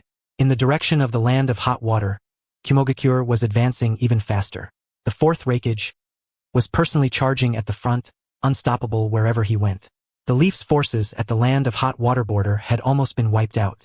Fewer than 100 had escaped back to the leaf, and every one of them was badly wounded. Retreat. In the end, Hiruzen Sarutobi forced out those 2 words, his voice filled with exhaustion and helplessness. The whole army will retreat to the second defense line. Once the order was given, the surviving leaf shinobi began to withdraw in an orderly manner. The Iwagakure forces did not pursue. Instead, they rested where they were. They knew the leaf would not be able to hold much longer. Third Hokage-sama. An umbu suddenly appeared beside Hiruzen Sarutobi and dropped to one knee. News has come from the Kumogakure front. The 4th Raikage has already broken through the second defense line and is now only 200 li from the leaf. Hiruzen Sarutobi's body swayed, and he nearly lost his footing. How is that possible? So fast. The 4th Raikage personally made a move. The umbu's voice was heavy. Is too fast. Our shinobi simply can't stop him. And the 8 Tails Jinchuriki has also entered the battle. Tailed beast bombs have already destroyed 3 fortresses. Hiruzen Sarutobi closed his eyes and took a deep breath. Fighting on 2 fronts, lacking top-tier combat power, internal disunity. The leaf had truly reached a life-or-death moment. Notify the heads of every clan. Emergency meeting at the Hokage building. Hiruzen Sarutobi opened his eyes. All hesitation was gone from them, leaving only resolve. Also, go invite Minato Namikaze. The Umbu froze for a moment.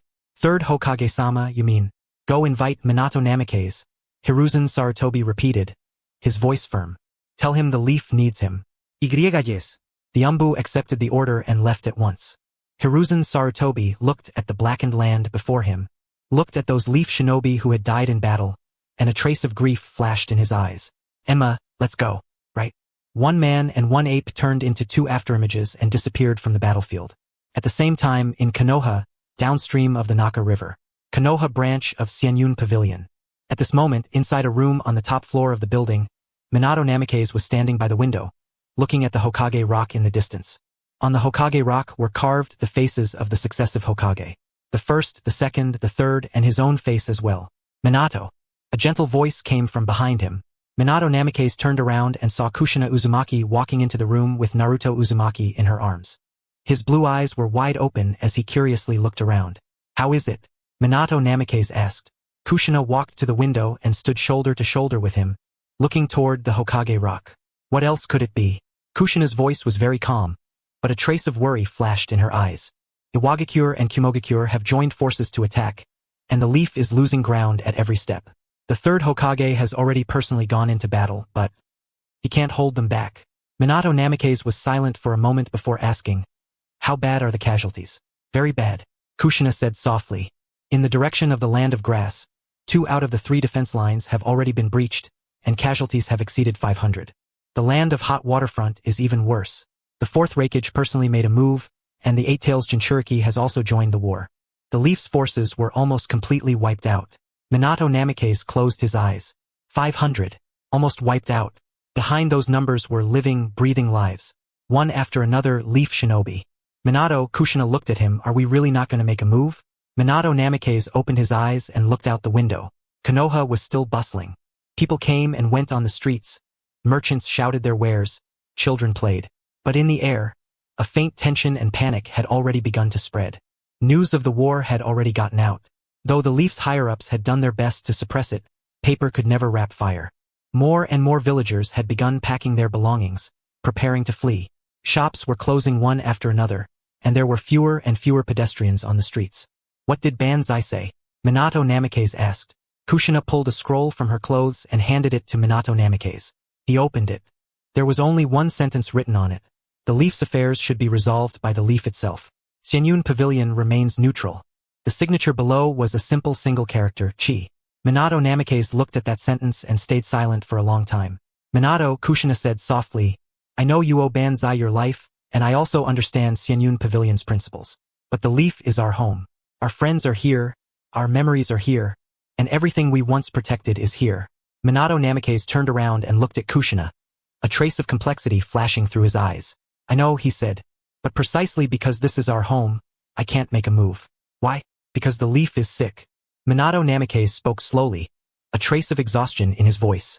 The higher-ups are fighting for power and profit, the Council of Elders is rotten to the core, and the clans are scheming against each other.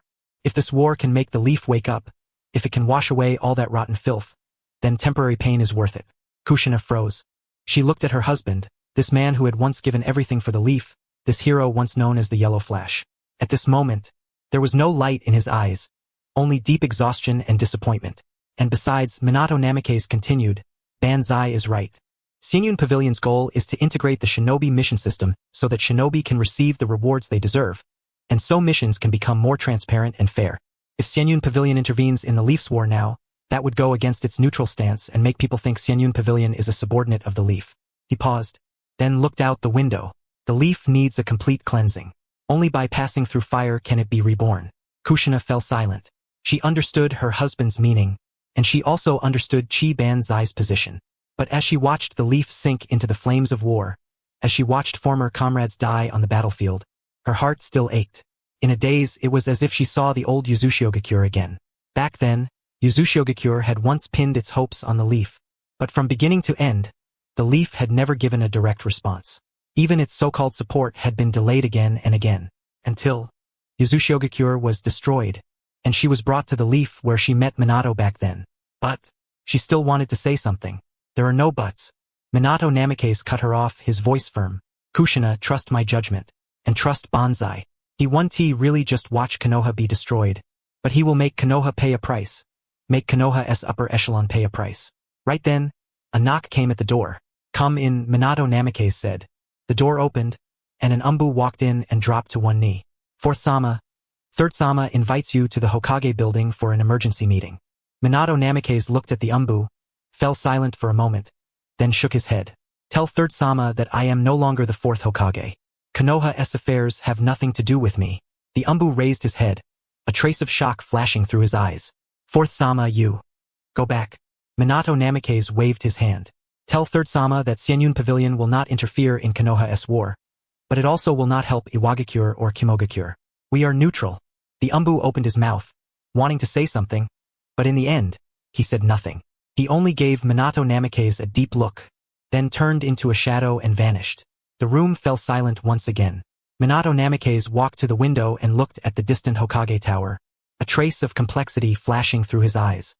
He knew that this decision of his would completely disappoint Konoha's higher-ups and utterly chill the hearts of Konoha's ninja.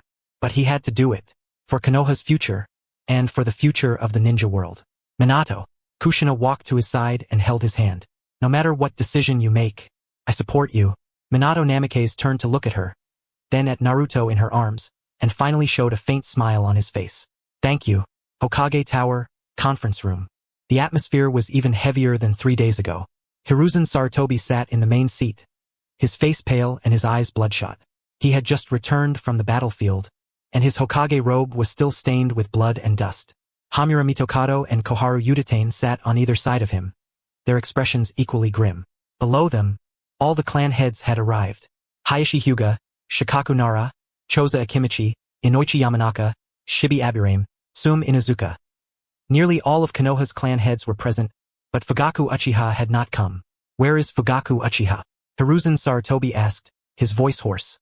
An Umbu appeared in the corner of the conference room and answered in a low voice. Clan head Uchiha said that the Uchiha clan suffered heavy losses in the previous war and needs time to recover, so he will not be attending this meeting. Bastard. Koharu Udatain slammed the table. What does Fugaku Uchiha mean by this? Konoha is in mortal danger right now, and as the head of one of Konoha's clans, he's actually refusing to attend the meeting? What is he trying to do? Stajaku? Elder Koharu. Calm down, Shikaku Nara said slowly. The Uchiha clan did indeed suffer significant losses in the previous war. It's understandable that clan head Fugaku needs to handle internal clan affairs. Understandable? Understand what? Hamura Mitokado sneered. I think he sees that Konoha is about to fall and wants to preserve his strength. The conference room fell silent. Everyone knew that Hamura Mitokado was telling the truth. The Uchiha clan had indeed suffered considerable losses in the previous war, but definitely not to the point where the whole clan needed to recuperate. There was only one possibility for Fugaku Uchiha not attending the meeting. He was waiting for Konoha, Iwagakure, and Kimogakure to wear each other down, so he could come out and clean up the mess afterward. Enough. Hiruzen Sarutobi cut off the argument between the two, his voice weary. If Fugaku doesn't want to come, then so be it. What we need to discuss now is how to resist the attacks from Iwagakure and Kimogakure. He looked at the clan heads present. Hayashi, how many ninja can the Hyuga clan deploy? Hayashi Hyuga was silent for a moment before slowly speaking. The Hyuga clan can send out 300 people. Among them are 30 Jonin, 100 Chunin, and 170 Genin. Shikaku, what about the Nara clan? Shikaku Nara let out a sigh. The Nara clan can deploy 200 people. Among them are 20 Jonin, 80 Chunin, and 100 Genin. Choza, the Akimichi clan? The Akimichi clan can deploy 250 people. 25 Jonin, 100 Chunin, and 125 Genin. Inoichi, the Yamanaka clan? The Yamanaka clan can deploy 180 people. 18 Jonin, 70 Chunin, and 92 Genin. One by one, the clan heads reported their numbers. As Hiruzen Sarutobi listened to those figures, his heart sank lower and lower. Even adding together all of Konoha's clans, they had fewer than 2,000 ninja available for battle. But the combined forces of Iwagakure and Kimogakure had at least 12,000 men. A six-fold difference in numbers. And on top of that, Konoha lacked top-tier combat power. Sakumo Hatake was gone. Kakashi Hatake was gone. Minato Namikaze would not act. The Uchiha clan was standing by and watching. The only ones Konoha could still put forward now were him, the third Hokage, and the various clan heads. But against Inoki and the fourth Raikage, Would these people be enough? Lord Third. An Umbu suddenly appeared in the conference room and dropped to one knee. Speak, Hiruzen Sarutobi said in a deep voice. Minato Namikaze said he will not attend the meeting. He also said that Xianyun Pavilion is neutral and will not interfere in Konoha's war, but it also will not help Iwagakure or Kimogakure. What? Koharu Udatane shot to her feet, her face livid. Minato Namikaze. What does he mean by this? He's a Konoha ninja. He's Konoha's fourth Hokage. Now that Konoha is in mortal danger, he's actually claiming neutrality? This is betrayal of the village. He's a traitor. Elder Koharu, calm down. Hiruzen Sarutobi sounded even more exhausted. He had long expected that Minato Namikaze would not act, but hearing the news with his own ears still made his heart sink to the bottom. Hiruzen, you're still protecting him. Koharu Udatane pointed at Hiruzen Sarutobi. Her voice sharp. Minato Namikaze is openly betraying the village. I suggest we immediately designate him a rogue ninja and issue a bounty. I agree. Hamura Mitokado immediately chimed in. And Sakumo Hatake and Hatake Zai as well. That father and son are Konoha traitors too. I suggest we immediately issue bounties on their heads. The entire conference room erupted. The clan heads looked at each other, none of them knowing what to say. Minato Namikaze was a traitor? Sakumo Hatake was a traitor? Hatake Zai was a traitor? What kind of joke was this? Minato Namikaze was Konoha's hero, the fourth Hokage who had saved Konoha. Sakumo Hatake was Konoha's White Fang, Konoha's legend, and although Hatake Zai was mysterious, he had still rendered tremendous service to Konoha during the Third Great Ninja War. Now that Konoha was in mortal danger, instead of thinking about how to repel the enemy, they wanted to put bounties on their own heroes. Two elders, Shikaka Nara said slowly, his voice calm but carrying a trace of coldness. Konoha is facing the crisis of destruction right now. The most urgent matter is how to repel the enemy, not internal strife. Internal strife? Is this internal strife? Koharu Udatane sneered. Minato Namikaze is openly betraying the village. Sakumo Hatake and Hatake Zai occupied Rorin, established Xianyun Pavilion, and poached from Konoha. If that doesn't make them traitors, what does? Shikaku, are you trying to shield traitors? Shikaku Nara sighed and said nothing more. He knew there was no point saying anything to these two elders whose eyes had already been blinded by power. Enough! Hiruzen Sarutobi suddenly slammed the table and stood up. His face was ashen, and anger flickered in his eyes. We are here to discuss how to repel the enemy, not who is a traitor. Minato Namikaze choosing not to act is his choice. Sakumo Hatake choosing not to return to Konoha is also his choice. What we need to do now is figure out how to protect Konoha and how to protect Konoha's civilians. He looked at all the clan heads present, his voice hoarse but firm. I, Hiruzen Sarutobi, in the name of the third Hokage, order this. All ninja of Konoha are to enter level 1 battle readiness from this moment onward. Every clan is to immediately gather all available combat power and rush to the front lines. Konoha must not perish in our hands. Yes. The clan heads answered in unison. The meeting ended, and the clan heads left one after another to gather their clansmen. In the conference room, only Hiruzen Sarutobi, Koharu Udatane, and Hamura Mitokado remained. No, there was one more person.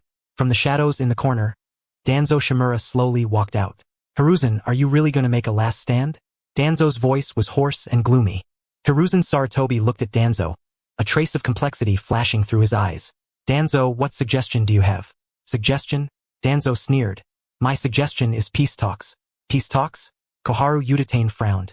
Right now, Iwagakure and Kimogakure have all the momentum. Why would they agree to peace talks with us? They will. Danzo spoke slowly. As long as we offer enough bargaining chips. What bargaining chips? The Hyuga clan's Byakugan, the Uchiha clan's Sharingan, Konoha's forbidden jutsu scrolls, and... Danzo paused, a cold gleam flashing through his eyes. The Hokage position. Hiruzen Sarutobi's pupils contracted. What do you mean? What I mean is, Danzo said word by word, I can represent Konoha in peace talks with Iwagakure and Kimogakure.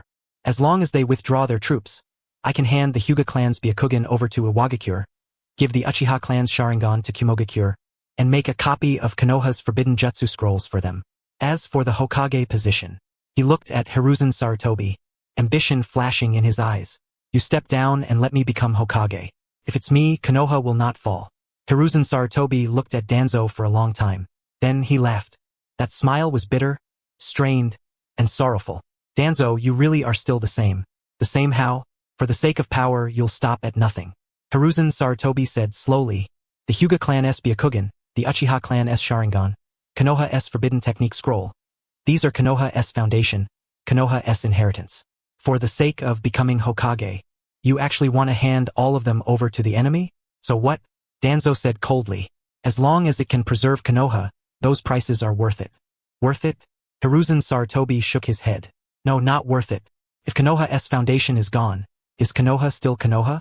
Danzo, you've truly disappointed me. Disappointed? Danzo sneered. Hiruzen, you're the one who is too naive. You and I both know what state Konoha is in right now. The combined forces of Iwagakure and Kumogakure number 12,000 men. Konoha can field less than 2,000. As for top-tier combat power, Konoha only has you, while Iwagakure has Inoki, and Kumogakure has A and Killer B. How are you going to fight?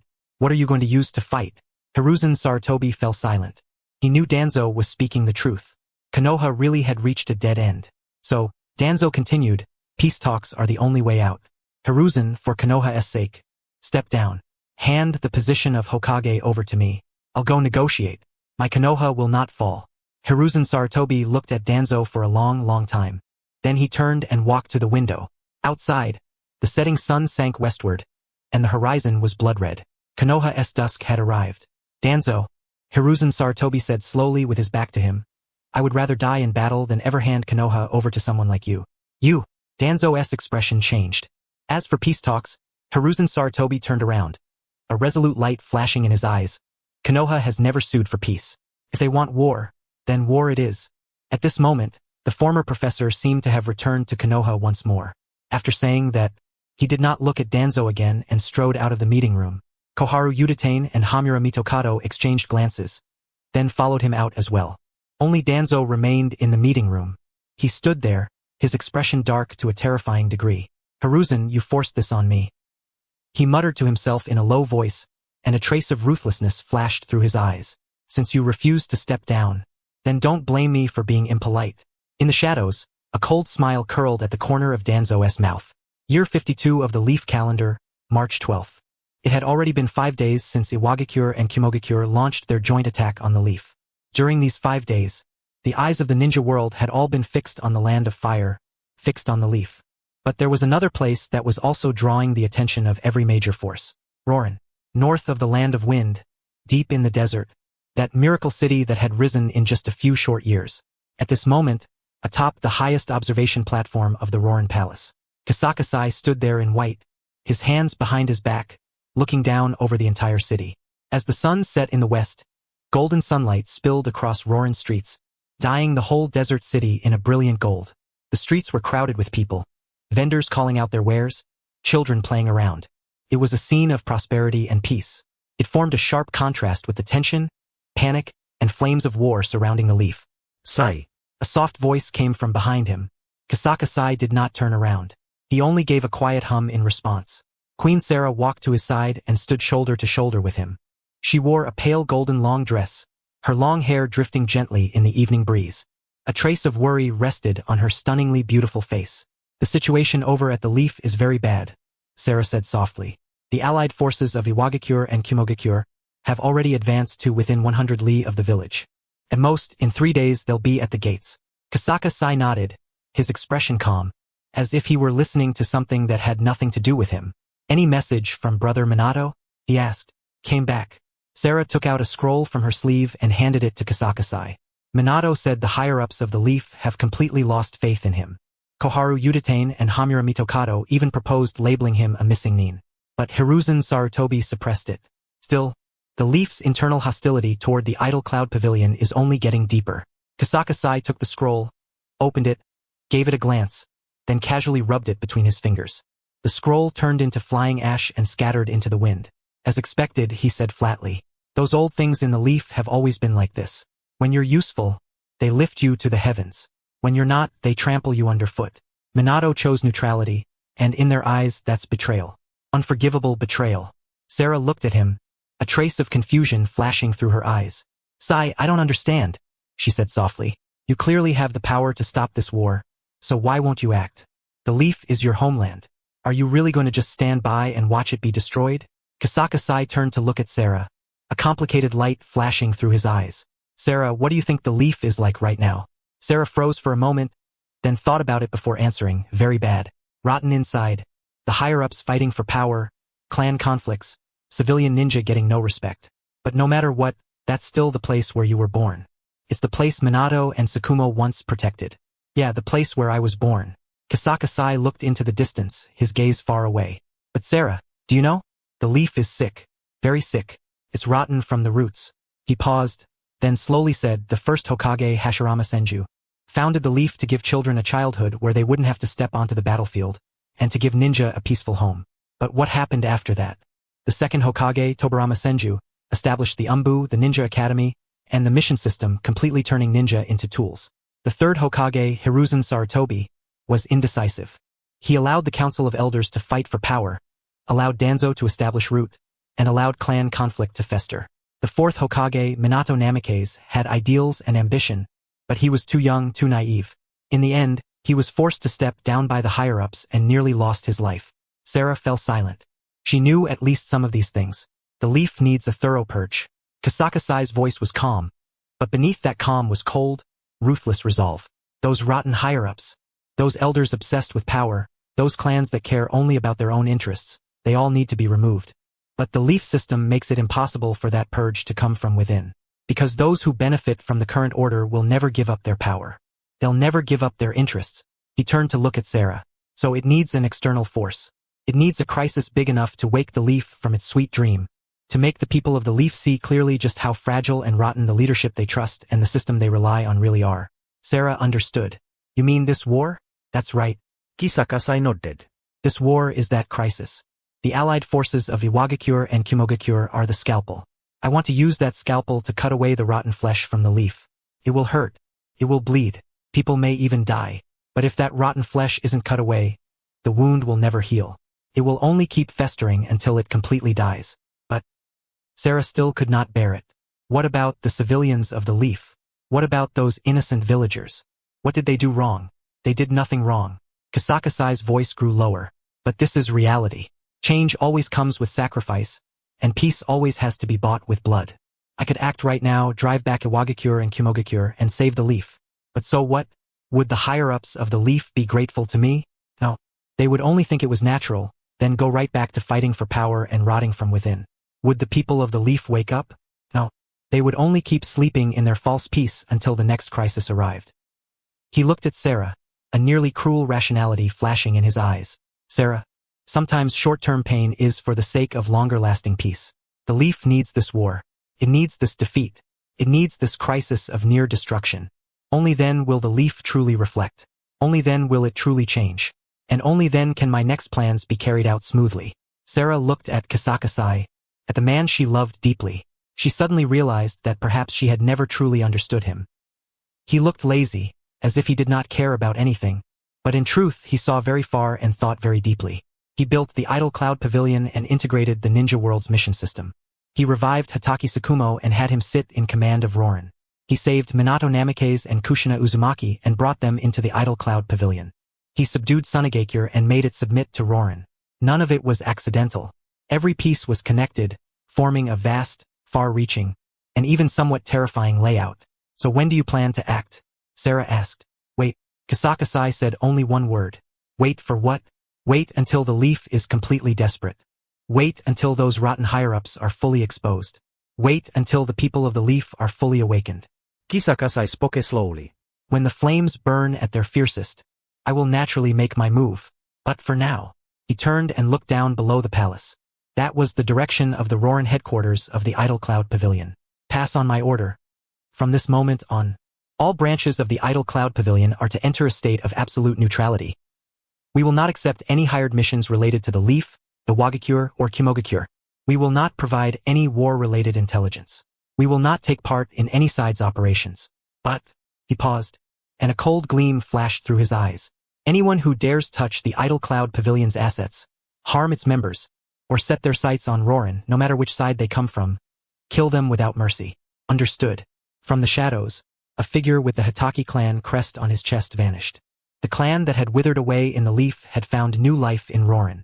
Sarah nodded as if she half understood, but then she asked again, what about Minato Namikaze and the others at the leaf branch?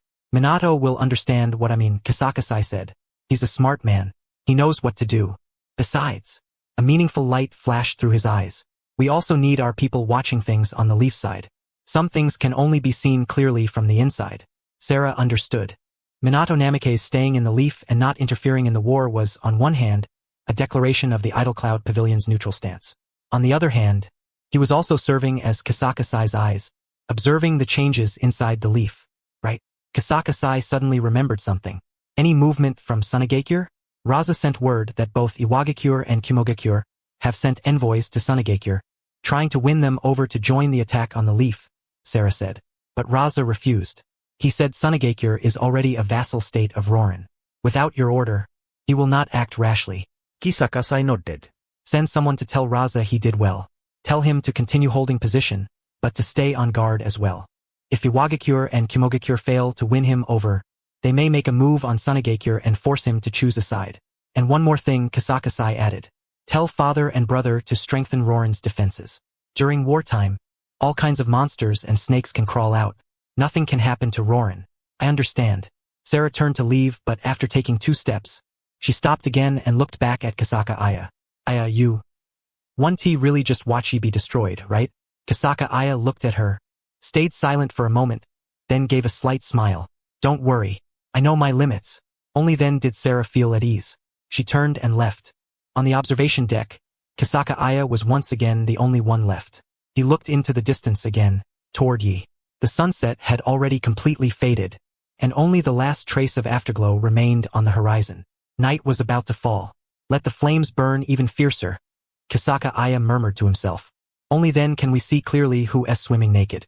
At the same time, in the land of fire 100 li outside Yi village, Iwagakure temporary camp. Inside the tent, Liang Shinping Yi floated in midair, staring at the map on the table with his brows tightly furrowed. Suchi Kage-sama. Huang Tu walked in from outside the tent, his expression grave. Speak. He did not look up.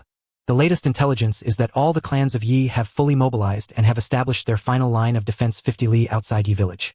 Hiruzen Sarutobi is personally overseeing it, and clan heads like Hayashi Hyuga, Shikaku Nara, Choza Akimichi, and Inoichi Yamanaka are all there, Huang Tu reported. Ye nodded, unsurprised. He had already reached the point of life and death. If the clans still refused to fight with everything they had, then they were truly finished. What about Kumogakure? He asked. The 4th Raikage has already led his forces to within 80 li of Yi village. This afternoon they fought a battle with Yi's troops. He suffered heavy losses and retreated to the final defensive line, Huang Tu said. Also, Kumogakure's 8-Tails Jinchuriki Killer Bee has taken action as well. He used a tailed beast ball to blast through 3 of Yi's fortresses. A sharp gleam flashed through Yi's eyes. Good. Inform A that he needs to push harder. Within 3 days they must reach the outskirts of Yi. Yes. Huang Tu accepted the order, but after hesitating for a moment, he spoke again. Tsuchikage-sama, there's one more thing. Speak. There's movement from Xianyun Pavilion. He suddenly raised his head. What kind of movement? This very afternoon, all branches of Xianyun Pavilion simultaneously issued a notice, declaring that they are entering a state of absolute neutrality. They will not participate in the Yi War, accept any related missions or provide any intelligence, Huang Tu said. But the notice also stated that anyone who dares touch Xianyun Pavilion's assets or harm its members, no matter which side they come from, will be killed without mercy. He fell silent for a moment, then laughed. As expected, that brat Kasaka-aya chose neutrality. That's a good thing for us, Huang Tu said. As long as we don't touch Xianyun Pavilion or Lulan, Kasaka-aya probably 1T intervene. Not necessarily. He shook his head, and a trace of wariness flashed through his eyes. That kid is deep and scheming. No one knows what he is really thinking. However, he paused, then let out a cold sneer. The fact that he chose neutrality really is a good thing for us. At the very least, that's one less unpredictable variable. Then we, Huang Tu trailed off. We proceed according to the original plan, he said in a deep voice. In 3 days, launch the full assault at the same time as Kumogakure. Take Yi in one strike. Yes. Huang Tu accepted the order and left. Inside the tent, he looked back down at the map on the table, his gaze settling on the location of Yi village. Ye hemepehe. This time, let us see how much longer you can hold on. At the same time in Kumogakure's temporary camp. Ha ha ha, this is great. The 4th Raikage slammed his fist onto the table, smashing the heavy solid wood table to pieces. Those weaklings from Konoha were completely useless. I hadn't even had my fill of fighting, and they already ran. Killer Bee stood to the side, humming with a strange rhythm. Yo-yo, big bro is mighty, Konoha's trash, can't take a hit, check it. I laughed. That's right, Konoha is trash. Once we take Konoha, I'm gonna smash the Hokage rock and carve our Kumogakure symbol on it. Yo-yo, bro es domineering what es Hokage rock. If we carve up all of Konoha, check it. As the two spoke, a Kumogakure ninja walked into the tent and dropped to one knee. Lord Raikage, a message has come from Iwagakure. The final assault will begin in 3 days. His eyes lit up. Good. Tell Inoki I got it. In 3 days we flatten Konoha together. Yes. The Kumogakure ninja accepted the order, but hesitated for a moment before speaking again. Lord Raikage, there is one more thing. Speak. Xianyun Pavilion has declared neutrality. I froze for a moment, then burst out laughing. Neutrality? Ha ha ha. That brat Hatake Sakaya really chickened out. He knows Iwagakure and Kumogakure have joined forces, so he doesn't dare interfere. Killer B, however, frowned. Yo-yo. Big bro, be careful, Hatake Sakaya isn't simple, there could be a trap. Check it. What trap could there be? I said dismissively. No matter how strong he is, can he beat the combined forces of Iwagakure and Kumogakure? 12,000 troops plus me and Inoki plus you a Jinchuriki. No matter how strong Hatake Sakaya is, he still has to think twice. Killer B thought about it and felt that made sense, so he said nothing more. Pass down the order. I waved his hand. The whole army will rest and regroup. In 3 days, we launch the final assault on Konoha. Yes, Konoha, the Hokage building. The atmosphere had already grown stifling to the extreme. In the conference room, Hiruzen Sarutobi, Koharu Udatain, and Hamura Mitokado sat in the main seats, while the clan heads sat below. Every face looked grim. How much longer can the final line of defense hold? Hiruzen Sarutobi asked, his voice hoarse. Shikaku Nara let out a sigh. At most 3 days. The Iwagakure and Kumogakure allied forces have already joined up. Their total strength exceeds 12,000. As for us, we have fewer than 2,000 who can still fight, and some of them are wounded. What about reinforcements? Koharu Udatain asked urgently. What about reinforcements from the other ninja villages? Sanagakure? Kirigakure? Didn't they agree to support us? Hayashi Hyuga shook his head. Sanagakure refused. They said they just went through internal unrest and are unable to send support. As for Kirigakure, we can't get in touch with them at all. As for the ninja villages of the smaller countries, either they don't dare get involved, or they've already been bought off by Iwagakure and Kumogakure. Those bastards! Hamura Mitokado slammed the table. The conference room fell into dead silence. Despair spread through everyone's hearts. And also, Shikaku Nara hesitated for a moment but still said it. According to intelligence, Iwagakure and Kumogakure have already set the final assault for 3 days from now. When that time comes, Konoha probably. He did not continue, but everyone understood what he meant. In 3 days, Konoha would most likely be breached. What about Minato Namikaze? Koharu Udatain suddenly asked, her voice sharp. Is he still at Xianyun Pavilion? Is he really going to just watch Konoha be destroyed? No one answered. Minato Namikaze's stance was already very clear. Xianyun Pavilion was neutral and would not interfere. Traitors. They're all traitors. Koharu Udatain screamed hysterically. Sakumo Hatake is a traitor. Hatake Sakaya is a traitor. Minato Namikaze is a traitor too. Konoha raised them for so many years, and this is how they repay Konoha? Enough! Hiruzen Sarutobi suddenly stood up, his eyes bloodshot. What's the point of saying this now? The urgent matter is how to defend Konoha. Defend? How are we supposed to defend it? Koharu Udatain sneered. 2,000 against 12,000. What are we supposed to use to defend it? Hiruzen Sarutobi. Tell me with what? Hiruzen Sarutobi fell silent. That was right. With what could they defend it? In terms of top-level combat power, Konoha only had him. Iwagakure had Inoki. Kumogakure had A and Killer B. In troops, Konoha only had 2,000, and some of them were wounded. Iwagakure and Kumogakure had 12,000, and their morale was at its peak. There were no reinforcements. There was no hope. Konoha had truly reached a dead end. Maybe there is still one way. A low voice suddenly rang out. Everyone turned to look, only to see Danzo Shimura standing at the entrance to the conference room at some unknown time. Leaning on his cane, he slowly walked in, a strange light flickering in his eyes. Danzo, what way do you have? Hiruzen Sarutobi asked. Danzo walked to the conference table, swept his gaze over everyone, and slowly said, Peace talks. Peace talks? Koharu Udatain frowned. At a time like this, would Iwagakure and Kumogakure agree? They would, Danzo said. As long as we offer enough bargaining chips. What bargaining chips? The Hyuga clan S Byakugan, the Uchiha clan S Sharingan, Konoha's forbidden jutsu scrolls. Danzo paused, then looked at Hiruzen Sarutobi, and the position of Hokage. The conference room erupted in an uproar. Danzo, what do you mean by that? Hayashi Hyuga suddenly stood up, his Byakugan wide with anger. My meaning is very clear. Danzo said coldly, use those bargaining chips in exchange for Konoha's peace. As long as Iwagakure and Kumogakure withdraw their troops, we hand over the Byakugan, the Sharingan, and the forbidden jutsu scrolls. As for the position of Hokage, he looked at Hiruzen Sarutobi. Hiruzen steps down and I will succeed him. I will represent Konoha in peace talks with Iwagakure and Kumogakure. Konoha will not perish. In your dreams, Hayashi Hyuga shouted angrily. The Byakugan is the inheritance of the Hyuga clan. Can never be handed over to outsiders. Then will you just watch the Hyuga clan be exterminated? Danzo sneered. If Konoha is breached, can the Hyuga clan escape disaster? You and I both know how much Inoki covets the Byakugan. When that time comes, the Hyuga clan will only end up even worse than now. Hayashi Hyuga was left speechless. Danzo, Hiruzen Sarutobi slowly said, his voice icy, do you want to become Hokage that badly? I want to become Hokage for Konoha's sake. Danzo spoke in righteous tones. Hiruzen, you're old. You're muddle-headed. In your hands, Konoha will only walk toward destruction. Only I, Danzo Shimura, can save Konoha. Save it by betraying comrades and selling out its inheritance? Hiruzen Sarutobi sneered. These are necessary sacrifices. Danzo said loudly. For Konoha to continue, some sacrifices are worth it.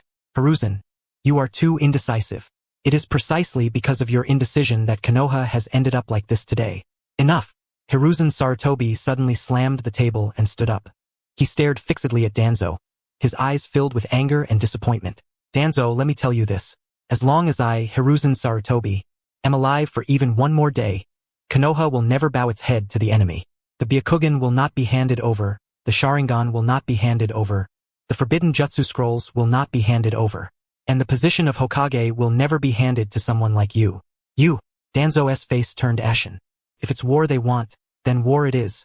Hiruzen Sarutobi said word by word. Konoha ninja may die in battle, but they will never live on their knees. He swept his gaze over the clan heads present. Everyone, Konoha has already reached the moment of life and death. This battle is not for the higher-ups. Not for the Hokage, but for Konoha, for ourselves, for our families, friends, and children. I, Hiruzen Sarutobi, swear in the name of the third Hokage. I will fight until the final moment, until the last drop of blood is shed. And what about all of you? The conference room fell silent. Then Hayashi Hyuga was the first to stand. The Hyuga clan is willing to live and die with Konoha. Shikaku Nara stood up second. The Nara clan is willing to live and die with Konoha. Choza Akimichi, Inoichi Yamanaka, Shibi Aburame, Sum Inuzuka, and the other clan heads all rose one after another. The Akimichi clan is willing to live and die with Konoha. The Yamanaka clan is willing to live and die with Konoha. The Aburame clan is willing to live and die with Konoha. The Inuzuka clan is willing to live and die with Konoha. Their voices echoed through the conference room, firm and resolute. Danzo watched this scene, his expression dark to a terrifying degree. Good, good, good.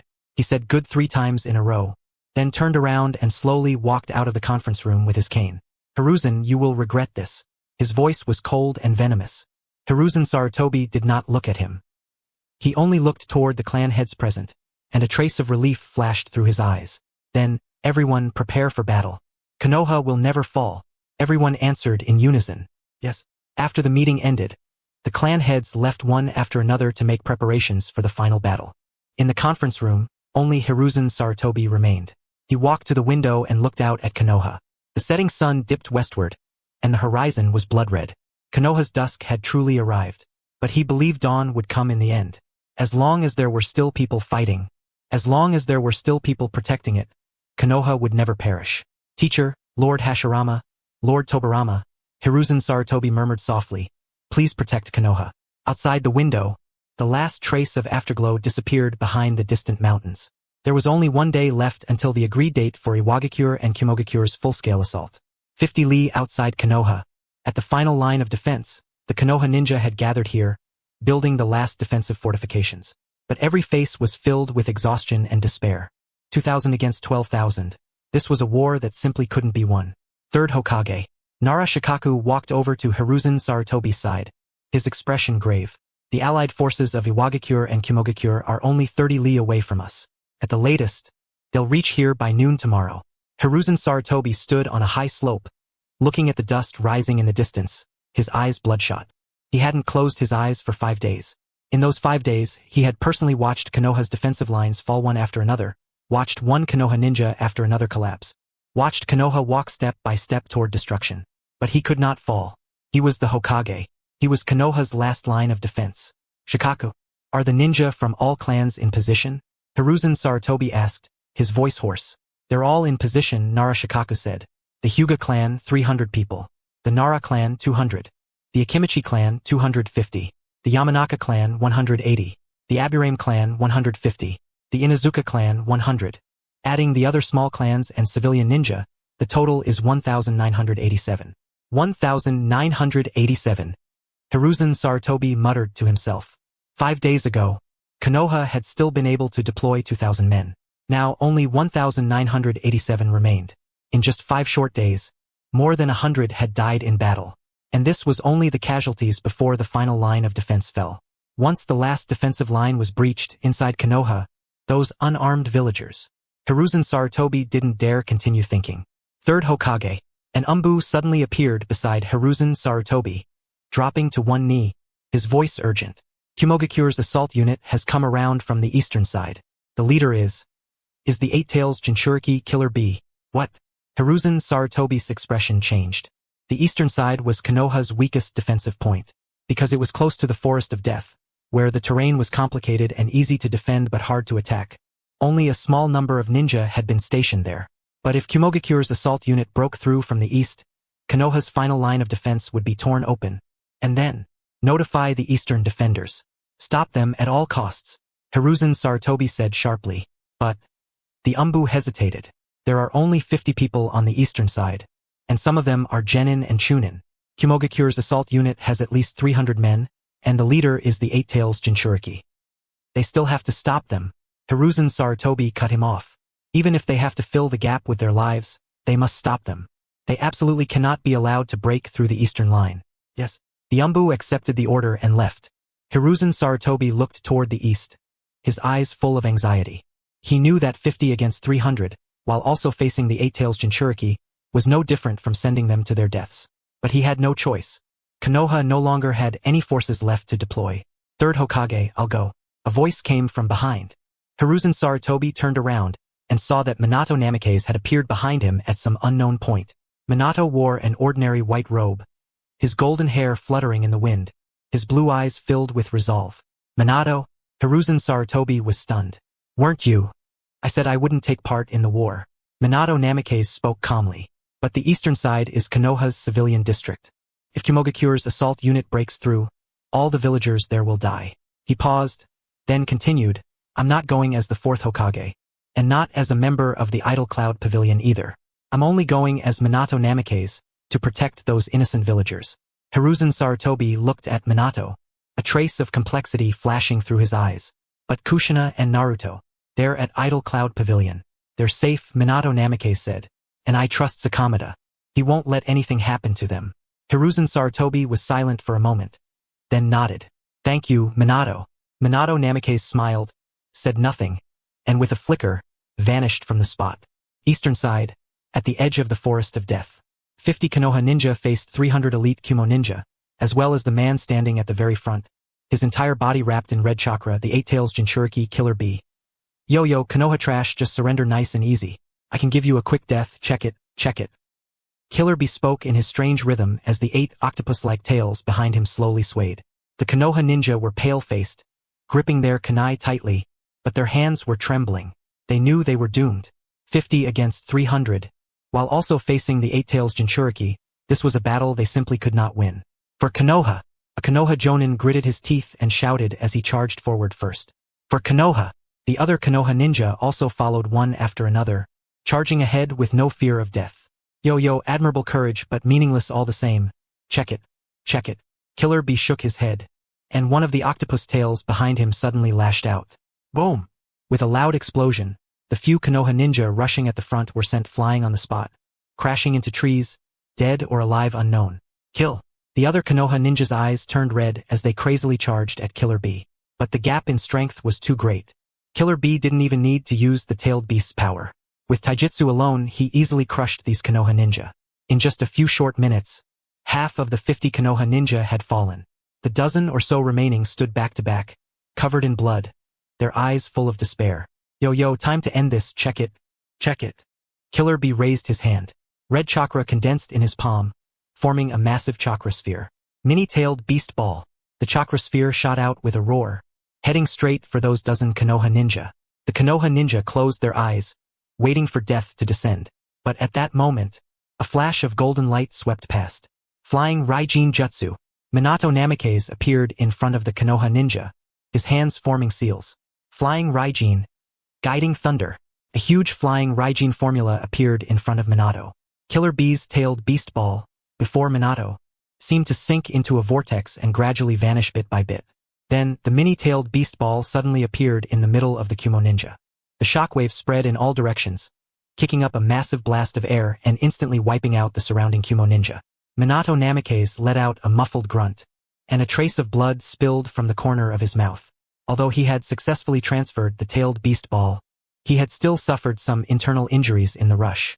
Lord Minato, the surviving Konoha ninja cried out in delight. Minato Namikaze didn't turn back. He only stared fixedly at Killer Bee. Yo, Yellow Flash, you've finally shown up. Check it. Check it. Killer Bee looked at Minato Namikaze, and a trace of excitement flashed through his eyes. Be careful. This one isn't easy to deal with. The Eight Tails, Gyuki, warned him from within.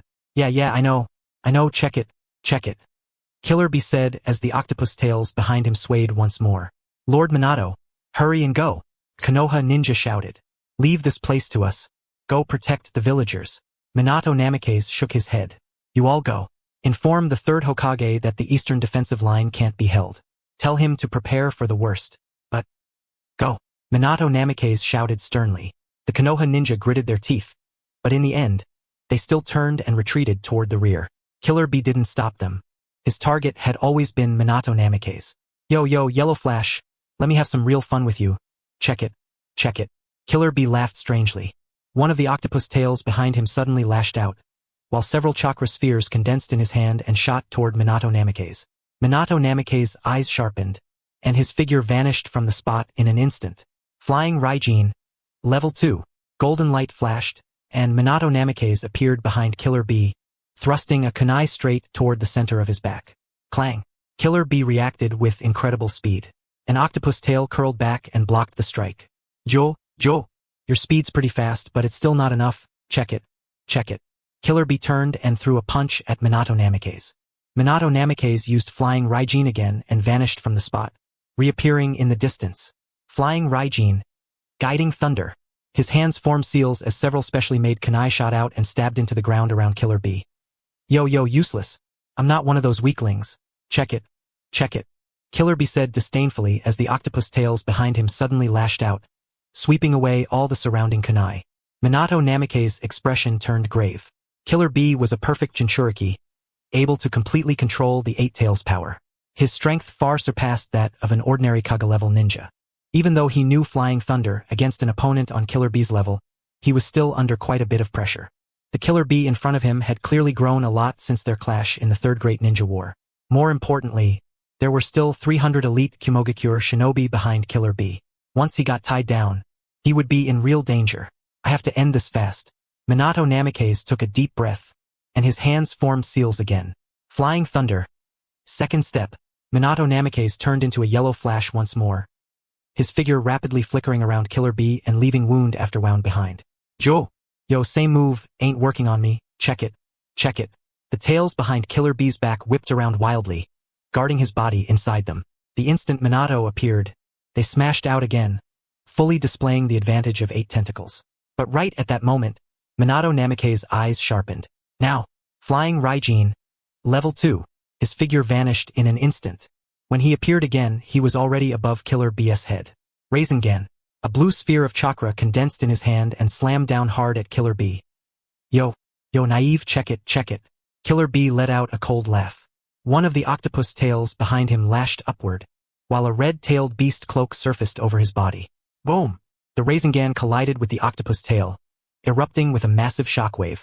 Minato Namikaze was blown away, flipping several times in midair before barely managing to steady himself. Killer Bee, meanwhile, only took a few steps back. One of the octopus tails behind him had been broken off, but it quickly grew back. Yo, not a bad attack, but you're still far from enough. Check it. Killer Bee licked his lips, a trace of excitement flashing through his eyes. Warm-up's over. Now let me get serious. He brought his hands together, and red chakra surged out wildly, condensing into 8 giant octopus tails behind him. Complete tailed beast transformation. First stage. Killer Bee's body was wrapped in the red-tailed beast cloak, and his whole person gave off a terrifying aura. Minato Namake's expression changed. Once Killer Bee fully entered tailed beast transformation, his strength would multiply several times over. He was no match for him at all. I have to retreat. He made the decision instantly, preparing to use flying Raijin to leave. But right then, Minato! A familiar shout came from the distance. Minato Namake's froze for a moment and turned to look. He saw a red figure rushing this way at incredible speed. It was a woman. Her long red hair whipped wildly in the wind. Red chakra wrapped around her body, and 3 fox tails stretched out behind her. Kushina Uzumaki. Kushina? Why are you here? Minato Namake's was both shocked and angry. I can't just watch you fight alone. Kushina Uzumaki rushed to Minato Namake's side, her eyes full of determination. And I can't just watch Konoha be destroyed. I can't let the tragedy of Yuzushiogakure be repeated in Konoha. Minato Namake's looked at his wife, and a complicated look flashed through his eyes.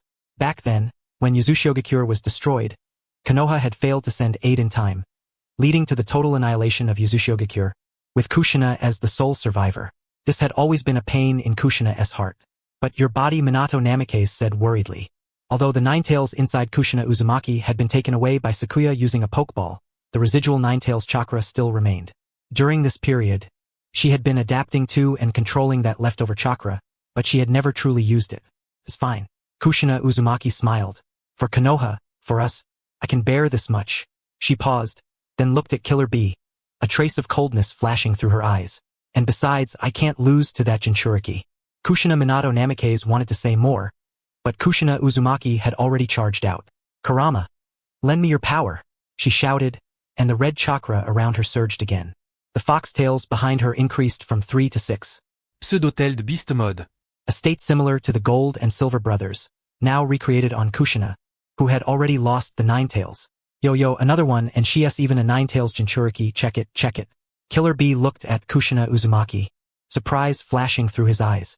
No, that's not right. The 9 tails chakra on her isnt complete. Is it leftover chakra? Be careful. This woman isnt simple, Gyuki. The 8 tails warned again.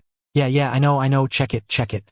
As he spoke, one of the octopus tails behind Killer Bee lashed out violently, smashing toward Kushina Uzumaki. Adamantine sealing chains. Kushina Uzumaki gave a sharp shout, and golden chains surged out from her body, instantly wrapping around Killer Bee's octopus tail. What? Killer Bee was startled and tried to break free, but the golden chains were abnormally sturdy and contained powerful sealing force. They actually suppressed his tailed beast chakra for the moment. Minato! Kushina Uzumaki called out. Minato Namake's instantly understood and formed hand seals. Flying Raijin. Mutual instantaneous revolving technique. His figure vanished in an instant. When he reappeared, he was already in front of Killer Bee. Meanwhile, through the flying Raijin technique, Kushina Uzumaki had appeared where Minato Namake's had originally been. Rasengan. The Rasengan in Minato Namake's hand slammed hard into Killer Bee's chest. Boom! Killer Bee was smashed flying, crashing through several trees before barely managing to stop. Cough, he coughed up a mouthful of blood and looked down. The tailed beast cloak over his chest had been shattered, revealing the skin underneath. Yo, not bad. Husband and wife working together really are something. Check it. Killer Bee wiped the blood from the corner of his mouth, and a trace of gravity flashed through his eyes. But if you think this is enough to beat me, that's way too naive. He brought his hands together again, and red chakra surged out wildly. Complete tailed beast transformation. Second stage. Even more terrifying chakra erupted from his body. The octopus tails behind him expanded again in an instant, and his entire appearance became even more ferocious. Kushina, be careful. Minato Namake's expression turned grave as he stepped in front of Kushina Uzumaki. Kushina Uzumaki nodded. The 6 fox tails behind her swayed slowly, while golden chains circled around her. The husband and wife stood shoulder to shoulder, facing fully transformed Killer Bee and the 300 elite Kumogakure shinobi behind him.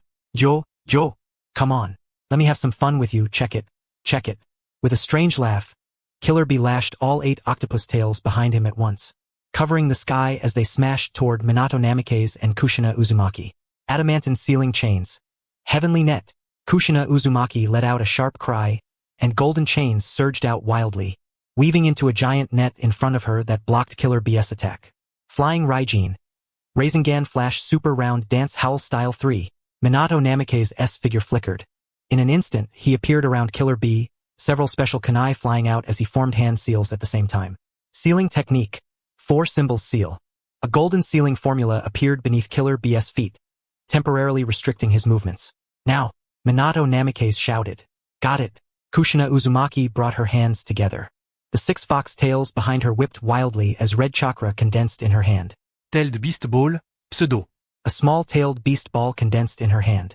Though it couldn't compare to a real-tailed beast ball, it still contained terrifying power. Go. She hurled the tailed beast ball straight at Killer Bee. Yo. Not bad but still far from enough, check it, check it. Killer Bee sneered. The octopus tails behind him whipped wildly, forcibly breaking free of the 4 symbols seal's restraint. Then all 8 tails lashed out at once, striking that small-tailed beast ball head-on. Boom! The small-tailed beast ball was swatted away and crashed into a distant mountainside, erupting in a massive explosion. A huge crater was blasted into the mountain wall, and shattered rocks flew everywhere. What? The expressions of Minato Namikaze and Kushina Uzumaki changed. Fully transformed Killer Bee was actually this strong. Yo, my turn now. Check it, check it. With a strange laugh, Killer Bee lashed out his octopus tails again while a real tailed beast ball condensed in his mouth. Tailed beast ball. The tailed beast ball, more than 10 meters in diameter, radiated a destructive aura as it blasted toward Minato Namikaze and Kushina Uzumaki. This is bad. Minato Namikaze's expression changed. He grabbed Kushina Uzumaki at once, preparing to use Flying Raijin to leave. But right then, Karama, Kushina Uzumaki suddenly shouted.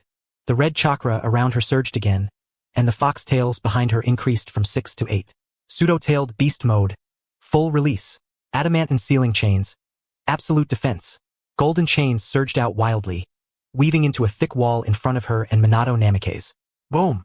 The tailed beast ball slammed hard into the golden wall, erupting in blinding light. The shockwaves spread in every direction, uprooting all the surrounding trees and gouging a deep trench into the ground. Minato Namikaze and Kushina Uzumaki were blown away, crashing into a distant mountainside before barely coming to a stop. Cough, cough. Minato Namikaze coughed up a mouthful of blood. In his arms, Kushina Uzumaki's face was deathly pale. More than half of the red chakra around her had already dispersed, and only 2 fox tails remained behind her. Pseudo-tailed beast mode had been undone. Kushina, how are you? Minato Namikaze asked anxiously. I'm fine, Kushina Uzumaki said weakly, but a trace of blood seeped from the corner of her mouth. That last blow had drained far too much of her chakra. Her body had already reached its limit. Yo, it's over, check it, check it. Killer Bee slowly walked over, the octopus tails behind him swaying slowly. Yellow Flash, Ninetails Jinchuriki, today you die here. He raised his hand, and red chakra gathered in it, forming another tailed beast ball. Minato Namikaze looked at that tailed beast ball, then at his weakened wife in his arms, and a trace of resolve flashed through his eyes. Kushina, I am sorry. I was useless. I couldn't protect you. Don't say something so silly, Kushina Uzumaki said with a smile, reaching out to touch Minato Namikaze's face. Being able to die with you. I'm very happy. Don't say something so silly. We still have Naruto. We can't fall here. Minato Namikaze held his wife tightly, and the Flying Thunder God formula instantly finished forming beneath his feet. But at that moment, whoosh, a sharp sound of something cutting through the air rang out.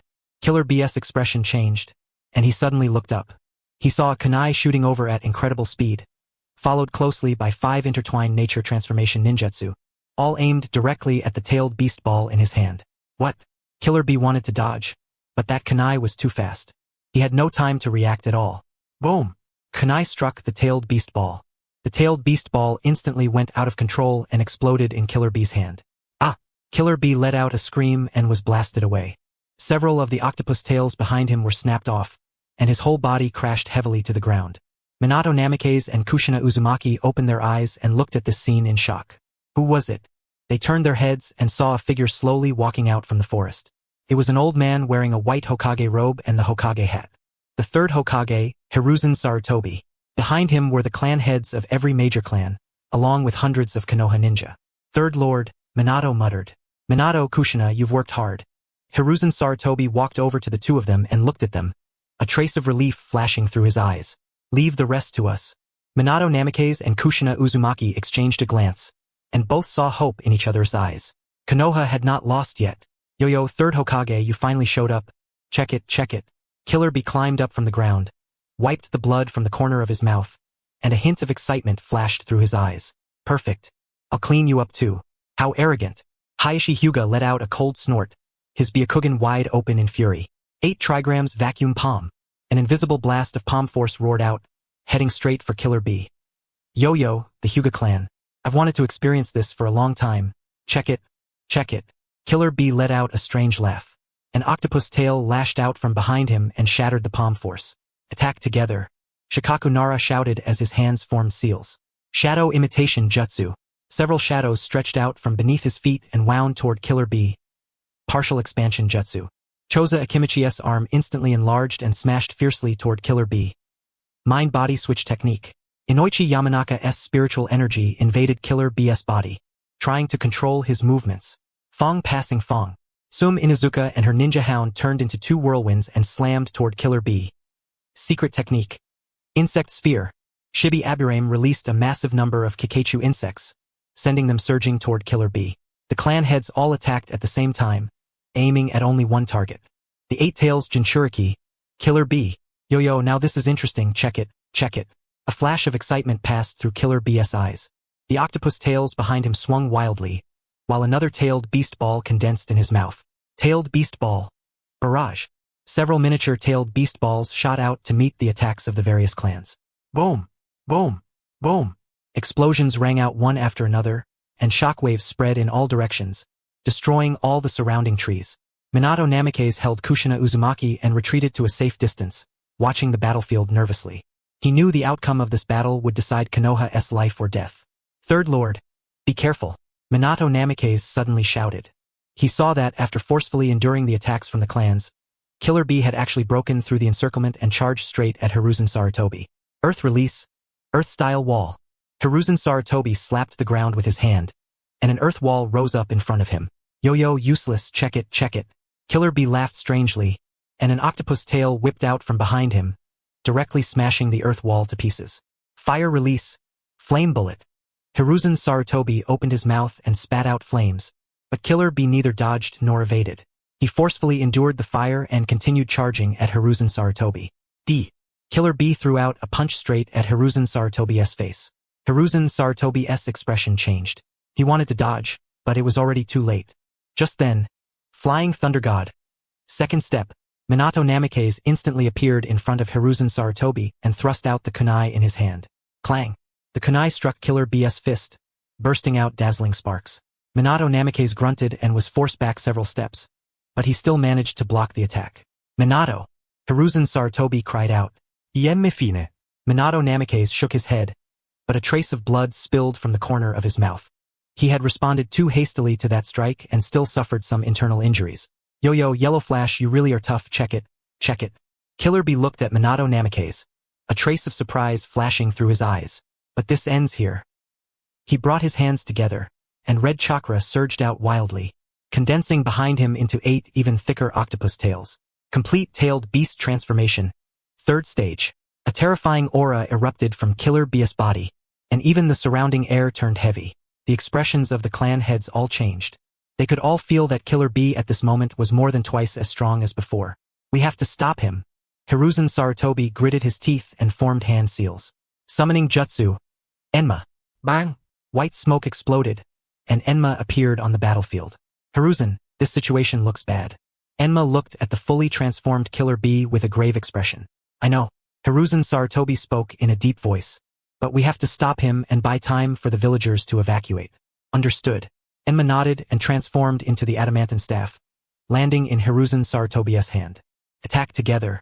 Hiruzen Sarutobi shouted and, holding the adamantine staff, charged at Killer Bee first. The clan heads followed closely behind. Minato Namikaze also gritted his teeth and prepared to step forward again. But at that moment Kushina Uzumaki grabbed him. Minato, let me do it. Minato Namikaze froze. But your body. I can still hold on for one more round. Kushina Uzumaki smiled, a trace of resolve flashing through her eyes. And besides, I can't lose to that Jinchuriki. She took a deep breath and brought her hands together. Kurama, lend me your power one more time. Red chakra surged out from her body again. The foxtails behind her changed from 2 to 4, then from 4 to 6. Pseudo-tailed beast mode activated once more. Kushina. Minato Namikaze looked at his wife, his eyes filled with worry. Don't worry. Iemme fine. As Kushina Uzumaki spoke, she looked toward Killer B, and a chill flashed through her eyes. This time, I'll definitely defeat him. With a sharp shout, the 6 foxtails behind her swung wildly, and golden chains poured out from her body, circling around her. Adamantine ceiling chains. Heavenly net. The golden chains surged out wildly and wrapped toward Killer B. Yo-yo, here we go again, check it, check it.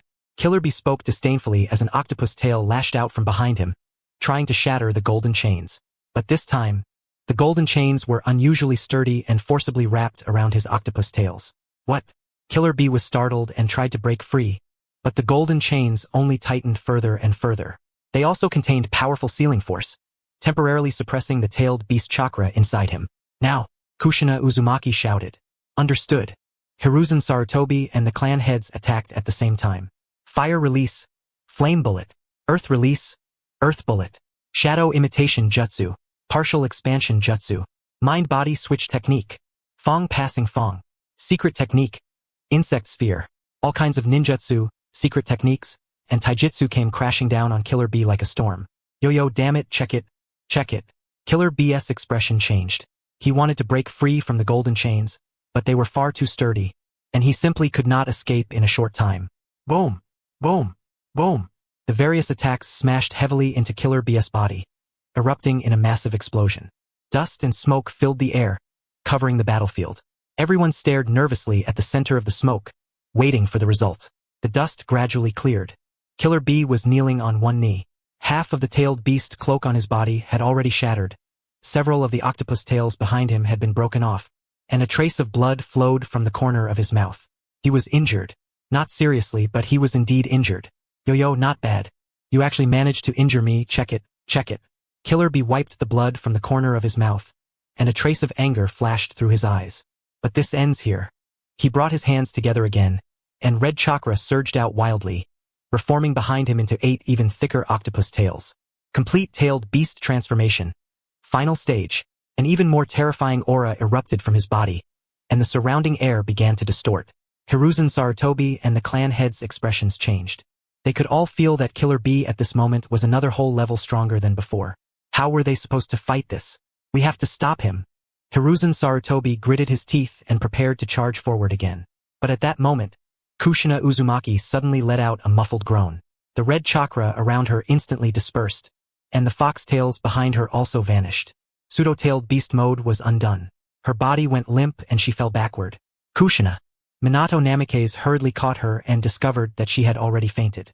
That last attack had exhausted all her chakra and stamina. Minato, take Kushina and go. Hiruzen Sarutobi shouted. But, go. Hiruzen Sarutobi shouted sternly.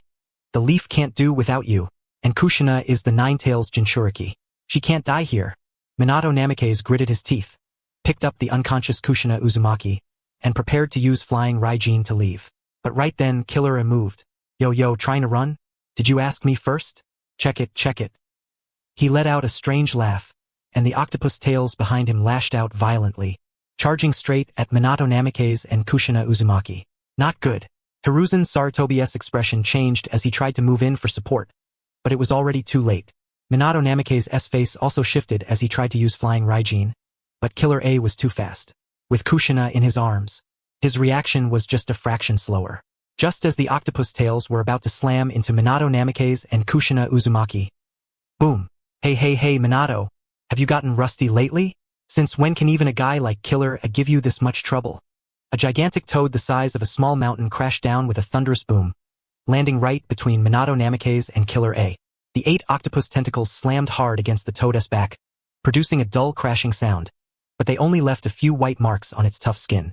The toad landed steadily, kicking up dust that filled the sky. Sitting on top of its head was a man with a full head of white hair and a red outer robe. It was none other than one of the legendary Sannin, Jiraiya. Yo, Minato, you look pretty pathetic, Jiraiya said, crouching on Gamabunta's head with a grin. It's only been a few years, and you've already ended up like this? Master Jiraiya. Minato Namikaze looked at his teacher, who had suddenly appeared, and a flash of joy passed through his eyes. Yo, another one, and it's one of the so-called legendary Sannin. Check it. Killer A stopped attacking and looked at Jiraiya with interest.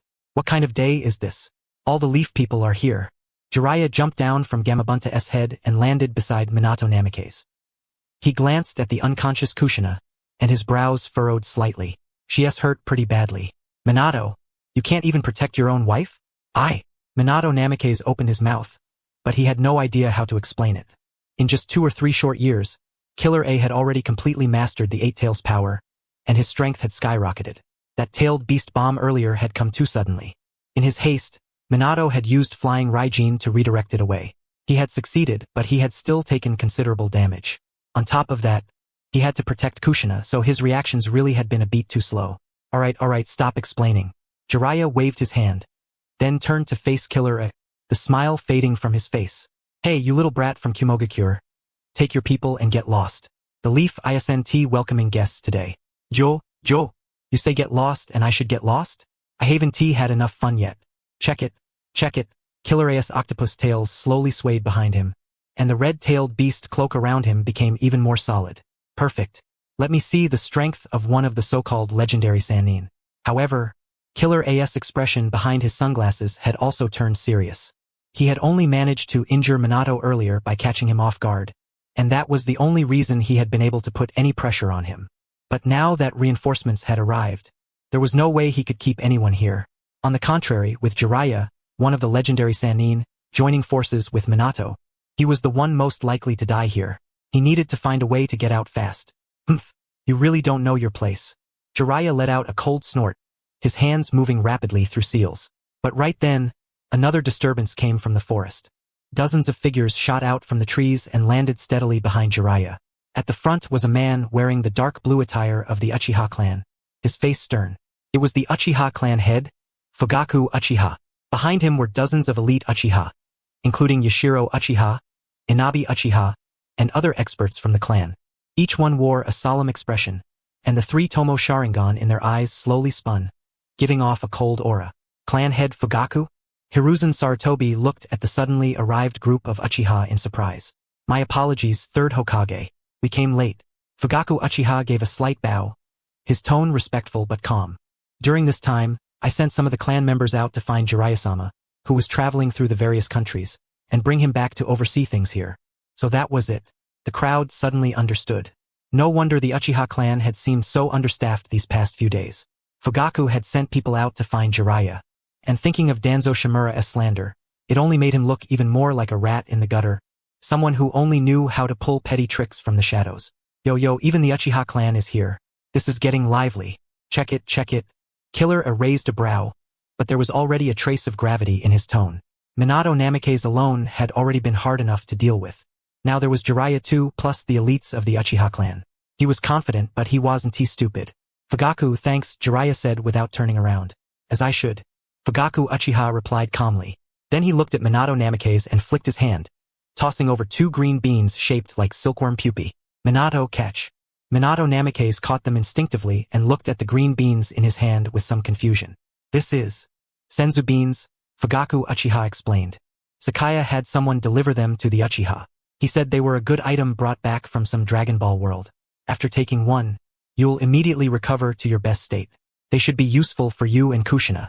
Senzu beans? Minato Namikaze had never heard of them, but since Sakaya had sent them over, they were probably no ordinary item. He didn't hesitate. He first helped Kushina up and carefully fed her one, then swallowed the other himself. Almost the instant it entered his mouth, a warm energy spread from his abdomen through his entire body. Minato Namikaze felt the injuries inside his body healing at an astonishing speed, while his depleted chakra rapidly recovered as well. Within a few breaths, he had returned to his peak condition. He stared at his now empty palm in shock. Beside him, Kushina Uzumaki slowly woke up as well. She opened her eyes, looking around blankly at first. Then she realized something and abruptly sat up. Minato, are you alright? Iemme fine. Minato Namikaze supported her, his eyes full of joy. Kushina, how do you feel? Kushina Uzumaki checked her condition and was shocked to find that the chakra and stamina she had overdrawn earlier had completely recovered. However, she subconsciously touched her lower abdomen. The Nine-Tails chakra that had once remained there had now completely dispersed because of her recklessness. It looks like I don't have any Nine-Tails chakra left at all, she murmured. It's better that it's all gone, Minato Namikaze said softly, holding her hand. That was external power in the end.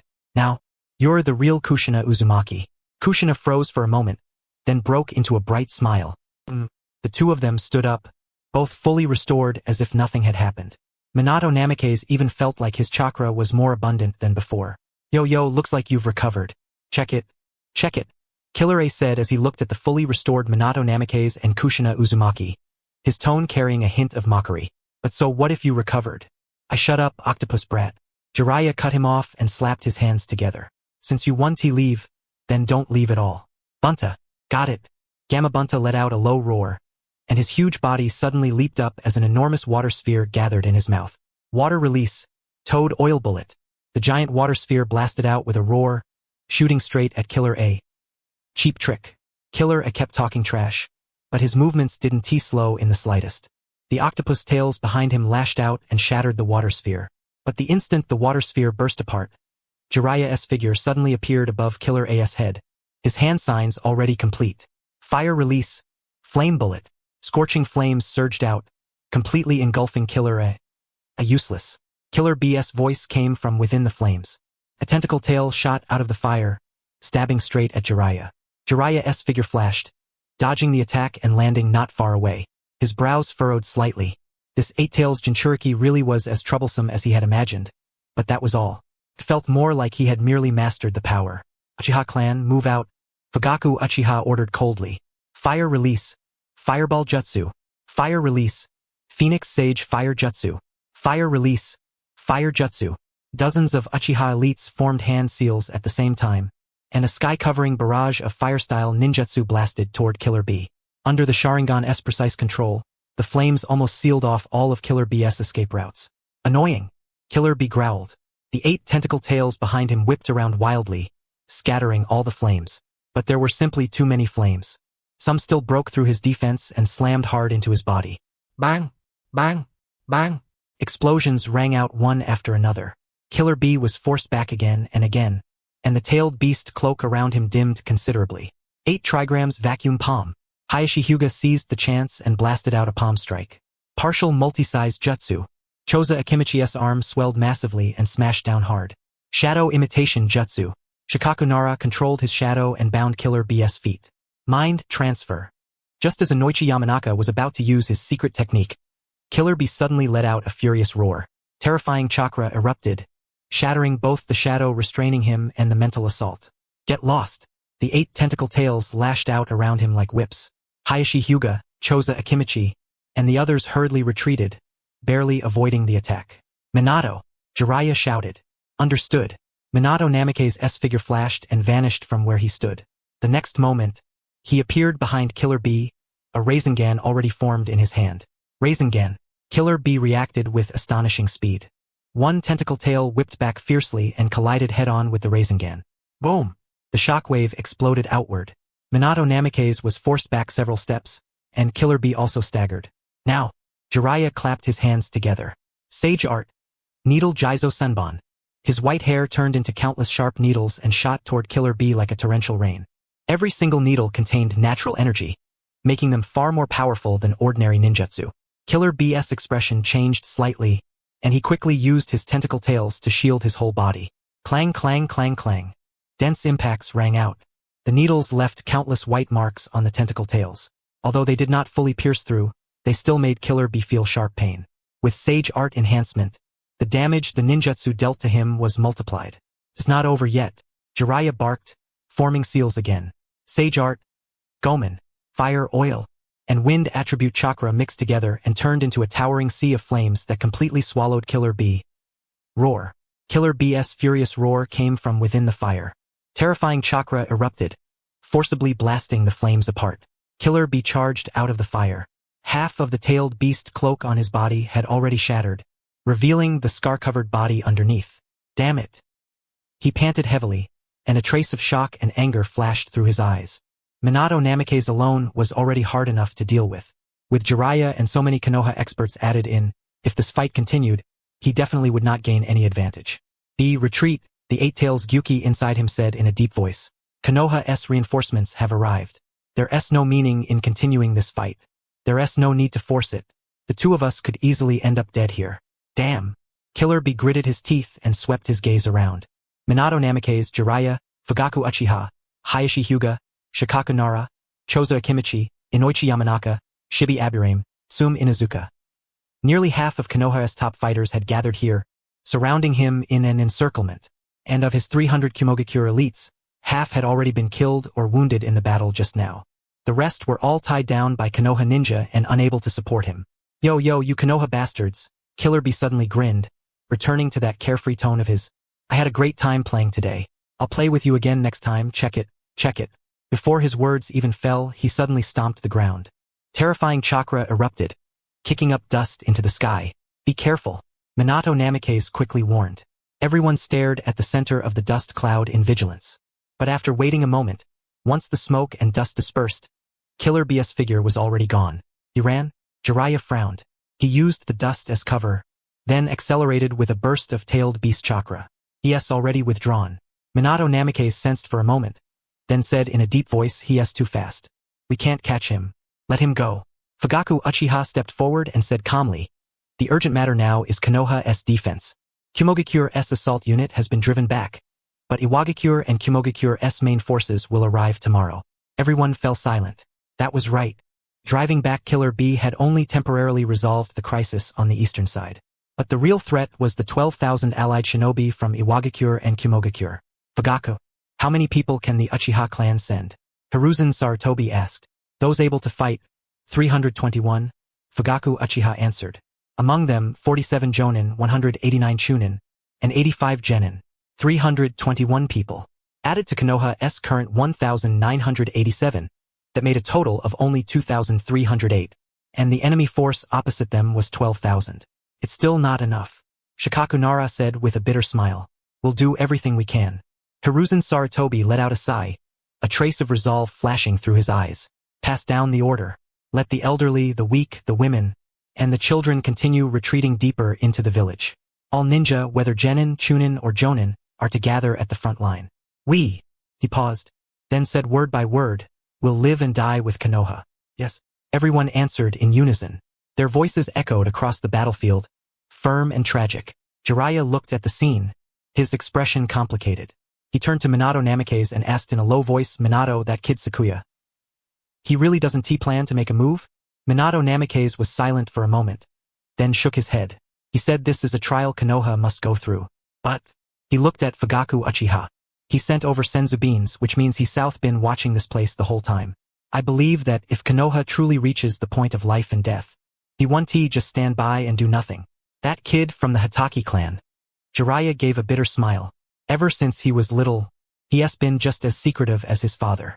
Now he's even harder to see through. He sees things farther than all of us. Minato Namake said softly. Sensei, let us deal with the crisis in front of us first. Iwagakure and Kumogakure's main forces will arrive tomorrow. I know. Jiraiya nodded and looked toward the rising dust in the distance, a trace of gravity flashing through his eyes. Konoha, the Hokage building. Inside the temporary war council room, the atmosphere was so heavy it was almost suffocating. Hiruzen Sarutobi sat in the main seat, his face dark enough to drip water. Around the long table in front of him, the clan heads, jonin team leaders, and several senior advisors sat on both sides. The representative of the younger generation of jonin, Might Guy, was also among them. Every single person wore exhaustion and worry that was hard to hide on their face. 3,709 people. Nara Shikaku's voice rang out in the silent meeting room, carrying a trace of hoarseness. This is all the combat strength Konoha can currently mobilize. That includes 123 ANBU. And Root, 47. Only 47 in Root? Koharu Utatane frowned. Danzo, didn't T-Root have more than 300 members? Sitting in the corner, Shimura Danzo slowly opened his eyes. A subtle, hard-to-detect oddness flashed through that eye. Part of Root is carrying out secret missions. At the moment, these are all that can be deployed. Secret missions? Hamura Mitokado said in a deep voice. At a time like this, Konoha is already at the brink of life and death. What mission could possibly be more important than protecting the village? Danzo was silent for a moment, then slowly said, those missions concern the village's long-term future. They cannot be interrupted. You, Hamura Mitokado was so angry his face turned pale. Enough. Hiruzen Sarutobi raised a hand to stop the argument. His voice tired. There's no point discussing this now. The enemy has 12,000 men, more than 3 times our number. And among the allied forces of Iwagakure and Kumogakure, there are at least 10 Kaga-level fighters. As for us, he paused, his gaze sweeping over everyone present. Even counting to the fullest, the ones who can be considered Kaga-level are only me, Jiraiya, Minato, Fugaku, Hayashi, and the Ino Shikacho trio together can barely count as 1. 6 against 10 with a 3-fold gap in military strength. How are we supposed to fight this battle? The meeting room fell into dead silence. Yeah, how were they supposed to fight? The gap in strength was this huge. This was no longer something tactics alone could make up for. Lord Third, Minato Namikaze suddenly spoke, and everyone's eyes turned toward him. Perhaps we can abandon the outer defense line and gather all our forces for a decisive battle inside Konoha. Minato calmly stated his idea. The terrain inside Konoha is complex, with many alleys, that favors street fighting. And, he looked out the window, the barrier system brought by Lady Mito in Konoha has not yet been destroyed. If we can hold the barrier core, we can weaken the enemy's numerical advantage to the greatest extent. Street fighting? Nara Shikaku frowned as he thought. It's true. If we face 12,000 men head-on in open ground, we have absolutely no chance of winning. But if we shrink the battlefield to inside Konoha, the enemy's numerical advantage won't be able to fully unfold. And we're far more familiar with the terrain than they are. We can fight a guerrilla battle and slowly wear down their effective forces. But if we do that, Konoha will be destroyed, Hyuga Hayashi said in a deep voice. Once street fighting begins, all of Konoha will become a battlefield. Civilian casualties. The civilians have already been evacuated to the shelters, Minato said. And this is the only possible way to hold Konoha right now. Rather than being wiped out outside the village, it's better to make a desperate stand inside it. At the very least, we can hold on a little longer. Hold on a little longer. Hiruzen Sarutobi closed his eyes and took a deep breath. After a long while, he opened them again, a trace of resolve flashing within them. We'll do as Minato said. Abandon the outer defense line. All ninja will withdraw into Konoha and prepare for street fighting using the barrier and the terrain. But Lord Third. One Jonin tried to say something. There are no buts. Hiruzen Sarutobi cut him off, his voice carrying unquestionable authority. That is an order. Shikaku, draft a street fighting defense plan immediately. Fugaku, the Uchiha clan will be responsible for guarding the barrier core. Hayashi, the Hyuga clan will handle reconnaissance and early warning. Jiraiya, you and Bunta will take charge of the frontal battlefield. Minato, you. He looked at Minato Namikaze, and something complicated flashed through his eyes.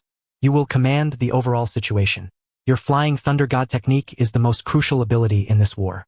I need you to move between the various battlefields. Wherever a crisis appears, that is where you will go to support. Minato Namikaze was silent for a moment, then nodded. Understood. Meeting adjourned. Hiruzen Sarutobi waved his hand and leaned back against his chair in exhaustion. One after another, everyone left the meeting room. Only Danzo remained seated where he was, motionless.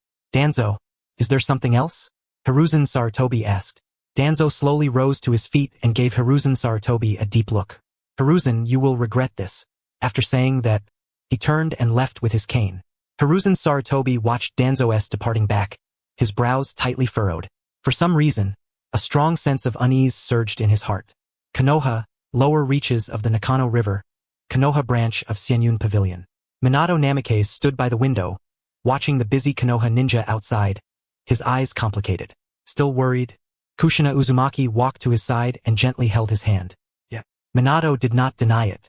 There are too many enemies, and I keep feeling like things aren't that simple. You mean Danzo? Kushina asked. Minato nodded. At the meeting just now, Danzo was acting very strangely. Root clearly has more than 300 members, yet he said only 47 can be mobilized. Where did the rest of Root go? What kind of secret mission could be more important than protecting the village? Kushina was silent for a moment, then said softly, Minato, do you remember what Sakaya said before? What did he say? He said Konoha's greatest enemy was never an external threat, but internal decay. Kushina spoke slowly. He said Konoha is like a tree whose roots have already rotted. If the rotten roots aren't dug out, the tree will fall sooner or later. Minato's body trembled. He recalled those words Hatake Sakaya had said to him a few months ago. Brother, do you know? Konoha is like a tree that looks lush and flourishing on the outside. Everyone only sees how bright and glorious it looks on the surface. But its roots have already rotted. Shimura Danzo, and the people behind him are those rotten roots. For the sake of power, they can sell out everything, including the village, including their comrades, including the will of fire. At the time, Minato had not fully understood Sakaya's words, but now. You mean Danzo, I don't know. Kushina shook her head. But Sakaya wouldn't say those things for no reason. Minato, be careful of Danzo. He is very dangerous. Minato nodded and tightened his grip on his wife's hand. Just then, a figure appeared soundlessly inside the room. Lord Minato, Lady Kushina. The newcomer dropped to one knee. It was an ANBU wearing an animal mask. What is it? Minato asked. Uchiha Shisui requests an audience, the ANBU said. He says he has urgent intelligence and must report it to you in person. Shisui? Minato froze for a moment. Let him in. Yes. The ANBU vanished. A moment later, Uchiha Shisui strode quickly into the room. He wore the dark clothing of the Uchiha clan, and his face was grave. Shisui, what is it? Minato asked. Lord Minato, Lady Kushina. Uchiha Shisui took a deep breath and lowered his voice. I discovered Danzo's conspiracy. What conspiracy? Minato's expression darkened. Danzo has been secretly contacting Inoki of Iwagakure. Anger tinged Shisui's voice. He proposed that if Inoki is willing to support him in becoming Hokage and preserve Konoha's structure, then even if Konoha becomes a vassal of Iwagakure, he will cooperate with Iwagakure from inside Konoha, coordinating both inside and out to help Iwagakure break into Konoha's core more quickly. What? Kushina cried out in shock. Minato's face instantly became incomparably ugly as well.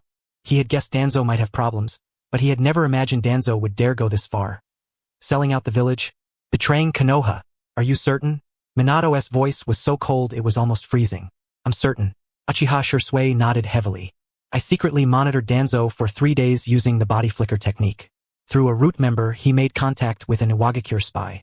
That spy was disguised as a merchant and was operating around Konoha's outskirts. I intercepted their secret letter and made a copy of its contents. As he spoke, he took out a scroll and handed it to Minato. Minato accepted the scroll and quickly opened it. The scroll was filled with encrypted writing, but at Minato's level, deciphering it was easy. The more he read, the uglier his expression became. The contents of the scroll were exactly the same as what Shisui had said. Danzo was indeed in contact with Inoki, proposing a plan to coordinate from inside and outside. He even promised that as long as Inoki supported him in becoming Hokage, he would hand over all of Konoha's classified intelligence, ninjutsu scrolls, and even information on the Jinchuriki to Iwagakure. Inoki's reply was to pretend to agree, while secretly planning to eliminate Danzo and his root after Konoha was breached and completely swallow up Konoha. What a Danzo, Minato said, his fingers nearly crushing the scroll. What a root of Konoha. Minato, what do we do now? Kushina asked anxiously. Should we tell the third? Tell the third? Minato gave a bitter smile. And what would that accomplish? Konoha is already facing troubles both inside and out. If we expose Danzo now, it will only throw Konoha into chaos first. And Danzo is a high-level advisor. Without solid evidence, the third may not believe us. But we have the scroll. One secret letter proves nothing. Minato shook his head. Danzo can completely deny it and say this is the enemy trying to sow discord. And right now, Konoha needs unity. It can't afford internal conflict. Are we just going to stand by and watch Danzo betray the village? Kushina said angrily. Of course not. A cold glint flashed through Minato's eyes. Shisui, keep monitoring Danzo, but don't alert him. I want to know his every move, including every single contact he has with Iwagakure. Yes. Uchiha Shisui nodded. And one more thing. Minato paused and looked out the window. Don't tell anyone about this for now. Especially clan head Fugaku. He's responsible for guarding the barrier core right now. He can't be distracted. I understand, Uchiha Shisui said. Go. Be careful. Minato waved his hand. Yes. Uchiha Shisui vanished in a body flicker. Only Minato and Kushina were left in the room. Minato. Kushina looked at her husband's grim expression and worriedly took his hand. I'm fine. Minato forced a smile, but the chill in his eyes did not lessen in the slightest. I just didn't expect Danzo to dare go this far. For the position of Hokage, he would actually sell out the entire village. Power can corrupt the heart, Kushina said softly. Sakaya was right. Root of Konoha has already rotted. Yeah. Minato let out a sigh. But right now, we still need this tree with rotten roots to keep holding on. At least until the enemy is driven back. Cannot fall. He walked to the window and looked at the busy Konoha shinobi outside, his eyes filled with complexity. Konoha's twilight had already arrived. 30 miles outside Konoha, the joint camp of Iwagakure and Kumogakure. Inside the tent, the third Tsuchikage, Inoki, floated in midair as he looked at the secret letter in his hand, a meaningful smile appearing on his face. Interesting. Very interesting. Lord Tsuchikage, is there news from Konoha's side? The fourth Reikage, I asked in a deep voice. MHM. Inoki handed the secret letter to A. Konoha's Shimura Danzo wants to work with us. I took the letter and quickly read through it, then let out a sneer. Coordinate from inside and outside? Help us break into Konoha's core faster? In exchange, we support him in becoming Hokage and preserve Konoha's structure? This old bastard sure dreams big. He really does dream big. Inoki smiled, but the conditions he offered are very tempting. All of Konoha's classified intelligence, ninjutsu scrolls, and information on the Jinchuriki. Those are priceless treasures. So, Lord Tsuchikage means to agree to him? I raised a brow. Agree? Of course we'll agree. There was a trace of coldness in Inoki's smile. But only pretend to. Once we break Konoha, the first ones to be eliminated will be Shimura Danzo and his route. Konoha must be completely erased from the map. And the things Danzo promised? He'll hand them over, Inoki said indifferently, because he has no choice. And even if he doesn't, once Konoha is breached, those things will naturally become ours anyway. I nodded and tossed the secret letter onto the table. Then we'll do as Lord Tsuchikage says. But will Konoha really trust Danzo? Hiruzen Sarutobi isn't a fool. Whether they trust him or not doesn't matter. Inoki floated over to the map and pointed at Konoha's defensive layout. What matters is that Danzo is one of Konoha's high-level advisors. He controls Konoha's defense deployment, troop distribution, and barrier weaknesses. That's the intelligence we need most. As for whether he'll betray us, Inoki let out a cold laugh. What kind of storm can a stray dog possibly stir up? Once Konoha is breached, he'll be the first to die. After a moment of silence, I asked, then what about Kumogakure's side? We proceed according to the original plan, Inoki said. At noon tomorrow, the Allied army will launch a full assault on Konoha. Your Kumogakure forces attack from the east, and our Iwagakure forces attack from the west. Danzo will create chaos inside and open a gap in the barrier. When that happens, Konoha will be ours for the taking. Good. I nodded heavily, a trace of excitement flashing through his eyes. Breaking Konoha and dividing up the Land of Fire's resources was something both Kumogakure and Iwagakure had dreamed of for a long time. And now that opportunity had finally come. Pass down the order, Inoki said to the guard outside the tent. Tell every unit to prepare. At noon tomorrow we launch a full assault on Konoha. Yes. The guard accepted the order and left. Inoki floated out of the tent and looked in Konoha's direction, a cold glint flashing in his eyes. Konoha, your era should come to an end. At the same time, inside Konoha, at Shimura Danzo's residence. Danzo sat in the darkness, toying with a kunai in his hand, his eyes flickering with light. Inoki, do you really think I don't know what you're thinking? He muttered in a low voice, a hint of mockery in it. Pretending to agree while actually planning to get rid of me after Konoha is breached? Ridiculous. Truly ridiculous. He drove the kunai into the table, slowly stood up, and walked to the window. Outside, Konoha's night was quiet and peaceful. But Danzo knew this peace would soon be shattered. Hiruzen, you are not fit to be Hokage. Danzo said in a low voice, a trace of madness flashing through his eyes. Under your leadership, Konoha will only grow weaker and weaker. Only me, only I, Shimura Danzo, can lead Konoha to true strength, even if the methods are not so honorable. He turned around and looked at the secret letter on the table. It was Inoki's reply. It agreed to his conditions and promised to support him in becoming Hokage after Konoha was breached, while preserving Konoha's structure. Danzo knew Inoki was lying, but he didn't care, because he was lying too. When Konoha is breached, when Inoki and both end up badly weakened, when everyone is exhausted to the limit, a strange smile curled up at the corner of Danzo's mouth. That will be the moment I, Shimura Danzo, ascend to the position of Hokage and rebuild Konoha. At that time, in my hands, Konoha will become the true strongest ninja village. He picked up the secret letter, walked to the candle stand, and set it on fire. The flames devoured the paper, and devoured the words written on it as well. Danzo watched the burning flame, the dancing firelight reflected in his eyes, as if what was burning was Konoha's future. Konoha is mine. He spoke in a low voice, and his words echoed through the darkness like a demon's whisper. Outside the window, the night grew deeper. Konoha's final night was about to pass. And when dawn came, what awaited Konoha would be a bloody storm unlike anything before. Trouble within and invasion without, powerful enemies on every side, betrayal and schemes woven together. Could Konoha hold on until tomorrow? No one knew. But everyone knew one thing. Tomorrow would be the day that decided their fate. Either live or die. There was no third path. Rorin, Xianyun Pavilion headquarters. The afterglow of the setting sun filtered through the stained glass windows, casting mottled shadows across the smooth marble floor. Sakumo Hatake stood by the window, holding a secret letter that had just arrived by Ninja Hawk, his brows tightly furrowed. The letter was from Minato Namikaze, written in a cipher only the two of them could understand. The contents were brief, but every word carried weight. Konoha is under siege by a 12,000-man joint force from Iwagakure and Kumogakure. The situation is critical. Teacher Jiraiya has returned to reinforce us. Fugaku, Hayashi, and I are holding the line, but the gap in forces is too great. Also, Danzo may be making a move. Stay alert. Minato. Konoha was in grave danger. Sakumo's fingers tightened slightly, crumpling the paper with creases. He looked out at Rorin's bustling streets, the towering buildings, the flowing crowds, the laughter of children. Peaceful and calm here, while Konoha, thousands of miles away, seemed like another world entirely. What happened? A gentle voice came from behind him.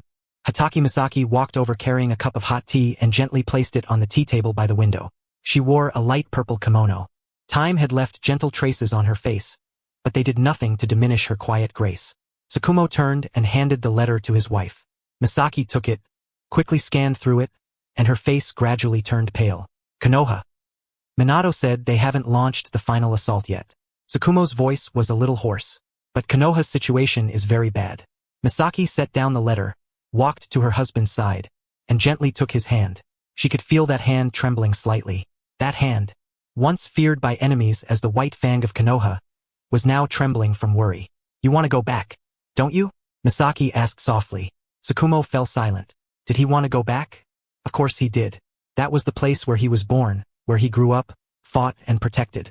That was the village he had once sworn loyalty to, where his comrades had fought beside him, where the juniors he had taught remained, where everything he had once protected with his life still existed. But it was also filled with betrayal and distance. Those higher-ups, those people who had pushed him to the center of public condemnation over a single failed mission, forcing him to prove his resolve with death. Those sanctimonious politicians who talked endlessly about the will of fire while playing power games in the shadows. I have no attachment to Konoha anymore, Sakumo said slowly, his voice low. Hiruzen is indecisive, Danzo is vicious and ruthless, and those two advisors are rotten and stubborn. Konoha's roots are already rotten. On that point, Banzai was right, but you still want to go back. Misaki saw straight through her husband's thoughts. Sakumo closed his eyes and took a deep breath. Minato, Jiraiya, Fugaku, Hayashi, and those comrades who once fought alongside me are still there. He opened his eyes, and a trace of pain flashed through them. I can be disappointed in Konoha's leadership, but I can't just stand by and ignore the people still fighting there. And those innocent civilians too. If Konoha falls, I don't even dare imagine what will happen to them. Misaki gently embraced her husband and rested her head against his chest. Then go. Sakumo's body stiffened. Misaki, you are Sakumo Hatake. Misaki looked up, tears in her eyes, but her smile was gentle and firm. You were once the white fang of Konoha. You are my husband, and Kakashi and Banzai's father. You were never someone who could turn a blind eye to the suffering of others. If you gave up your responsibility now because of past betrayal, then you wouldn't be yourself anymore. But Rorin has Sarah, Banzai, me, and all of Xianyun Pavilion, Misaki said softly. We'll protect this place. Besides, she paused, and a trace of slyness flashed in her eyes. Do you really think our son would just sit by and do nothing? Sakumo froze for a moment. Right, Banzai. That son of his who had never played by the rules since childhood, who always looked lazy yet somehow turned everything around at the critical moment. Behind the scenes, he had laid out his plans and single-handedly linked Rorin, the land of wind, and the land of spring together, building Xianyun Pavilion into a massive force spanning multiple nations. He had revived him, saved Rin, changed Kakashi's fate, and reunited the entire Hatake family. Would a son like that really stay indifferent to Konoha's crisis? Banzai. Sakumo hesitated. He said before that this was a calamity Konoha had to go through. He wants Konoha to be reborn through destruction. That's his plan. Misaki smiled.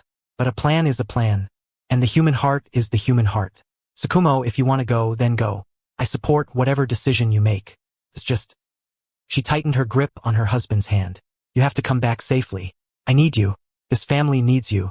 Sakumo looked at his wife, complicated emotions surging in his eyes.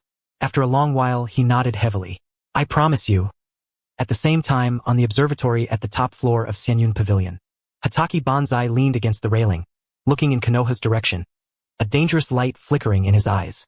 You're worried about father? Sarah walked to Banzai's side. Banzai took off his coat, draped it over her shoulders, and pulled her into his arms. A little. Banzai didn't deny it. The old man is too upright, too sentimental.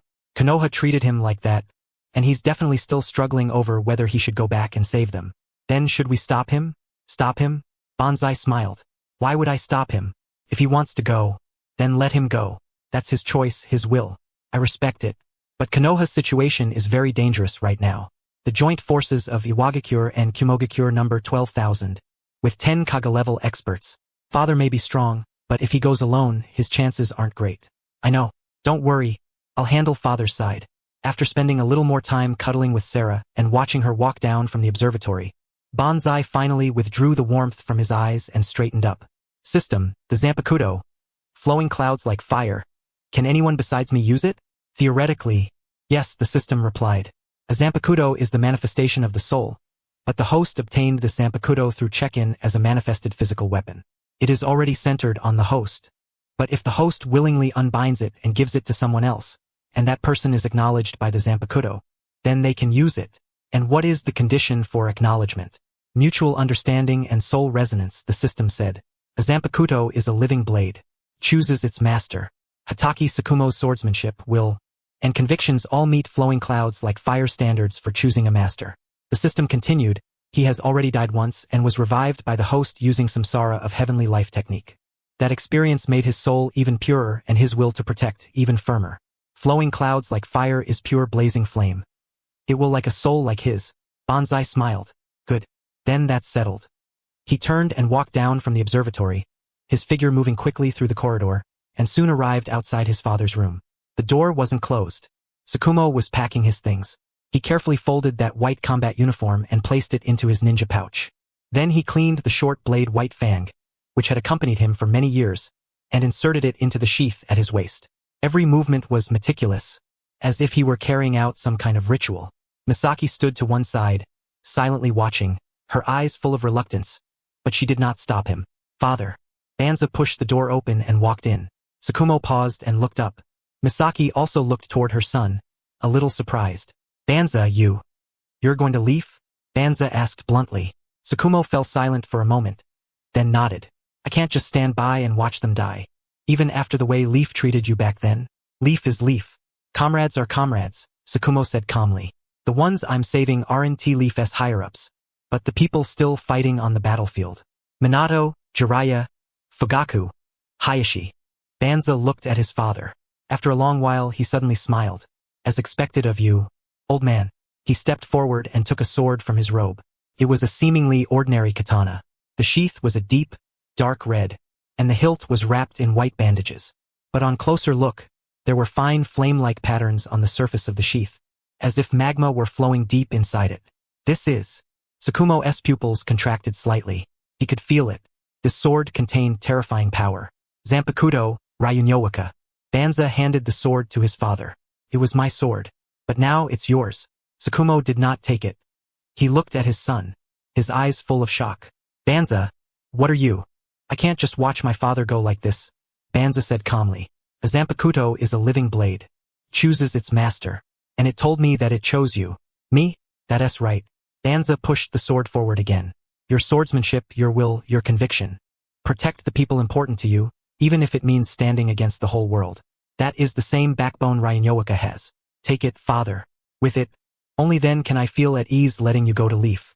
Sakumo looked at his son, then at the sword. He could feel that the blade was calling to him. As if the sword had always been a part of him, only separated for far too long, and now finally about to return. He reached out and gripped the hilt. At that instant, a scorching current of air burst from the blade and swept through the entire room. Misaki instinctively stepped back, while Banza stood where he was without moving an inch, a smile in his eyes. Flames flowed across the sheath, and the dark red patterns lit up with a blazing white glow. The sword trembled lightly in Sakumo's hand and let out a clear hum, as if cheering, as if rejoicing. It's happy, Sakumo murmured, because it found its true master. Banza smiled. All right, the binding is complete. Now it's yours. Sakumo held the sword and felt the power flowing from within it. First. Blazing, as if he were holding a sun in his hand. This sword's power. He looked at his son. It's very strong. Banza nodded. In Shirkai, wherever the blade passes, everything turns to ash. In Bankai, the temperature can rival the core of the sun. But father, I need to remind you, with your current spiritual pressure, you probably won't be able to maintain Bankai for too long. And, he paused, his expression turning serious. This sword's power is too strong. Once it's fully released, it could affect everything around it. Be careful when using it in Leaf. Don't burn the village to nothing. Sakumo gave a bitter smile. I'll be careful. Also, this sword has some special abilities, Banza continued. After releasing Shirkai, you can use flame-type slashes and Kido. The blade itself will tell you the exact techniques. A Zanpakuto is a living blade. It will communicate with its master and teach you how to use its power. Sakumo tightened his grip on the sword and felt a vague intent coming from within it. Indeed, a consciousness was transmitting information to him. Flowing cloud dance, heavenly firefall, city wall flame rise, pine torch, scorching hell. One technique name after another, along with their usage, poured into his mind. I understand. Sakumo nodded heavily and strapped the sword to his back beside White Fang. One long and one short. One flame and one lightning. Then go. Banza patted his father on the shoulder. If you want to go, then go. Use this sword to protect the people you want to protect. But father, there's one thing you need to remember. He looked straight into Sakumo's eyes and said word by word, what you represent now is the national preceptor of Lulan, the guardian of Senyun Pavilion, the banner lord.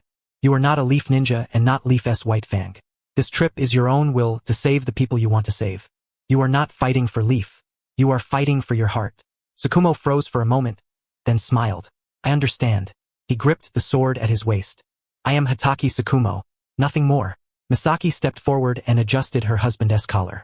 Her movements were very light, very slow, as if she wanted to engrave this moment into her memory forever. You have to come back safely, she said softly, tears in her eyes. I will.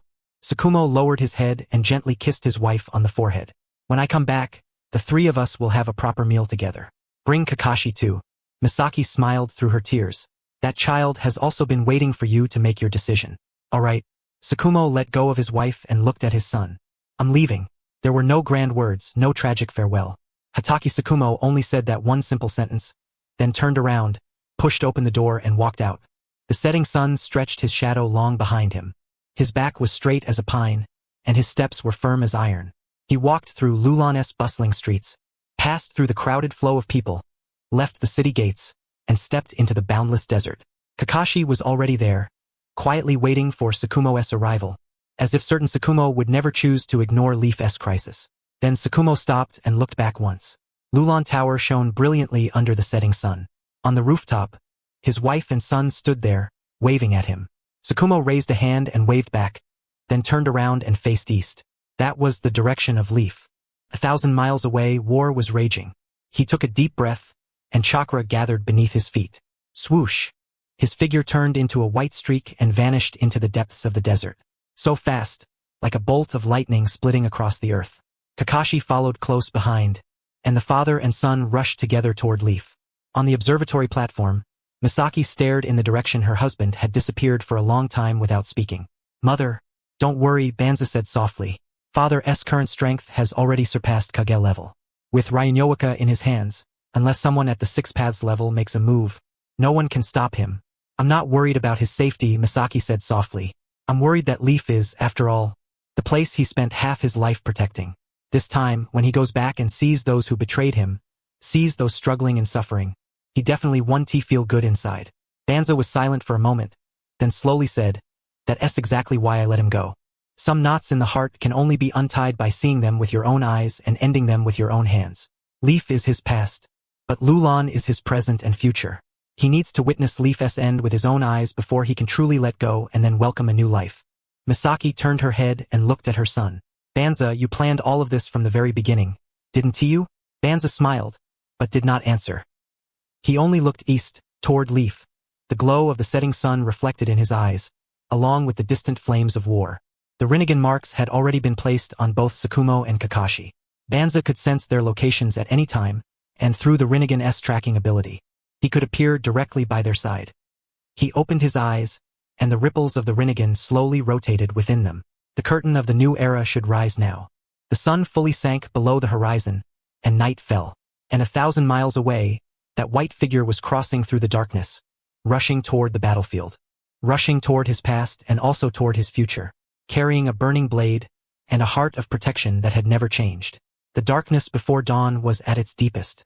On Konoha's eastern defensive line, shattered fortifications flickered in and out through the morning mist, while the air was thick with the stench of blood and scorched earth. Ninja corpses lay scattered across the ruins. Konoha's green flak jackets mixed together with Kumogakure's dark forehead protectors, silently telling of how brutal this battle had been. Roar!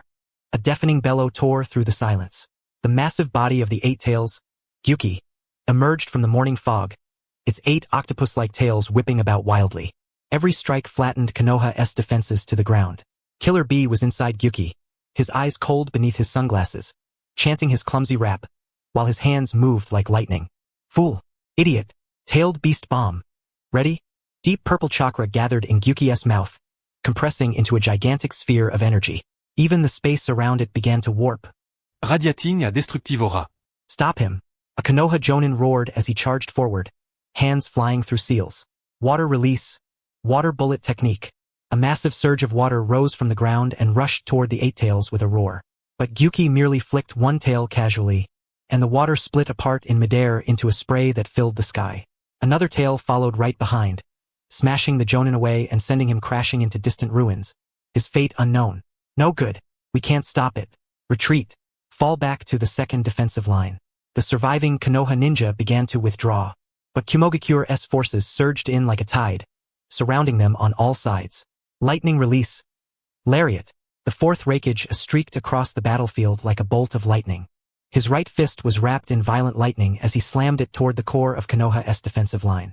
Several Konoha ninja guarding that position tried to form hand seals to defend, but before that overwhelming power, every defense shattered like paper.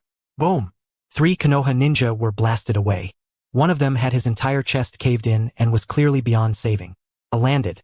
His whole body wrapped in lightning released chakra like thunder descended into the world. He swept his gaze over Konoha's collapsing line, a trace of cruelty flashing through his eyes. Konoha, this ends here. He raised a hand, about to give the order for a full assault, when his brow suddenly furrowed and he snapped his head up toward the sky. Killer Bee sensed it too and stopped gathering the tailed beast bomb, his 8 tails swaying uneasily. Bro, something's up. Yeah, it wasn't just them. Every ninja still alive on the battlefield, whether from Konoha or Kumogakure, felt it. 2 terrifying auras were rapidly approaching. One burned like molten lava. The other raged like thunder. That is. An older Konoha Jonin widened his eyes, his lips trembling slightly. He remembered a legend from long ago, one Konoha once had. A legend whose very name made enemies tremble. No way. He clearly already. But then the rumor from Rorin flashed through his mind, and his words stopped short before he could finish. The sky split open. The air twisted under intense heat, and the light itself seemed torn apart. A crimson streak descended from above like a falling meteor, dragging a long trail of flame behind it as it smashed straight toward Gyuki. Move! S furious roar and Killer B's instinctive reaction came almost at the same time. The 8 Tails' huge body rolled sideways with unbelievable agility, and the crimson light slammed into the ground, barely grazing it. Boom! The earth cracked apart. With the impact point as the center, the ground within a radius of 100 meters instantly turned into a pool of crimson magma. A wave of searing heat swept in all directions. Dozens of Kumogakure ninja closest to it didn't even have time to scream before they were reduced to ashes. Those a little farther away found their clothes and skin starting to burn, shrieking as they rolled across the ground. The crimson light faded, revealing the figure within. It was a man in a white combat uniform, looking to be around 40 years old. His short silver hair fluttered in the superheated air, and his face carried the weathered firmness of someone who had endured countless hardships. He had 2 swords on his back, one long and one short. The long blade was dark red like blood, the short one silver white like the moon. At this moment, he knelt on one knee in the middle of the magma pool, his right hand gripping that dark red long sword, its tip stabbed into the ground. The blade was wrapped in blazing flames, and those flames radiated a pure, dazzling white heat. That is. Ryujin Jaka? In the distance, Minato Namikaze, who had been using flying Raijin to move across the battlefield, came to a halt, his pupils shrinking sharply. He recognized that sword, Sakaya's Zanpakuto Ryujin Jaka. But even more than the blade, he recognized the man holding it. Uncle Sakumo? Minato's voice trembled slightly, and he wasn't the only one.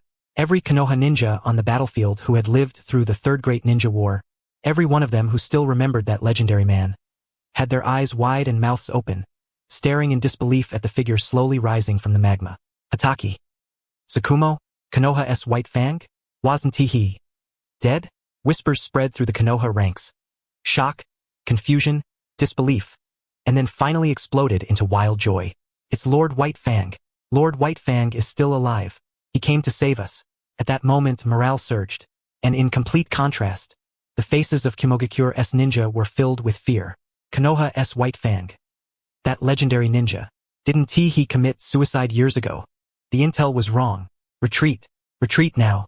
Fear spread like a plague, but he did not retreat. He stared fixedly at the man walking out from the magma, the lightning release chakra around his body growing even more violent. Hatake Sakumo, said, his voice low like thunder, I've heard of you, Konoha's White Fang, a legend of the past. But you're already dead. What stands here now is nothing more than a wandering ghost from Rorin. Sakumo slowly raised his head and looked at it calmly. There was no killing intent in that gaze, no anger, only a deep stillness like an ancient well. I'm not here to fight for Konoha, Sakumo said.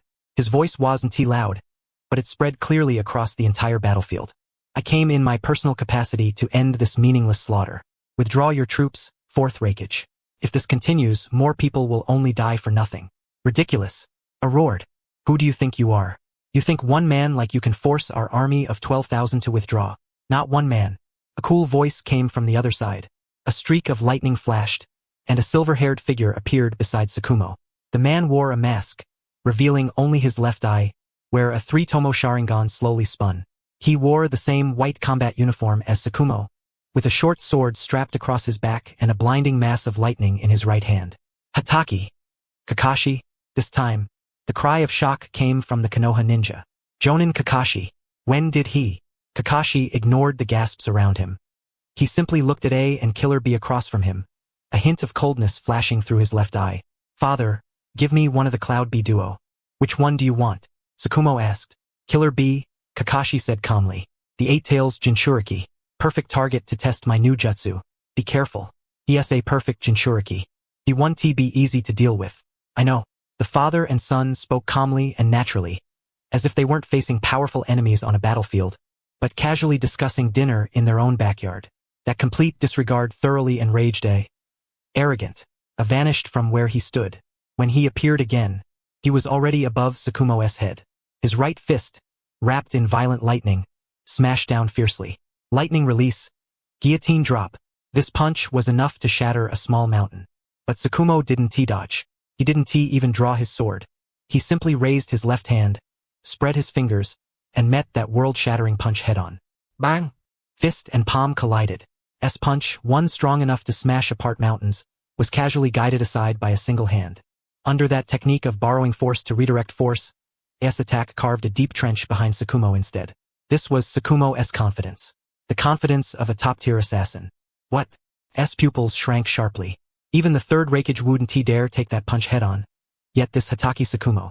Good strength, Sakumo said calmly. But your technique is too rough. Before his words had even fully fallen, Sakumo flicked his wrist.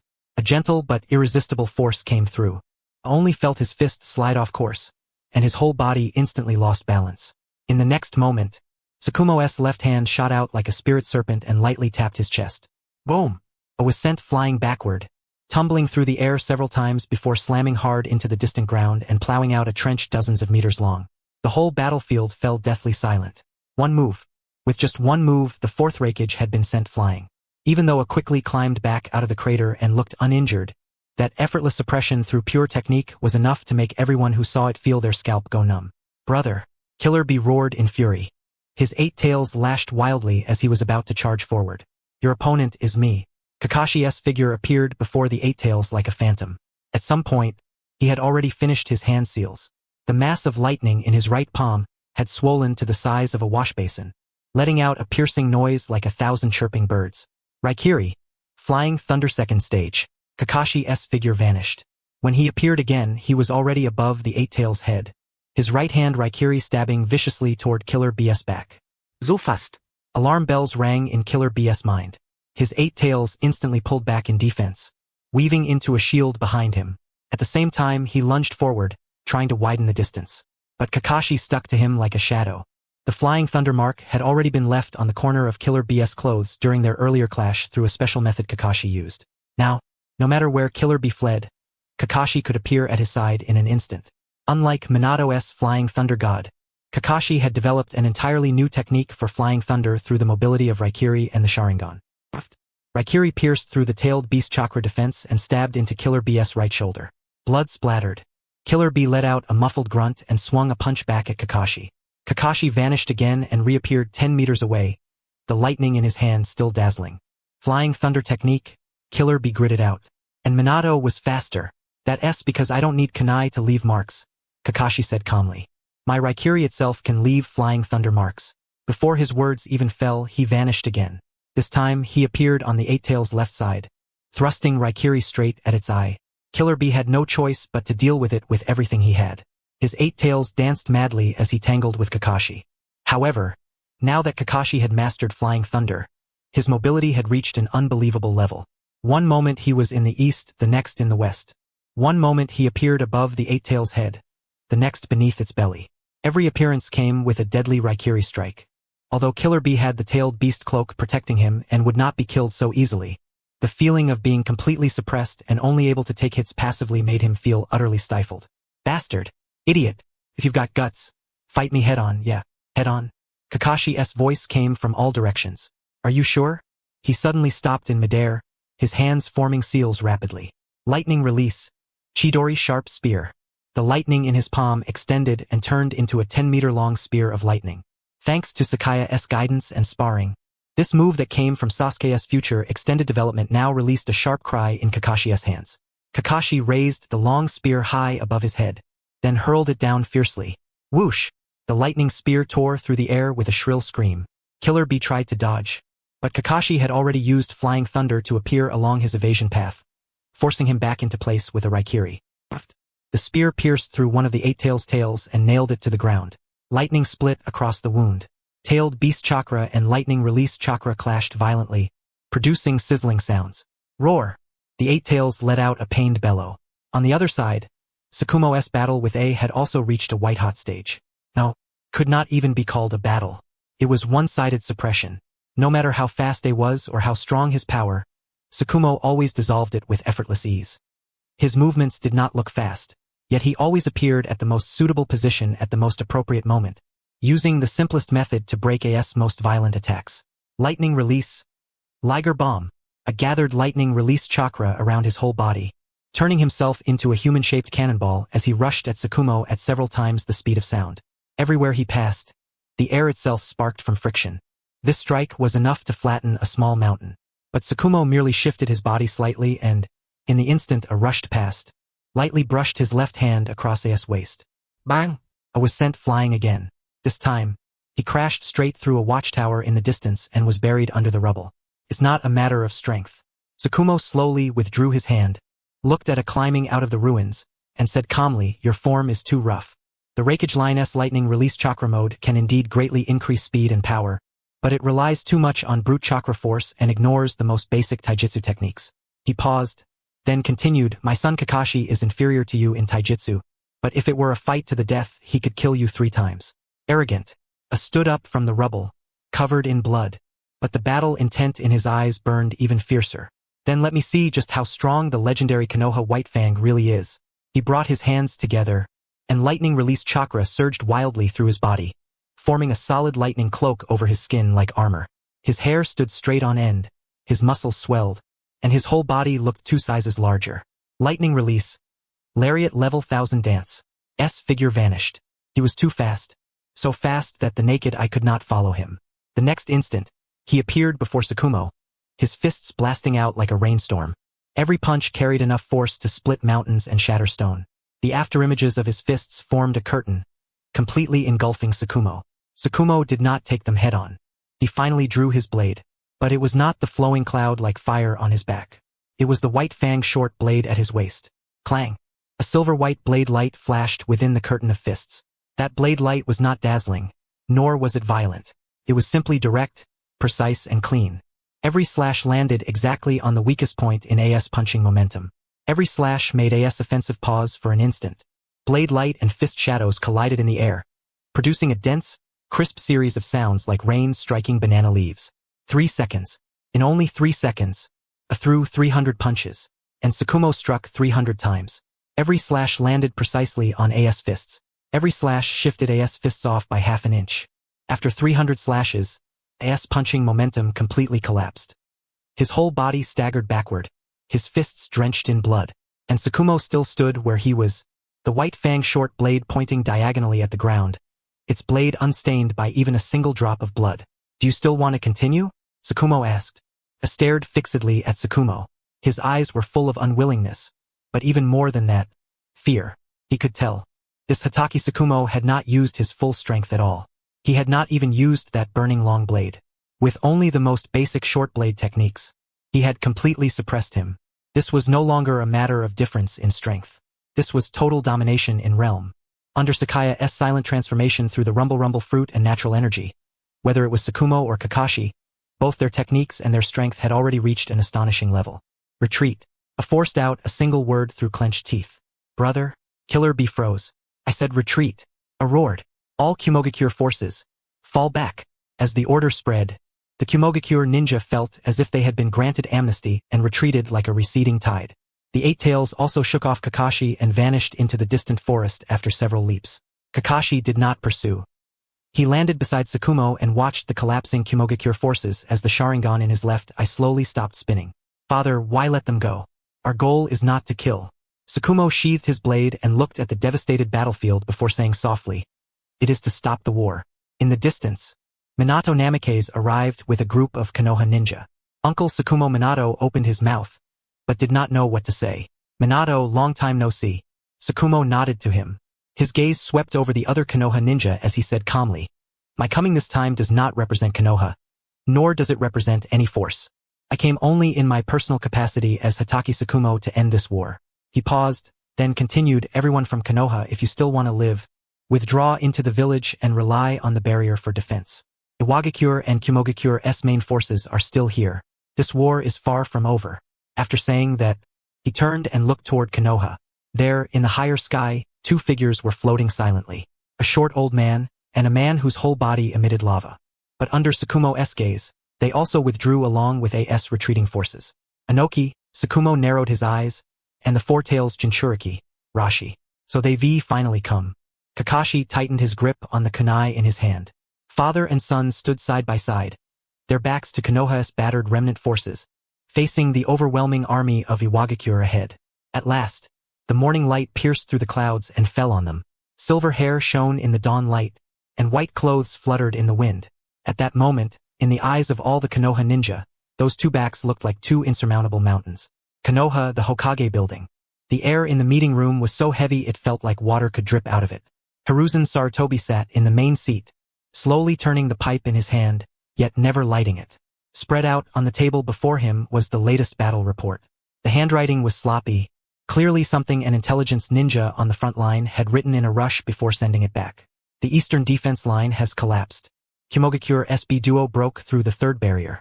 Our side has suffered more than 300 casualties. On the western line, Iwagakure's Yellow Earth unit launched a fierce assault with 3,000 men. Jiraiya is personally leading the defense, but the casualties are severe. On the southern line, Kirigakure joined the Kumo and IWA assault. Led by Ao, they launched a probing attack, but the Uchiha clan discovered them and drove them back. Uchiha Shursui contributed greatly in that battle. Each report, every single line was soaked in blood. Seated in the meeting room were Konoha's upper ranks. The 2 advisors, Hamura Mitokado and Koharu Udatane, Shimura Danzo, and the heads of the major clans, Hayashi Hyuga, Shikaka Nara, Inoichi Yamanaka, Choza Akimichi. Everyone remained silent. Minato just sent back word. Hiruzen finally spoke, his voice hoarse. Sakumo and Kakashi appeared on the eastern defense line and drove back the 4th Raikage and the Eight Tails Jinchuriki. Kumogakure has temporarily withdrawn, but they have not gone far. They are still gathering at the border. The moment those words fell, a wave of suppressed gasps rose in the meeting room. "Hatake Sakumo." Koharu Utatane muttered. So he really is still alive. And he is even stronger than the rumors say, Shikakunara said in a heavy voice.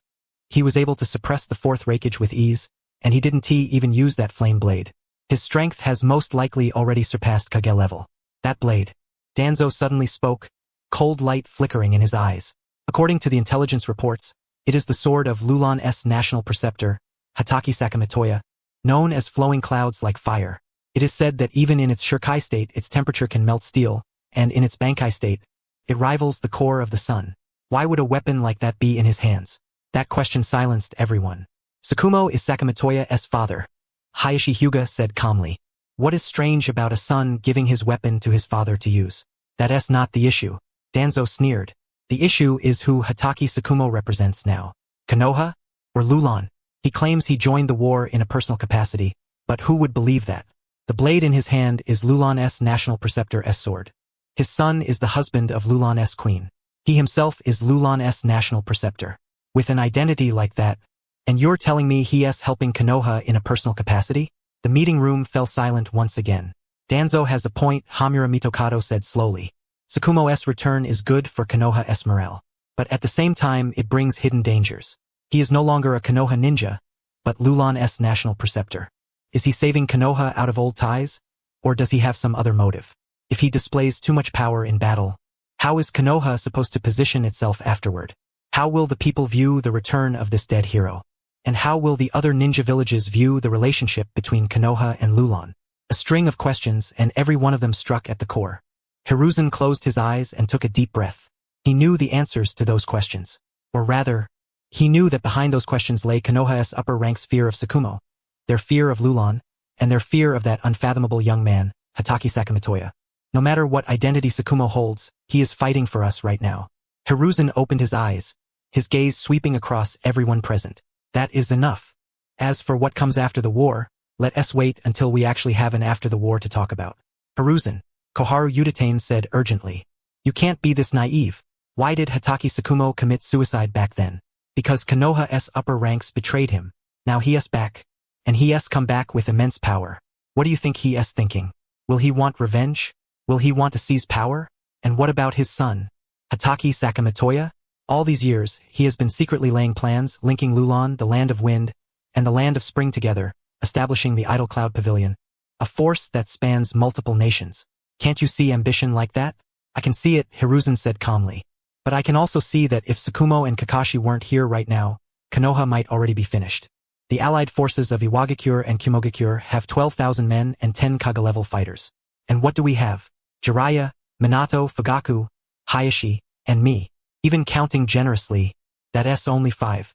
The gap in strength is far too great. He paused, then continued, Sakumo is willing to come back at a time like this. No matter what his purpose is, he is saving Konoha.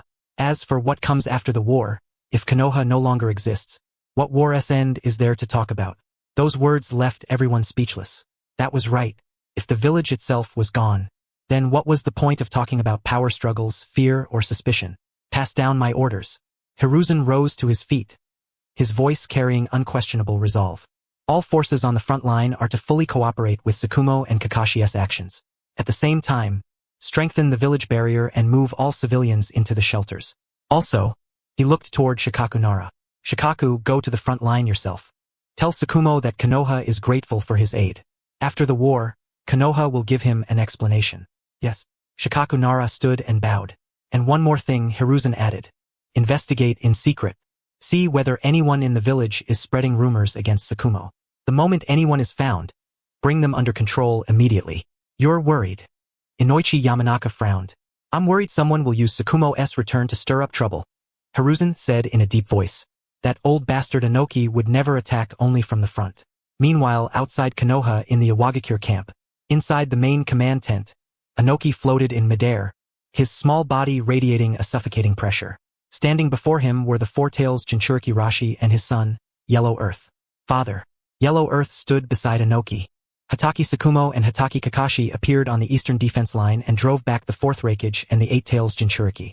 Kumogakure has temporarily withdrawn, but they are still gathering at the border. It looks like they're waiting and watching. No expression appeared on Inoki's face. Hatake Sakumo. He muttered the name in a low voice, a trace of caution flashing through his eyes. So he really is still alive. And he's even stronger than the rumors say. Do we need to change the plan? Rashi asked in a deep voice. That Hatake Sakumo and the blade in his hand are both very dangerous. Dangerous? Inoki sneered. Of course they're dangerous. But no matter how dangerous they are, they're still only 2 people. And we have 12,000 men and 10 Kaga-level fighters. He floated over to the map and pointed at Konoha's deployment chart.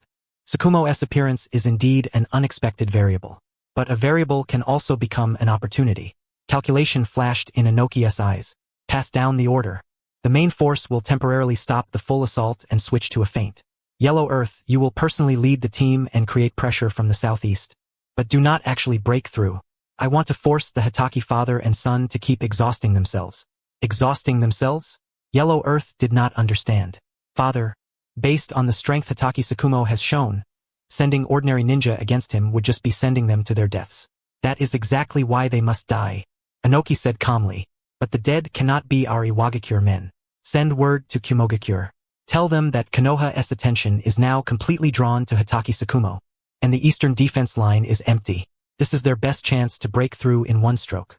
Also, tell those Kirigakure people who suddenly joined in that if they are willing to increase their offensive on the southern line, they will get 30% of Konoha's resources after the war. Huang Tu froze for a moment, then immediately understood his father's intention. You mean, kill with a borrowed knife? No, it's driving the tiger to devour the wolf. Noi let out a cold laugh. No matter how strong Sakumo Hatake is, he's still human. As long as he's human, he'll get tired, he'll get injured, and he'll burn through chakra.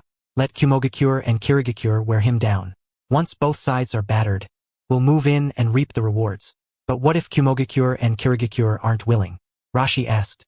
They'll be willing. Noi said confidently, the 4th Raikage is a proud man. He took a loss at Sakumo Hatake's hands today. He'll definitely want to get that back. As for Kirigakure, hasn't that kid Yagura been expanding his influence lately? Give him a little bait and he'll be tempted. Wang tu no dead. I understand. I'll go make arrangements right away. Wait, Noi stopped his son. A trace of cold malice flashing through his eyes. There's one more thing. Have our spies in Konoha start moving and spread some interesting news. What news? Say that Sakumo Hatake's return isn't to save Konoha, but to seize power. Noi said slowly. Say that his fake death back then was because he had already colluded with Rorin and was plotting something. Now that Konoha is on the brink, he came back to take advantage of the war and seize control of Konoha, turning it into a vassal of Rorin. Huang Tu sucked in a cold breath. Take this. Will Konoha's people believe that? Some will. Noi sneered. I know those old fools in Konoha's upper ranks too well. Suspicion, infighting, scrambling for power and profit. That's their nature. How did Sakumo Hatake die back then? Wasn't he driven to death by them? Now Sakumo's back, and he's brought such overwhelming power with him. Do you think they won't be afraid? Won't become suspicious? He paused, then continued, rumors don't need everyone to believe them. As long as some people do, as long as they create division and suspicion inside Konoha, our goal is achieved. When that happens, Sakumo Hatake will be fighting for his life on the front lines, while the people behind him doubt him, suspect him, and even drag him down. Tell me, how much of his strength will he still be able to bring out? Huang Tu fell silent. For the first time, he suddenly felt that his father, this short old man, was more terrifying than any enemy on the battlefield. Go. Noi waved his hand. Act according to the plan. Remember, we don't need to rush to break Konoha. What we need to do is make it rot from the inside first. Yes. Huang Tu and Rashi bowed and withdrew. Only Noi remained in the camp. He floated to the entrance of the tent and looked toward Konoha in the distance, complicated light flickering in his eyes. Hiruzen, this time. How much longer can you hold on? Inside Konoha, rumors had already started to spread. Did you hear? Sakumo Hatake is back. Seriously? Wasn't he already? Several years ago. Absolutely true. This morning on the eastern defense line, he drove back the 4th Raikage and the 8-Tails Jinchuriki all by himself. That's great. With the White Fang here, Konoha is saved. Saved? Hey, you're too naive. Do you know what Sakumo-sama's status is now? He's the state preceptor of Rorin. His son is the husband of Rorin's queen. Is he really back this time to save Konoha? What do you mean? I heard that after Sakumo-sama killed himself back then, his son revived him, and he's been hiding his identity in Rorin ever since. He already colluded with Rorin long ago. Now that Konoha is in mortal danger, he came back to take the chance to seize power. He wants to turn Konoha into a vassal of Rorin. What nonsense! How could Sakumo-sama do something like that? How couldn't he? Think about it. If he really cared about Konoha, why did he kill himself back then? And why did he choose this exact moment to come back now? And that sword in his hand is terrifyingly powerful. With a weapon like that, plus how strong the White Fang is now, is there anyone in Konoha who can stop him? Take this. Similar conversations quietly spread through Konoha's streets and alleys, its taverns and tea houses. At first, they were only scattered whispers, but as time passed, more and more people began talking, began doubting. Konoha's higher-ups naturally noticed these rumors. The Umbu arrested several people spreading them at once, but under harsh interrogation, the answers they got were alarming. Iwagakure spies? No, not just Iwagakure. Kumogakure, Kirigakure, and even Konoha's own people too? In the Hokage's office, Hiruzen listened to the Umbu captain's report. His face so gloomy it looked like water could drip from it. Our own people? Who? It's people from Elder Danzo's route. The Umbu captain said in a low voice. Among the people we captured, one was a route member. He confessed that Elder Danzo ordered him to spread those rumors. Danzo? Hiruzen closed his eyes, fingers tightening around his pipe until his knuckles turned white. He had long expected Danzo to make a move, but he hadn't expected him to use this method at a time like this. Hiruzen, what do we do now? Koharu Udatane asked anxiously. The rumors have already spread. Quite a few clan members are discussing it in private. If this keeps going, Iwagakure won't even need to break in. We'll fall into chaos on our own first. I know. Hiruzen opened his eyes, a trace of exhaustion flashing through them. But for Danzo to do this, it's also only natural. He's using this to force me to take a stand. Either support Sakumo or suppress Sakumo. There's no middle road. Then what are you going to choose? Hamura Mitokado asked. Hiruzen was silent for a long time. Outside the window, the sun was setting, and the horizon was stained with blood-red light. From the distant battlefield, faint sounds of killing cries could be heard. Those were Konoha's shinobi, using their lives to protect this village. And yet, inside the village, there were people plotting against each other, fighting over power and profit, spreading rumors, and doubting the man who was fighting for them right now. Just as Hiruzen was about to speak, the office door was suddenly shoved open. An Umbu shinobi rushed in, dropped to one knee, and said urgently, Lord Hokage, emergency report from the front line. Kumogakure and Kirigakure have both intensified their offensive at the same time. The eastern and southern defense lines are in critical danger. Lord Sakumo and Jonin Kakashi are being besieged by the 4th Raikage, the 8-Tails Jinchuriki, the 4-Tails Jinchuriki, and Huang Tuesday. They're locked in a bitter battle. Lord Jiraiya has been tied down by 2 Kaga-level shinobi from Iwagakure and can't break free. Lord Minato and Lord Fugaku are also in hard fights and requesting reinforcements. Hiruzen shot to his feet. Pass down the order. All reserve forces, head to the front line at once. Also, he took a deep breath, and a trace of resolve flashed through his eyes. Tell everyone on the front line, including Sakumo and Kakashi, that Konoha believes in them. I, Hiruzen Sarutobi, as Hokage, believe in them. The Umbu shinobi froze for a second, then nodded heavily. Yes. He turned and rushed out of the office. Hiruzen slowly sat back down in his chair, looking at the blood-red sky outside the window as he murmured to himself. Sakumo, this time I owe you. Front line, eastern battlefield. Sakumo Hatake gripped Ryunyoka in his hand. Blazing flames burned across the blade, scorching the surrounding air until it twisted. In front of him stood the 4th Raikage, the 8-Tails Jinchuriki Killer B, the 4-Tails Jinchuriki Rashi, and Iwagakure's Huang Tuesday. The 4 of them surrounded him in a fan formation, each radiating terrifying chakra fluctuations. Sakumo Hatake.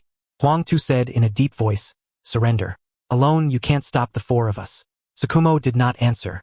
He merely slowly raised Ryunyoka, the tip of the blade pointing toward the sky. All things in creation.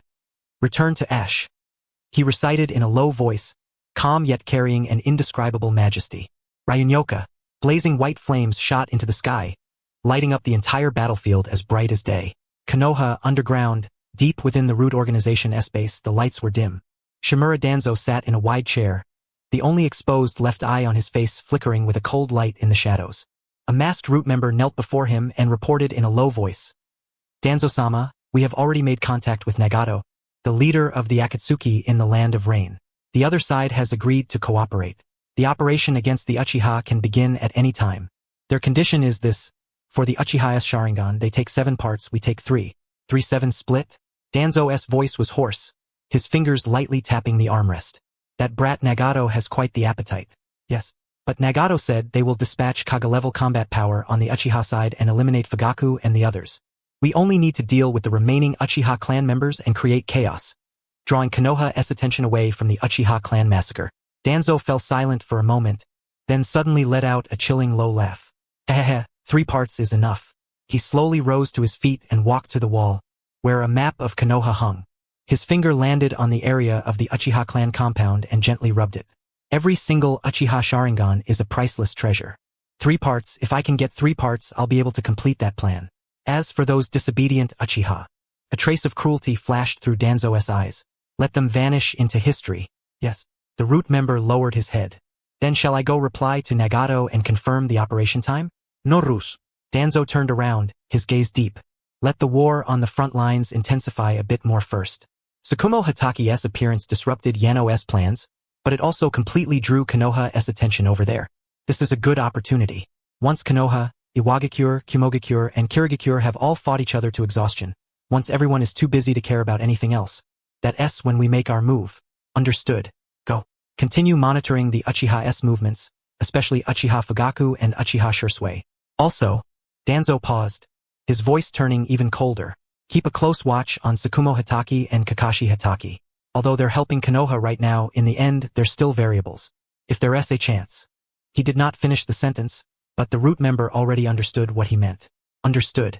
The root member bowed and withdrew. His figure merged into the shadows and vanished without a trace. Danzo sat back down in his chair, closed his eyes, and lightly tapped the armrest with his fingers, as if calculating something. Sakumo Hatake, Sakaya, Roran, Xianyun Pavilion. He muttered those names in a low voice, complex light flickering in his eyes. Konoha only needs one voice, and that voice must be mine. At the same time, in Roran, inside a room on the top floor of Xianyun Pavilion, Sakaya slowly opened his eyes. He had just completed today's check-in. Ever since transmigrating to this world, it had become an unshakable daily habit for him. And today's check-in reward made him raise a brow slightly. Check-in successful. Reward obtained, Wolverine Regeneration Factor Enhanced Version. A transparent syringe appeared in his hand. Inside it was a pale golden liquid, glimmering faintly under the light. Regeneration Factor. Sakaya muttered softly, that's quite an incredible reward. He was just about to put the syringe away when his brows suddenly furrowed. A familiar, faint spatial fluctuation came through. It was a Kamui space fluctuation. Abito? With a thought, Sakaya instantly activated his Rinnegan. He is not active in the land of rain or Kirigakure. Looks like something urgent came up. Sakaya did not hesitate. He directly activated one of his Rinnegan abilities. Mark, and track. Space twisted. Sakaya's figure vanished from the secret room.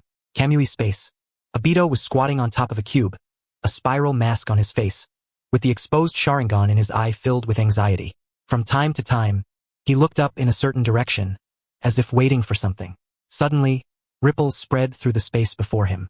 Abito shot to his feet, his Sharingan locked tightly on that patch of rippling space. The next second, Sakaya's figure appeared out of thin air, landing steadily on the cube in front of him. Sakaya.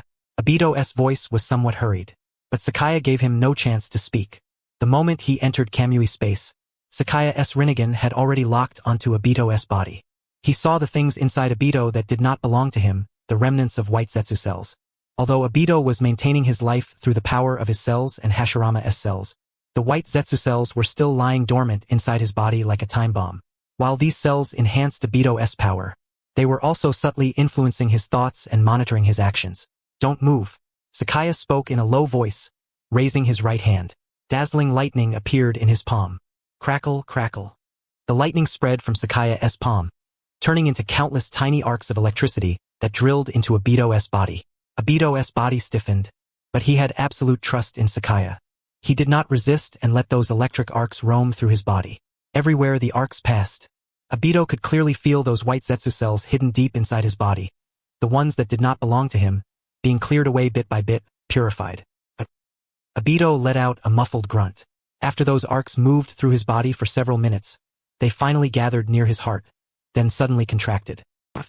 Abito opened his mouth and spat out a mass of black, sticky liquid. Even after falling to the ground, the liquid was still writhing, as if it were alive. But in the next second, a bolt of lightning shot from Sakaya's palm and completely vaporized that mass of liquid. It's done.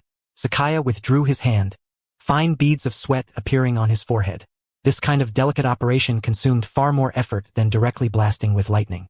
Obito let out a long breath, feeling his body become lighter than ever before. That invisible sense of restraint was gone, and his thoughts had become much clearer as well. Sakaya, talk later. Sakaya interrupted him and took out the syringe containing the pale golden liquid from his clothes. Inject this first. Obito froze for a moment as he looked at the syringe. This is regeneration factor. Good stuff. Sakaya explained briefly. It can make your incomplete body grow back. Obito fell silent for 2 seconds, then took the syringe without hesitation. He rolled up his sleeve, aimed at a vein in his arm and pushed it in. The pale golden liquid slowly entered his body. First he felt nothing, but 3 seconds later, Obito suddenly dropped to his knees and let out a painful roar. He felt it on his right side, the half of his body that had been crushed by the boulder and barely maintained through Hashirama-S cells. Waves of tearing pain were now surging through it. It was the pain of flesh rapidly regrowing. Muscles, bones, nerves, skin. Everything was growing again. Obito could clearly feel the missing parts of the right side of his body writhing, extending, and reshaping at a speed visible to the naked eye. The sensation was bizarre and horrifying, but mixed in with the intense pain was an unprecedented power of rebirth. The mask on his face fell off, and the horrific injuries that had already healed over were gradually improving. Obito knelt there, gasping mouthful after mouthful of air. Sweat soaked through his clothes, but he could feel it, his body was becoming whole. The right side of his body had grown back. The horrible crushed marks on his face were gone. Even the empty eye socket from the Canopy Bridge battle, where he had given his right eye to Kakashi, was now regrowing, reforming. 1 minute later, Obito's breathing gradually calmed. He slowly raised his head, revealing a complete, youthful face that was even more handsome than before. It was no longer that half-normal, half-horrific split face, but a complete face that belonged to Uchiha Obito. Short black hair, firm features, and one complete crimson Sharingan. The 3 tomo slowly spun within his eye. Obito raised a trembling hand and touched his face, touched the right half of his body that had regrown, touched the right eye that had reappeared. Then he suddenly clenched his fist. I've recovered. Obito's voice carried an excitement that was almost on the verge of collapse.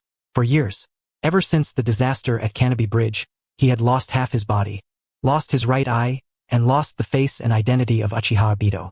He had worn a mask and lived as Uchiha Madara, plotting the Eye of the Moon plan in the darkness, seeking illusory salvation in despair. Until this moment, until now, he had finally become whole again. Thank you, Sakaya. Obito raised his head and looked at the friend in front of him. There were actually tears welling up in his eyes, but Sakaya only looked at him calmly, then sat down cross-legged, pulled out a water bottle from his clothes, and tossed it over. Drink some water and calm down. Tell me, what did you come to see me for? Obito caught the bottle and took several big gulps. The icy water helped him calm down a little. He wiped the tears from the corners of his eyes, took a deep breath, and sat down across from Sakaya. This Danzo, Obito said in a low voice. He contacted Nagato and wants to join forces to make a move against the Uchiha clan. Sakaya's brows furrowed slightly. Give me the details. Danzo wants the Uchiha's Sharingan. I took the chance to make a request to Nagato under the name of Uchiha Madara, 30-70 split. Danzo takes 30%, I take 70%. The operation should happen within the next few days. Once the war on the front lines reaches its most intense point and Konoha has no room to spare for anything else. Obito paused, then continued. Also, Danzo has secretly contacted Iwagakure, Kumogakure, and Kirigakure. I don't know the exact details, but based on the intel Zetsu got, Danzo seems to be trading Konoha's intelligence and resources in exchange for the 3 great villages turning a blind eye to the Uchiha. In other words, when Danzo and I make our move against the Uchiha, they'll help tie down Konoha's other forces. Sakaya fell silent. He closed his eyes, and a trace of coldness flashed through his Rinnegan. Danzo had indeed still come to this step. In the original story, Danzo had worked with Obito to plan the Uchiha massacre. At the time, Obito's goal had been to collect Sharingan to complete the Eye of the Moon plan, while Danzo's goal had been to eliminate the Uchiha as a threat and seize their Sharingan to strengthen himself. But in this world, because of Sakaya's intervention, many things had changed. Because Rin Noera had not died, Obito had chosen another path.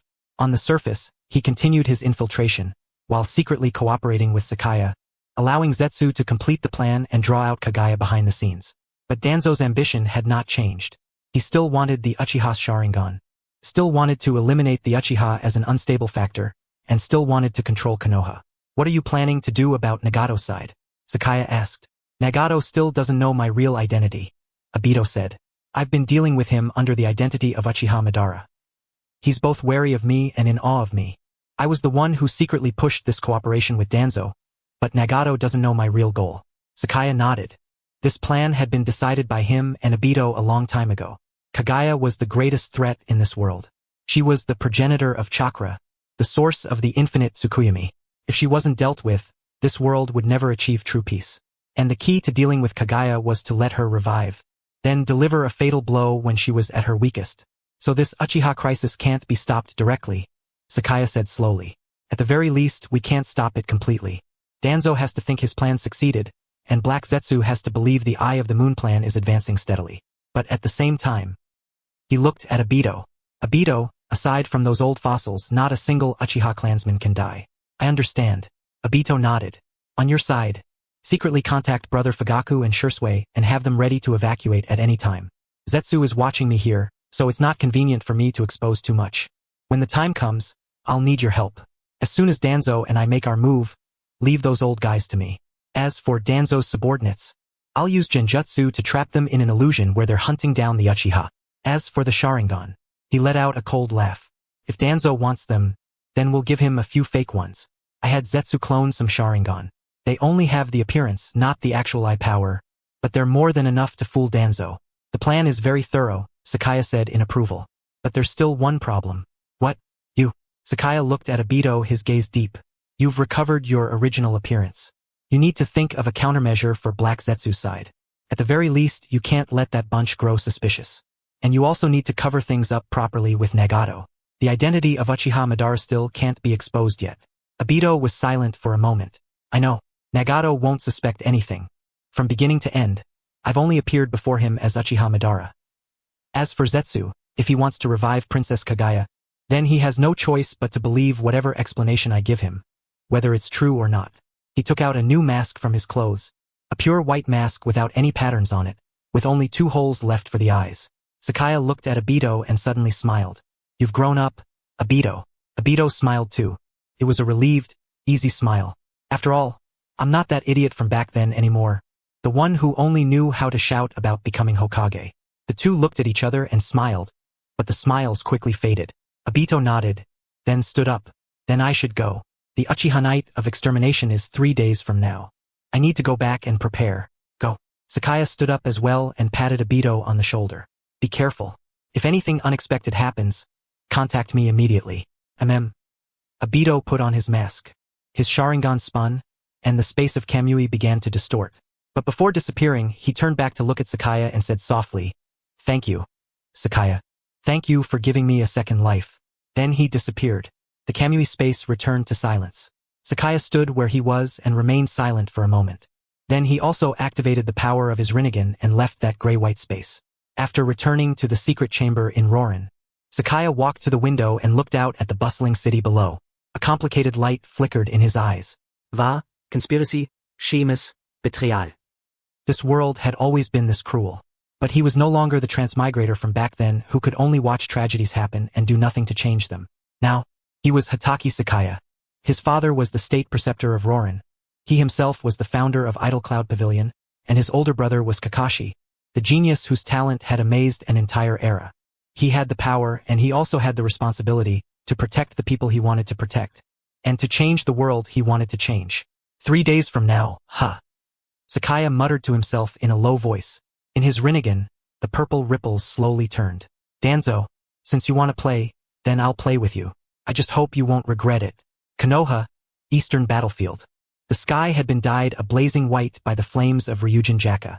Sakumo Hatake gripped his Zanpakuto, facing the combined assault of the 4th Raikage, the 8-Tails Jinchuriki, the 4-Tails Jinchuriki, and Kitsuchi, yet his expression remained as calm as still water. The 4th Raikage, was wrapped in lightning from head to toe. His speed had reached the absolute limit, and every punch carried enough force to shatter mountains and split stone. But Sakumo merely gave his blade a light swing, and the flames of Ryujin Jaka turned into a barrier, blocking the Raikage's fists 3 feet away. Behind Killer B, 8 octopus tentacles extended outward, each strike packed with tailed beast-level chakra.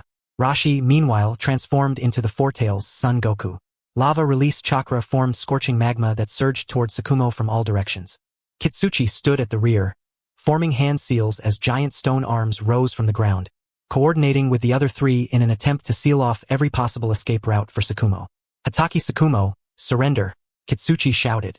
You alone can't possibly beat the four of us. Sakumo said nothing. He simply slowly raised Ryujin Jaka, and the flames on the blade shifted from blazing white to golden red. Zanka no Tachi West, Zenjitsu Goki. As the words fell, golden red flames rose from his body and formed a cloak of fire. The terrifying heat warped the surrounding air. The ground began to melt, and the rocks turned into lava. The fourth Raikage's fist slammed into the flaming cloak and was instantly burned until the skin split and flesh tore. Crying out in pain, he staggered back. Killer Bee's tentacles had barely gotten close before they were burned into charcoal. In front of the flaming cloak, Rashi's magma seemed to have met its natural enemy, cooling and solidifying at once. Kitsuchi's pupils suddenly contracted. What kind of temperature was this? But at that very moment, Sakumo, Kakashi, and Minato, who was fighting Iwagakure shinobi in the distance, all froze for an instant. At the same time, a voice sounded in all three of their minds. It was Banya. Through the combination of the rumble fruit and observation haki, he had formed a heart net that ignored distance and transmitted directly into their consciousness. Father, brother Minato, return to Xianyun Pavilion immediately. Something has happened with the Uchiha. Come quickly so we can discuss it. It was only a short sentence, but all three of their expressions turned grave. With one slash, Sakumo forced back the fourth Raikage, then turned to look toward Kakashi and Minato. Kakashi and Minato also looked toward him at the same time, and the three exchanged a glance. The next second, Flying Thunder God, Minato's figure vanished instantly. When he reappeared, he was already inside Konoha, at the entrance of Xianyun Pavilion by the lower reaches of the Naka River. Almost at the same time, Sakumo also teleported to Xianyun Pavilion under Kakashi's Flying Thunder God. The moment the three landed, they saw Uchiha Fugaku step out from the shadows as well, his face dark. Clan head Fugaku received the message too? Sakumo asked. Fugaku nodded. Banya contacted me directly. He said it was urgent, concerning the survival of the Uchiha. Let's go in. Minato pushed open the door, and the four entered one after another. In the back courtyard of Xianyun Pavilion, Banya had already been waiting there. He sat beside a stone table. On the table was a pot of tea and 5 teacups. When he saw the four arrive, he looked up and revealed a faint smile. See, the four took their seats. Sakumo looked at his youngest son, and a trace of relief flashed through his eyes. Kakashi asked directly Banya what exactly happened. What danger is the Uchiha in? Yeah, Banya. Minato also spoke, though his expression was a little awkward. Even though I've already said I won't interfere in Konoha's affairs anymore. With things like this, I really can't just stand by and do nothing. Sorry, Brother Minato, there's no need to explain. Banya interrupted him and poured tea for the four of them. You've lived in Konoha for so many years. Your teacher, your friends, your students are all here. This place also holds the memories of you and Sister Kushina. At a time like this, if you really stood by and did nothing, then you wouldn't be the Namikaze Minato I know. Minato was stunned for a moment, then gave a bitter smile. Yeah, Banya understood him too well. Let's talk business. Sakumo's voice turned heavy. Banya, you said something happened with the Uchiha. What do you mean? Banya set down the teapot, and his expression turned serious. I've received confirmed information. Danzo has colluded with the Akatsuki of Amigakure and plans to carry out a clan extermination operation against the Uchiha 3 days from now. What? Fugaku shot to his feet. The 3 Tomo in his Sharingan activated instantly, and terrifying killing intent spread out. Danzo. He dares. Of course he dares. Banya said calmly, and this time he has the Akatsuki helping him. Akatsuki's leader, Nagato, has already agreed to cooperate and sent out that guy who calls himself Uchiha Madara. The masked man who controlled the Nine Tails and attacked Konoha a few months ago, when Sister Kushina gave birth to Naruto. Minato's expression instantly turned ice cold. It was him. Yes, him. Banya nodded. Danzo promised that after it was done, the Uchiha Sharingan would be split 30-70. Danzo takes 30%, Akatsuki takes 70%. On top of that, Danzo secretly contacted Iwagakure, Kimogakure, and Kirigakure, trading Konoha's intelligence and resources in exchange for their assistance on the night of the Uchiha extermination. In other words, when the time comes, all of Konoha's fighting forces will be tied down on the front lines. No one will be able to come save the Uchiha. Fugaku trembled with rage, and the 3 Tomo in his Sharingan spun wildly. Danzo. He's trying to wipe out the entire Uchiha clan. Not just the Uchiha. Kakashi analyzed calmly. If the Uchiha extermination really happens, Konoha's strength will be severely weakened. At that point, Iwagakure, Kumogakure, and Kirigakure will very likely seize the chance to launch a full-scale offensive and break through Konoha in one stroke. Danzo is inviting wolves into the house. For the sake of power, he doesn't even care whether Konoha survives. Of course he doesn't care. Sakumo sneered. As long as he can eliminate the Uchiha and seize control of Konoha, everything is worth it to him. As for whether Konoha gets destroyed, he probably thinks that as long as he controls Konoha, he'll have a way to drive back the enemy. Foolish. Minato shook his head. Inoki, the 4th Raikage, Yagura Karatachi. Which one of them is easy to deal with? Danzo thinks he can bargain with tigers, but in the end he'll only be eaten by the tiger. But the problem now is, Kakashi looked at Banya. What do we do? Danzo and the Akatsuki will act in 3 days.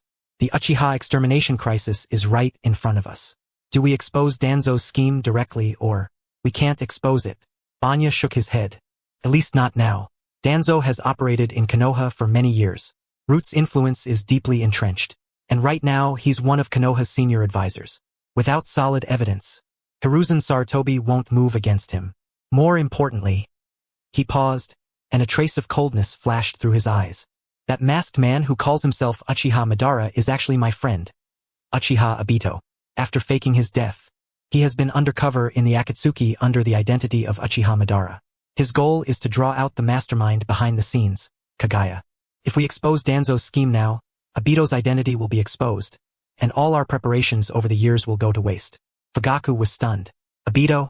Isn't he? He didn't die, Banya explained simply. I failed to save him in the Canopy Bridge incident. After faking his death, Obito was saved by Uchiha Madara and joined the Akatsuki under the identity of Uchiha Madara. His purpose was to investigate the conspiracy behind the Akatsuki and draw out the enemy behind it.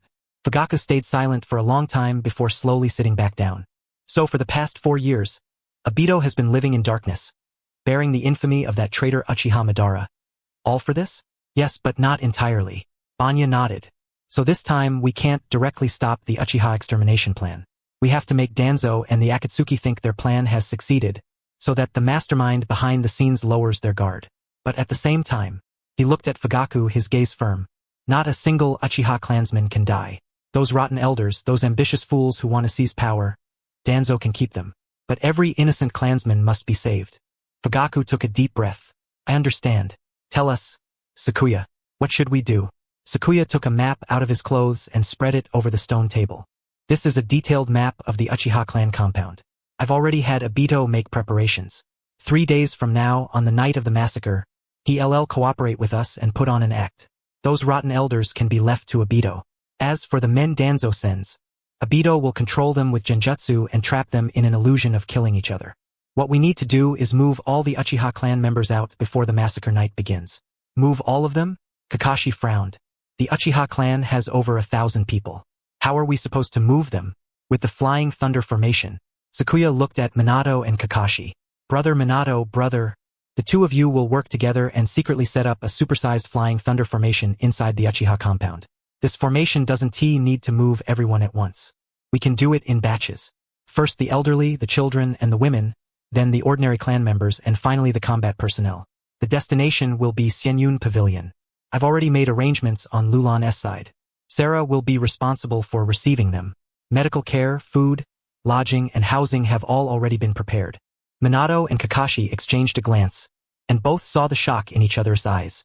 A supersized Flying Thunder formation required an enormous amount of chakra and extremely precise control. Looking across the entire ninja world, the only ones who could probably complete this jutsu were the two of them working together. We can do it. Minato nodded. But I'll need at least 2 days to set up the formation. And when the formation activates, there'll be intense space-time fluctuations. Sensory ninja might detect it. I'll handle that, Sakuya said. I'll set up a barrier around the formation to block all detection. Also, I'll have the people from Xianyun Pavilion stand guard around the outer perimeter to make sure no one interferes. All right. Kakashi nodded as well. Then we'll start preparing right now. Wait, Sakuya stopped them. There are still a few people who need to be moved immediately. Who? Uchiha Shursui, Uchiha Makoto, Uchiha Itachi, Uchiha Sasuke. and Uzumaki Kushina and Uzumaki Naruto. Minato froze. Kushina and Naruto? Why? Brother Minato, Leaf no longer has any place for us. Sakuya's voice sank. Once the Uchiha are moved to Lulon, even if it doesn't get exposed right away, the Uchiha massacre will definitely shake Leaf. It won't be safe for Sister Kushina and Naruto to stay in Leaf. In fact, after this war targeting Leaf is over, I'll move all of you as well. The Leaf branch of Xianyun Pavilion will be temporarily closed. Minato was silent for a moment, then nodded heavily. You're right. Kushina and Naruto can't stay in Leaf. Then let us move now.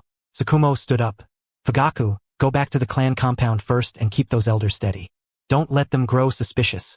Minato, Kakashi, go set up the Flying Thunder formation. Sakuya, you're responsible for moving Shursui and the others. Understood. All 5 of them stood up at the same time and vanished from where they stood. Leaf, Uchiha clan compound. Uchiha Fugaku returned to the clan head residence with a calm expression, as if nothing had happened.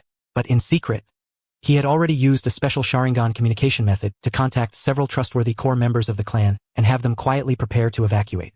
At the same time, the figures of Hatake Kakashi and Namikaze Minato flashed through every corner of the Uchiha compound. Every place they went, they left flying thunder jutsu formulas on the ground, walls, and trees. These formulas looked chaotic, but in truth, they formed a massive and precise spacetime formation. Inside Xianyun Pavilion, Sakuya used the mind network to contact Uchiha Shursui, who was out on a mission. Shursui, return to Xianyun Pavilion immediately. It's urgent. Yes, teacher. Only 7.5 years old, yet already a chunin. Uchiha Shursui did not hesitate for even a moment. He immediately abandoned his mission and rushed back to Leaf at top speed. An hour later, Shursui appeared in the back courtyard of Xianyun Pavilion. Teacher, what happened? Sakuya looked at this genius disciple and gave no explanation. He only said, go bring your aunt Makoto, Itachi and Sasuke here. Remember, don't alert anyone. Although Shursui was puzzled, his trust in Sakuya kept him from asking more. He turned and left at once. Another hour passed, and Shursui arrived at Xianyun Pavilion with Uchiha Makoto, Uchiha Itachi, and Uchiha Sasuke, who was still wrapped in swaddling clothes, holding Sasuke in her arms. Makoto's eyes were full of worry. Sakuya, what exactly happened? Shursui said you had urgent business, but he refused to say what it was. Sister Makoto, don't worry. Sakuya spoke gently. This is to protect you. As for the details, once you arrive in Lulon, Brother Fugaku will explain it to you. Lulon? Makoto froze. We're going to Lulon? That's right. Right now. As Sakuya spoke, he looked toward Minato beside him. Brother Minato, where are Sister Kushina and Naruto? They've already been brought here. Minato walked out from inside the house, carrying a blonde infant in his arms. It was Uzumaki Naruto. Kushina followed behind him, her red hair blazing like fire, her eyes equally filled with confusion. Sakuya, what exactly happened? Why are we suddenly going to Lulon? Is to protect you. Sakuya repeated the same answer.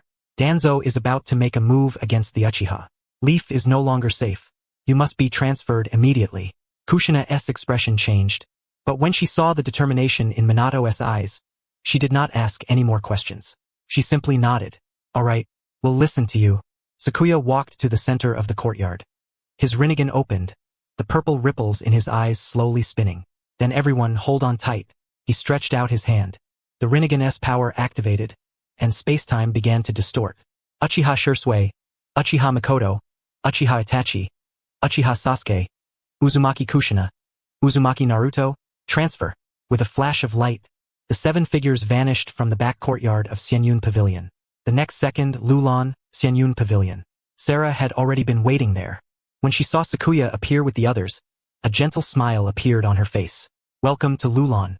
Makoto and Kushina looked at the unfamiliar yet prosperous city before them, their eyes filled with shock. Meanwhile, Shursui and Itachi curiously looked around, while the 2 infants, Sasuke and Naruto, still slept soundly in their swaddling clothes. Sakuya looked at Sarah. I'll leave them to you. There are still things to handle on Leaf's side. I have to go back. Be careful, Sarah said softly.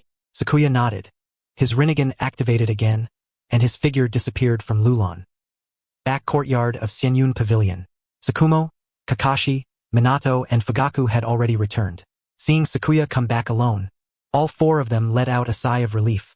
They were all delivered safely? Sakumo asked. Sarah will take good care of them, Sakuya said.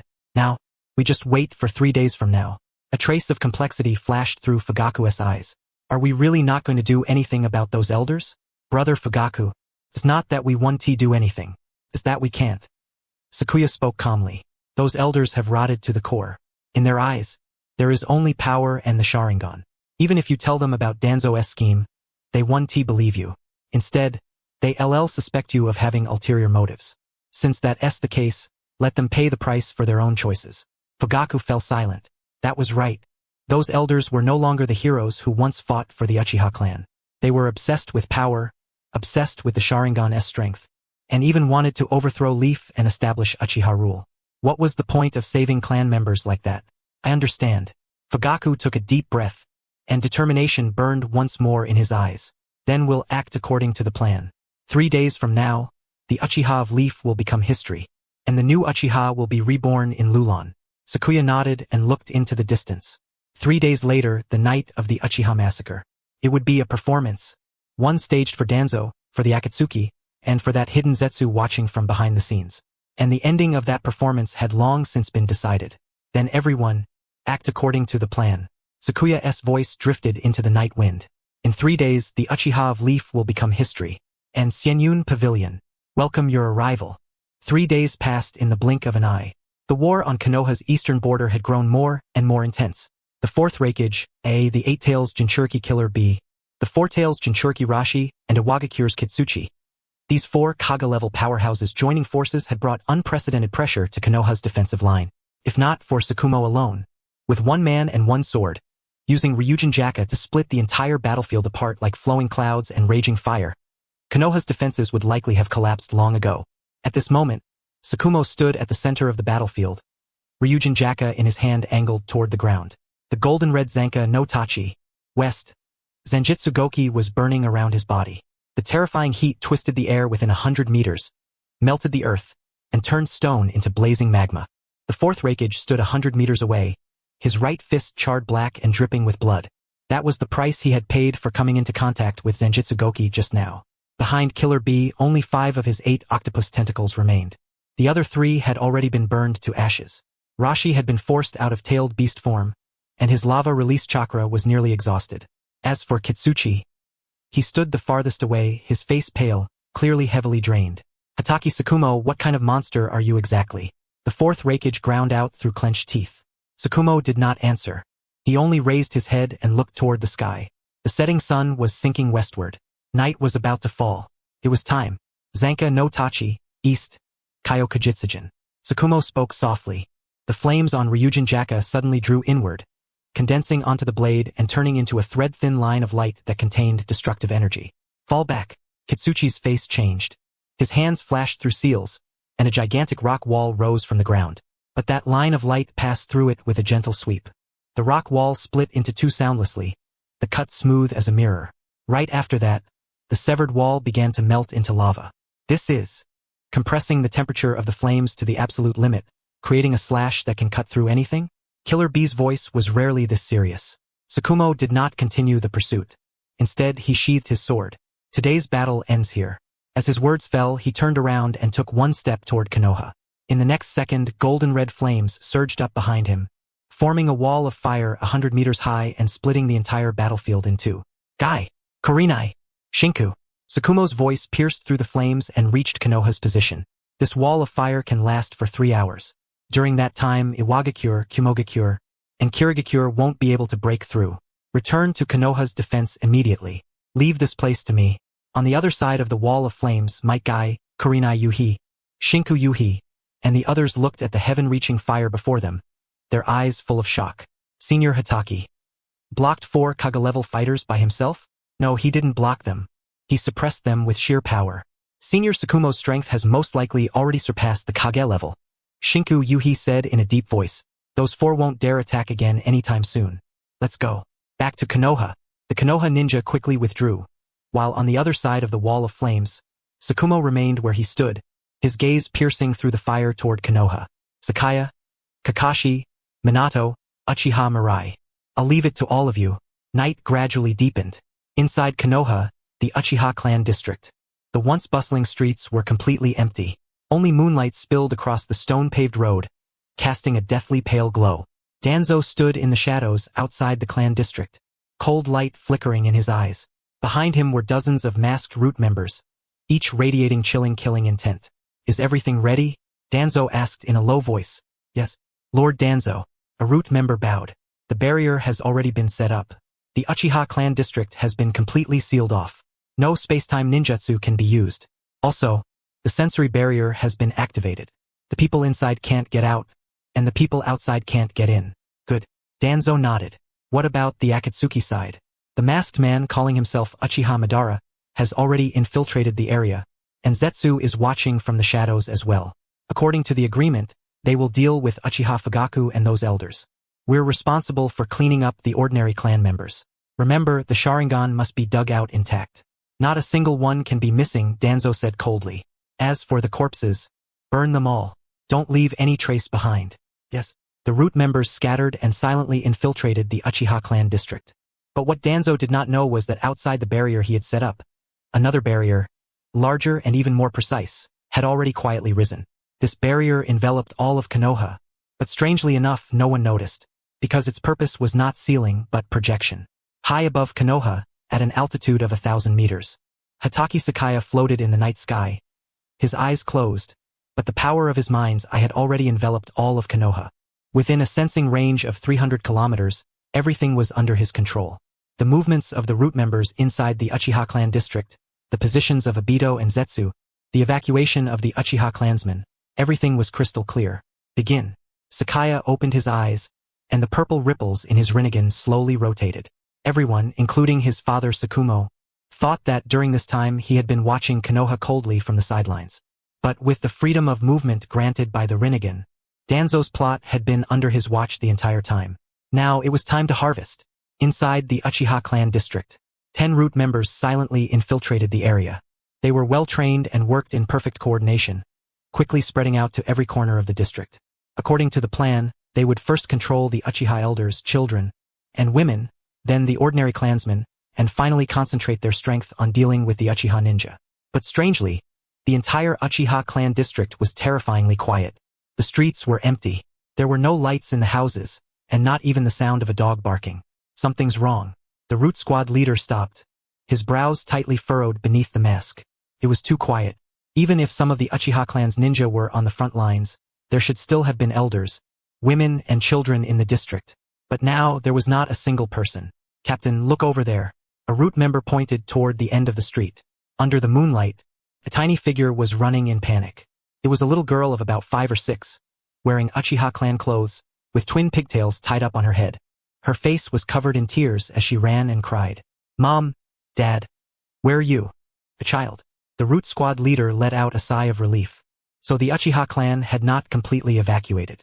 Some people were just hiding. This little girl had probably gotten separated from the others. Grab her, the squad leader ordered. Use her as a hostage and force the others out. 2 root members immediately rushed forward. But at the instant they were about to seize the little girl, something bizarre happened. One of the root members suddenly turned around and thrust the kunai in his hand toward his companion's throat. What are you doing?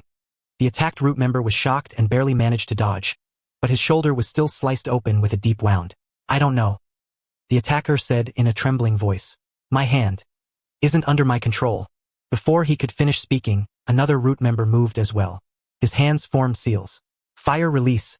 Fireball jutsu. A massive fireball blasted toward the squad leader. Have you all gone crazy? The squad leader was both shocked and furious.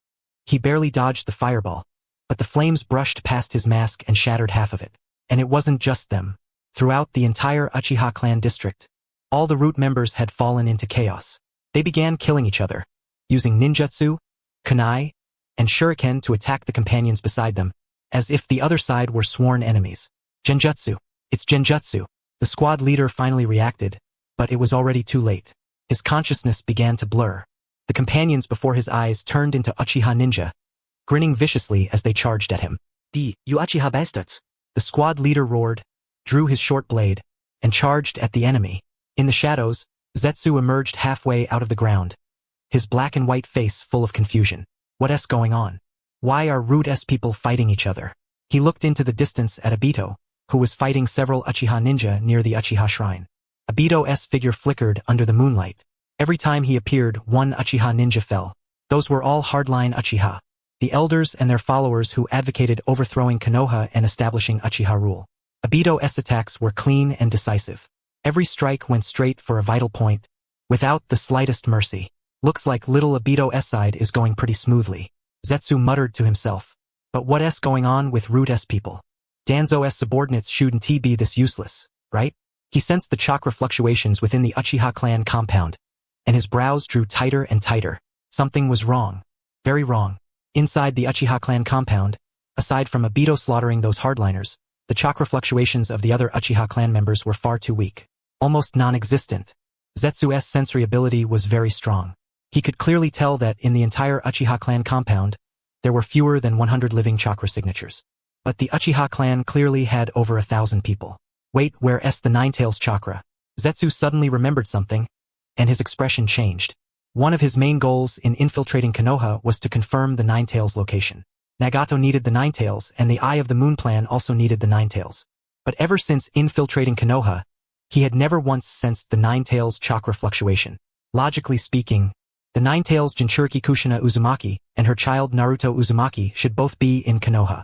Even if their chakra had been hidden by a sealing jutsu, it still shouldn't be impossible to sense at all. Unless they were never in Konoha to begin with. Zetsu's heart sank. He looked at the little girl crying and running through the street, and a trace of cold light flashed through his eyes. This little girl was the only one inside the Uchiha clan compound with a normal chakra fluctuation. The other Uchiha clan members were either hardliners being slaughtered by Obito, or Root members killing each other. Only this little girl was normal. But that normality was exactly what made her the most abnormal. Is it a trap? Zetsu hesitated. But right then, the little girl ran near the place where he was hiding, tripped, and fell to the ground crying. Wah! Mom, Dad, where are you? Zetsu stared at the little girl's back, and a cruel glint flashed through his eyes. Whether it was a trap or not, he would grab this little girl first and force the information out of her. He quietly rose out of the ground, condensing a sharp spike in his hand. Little Obito really was careless. He actually left behind a stray fish. Zetsu let out a cold laugh, and the spike in his hand suddenly stabbed toward the little girl's back. But at the instant the spike was about to hit the little girl, crackle! A flash of lightning streaked by. Zetsu only felt his arm go numb, and the spike flew from his hand. The next second, a figure appeared beside the little girl and picked her up. Kisaka? Zetsu froze. Weren't you in? Roarin', right? Saka's voice was cold and mocking. The Uchiha are a force I already claimed for myself. You think a few rats are enough to wipe them out? Zetsu's expression changed. Why you, since when? From the very beginning. Saka cut him off. Zetsu, did you really think your infiltration was that well hidden? No. From the moment you snuck into Konoha, I already knew. Zetsu slowly backed away, his body beginning to sink into the ground. Saka, you really are clever. But everything you protect will become a joke sooner or later. A joke? Saka laughed, his voice full of ridicule. Zetsu, do you really think your plan is flawless? Including Obito and including Madara, they're all just tools you're using to revive Kagaya. Zetsu's expression changed completely. Why you? How do you know about Lady Kagaya? I know far more than you can imagine. Saka raised his hand, and lightning instantly swallowed Zetsu. But Saka knew this was only one of Zetsu's clones. Zetsu's real body had already slipped deep underground. He got away, Saka muttered to himself, but did not give chase. Because the plan was not over yet. He looked at the crying little girl in his arms. Uchiha Izumi raised her head, blinked at him, then turned into a puff of white smoke and vanished.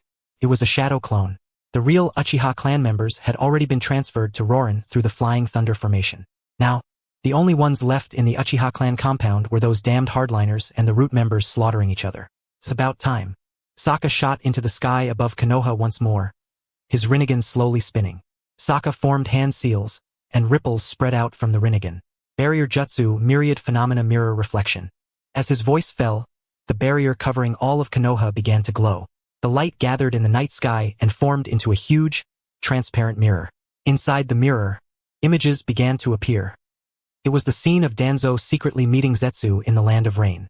It was the scene of Danzo trading with messengers from Iwagakure, Kimogakure, and Kirigakure. It was the scene of Danzo ordering Root members to slaughter the Uchiha. It was the scene of Obito slaughtering the hardliners in front of the Uchiha shrine. And finally, it was the scene of Danzo standing outside the Uchiha clan compound, greed flashing in his eyes. The Uchiha's Sharingan. All of them are mine. Danzo's voice was amplified through the barrier and spread across all of Konoha. All the ninja and civilians still in Konoha saw the images in the night sky and heard Danzo's voice. For a moment, all of Konoha fell into dead silence. Then came an uproar that shook the heavens. Danzo-sama, he colluded with foreign enemies to wipe out the Uchiha clan? Those are messengers from Iwagakure, Kumogakure, and Kirigakure? Danzo-sama actually traded with the enemy? For the Sharingan, he wanted to slaughter the Uchiha clan members? At the Hokage building, Hiruzen Sarutobi suddenly shot to his feet, the pipe in his hand falling to the ground. He stared fixedly at the images in the night sky, his face deathly pale. Danzo, why you actually? Outside the Uchiha clan compound, Danzo looked up at the images in the night sky, and for the first time, panic appeared in his eyes. No, impossible. This is Genjutsu. This is Uchiha Genjutsu. He roared, trying to explain. But it was already too late. Konoha's ninja, its civilians, everyone had seen the truth. Danzo had colluded with foreign enemies, sold out Konoha's interests, and slaughtered his own people. That was an ironclad fact. Danzo! An angry roar came from the distance. It was Hiruzen Sarutobi. He had arrived with the umbu, his face dark as iron. What else do you have to say for yourself? Danzo looked at Hiruzen Sarutobi, then at the images in the night sky and suddenly laughed. It was a mad, despairing, twisted laugh. Hiruzen, you won. You finally caught me red-handed. He slowly raised his hand and formed a seal. But do you think I'll let myself be captured without a fight? Reverse 4 symbols sealing. Danzo's body began to swell, black markings spreading out from inside him, about to seal everything around him. But at that very moment, looks like you ran into some trouble, third Hokage. Adamantine sealing chains. Several enormous golden chains instantly wrapped around Danzo while also cutting off his chakra supply. The black markings of the reverse 4 symbols sealing also dissipated amid spatial distortion. No! Danzo's final scream echoed through the night sky. Sokka withdrew his hand and looked toward Hiruzen Sarutobi in the distance, a cold sneer curling at the corner of his lips. Third Hokage-sama, I'll leave this man to you. Also, starting today, Konoha's Uchiha are now history. As for how you explain that to the people, I hope you'll be careful about it. With those words, his figure vanished from this space. Hiruzen Sarutobi stood where he was, his expression shifting uncertainly. In the end, he let out a long sigh and looked toward the night sky. There, the enormous images were slowly fading away. The Uchiha night of clan extermination was over. But Konoha's turmoil had only just begun. When Uchiha Fugaku, Minato Namikaze, and Kakashi Hatake stepped out of the Kamui space and stood shoulder to shoulder with Sakaya Hatake in the plaza before the Hokage building. All of Konoha's eyes turned toward them. Under the moonlight, the 4 figures stood out sharply amid the ruins and smoke. Fugaku, Minato, Kakashi, Hiruzen Sarutobi looked at the 4 who had suddenly appeared. When he saw Minato Namikaze in particular, his pupils suddenly shrank. You. Why are you here? And Fugaku. Wasn't he your Uchiha clan supposed to? Third Hokage-sama. Uchiha Fugaku stepped forward, his scarlet 3-tomo Sharingan slowly spinning under the moonlight. His voice was calm, but it carried an unquestionable authority. Before I answer your question, please allow me to deal with a private matter first. Fugaku turned and looked at the black-robed man beside him wearing the spiral mask. Everyone held their breath. The masked man, the one who had called himself Uchiha Madara, the culprit who had attacked Konoha during the Nine Tails incident and had conspired with Danzo tonight to massacre the Uchiha, was now standing right beside Uchiha Fugaku. Even though he knew this man was the undercover agent Sakaya had mentioned, Fugaku's expression still grew solemn. After all, he too possessed the Sharingan. Obito, it's time, Sakaya said softly. The masked man stayed silent for a few seconds, then slowly raised his hand and removed the spiral mask from his face. Moonlight spilled over his features, revealing a young and handsome face, yet one marked by a weariness that did not match his age. A Mangekyo pattern was reflected in both eyes. That is, Uchiha Obito? Wasn't he killed in the Canopy Bridge battle? How is this possible? He is still alive? Then all these years. Shock cries rose one after another across the plaza. The older generation of ninja who knew Obito, the ninja who had graduated in the same class as him, and the people who had heard the story of Uchiha Obito, the former dead last who turned things around, died on the battlefield in the Land of Grass, and was mourned as a hero of Konoha, were all completely stunned. Uchiha Obito, the boy who had operated deep in the Land of Grass during the Canopy Bridge battle to cut off the IWA Ninja's strategic deployment, only to be crushed by a giant boulder while saving his comrade, and who had later been posthumously honored as a hero of Konoha, was actually still alive. And he had even worn a mask, taking on the identity of Uchiha Madara, and done so many things. Mina, long time no see. Obito's voice was somewhat hoarse. He looked around, his gaze sweeping over those familiar faces one by one. Hiruzen Sarutobi, Koharu Udatane, Hamura Mitokado, and those comrades he had once fought beside. Let me introduce myself again. I am Uchiha Obito, a Konoha ninja, Sakaya Hatake's best friend, and a member of the Uchiha clan. He paused, and a trace of complexity flashed through his eyes. As for that Uchiha Madara who attacked Konoha and conspired with Danzo, I will personally wash away those sins. As for my current identity, I am Uchiha Obito of Shinyun Pavilion. So it was you all along. Hiruzen Sarutobi's voice trembled slightly. Yes. Obito nodded, and his gaze turned firm. 4 years ago, I faked my death at Kanobi Bridge and was saved by Uchiha Madara. Then I infiltrated the Akatsuki in the identity of Uchiha Madara. The goal was to revive Uchiha Madara and carry out the Eye of the Moon plan, letting the world collapse within a beautiful dream. Fortunately, Sakaya pulled me back in time. Tonight, my cooperation with Danzo was also to expose his crimes while cleaning out the rotten forces within the Uchiha clan. The plaza fell into dead silence. Everyone was stunned by the sheer amount of information in those words. Saved by Uchiha Madara, then becoming Uchiha Madara's stand-in? Cleaning out the rotten forces inside the Uchiha clan? The Eye of the Moon plan? Uchiha Madara returning to the world again? Then those Uchiha clansmen who were slaughtered. Hiruzen Sarutobi asked with difficulty. Those people were the hardliners within the Uchiha clan, the ones who advocated overthrowing Konoha and establishing Uchiha rule, Fugaku said coldly. They had long since betrayed the glory of the Uchiha and the will of Konoha. Obito's massacre merely removed the cancer within the Uchiha. As for the ordinary Uchiha clansmen, the elderly, the women, and the children, Fugaku raised his head and looked toward the night sky. In coordination, Sakaya raised his hand, and the Rinnegan began spinning again. All-image mirror projection. Continuation. The image in the night sky changed once more. This time, what appeared was the scene inside the Uchiha clan district. The Uchiha clansmen were gathering in an orderly manner in the clan plaza under Fugaku's direction and that of several core members. The figures of Minato Namikaze and Kakashi Hatake moved among them. Their hands formed seals, and complex flying thunder god formulas lit up across the ground. With a flash of light, one group of Uchiha clansmen vanished. Then another group gathered and vanished again. Batch after batch until in the end, the entire Uchiha clan district became empty, leaving behind only the corpses of the hardliners and the corpses of root members who had killed one another. The Flying Thunder Formation. Hiruzen Sarutobi muttered. That's right. Minato Namikaze stepped forward, his golden hair especially eye-catching under the moonlight. Before Danzo and Obito made their move, Kakashi and I had already joined forces to set up a super-large Flying Thunder Formation in the Uchiha clan district. The Uchiha clansmen have all been transferred to a safe place. As for those hardliners killed by Obito, and the root members who killed each other, Kakashi took over. A trace of coldness flashed through his one exposed right eye. That was the end they deserved. Hiruzen Sarutobi fell silent. Behind him, Koharu Udatane and Hamura Mitokado also fell silent. As for the Konoha ninja in the plaza, they looked at each other, not knowing what to say. Everything tonight had been too shocking, too world-shattering.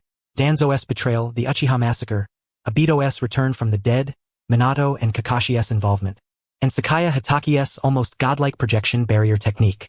Then now, Uchiha Fugaku's voice broke the silence. He looked at Hiruzen Sarutobi, and in his scarlet Sharingan, the three tomo slowly spun. Third Hokage-sama, regarding everything that happened tonight, is there anything else you wish to ask? Hiruzen Sarutobi opened his mouth, but in the end it became a long sigh. Fugaku, where did you transfer those Uchiha clansmen to? Rorin.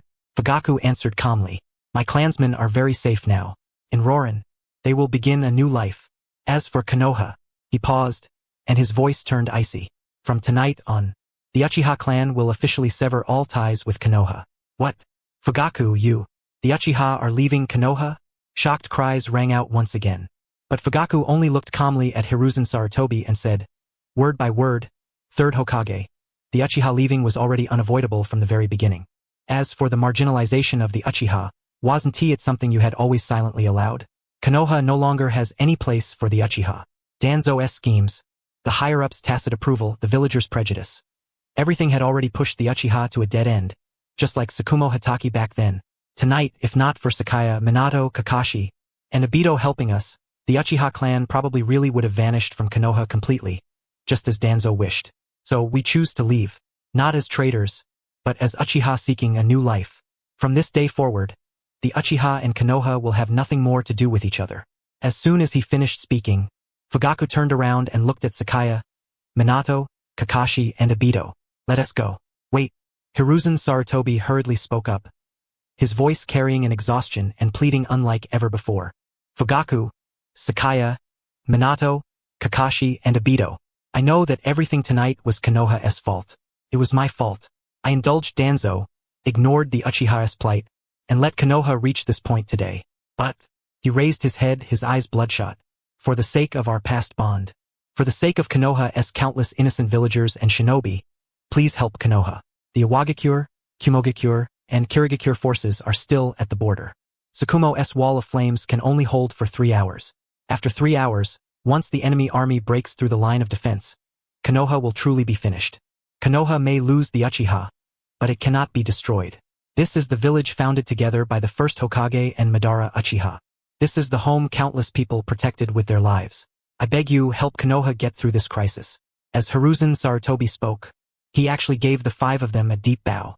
This third Hokage, who had ruled Konoha for decades, this man once famed across the ninja world as the Professor, had now bent his waist and lowered his head. The square fell into silence. Everyone looked at this scene with mixed emotions. Third Hokage, Koharu Yuditane and Hamura Mitokado wanted to step forward, but Hiruzen Sarutobi raised a hand to stop them. This was my mistake. Naturally, I should bear the consequences. Hiruzen Sarutobi maintained his bow, his voice hoarse. As long as you are willing to help Konoha repel the foreign enemies, I can agree to any condition. If the Uchiha leave, I can announce to the outside world that it was the Uchiha's choice, that I gave the Uchiha that choice. Danzo escrime. I will make them public and give everyone an explanation. Even. He paused, as if using up the last of his strength. Konoha is willing, just like Sunagakure, to submit to Shangyun Pavilion, cede mission authority, and allow Shangyun Pavilion to enter Konoha's mission system. Those words were like a heavy bomb exploding across the square. Hokage-sama. You can't. How can Konoha submit to some mere organization from a small country? But Hiruzen Sarutobi paid no attention to those voices of opposition. He simply maintained his bow and waited for the 5 to answer.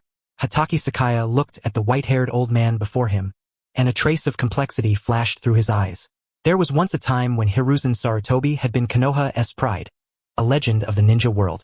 But power, time, and that ridiculous political balancing act had made him hesitant, made him weigh everything too much, and in the end led Konoha to where it stood today. Third Hokage.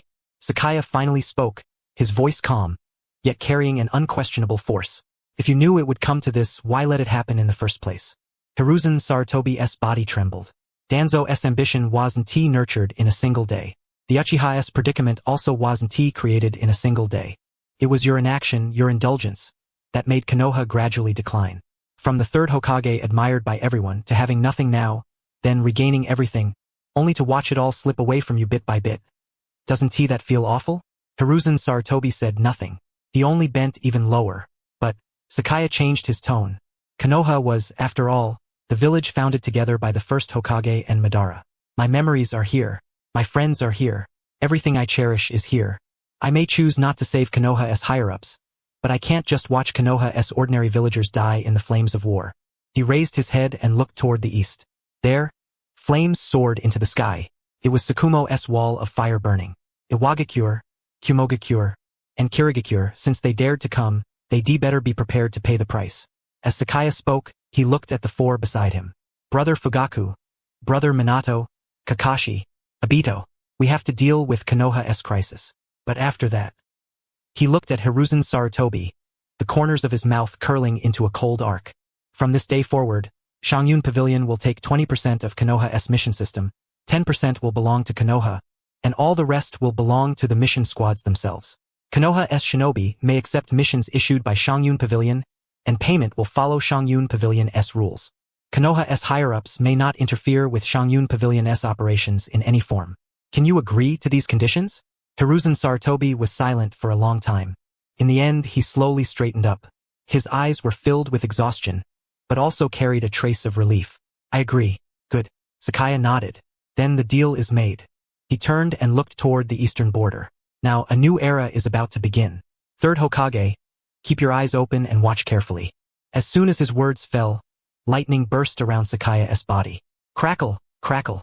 Amid the piercing roar of thunder, his body turned into a dazzling streak of lightning, tore through the night sky, and shot toward the defensive line established outside the village to the east. His speed was so fast it reached the extreme. In the blink of an eye, he vanished at the horizon. Obito let out a light laugh. His Mangekyo Sharingan spun, space twisted, and his figure was sucked into a vortex and disappeared as well. Flying thunder. Minato Namikaze and Kakashi Hatake exchanged a glance, then activated the flying thunder technique at the same time. Golden light flashed, and the two vanished instantly. Lastly, Uchiha Fugaku took one deep look at Hiruzen Sarutobi. In his Scarlet Sharingan, the three Tomo slowly spun, then finally transformed into a complex pattern. Mangekyo Sharingan.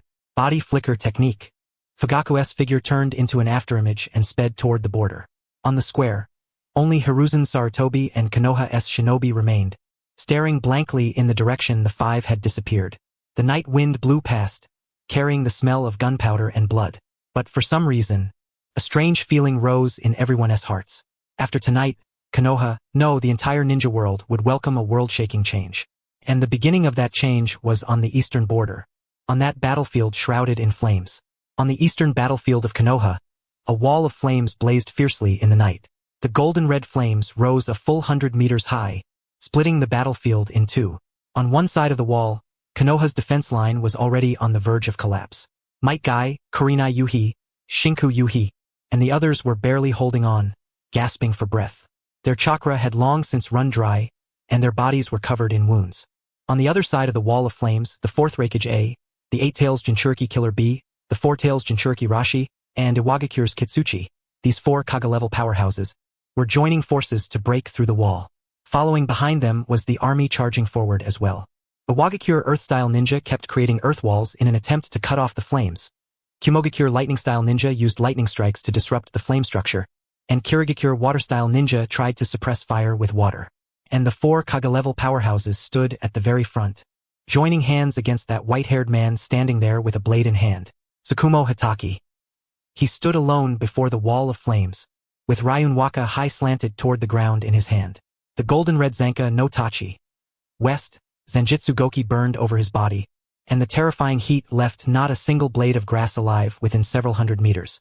The ground had long since melted into magma, but his breathing was no longer steady. Sweat slid down his face from his forehead, only to evaporate in the extreme heat before it could hit the ground. Hatake Sakumo, how much longer can your flames keep going? The fourth Raikage A stood 100 meters away, his right fist charred black. That was the price he had paid for clashing head-on with Zanjitsu Goki earlier, yet the fighting spirit in his eyes had not diminished in the slightest. Killer B had already entered a partial-tailed beast transformation state. 8 octopus tentacles swayed behind him, but 3 of them were clearly newly regenerated, while the others were much thinner than before.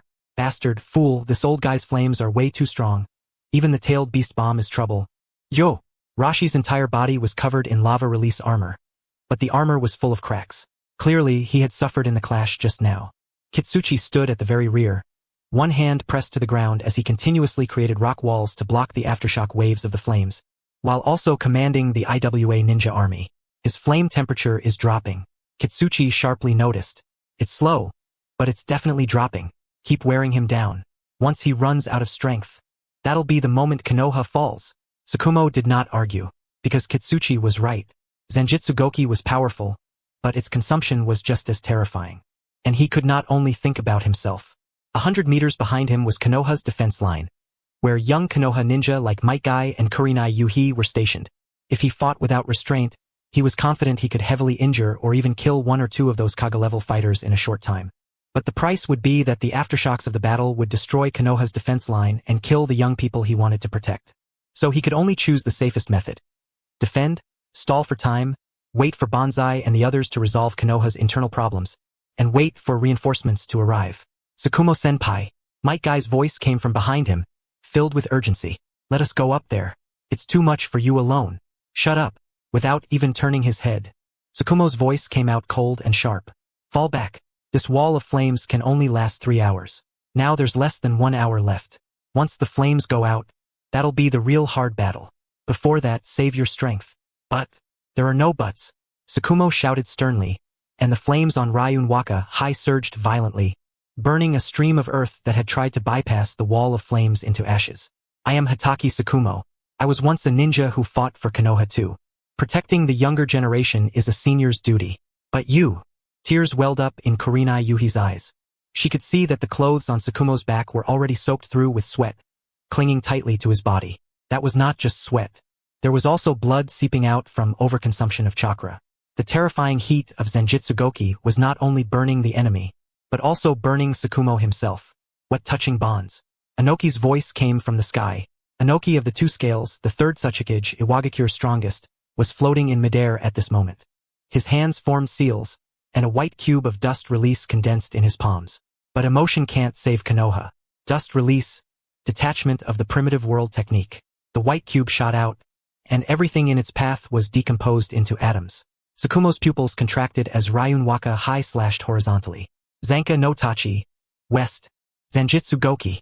The golden red flames on his body burned to the limit and collided with the white cube. There was no explosion, no shockwave, only silent annihilation.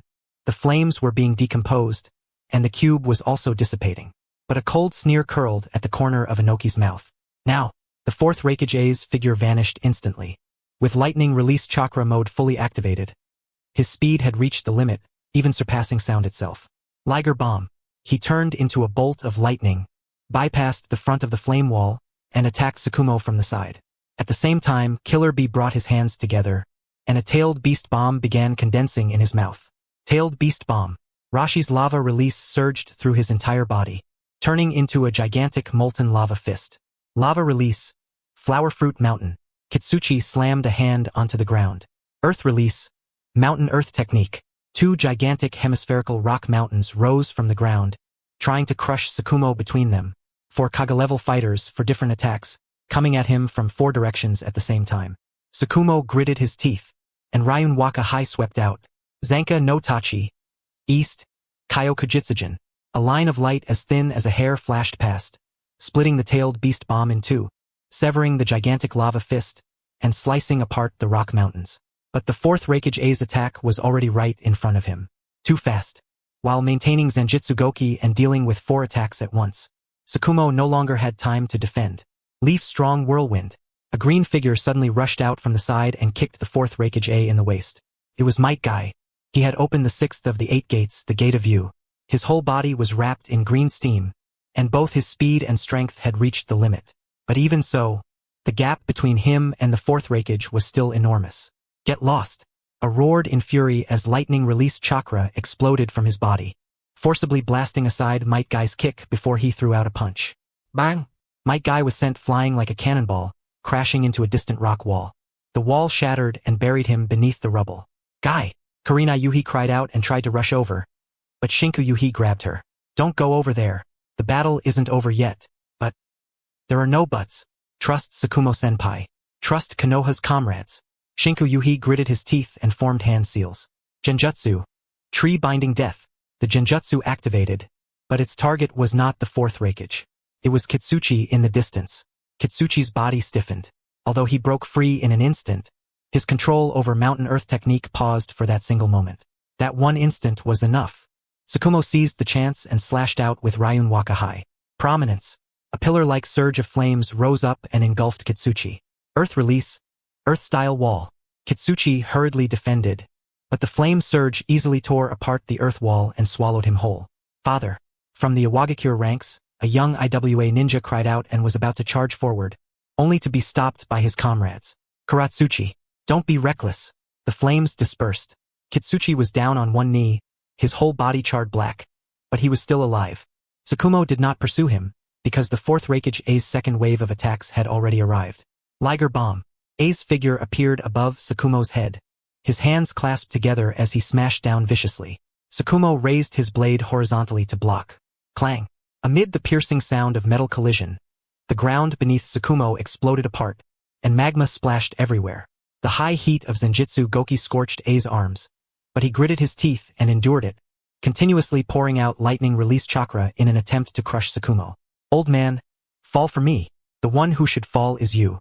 A calm voice suddenly rang out. In the next moment, the lightning split apart. BZZZT.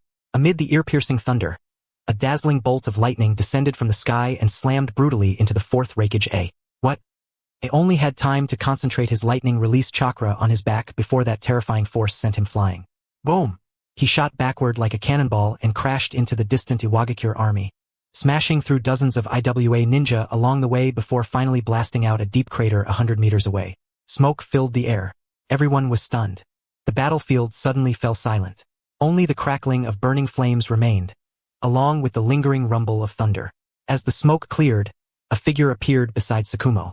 Silver hair, purple eyes, a youthful face, and the hem of his clothes snapping loudly in the hot wind. Father, you've worked hard. Chibanzai reached out and steadied the slightly swaying Sakumo. Leave the rest to us. Sakumo looked at his son, who had suddenly appeared, and a trace of relief flashed through his eyes, but he quickly frowned. Inside Konoha, it's handled, Zai said simply. The Uchiha matter has been settled. Danzo's crimes have been exposed to the public. The third Hokage has already agreed.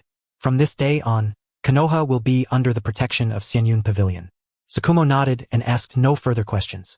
He had absolute trust in his son. That's good. He put away Ryunyoka, and the hell garment of the setting sun on his body slowly went out.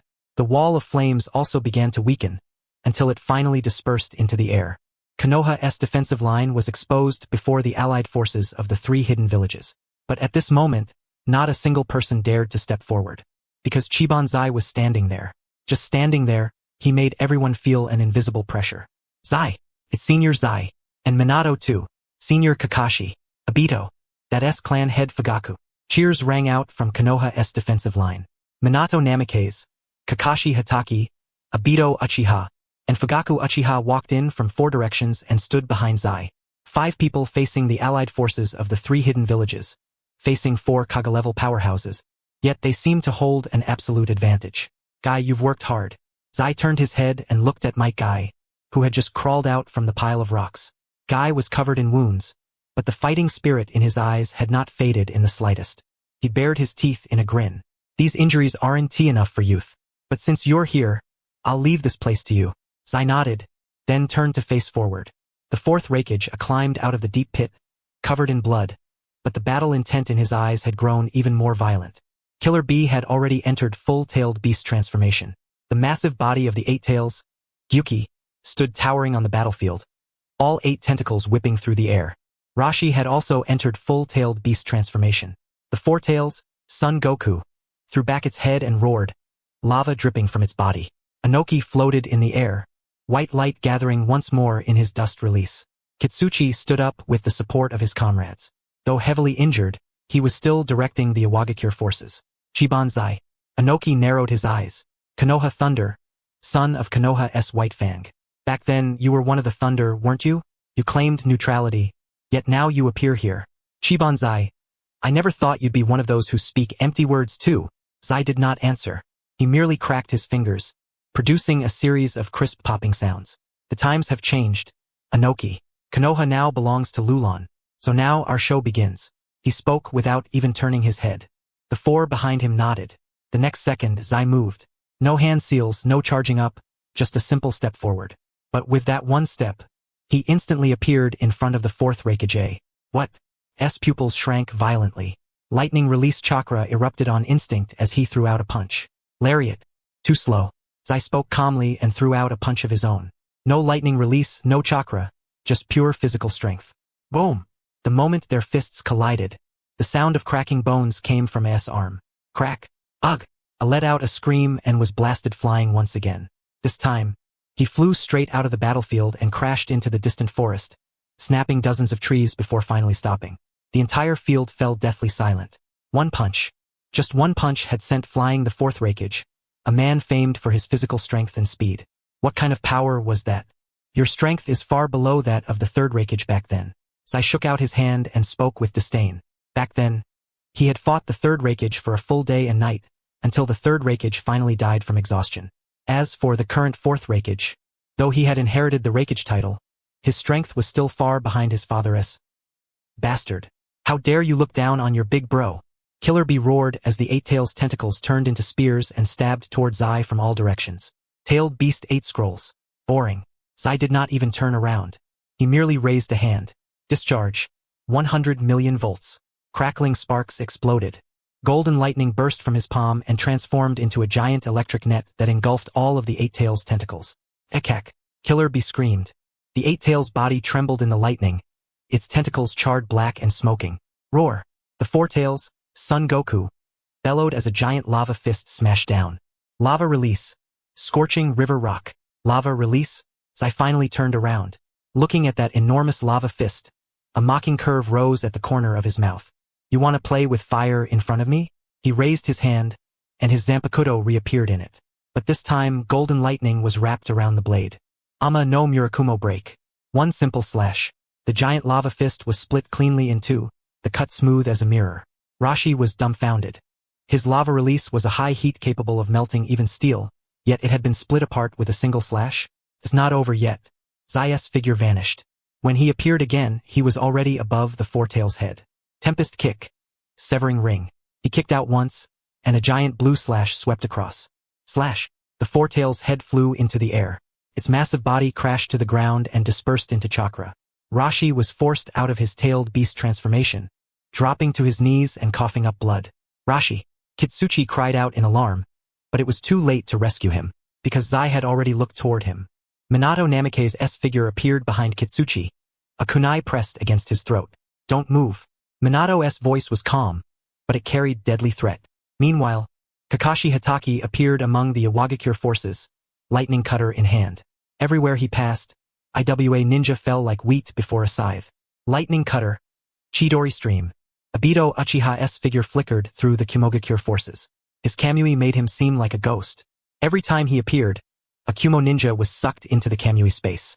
Fugaku Uchiha stood before the Kirigakure forces, his Mangekyo Sharingan spinning. Amaterasu. Black flames ignited among the Kiri forces. They could not be extinguished, could not be put out. They could only watch as their comrades screamed within the flames and turned to ash. 5 people.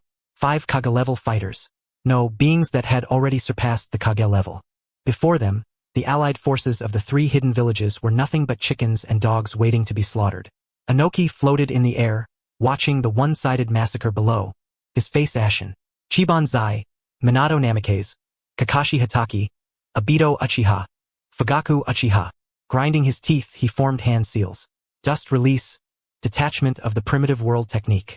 A giant white cube condensed, about to envelop the entire battlefield. But Zai merely lifted his head and glanced at him. Within the Rinnegan, purple ripples slowly rotated. Lotiansing. Invisible repulsive force erupted. The moment the white cube touched the repulsion field, it shattered apart with a thunderous crash. What? Inoki's pupils shrank violently. Dust release. A Kekiai Toda that could disintegrate everything had actually been blasted away? Inoki, 4 years ago at Canopy Bridge I spared your life. Zai's voice rang out. Though he was clearly below, it sounded as if it were right beside Inoki's ear. It seems you didn't cherish that. The next second, Zai appeared in front of Inoki and grabbed him by the throat with one hand. Inoki tried to struggle, but all the chakra in his body was suppressed. He could not even move a single finger. Now I'll give you 2 choices. Zai looked at him. There was no killing intent in his eyes, only cold indifference. 1. Take your men and get back to the land of Earth. From this day on, Iwagakure will submit to Senyun Pavilion and hand over mission authority. 2. Die here, and then I'll personally go to the land of Earth and wipe Iwagakure off the map. Inoki widened his eyes, wanting to speak, but Zai's grip tightened further and further. In the end, he nodded with difficulty. I choose 1. Very good. Zai released his hand. Inoki fell from the sky and was caught by Kitsuchi. Then take your men and get out. Zai turned around and looked in the direction where the 4th Reikage had been sent flying, looked at Killer Bee, the 8 Tails Jinchuriki, looked at Rashi, the 4 Tails Jinchuriki, and looked at the allied forces of the 3 hidden villages. And you lot. His voice was not loud, yet it spread across the entire battlefield. Either submit or die. Choose. The battlefield was deathly silent. Only the sound of wind sweeping across the scorched earth remained, along with the groans of the wounded. The allied forces of the 3 great ninja villages had been completely crushed by 5 people in just 5 minutes. The 4th Reikage had been sent flying by a single punch and now lay unconscious in a massive crater at the edge of the forest. The 8 Tails Jinchuriki, Killer Bee, had been shocked black and collapsed on the ground. The 8 Tails chakra was slowly repairing his injuries, but for now he had no strength left to fight. The 4 Tails Jinchuriki, Rashi, had it even worse. The tailed beast's head had been cut off with a single slash, and he had been forcibly knocked out of his complete tailed beast transformation. At this moment, he was kneeling on the ground, coughing up blood. If not for a Jinchuriki's terrifying vitality, he would probably already be dead. Huang Tu was heavily injured, with Minato Namikaze pressing a kunai against his throat, not daring to move. Inoki was being held by the neck in one hand by Sakaya, dangling in the air like a chick. The third Tsuchikage's face was now ashen, none of his former dignity left. As for the allied army of the 3 ninja villages, the Kumogakure ninja were like lambs waiting for slaughter in front of Obito Uchiha. In just 2 short minutes, more than 100 had been sucked away, and the rest had long since lost the will to fight. The Iwagakure ninja were like paper in front of Kakashi Hatake's lightning cutter, Chidori current. Wherever the lightning passed, no one could stop it. The Kirigakure ninja had it even worse under Fugaku Uchiha's Amaterasu. Once touched by the black flames, they could not be extinguished. They could only watch helplessly as their comrades turned to ash. With everyone around him fighting at full strength, Fugaku had finally stopped choosing to hide himself. The Mangekyo reflected on his face, making him seem even colder. At the edge of the battlefield, the Konoha ninja stared blankly at the scene. Might Guy, Kurinai Yuhi, Shinku Yuhi, and the Konoha ninja still holding on all had their mouths open, unable to say a word. This was a battle between true powerhouses. No, this could not even be called a battle. This was a one-sided stomp. 5 people crushing the allied forces of 3 ninja villages. Vous surrender.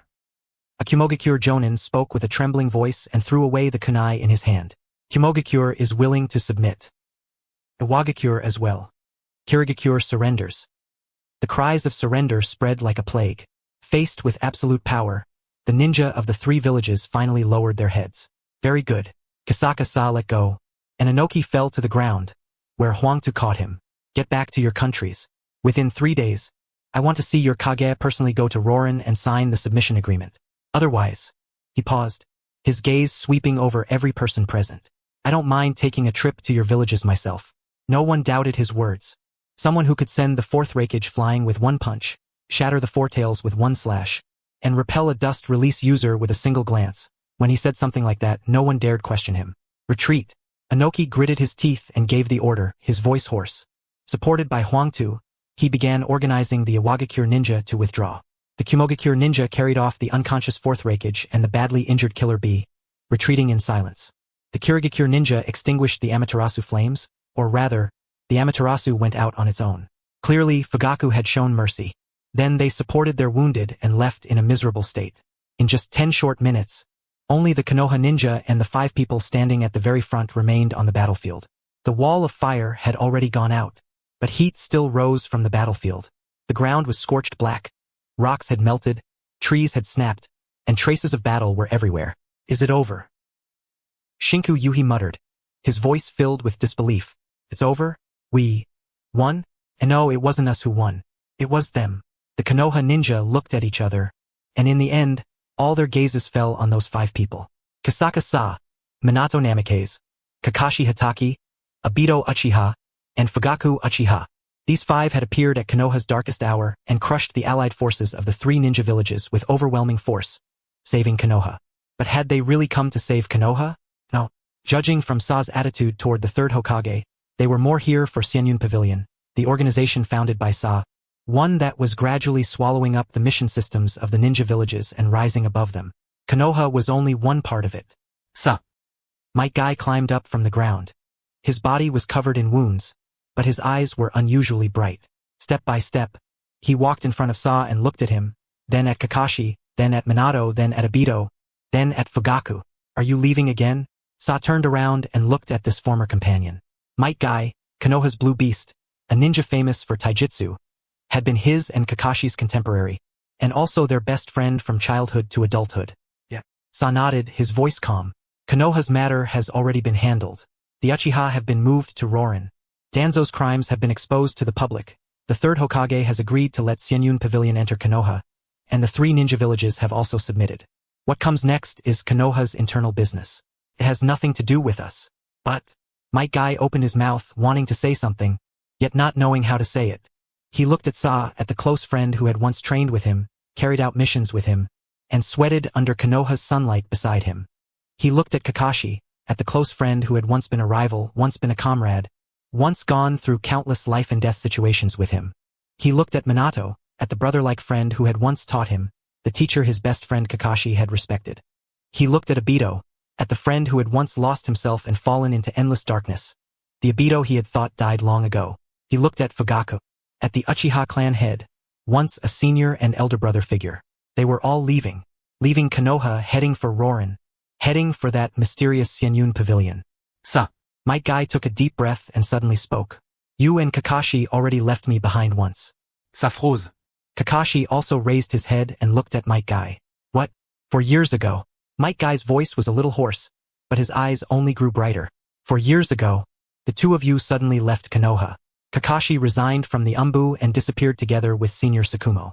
And you saw ever since we parted after the Rorin mission. You never came back. Back then, I asked where you were going and you just smiled and said, to do what needs to be done. And then you left. For years. A full 4 years. There was no word from either of you. I even thought you were dead. Might Guy clenched his fists, and green steam began rising from his body again, unable to hide the turmoil in his heart. But now you've come back. When I thought Konoha was finished, when I thought I was going to die here, you came back. In this way, with this kind of power, you saved Konoha, and you saved me too. And now, you're leaving again. He raised his head and looked at Sa, then at Kakashi. A kind of unwillingness flickered in his eyes, suppressing the 5 great nations alone, saving Konoha in its darkest hour, then leaving behind a legend and walking away coolly. Something this youthful, and you want to leave me behind again? Sa fell silent. Kakashi also fell silent. Minato, Obito, and Fugaku fell silent as well. They looked at Might Guy, at this green-clad ninja who was forever hot-blooded, forever youthful, and forever unwilling to admit defeat. Kakashi spoke, his voice a little hoarse. We're not. Not what? Might Guy cut him off and said loudly, not deliberately leaving me behind? Not unwilling to take me with you? Or do you think I'm not strong enough? Not worthy of going with you? And no, that's not it. Then what is it? Might Guy stepped forward, almost pressing right up to Sakaya. Sakaya, Kakashi, we grew up together.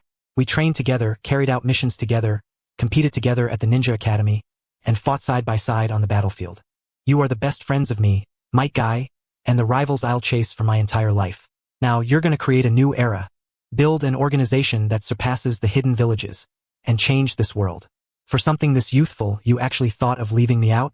He grinned, showing his snow-white teeth, and gave a thumbs up.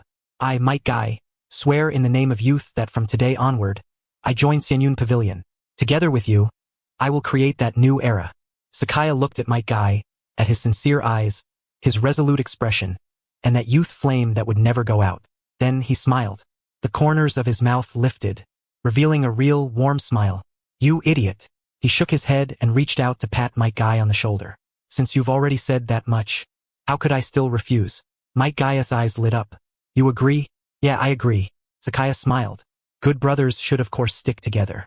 That's great. Might Guy cheered, and green steam shot into the sky. This is youth. The Konoha ninja watching this scene had complicated feelings. Kurenai Yuhi bit her lip and looked at Kakashi, wanting to say something, but unable to get the words out. Shinku Yuhi let out a sigh and shook his head. Supported by his guards, Hiruzen Sarutobi slowly walked over from Konoha's side. He saw everything on the battlefield. He saw the crushing defeat of the 3 ninja villages. He saw Might Guy's oath. He saw Sakaya's smile. This 3rd Hokage, this former professor of ninjutsu who had once dominated the ninja world, seemed to have aged 10 years in this moment. Sakaya, he spoke, his voice hoarse. Sakaya looked at him, his smile fading. 3rd Hokage, do you still have something to say? Konoha. Hiruzen Sarutobi opened his mouth, but in the end, it turned into a sigh. Konoha, I leave it in your hands. Not leave it in our hands. Sakaya corrected him. Konoha is Konoha. Xianyun Pavilion is Xianyun Pavilion.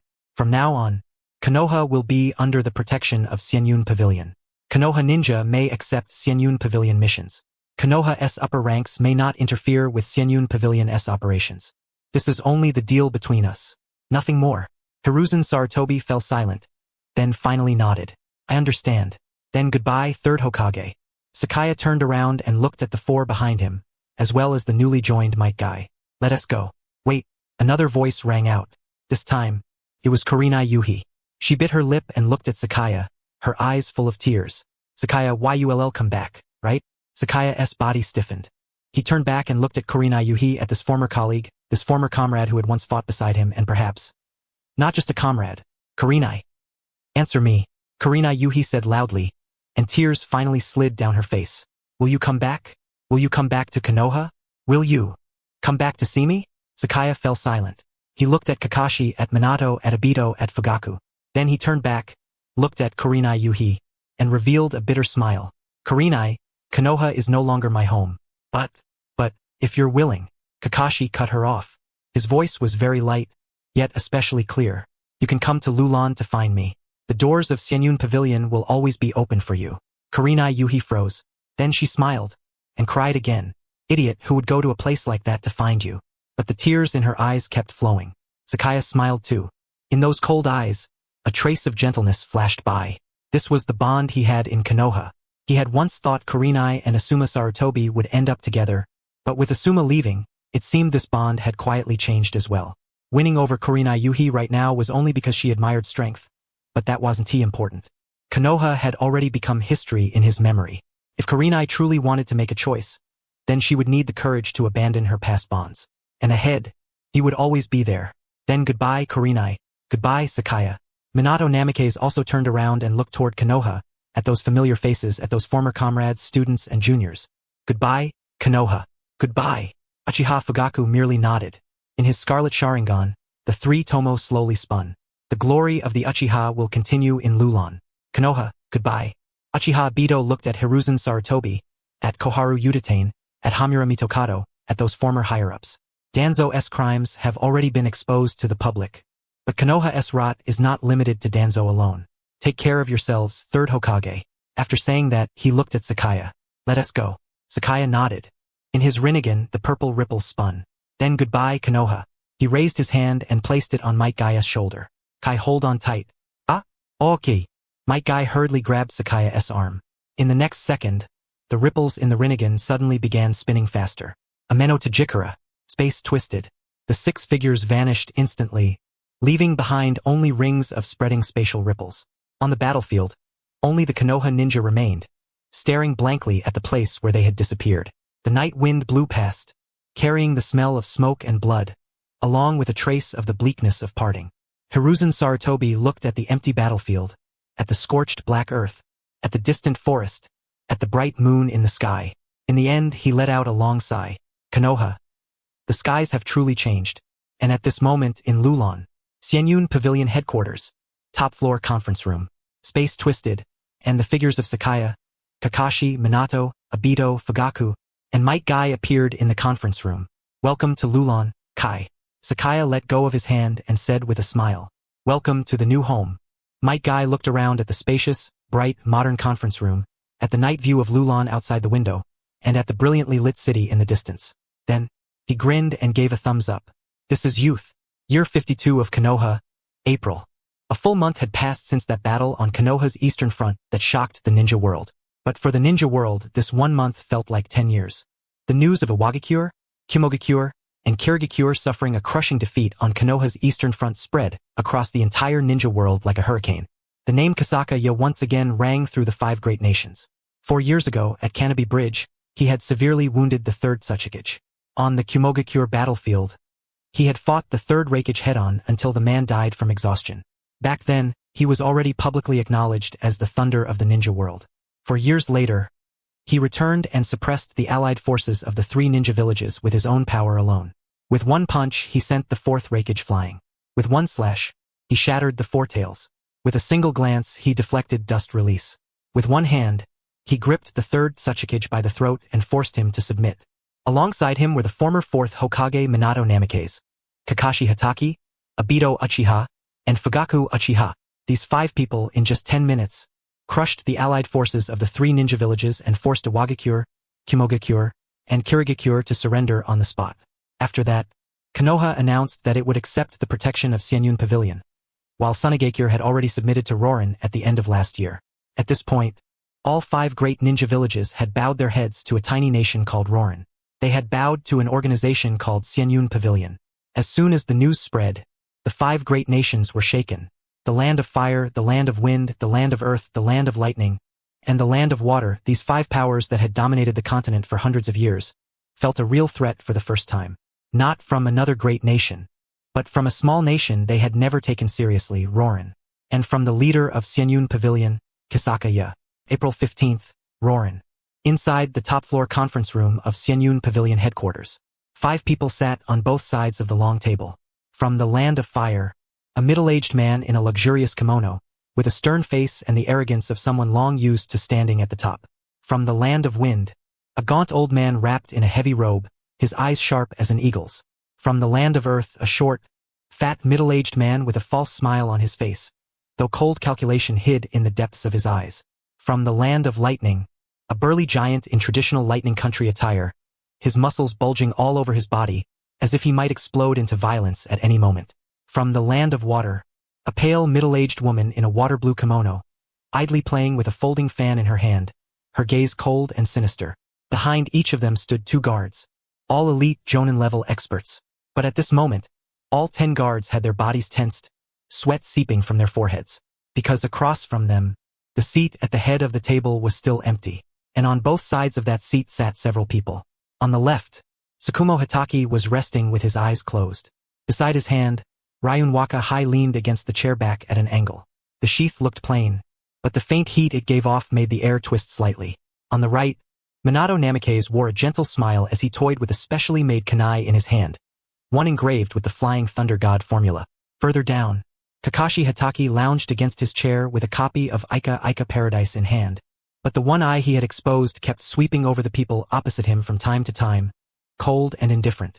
Obito Uchiha leaned by the window, looking out at the scenery of Rorin, his Sharingan slowly spinning. Fugaku Uchiha sat straight-backed, hands on his knees. His Mangekyo Sharingan had already been deactivated, but those scarlet eyes still made people shiver.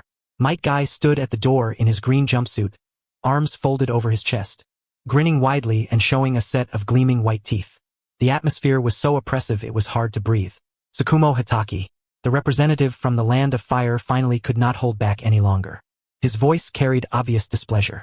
So this is how your Rorin treats guests. We from the 5 great nations came in person.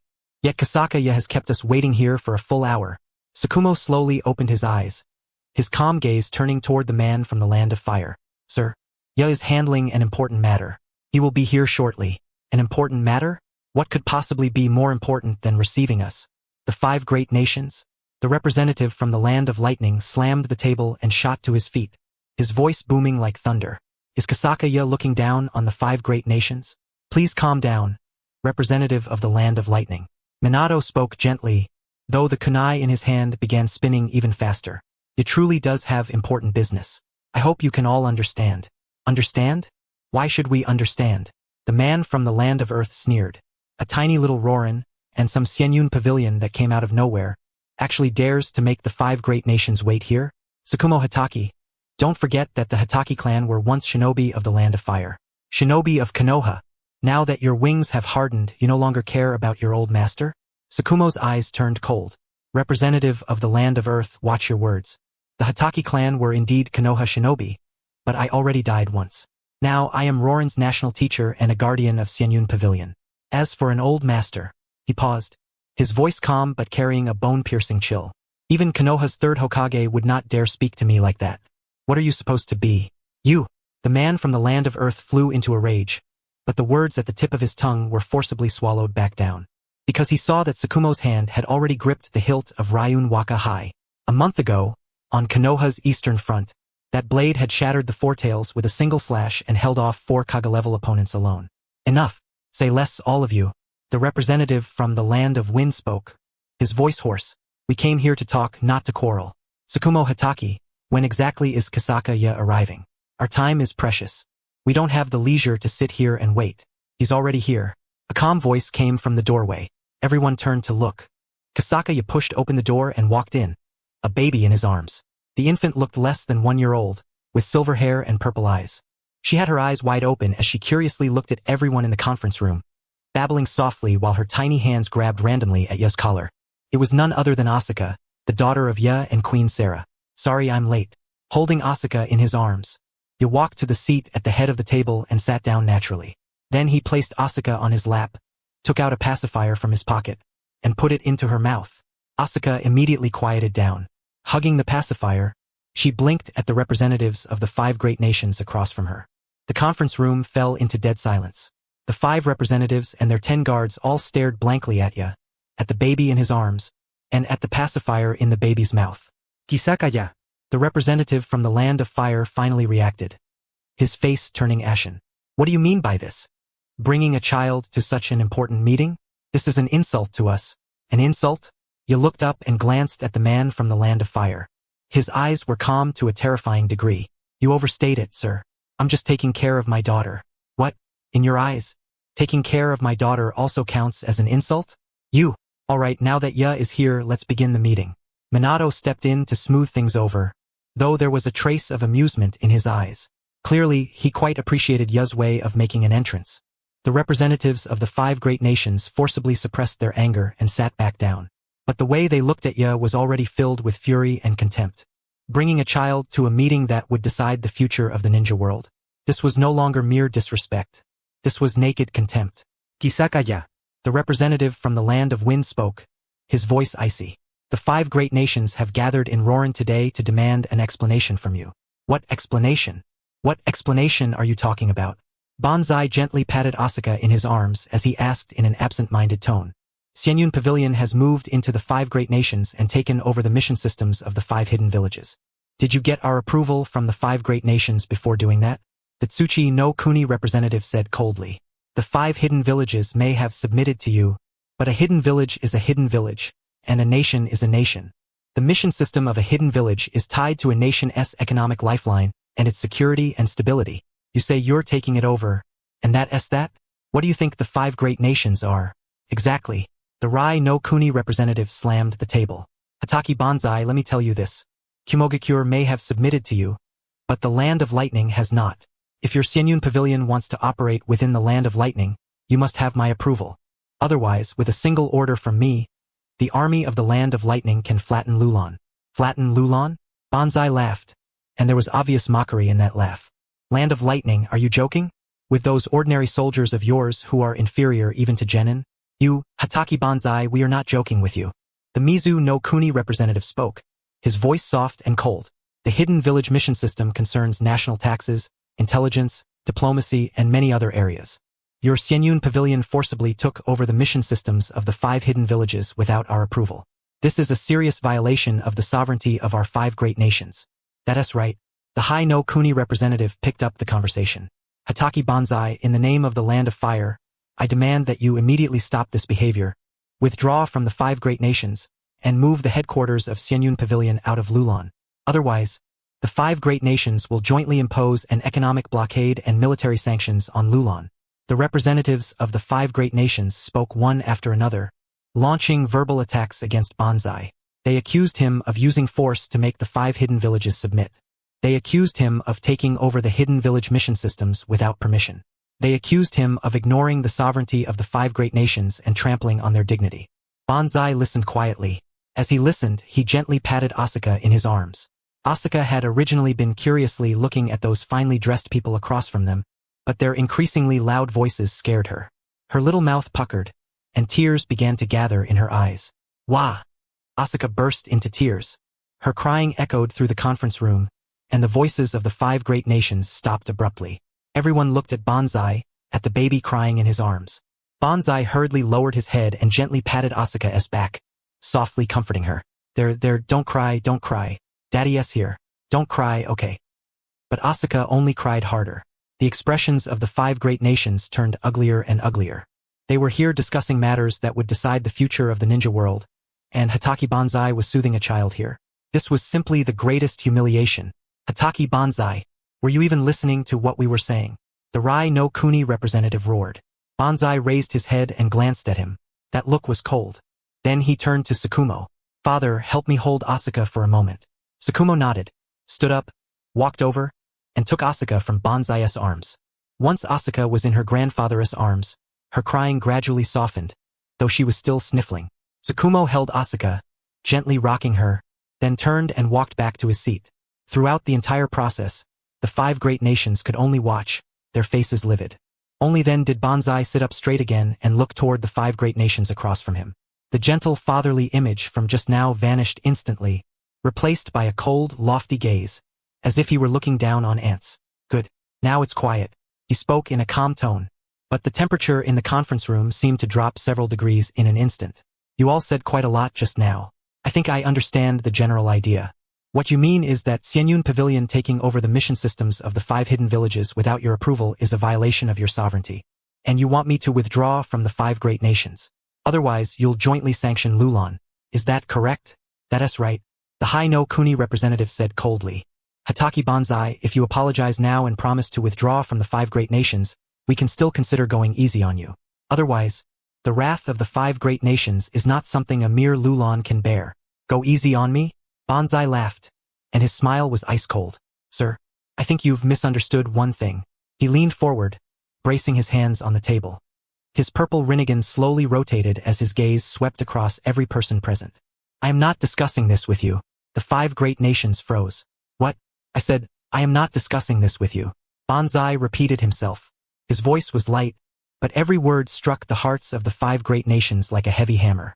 Xianyun Pavilion entering the 5 great nations and taking over the mission systems of the 5 hidden villages is already a settled fact. I called you here today not to ask for your approval, but to formally inform you. Starting today, Xianyun Pavilion is officially stationed in the 5 great nations. All missions within the 5 great nations, including but not limited to escort, assassination, reconnaissance, and warfare, will all be issued, assigned, and settled in a unified manner by Xianyun Pavilion. The hidden villages of the 5 great nations will only be responsible for carrying out missions and will no longer have the authority to issue missions independently. The 5 great nations will still remain rulers in name, but the military, economy, and diplomacy will all be supervised by Xianyun Pavilion. 50% of the annual tax revenue of the 5 great nations will be handed over to Xianyun Pavilion as a management fee. The 5 great nations may not privately raise armies, may not privately form alliances with other nations, and may not privately start wars. All foreign affairs must be approved by Xianyun Pavilion. With every sentence Banzai spoke, the expressions of the 5 great nations grew a shade uglier. By the end, they were trembling with rage. Hatake Banzai, you're trying to annex the 5 great nations. The Tsuchi no Kuni representative roared. Annex them? No. Banzai shook his head. I'm simply establishing a new order. A unified and peaceful order centered around Xianyun Pavilion. Under this order, the 5 great nations will still exist. But there will be no more war, no more bloodshed, and no more meaningless sacrifices. Peace? Unity? Who do you think you are? The Rai no Kuni representative slammed the table and stood up. I'm telling you, Hatake Banzai, the land of lightning would rather die in battle than submit. Oh? Is that so? Banzai looked at him, and a dangerous glint flashed through his Rinnegan. Then, land of lightning, are you opposing me? Of course I oppose it. All 5 great nations oppose it. The High no Kuni representative also stood up, his face ashen. Hatake Banzai, don't be too arrogant. Do you really think you alone can fight against the entire ninja world? If the 5 great nations join forces, we'll have an army of 1,000,000. No matter how strong you are, how many can you kill? An army of 1,000,000? Banzai laughed, his smile full of ridicule. Sir, you seem to have forgotten. 1 month ago, the allied forces of 3 hidden villages, 4 Kaga-level fighters, and over 10,000 ninja. I only needed 10 minutes to make them kneel and surrender. Do you think your ordinary soldiers, who don't even have chakra, are stronger than ninja? You, Hatake Banzai, don't go too far. The Mizu no Kuni representative said coldly. Our 5 great nations have been passed down for hundreds of years. Our foundations run deep. We are not something a tiny Lulan can shake. If you insist on making enemies of us, then don't blame us for being ruthless. Ruthless. Banzai stood up and looked down at the 5 great nations from above. Everyone, it seems you still haven't seen the situation clearly. He raised his hand and lightly tapped the tabletop with his index finger. In this world, only fists speak the truth. And right now, I, Hatake Banzai, stand above all of you. My fist is harder than yours. My strength is greater than yours. If I want to establish order, then you must obey it. This is not a request, not a discussion. It is an order. He paused, his gaze sweeping across every person present. Now I'll ask one more time.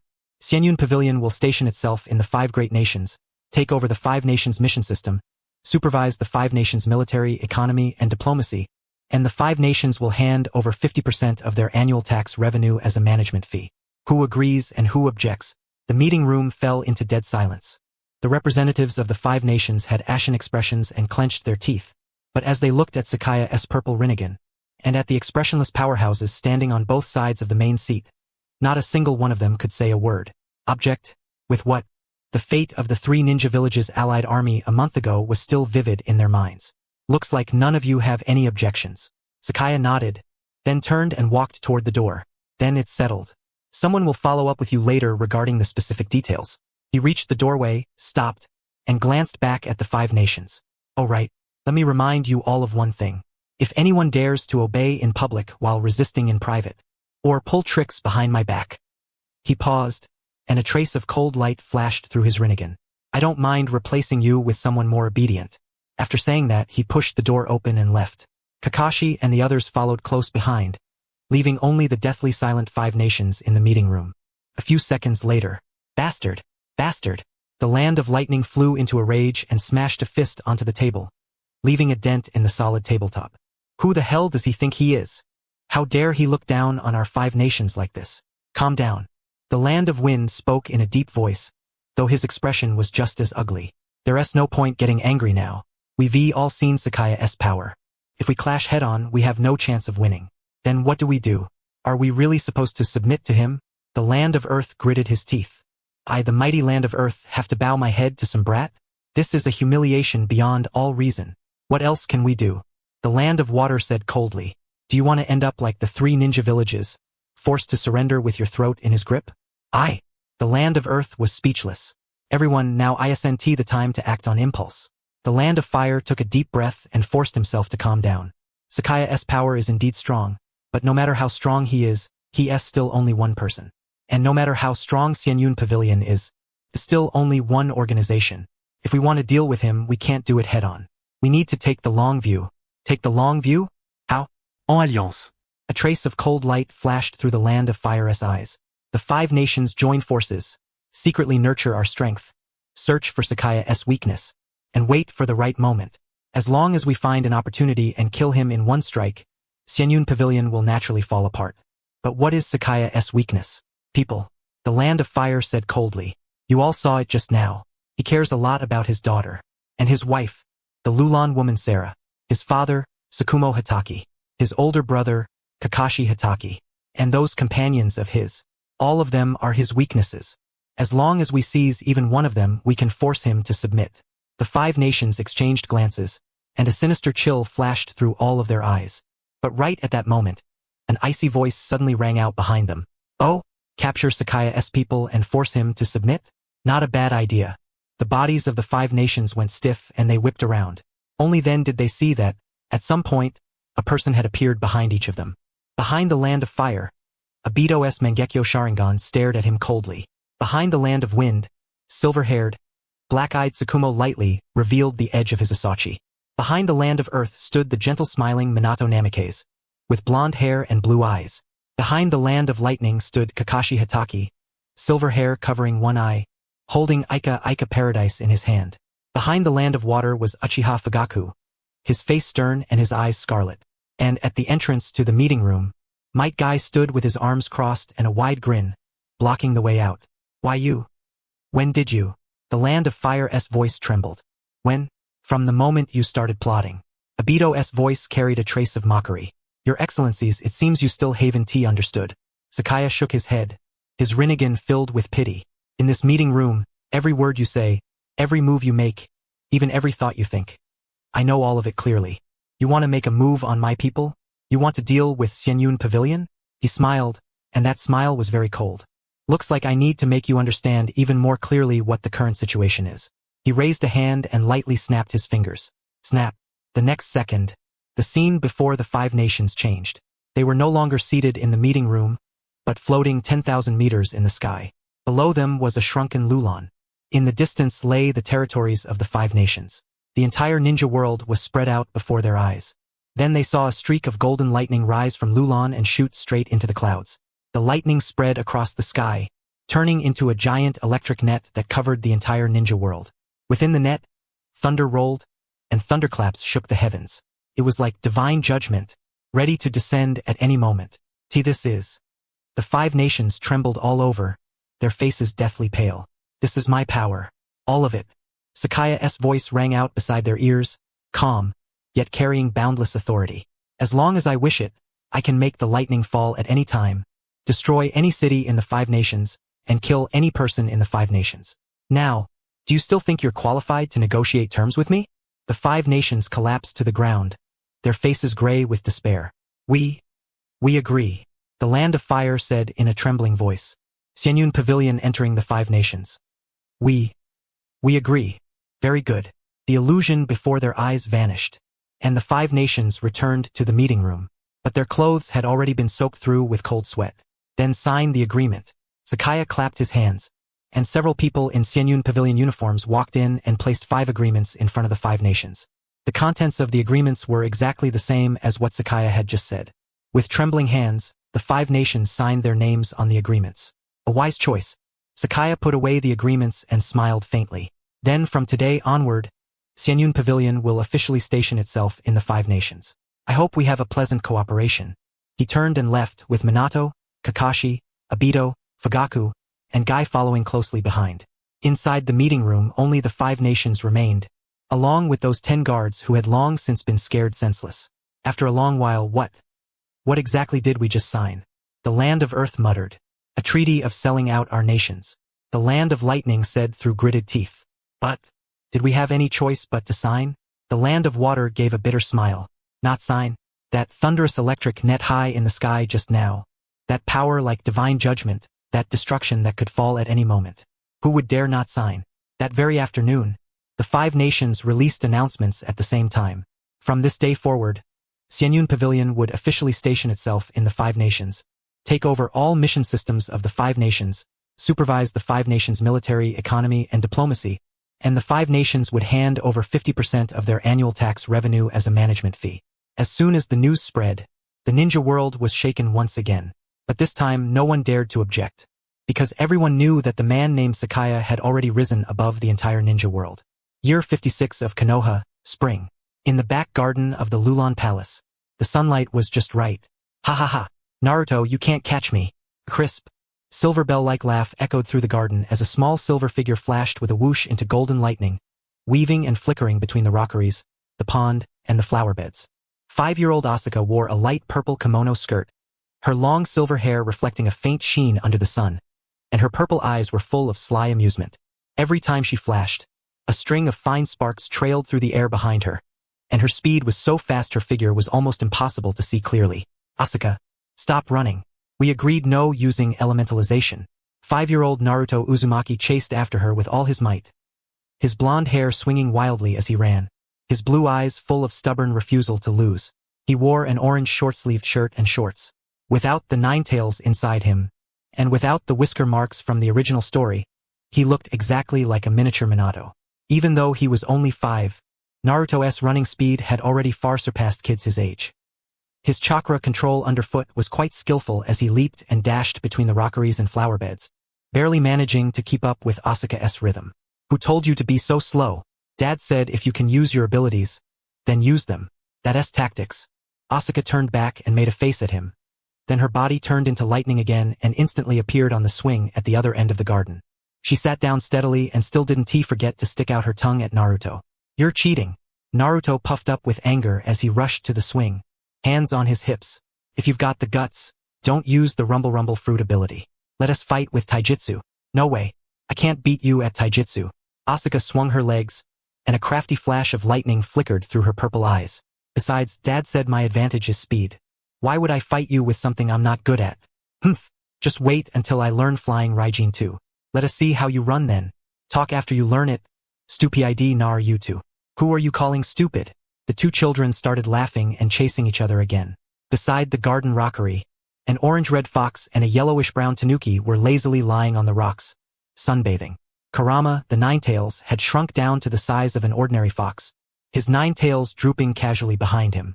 Shikaku, the 1 tail, had also shrunk to the size of a doll. It was a rare moment of peaceful coexistence between the 2-tailed beasts. TCH, brats really are full of energy. Kurama narrowed his eyes, his tail swaying lightly. What do you think, Shikaku? Humph. Boring. Shikaku rolled over, exposing his fluffy belly.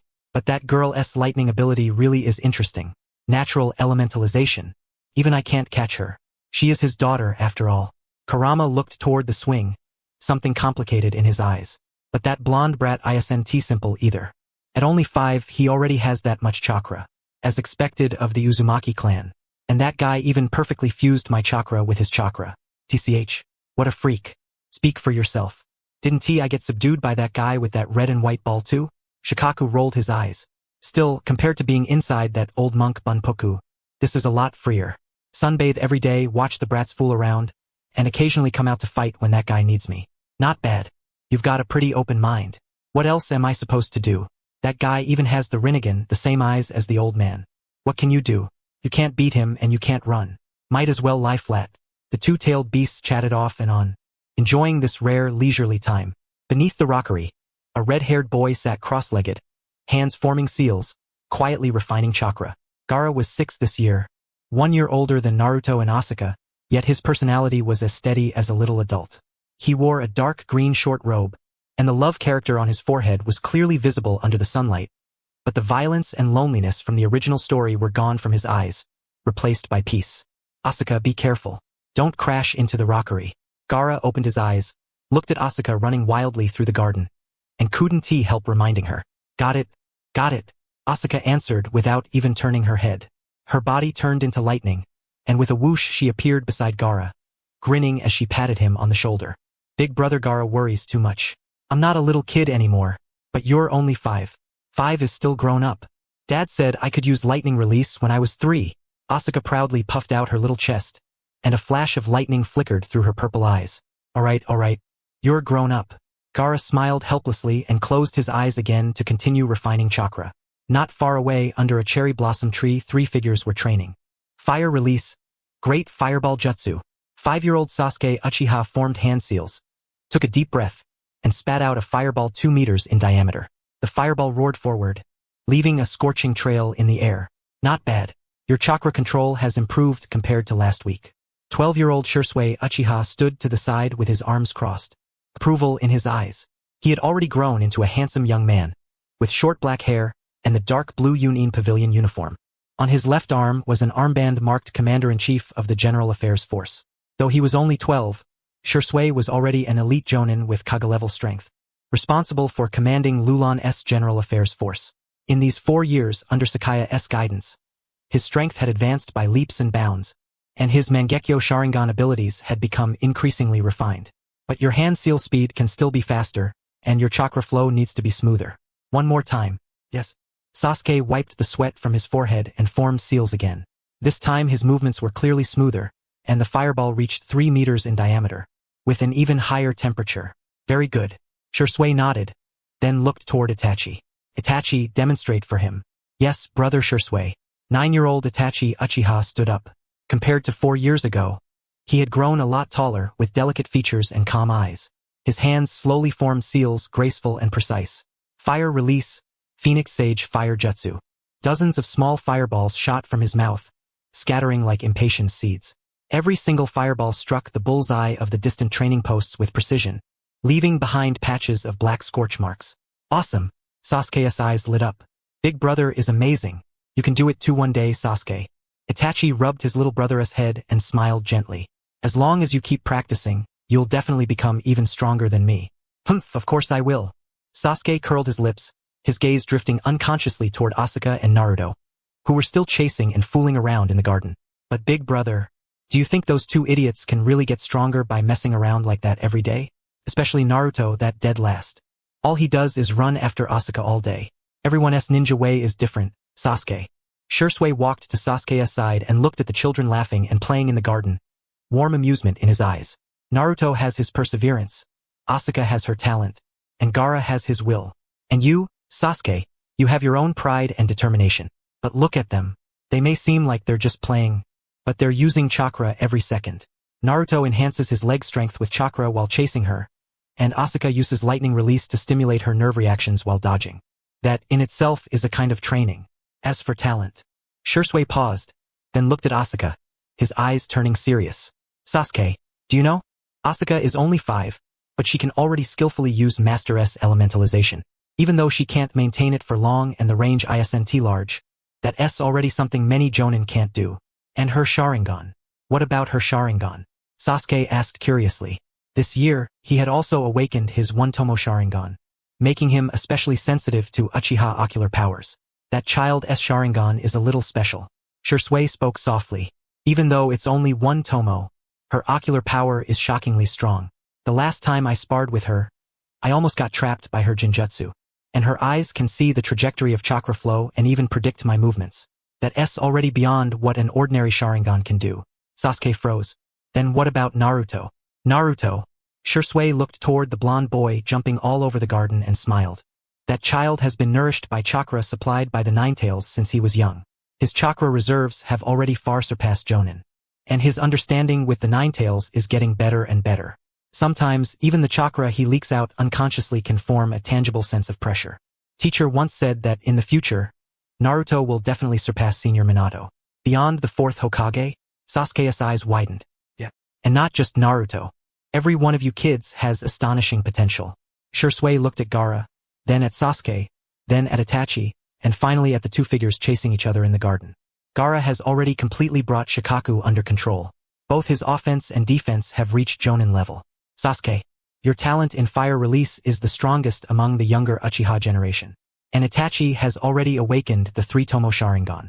Even I'm ashamed of my inferiority when it comes to his genjutsu. As for Asuka, that girl is practically a monster. With the rumble fruit talent, the visual prowess of the Sharingan, and the personal instruction of teacher in taijutsu and ninjutsu, and she is only 5 years old. Shisui shook his head with a sigh. When you all grow up, Lulan, know the entire ninja world will be your stage. Sasuke fell silent. He looked toward Asuka and Naruto, who were still chasing each other in the garden, and a flash of unwillingness to lose crossed his eyes. I'll become stronger. We'll all become stronger. I believe you. Shisui smiled and rubbed Sasuke's hair.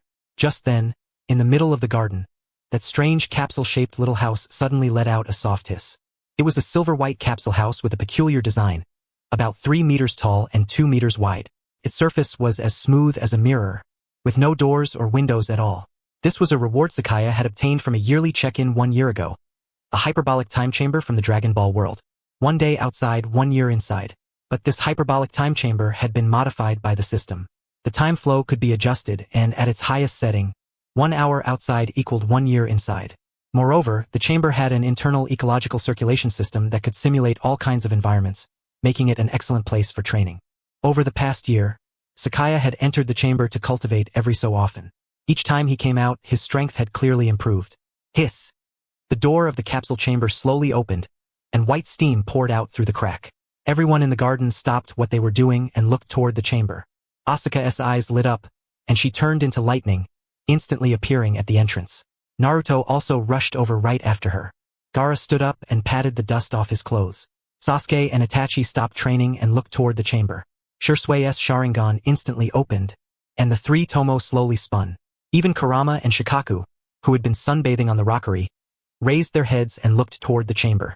Under everyone's gaze, a figure slowly walked out of the chamber.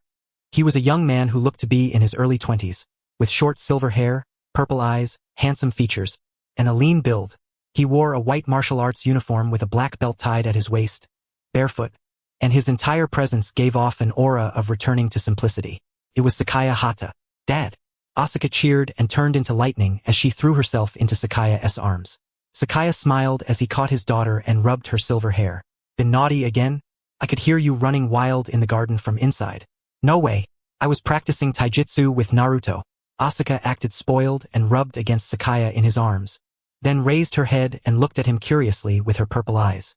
Dad, how long were you in there this time? Roughly 3 months, I guess. I didn't set the time flow too fast this time. I was just getting used to my current abilities. Sakaya calculated the time. 3 hours have passed outside, and 3 months passed inside. So, did you miss me? Yes. Asuka nodded hard, then seemed to remember something. She jumped down from Sakaya's arms, put her hands on her hips and put on a little adult pose. But Dad, you promised to teach me that Raikiri. You should teach me this time, right? Uncle Kakashi has already taught Naruto the Rasengan. Oh, Naruto learned the Rasengan? Sakaya looked at Naruto in surprise. In the original story, Naruto only came into contact with the Rasengan around age 12 or 13. This was way too early now. Not completely yet. Naruto scratched his head awkwardly, but his eyes were full of excitement. But Dad, Minato said I've basically mastered it. I'm just still a little lacking in chakra control. He said if I train for another month, I'll be able to use it properly. Not bad.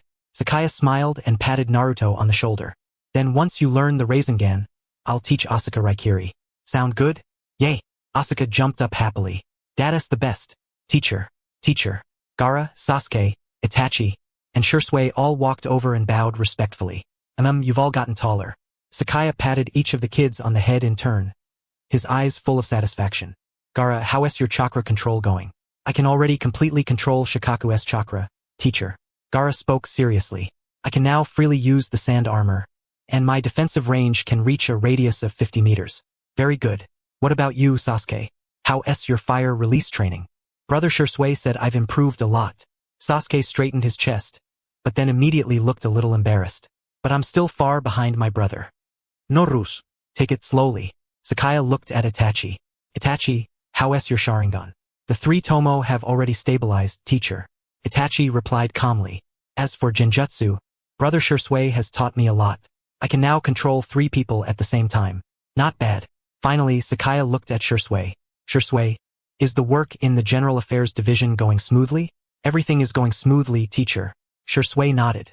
Over the past month, mission transfers among the 5 great nations have all gone smoothly, and the taxes have already been handed in on time as well. However, it seems the Land of Lightning has been making some small moves. I've already sent people to investigate. Small moves? Sakaya raised a brow. The Land of Lightning seems unwilling to accept things and has been secretly training a ninja force, trying to bypass Xianyun Pavilion and issue missions directly. But the scale isn't large. I've already dealt with it. As long as it's been dealt with, Sakaya said flatly. If it happens again, replace them directly. I'm not short on one. Yes. Shursui responded respectfully. Dad. Asuka tugged on Sakaya's sleeve and pointed at Kurama and Shikaku on the rockery. Kurama and Shikaku have been so lazy lately. All they do every day is sunbathe. They won't even play with me. Hey, brat. When did I ever agree to play with you? Kurama rolled his eyes. Exactly. I'm a tailed beast. Got it? Very busy. Shikaku chimed in as well. Busy with what? Sleeping? Asuka made a face. You two really should get some exercise. Banzai looked at the 2-tailed beasts, a trace of a smile flashing through his eyes. How about this? Starting tomorrow, the 2 of you will take turns sparring with Asuka and Naruto. No holding back, but don't go too heavy either. What? Kurama and Shikaku bristled at the same time. You've got to be kidding. You want me to spar with a couple of brats? Exactly. I'm a tailed beast. A tailed beast. You got a problem with that? Banzai narrowed his eyes, and a dangerous glint flashed through his purple Rinnegan. Kurama and Shikaku both froze at once. And no problem. This great me gets it. The 2-tailed beasts slumped back onto the rockery, looking utterly lifeless. Ha ha ha. This is great. Asuka clapped happily. Naruto, tomorrow we each get one. Okay. Naruto nodded excitedly too. Banzai looked at the children in front of him, his eyes full of warmth. 4 years had passed. It had already been 4 years since the 5 great nations submitted. Over these 4 years, the ninja world had welcomed an unprecedented peace. Under the supervision of Xianyun Pavilion, no war had broken out between the 5 nations again, and friction between the hidden villages had also decreased drastically. Rorin, this once tiny desert nation, had now become the center of the entire ninja world. The headquarters of Xianyun Pavilion stood here. Envoys from every nation, merchants, and ninja came and went without end, turning this desert city into a place of unmatched prosperity. And the children before him were the future of Rorin, and the future of the ninja world. Asuka, his own daughter, was born with the power of the Rumble fruit and the Sharingan. Her talent was astonishing. Naruto, the son of Minato and Kushina, the 9-tails Jinchuriki, had enormous chakra reserves and a cheerful personality. Gaara, once Sunagakure-s Jinchuriki, had now become a strong warrior who could completely control Shikaku, with a calm and steady temperament. Sasuke, the Uchiha genius, had exceptional talent in fire release. Proud, but he had not lost his true self. Itachi, the standout of the younger Uchiha generation, was a genjutsu genius with a mature temperament. Shursui had already grown into a powerhouse capable of standing on his own. His Mangekyo Sharingan Dojutsu, Kodo Amatsukami and Amaterasu, were both mastered to perfection. And over in Konoha there were Hinata, Niji, Rock Lee, and on Harakuni's side, Koyuki and the others. Every one of these children possessed limitless potential. Teacher, after going into the Spirit Time House this time, you got stronger again, didn't you? Shursui's voice broke Banzai's train of thought. Yeah, I gained a little. Banzai nodded. I've become more proficient in applying the Rumble Fruit S electromagnetic force, and I've also developed some new uses for the Rinnegan S abilities. Also, he raised a hand, and a ball of golden chakra appeared in his palm. That chakra gave off a warm and holy aura, making everyone present feel a wave of comfort. This is Senjutsu chakra? Shursui asked in surprise. Not exactly. Banzai shook his head.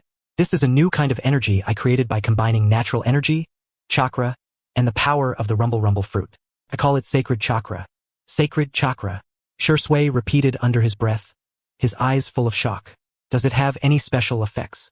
Can heal any injury, and it can even reverse life and death. You could say it's a little skill I developed based on samsara of heavenly life technique. Banzai put the chakra away, but the consumption is huge. Right now, I can only maintain it for about 10 minutes. That's still amazing. Asuka's eyes lit up. Dad, teach me. Teach me. Wait until you're a little older. Banzai rubbed his daughter's hair. This kind of power demands very high control. You can't master it yet. Oh. Asuka was a little disappointed, but she quickly got excited again. Then Dad, how strong are you now? Are you stronger than Uncle Kakashi?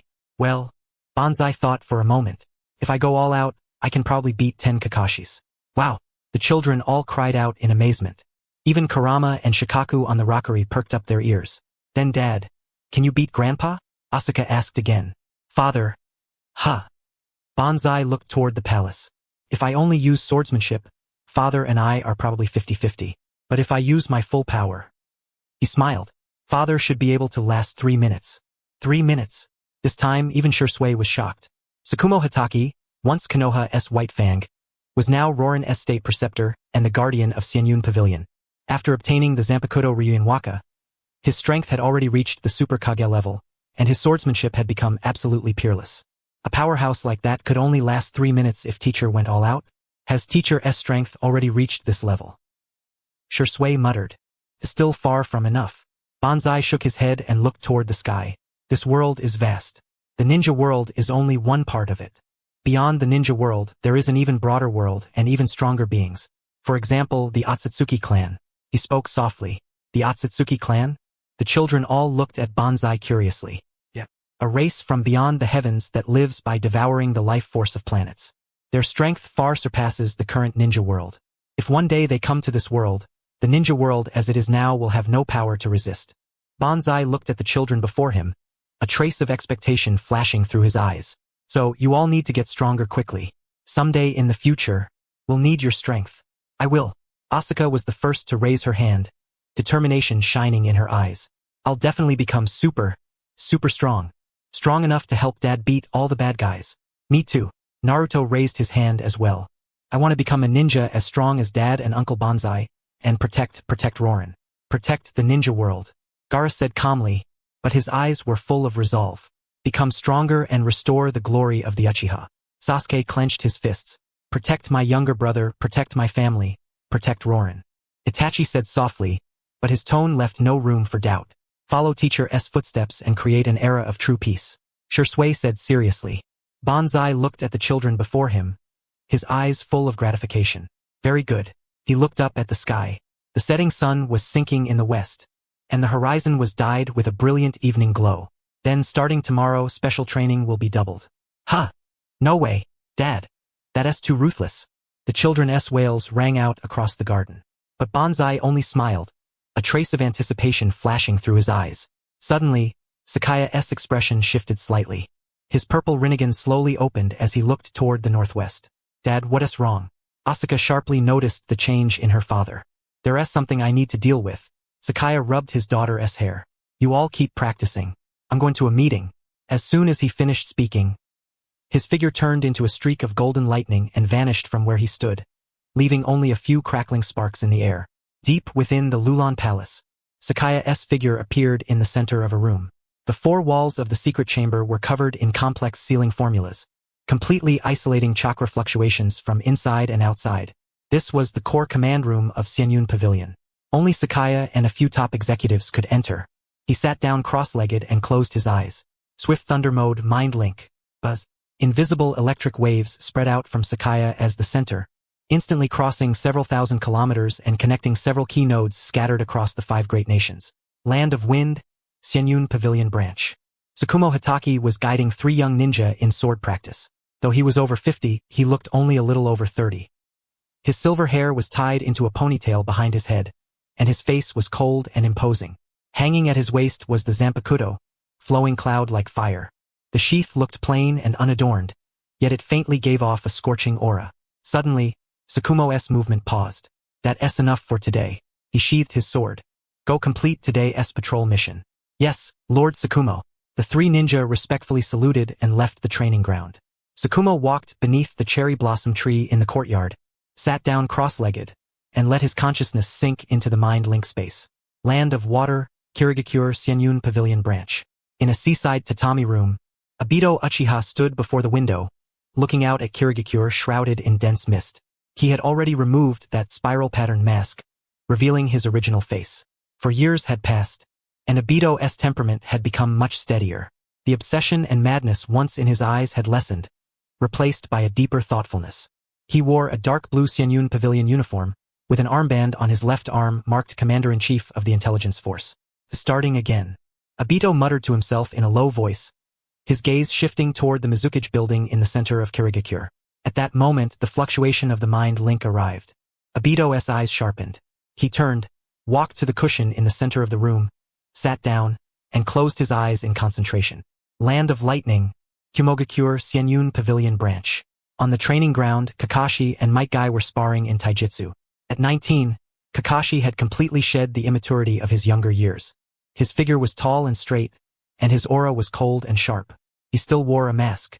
With Sakaya's help, the Mangekyo in his left eye had formed a stable connection with his own body, drastically reducing the cost of using it. If people did not know Kakashi's background, they would probably think he was a pure-blooded member of the Uchiha clan. The white fang short blade hung at his waist. His movements were swift as lightning, and every strike carried chilling killing intent. Leaf whirlwind. Might Guy swept in with a high roundhouse kick. Kakashi tilted aside to dodge, and lightning burst from his right hand. Lightning cutter. Modified. Blue lightning wrapped around his hand like a blade as it chopped straight down. But Guy grinned, his body twisting at an unbelievable angle. Morning peacock. His fists rubbed against the air and generated blazing heat, forming a dense barrage of flaming strikes that blocked Kakashi's lightning cutter. The two exchanged dozens of moves, neither able to gain the upper hand. Stop.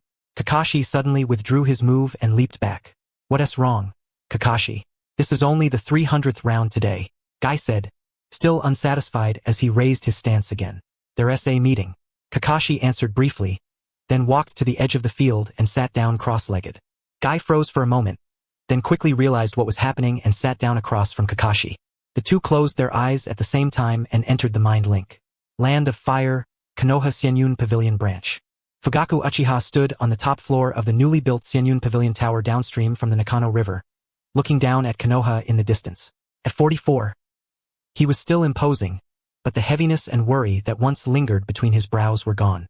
After the entire Uchiha clan moved to Lulon, the clan members had flourished in the new environment and were no longer subject to exclusion and surveillance from Konoha's upper ranks. On Fugaku's left arm was an armband marked Uchiha clan head and Konoha branch director, and beside him stood his wife, Makoto Uchiha. Fugaku. Lord Sakumo sent a secret message.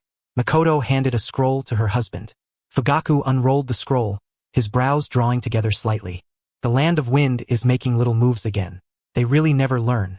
Do we need to send people to deal with it? No need. Lord Sakumo has already handled it. Fugaku put away the scroll. This is just a reminder for us to pay attention to movements on the Land of Lightning's side. The Land of Lightning also seems restless. Just then, the mind link summons came. Fugaku nodded to Makoto and walked into the quiet room inside the office. Land of Earth, Iwagakure Senyun Pavilion Branch. Minato Namikaze was reviewing documents. At 35, he still had the handsome face of his youth, though his aura had become more steady and restrained. Lord Minato, these are this month's mission statistics. A young ninja placed the files on the desk. Minato flipped through them quickly, his golden hair shining under the lamplight. The completion rate for A-rank missions is 92%, and the completion rate for B-rank missions is 87%. Not bad. He showed a gentle smile. Tell every squad their bonus this month will increase by 10%. Yes. The young ninja left excitedly. Minato stood up and walked to the window. The Senyun Pavilion branch in Iwagakure had been built on a steep cliff, overlooking the entire village.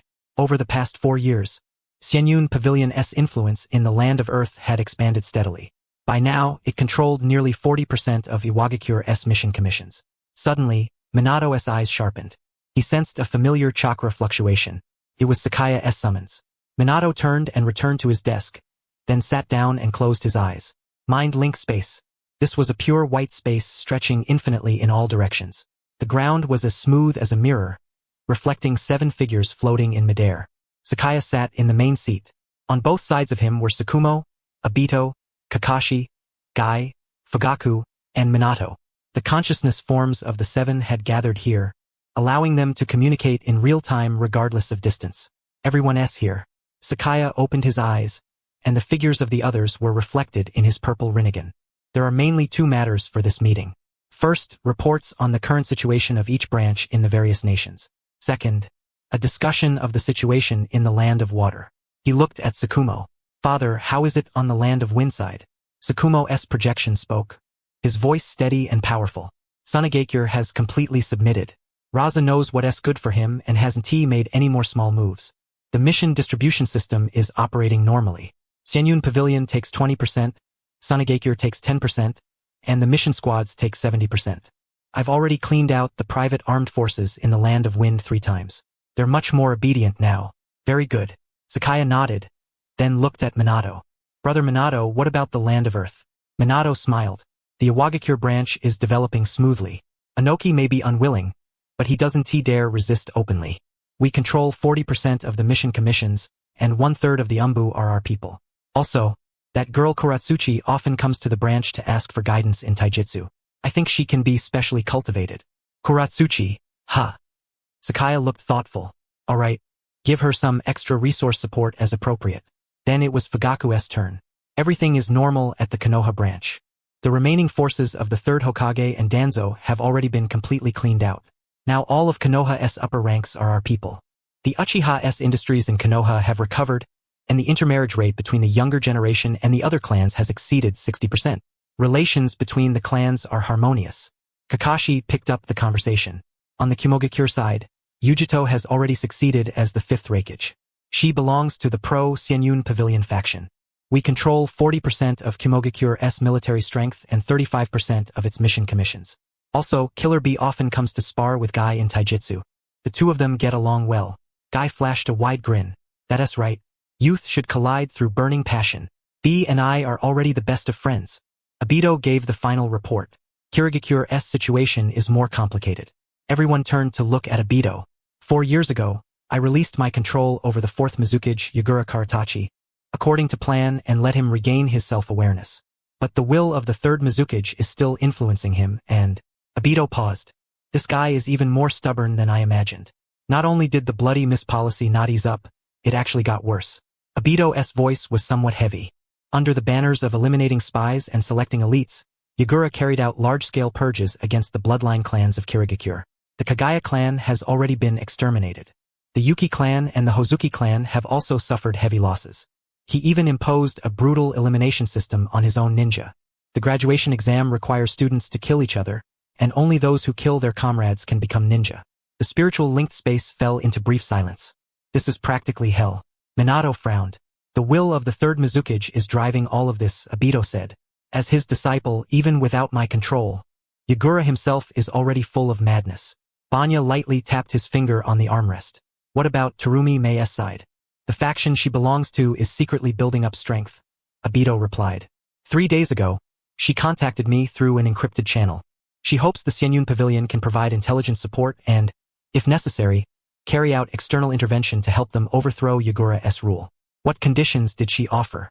Fugaku asked. If the coup succeeds, the new regime will establish a full cooperative relationship with the Xianyun Pavilion, and mission commission distribution will follow the Land of Wind model. At the same time, the Land of Water will open 3 ports as Xianyun Pavilion's naval bases. A sharp gleam flashed through Sakumo's eyes. 3 ports. If properly controlled, they could form a maritime blockade against the Land of Fire and the Land of Lightning. And not just that, Minato added. Using the Land of Water as a springboard, we can extend our influence to the overseas islands. Those small nations may have limited resources, but their strategic positions are important. Kakashi looked at Banya. Brother, what do you think? Everyone's eyes focused on Banya. Banya was silent for a moment. A trace of thought flashed through his Rinnegan. Obito, what's your judgment on the situation from here on? Obito organized his thoughts. Terumi Mei's faction currently has very high support among the middle and lower ranks of Kirigakure's ninja, but they lack top-tier combat power. Yagura may be crazy, but his strength is genuinely at the Kage level, and he controls Kirigakure's Anbu and the new 7 ninja swordsmen. If it turns into a direct clash, Terumi Mei's side doesn't have great odds of winning. But if the Xianyun Pavilion steps in, the situation changes. Obito continued, I can secretly provide intelligence on Yagura's movements, and if necessary, I can even create accidents so that certain members of the 7 ninja swordsmen will be temporarily unable to join the battle. However what? If the Xianyun Pavilion gets involved too deeply, it may arouse the vigilance of the other nations. Obito looked at everyone, especially the land of lightning and the land of earth. They may appear submissive on the surface, but they've always been waiting for a chance to strike back. And Akatsuki, Sakumo added. Even though Nagato's side was fooled by Zetsu for now, that guy Zetsu has been monitoring every nation. If we make too big a move in Kirigakure, it could draw Akatsuki's attention. Banya smiled. Obito, reply to Terumi Mei in your capacity as Commander-in-Chief of the Xianyun Pavilion Intelligence Corps. His voice was calm and firm. First, the Xianyun Pavilion can provide intelligence on all of Yagura's action plans and troop deployments for the next 3 months. Second, we can secretly help her win over at least 2 members of the 7 ninja swordsmen. Third, on the day of the coup, I will personally be there, but not as the leader of the Xianyun Pavilion. I'll appear as a passing third-party force. Brother, you're going personally? Kakashi was somewhat surprised. I'm just going to stabilize the situation, Banya said. If everything goes smoothly, I may not even need to show myself. But if something unexpected happens, like Akatsuki stepping in, then it'll be necessary for me to show some muscle. He looked at Obito. Tell Terumi Mei that Xianyun Pavilion's assistance is not free. After the coup succeeds, one more condition must be added to the cooperation agreement between the Land of Water and the Xianyun Pavilion. Kirigakure must reduce its military by 30%. Of the military spending cut, 50% will be used for civilian development, and the other 50% will be handed over to the Xianyun Pavilion as a security barrier fee. This. Obito hesitated for a moment. Terumi Mei may feel those terms are too harsh. Then let her keep playing bloody mist games with Yagura. Banya's tone was flat. We're not a charity. Every bit of investment from the Xianyun Pavilion requires a return.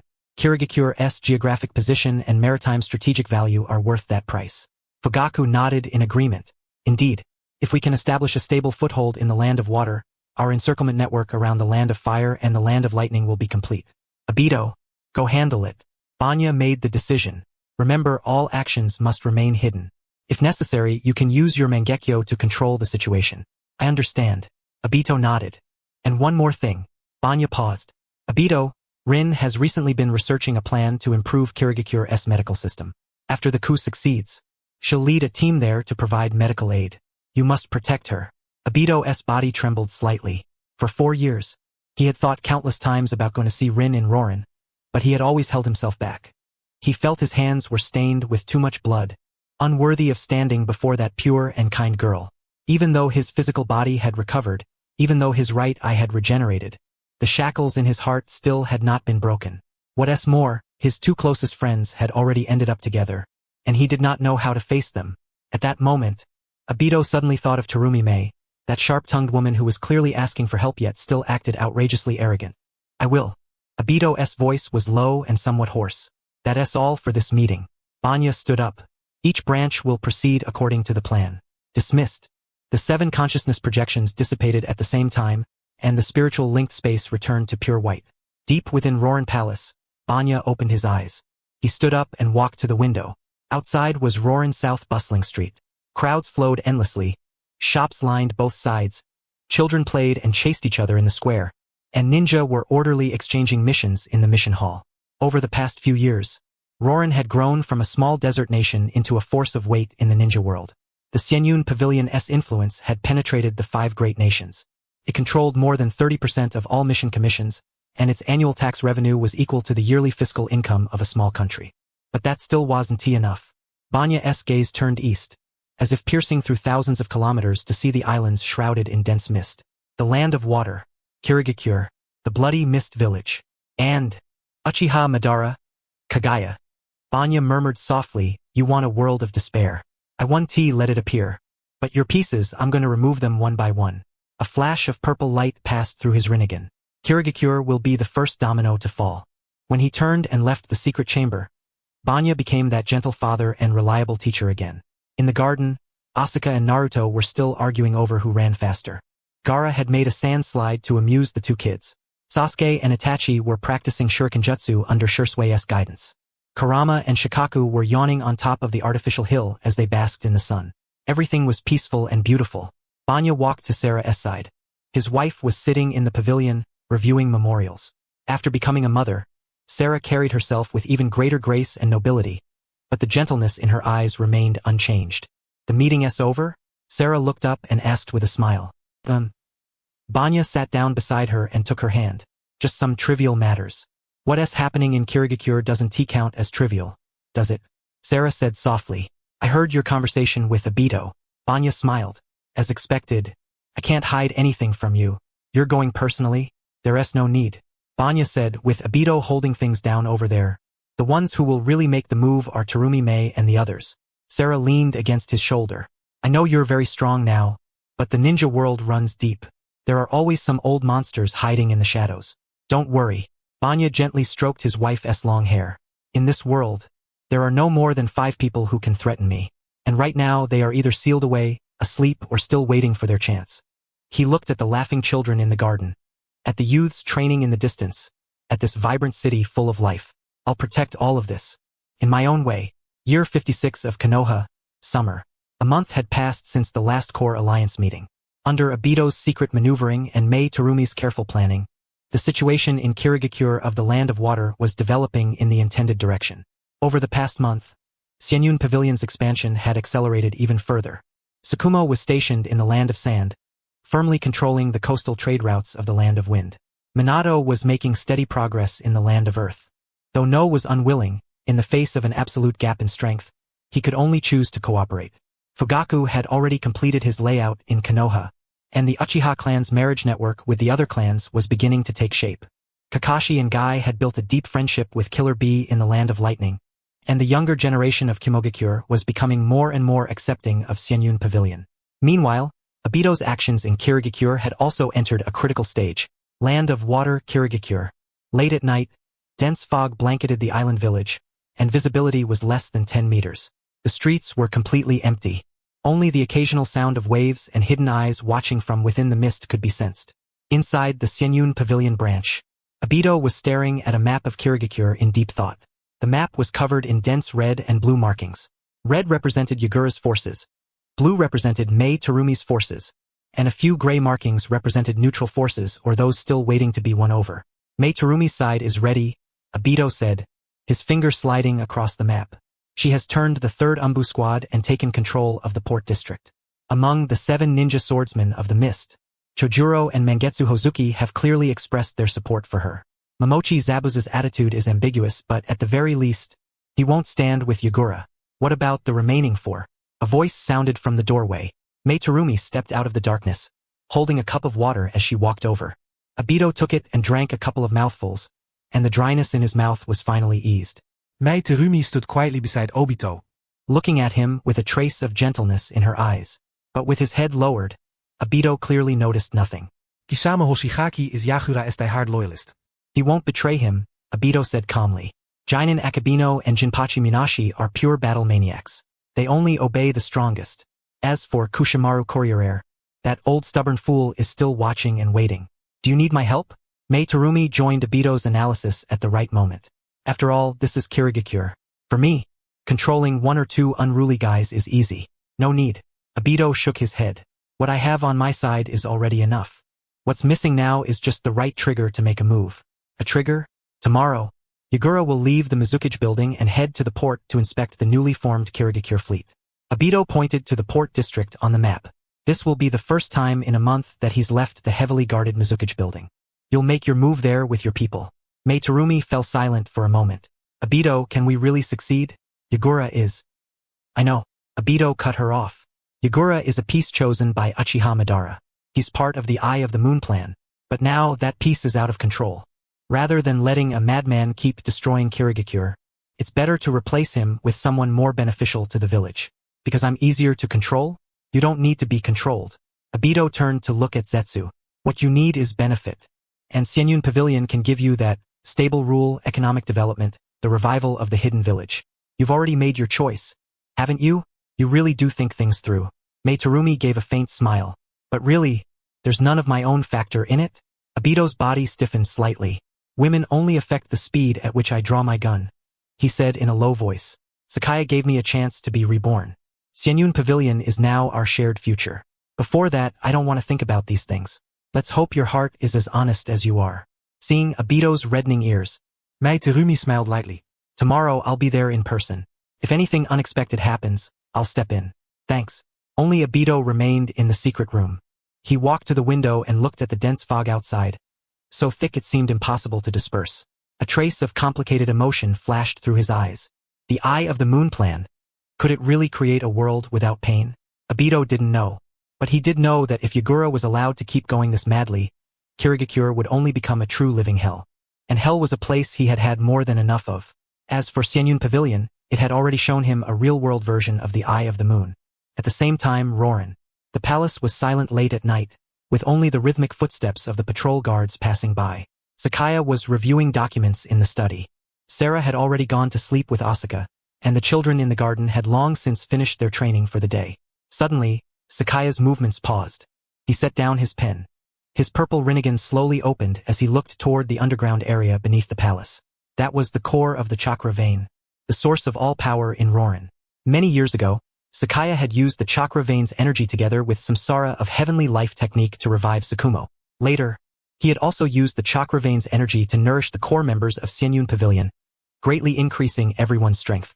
But now, an abnormal fluctuation had appeared in the chakra vein's chakra. What is it? Sarah's voice came from behind him. She was wearing a nightgown, her long hair loose. She had clearly sensed something and come out of the bedroom. Something's wrong with the chakra vein. Sakaya stood up and took his wife's hand. Come with me. The two of them passed through the hidden passage deep within the palace and arrived at the chakra vein core several hundred meters underground. It was a huge natural cave. At the center was a blue pool of light more than 50 meters in diameter. Liquid chakra flowed within it. This was the transformed main body of the chakra vein. Normally, the chakra vein's chakra was like a calm lake, radiating warm yet vast energy. But at this moment, irregular ripples were spreading across the surface of the pool. The chakra flow had become chaotic, even somewhat violent. This is... Sarah's expression changed. As the queen of Rorin and the guardian of the chakra vein, her connection to it was the keenest. She could sense that a distant yet powerful force was trying to resonate with the chakra vein. Something is trying to draw out the chakra vein's power. Sarah pressed a hand to her chest, where the chakra vein contract mark was faintly heating up. The direction is... southeast. The land of rain. Sakaya's voice sank. He instantly thought of something, and the ripples in his Rinnegan began spinning faster. He fully activated the mind's eye ability, expanding his sensing radius to the 300-kilometer limit. Then, with the chakra vein's amplification, he extended it outward even further. 500 kilometers, 800 kilometers, 1,000 kilometers. At last, about 2,000 kilometers to the southeast, he caught a familiar chakra fluctuation. It was the fluctuation of the Rinnegan. Nagato. Banya quietly said the name. Nagato? Sarah was confused. The leader of the Akatsuki, and the actual one in power in the land of rain now. Banya's expression turned grave. It looks like Zetsu didn't stay idle after escaping. Through the backup Madara Uchiha left behind, he has already taken control of Nagato and the Akatsuki, and has started the plan to gather the tailed beasts. Gather the tailed beasts? But the Nine Tails and Shikaku are both with us. So he is looking for substitutes. Banya looked toward the restless Ryumayaku. At its core, the Ryumayaku is the life energy of the planet, from the same source as tailed beast chakra. If he can extract enough of its energy, he might be able to create a pseudo-tailed beast, or even awaken something that is still sleeping. Sarah sucked in a cold breath. Then what do we do? Can we stop him? Yes. We just have to solve the problem at its root. Banya closed his eyes. When he opened them again, all that remained in them was calm. Sarah, stay here and stabilize the Ryumayaku. Use the power of the Queen's contract to soothe it, and delay the extraction as much as possible. I'll go handle this. You're going to the land of rain? Yeah. Banya nodded. But before I go there, I need to make sure nothing goes wrong on Kirigakure's side. He sat down cross-legged, purple light blazing from his Rinnegan. Swift thunder mode. Fixed point link. This time, instead of linking to everyone at once, he only connected to 3 nodes. Kakashi and Guy in the Land of Lightning, and Obito in the Land of Water. Land of Lightning, Xianyun Pavilion Branch in Kumogakure. Kakashi and Guy were sparring. Over the past month, the two of them had made smooth progress with their mission in the Land of Lightning, and their relationship with Killer Bee had also grown better and better. Just this afternoon, Killer Bee had even invited them to attend the Raikage succession ceremony in Kumogakure. Even though they were only there as spectators, that alone already showed the attitude of Kumogakure's upper ranks toward Xianyun Pavilion. Leaf Whirlwind. Guy launched a spinning kick and Kakashi used the body flicker technique to retreat, lightning gathering in his hand. Lightning cutter. Flow. Two streaks of lightning crossed like intersecting bolts, attacking Guy from both sides. Guy grinned, and green vapor rose over the surface of his body. Sixth gate. Gate of view. Open. Just as the two were about to collide, a powerful mental fluctuation entered both their minds at the same time. Kakashi, Guy, it's me. Banya's voice rang out in their consciousness. Kakashi and Guy both pulled back their moves at once. They exchanged a glance and instantly understood that something had happened. Tudo, what happened? Kakashi replied in his mind. The Ryumayaku has started acting up.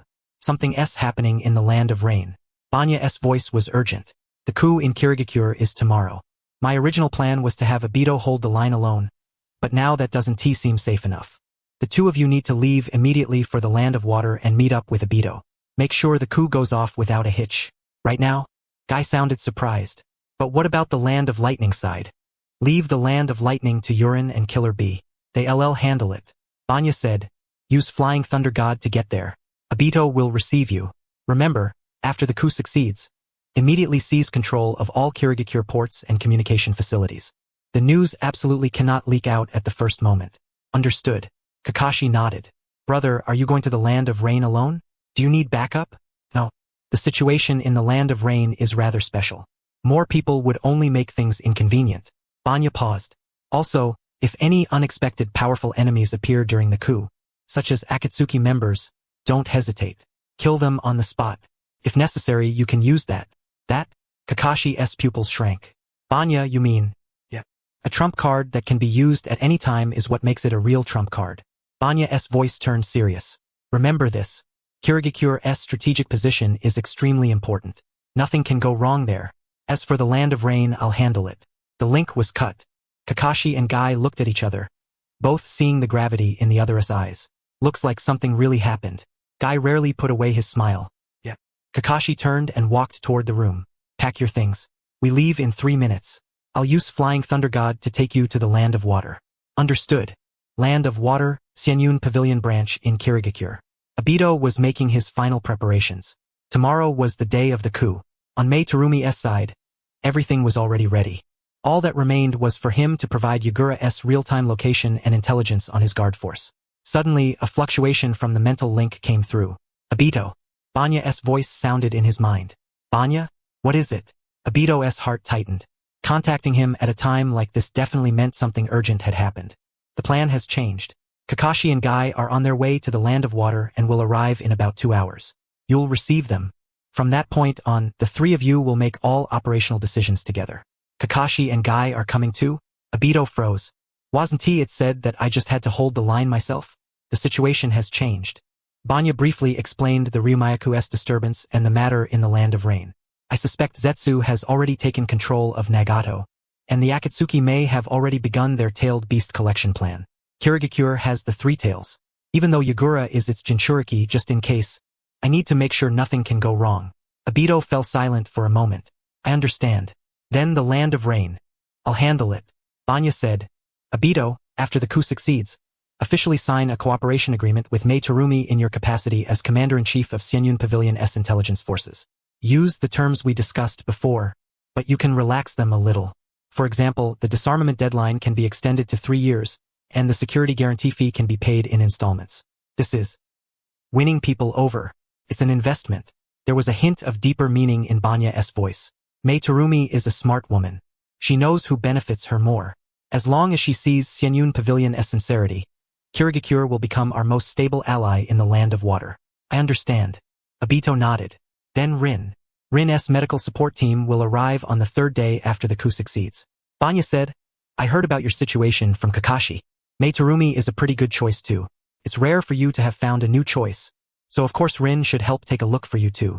The link was cut. Obito stood there in silence for a long time. Rin. That girl whose smile had been warm like sunlight. That girl he had once thought he had lost forever. That girl he had reunited with countless times in his dreams, yet never dared to face again in reality. After tomorrow, Kirigakure would welcome a new beginning. And him.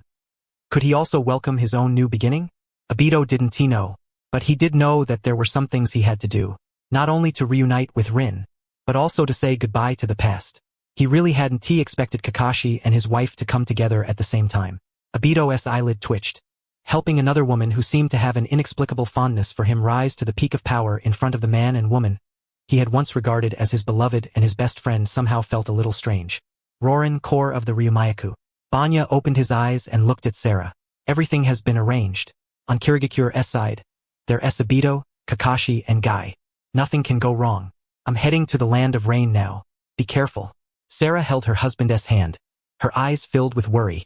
If it really is Madara Uchiha's power. Don't worry. Banya kissed his wife on the forehead. Even if the real Madara Uchiha came, I'd still have the power to fight him. Besides, Nagato right now still isn't complete. He stood up, the purple glow in his Rinnegan growing brighter and brighter. And I also really want to know what kind of trick Zetsu is playing.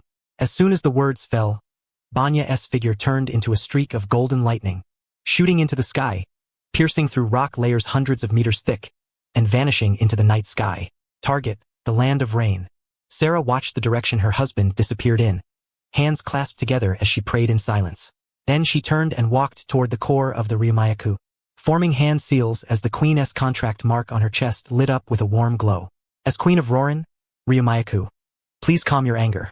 In the pool of blue chakra light, the ripples gradually settled, but that feeling of being drawn away still lingered like a disease rooted in the bones, impossible to shake off.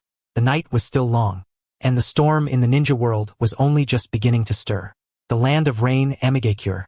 Eternal rain shrouded this land. The sky was lead gray, and the falling rain was like dense needles, piercing through every trace of life on the ground. Amigakure's towering spires loomed in and out of sight within the curtain of rain, like a giant beast lying dormant in the darkness. At the deepest part of the tallest tower was a massive circular chamber. There were no windows here. Only candle flames flickered along the walls, casting twisted, dancing shadows. At the center of the chamber, on a chair forged from special metal, sat a gaunt red-haired man. Nagato Uzumaki. He looked far older than his actual age, with sunken eye sockets, protruding cheekbones, and skin so pale the blue veins beneath it could be seen. Only those eyes remained unchanged, purple, marked by concentric ripples. The Rinnegan still radiated a heart-shaking pressure. Floating before Nagato were two unconscious people.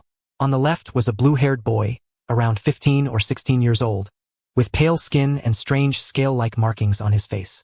He was the Six-Tails Jinchuriki of the land of water, Utakata. Under Yagura's bloody mist policy, the Six-Tails Jinchuriki had always hidden his identity and fled from place to place. Even if he vanished, no one would notice. On the right was a brown-haired girl with short hair, looking no older than 12 or 13. Transparent insect wings spread from her back, trembling slightly even in unconsciousness. The Seven-Tails Jinchuriki of Takigakure. Fu. This girl, who had always lived in seclusion deep within the land of waterfall, had been captured by the Akatsuki a few days ago. We can begin, Nagato.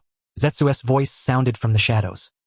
He looked like a plant growing out of the ground, his black and white body appearing especially eerie under the candlelight.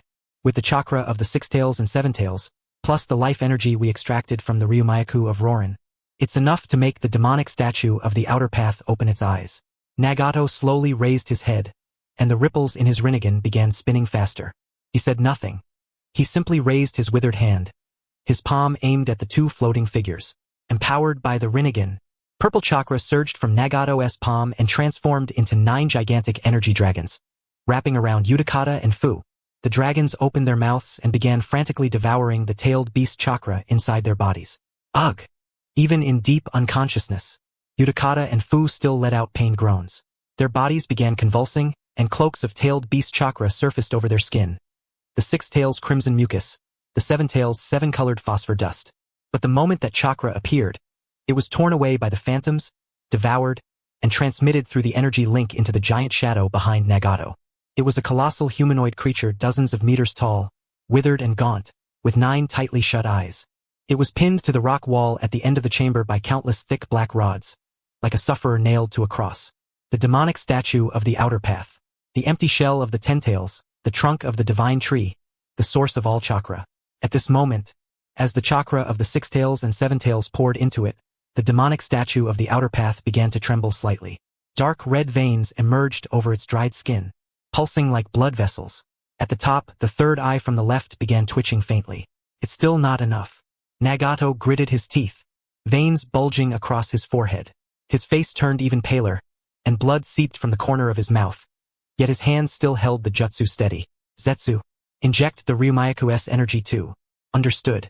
Zetsu's figure sank into the ground, and in the next instant, he appeared beneath the demonic statue of the outer path.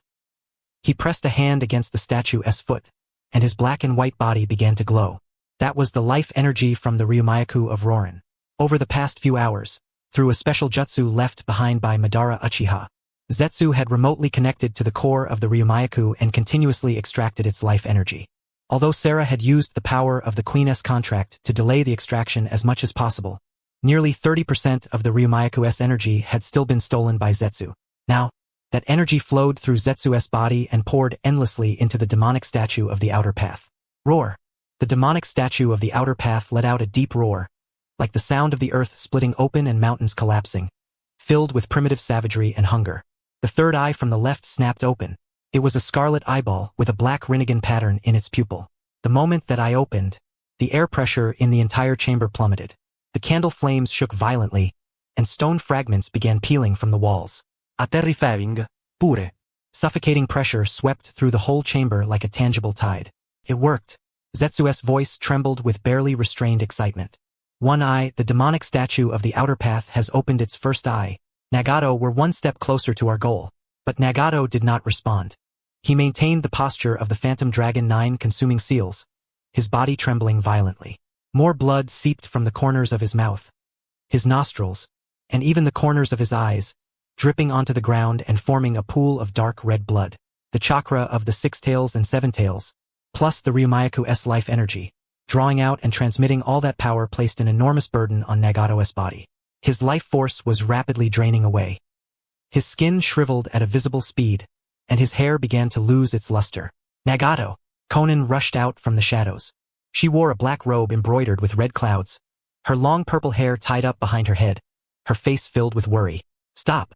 If this keeps going, you'll die. Stand back, Konan. Nagato's voice was hoarse like sandpaper scraping together. This is a necessary sacrifice. What necessary sacrifice? Konan rushed to Nagato's side, trying to interrupt the jutsu, but an invisible force blasted her back. The repulsive force of the Rinnegan had already shut Konan out.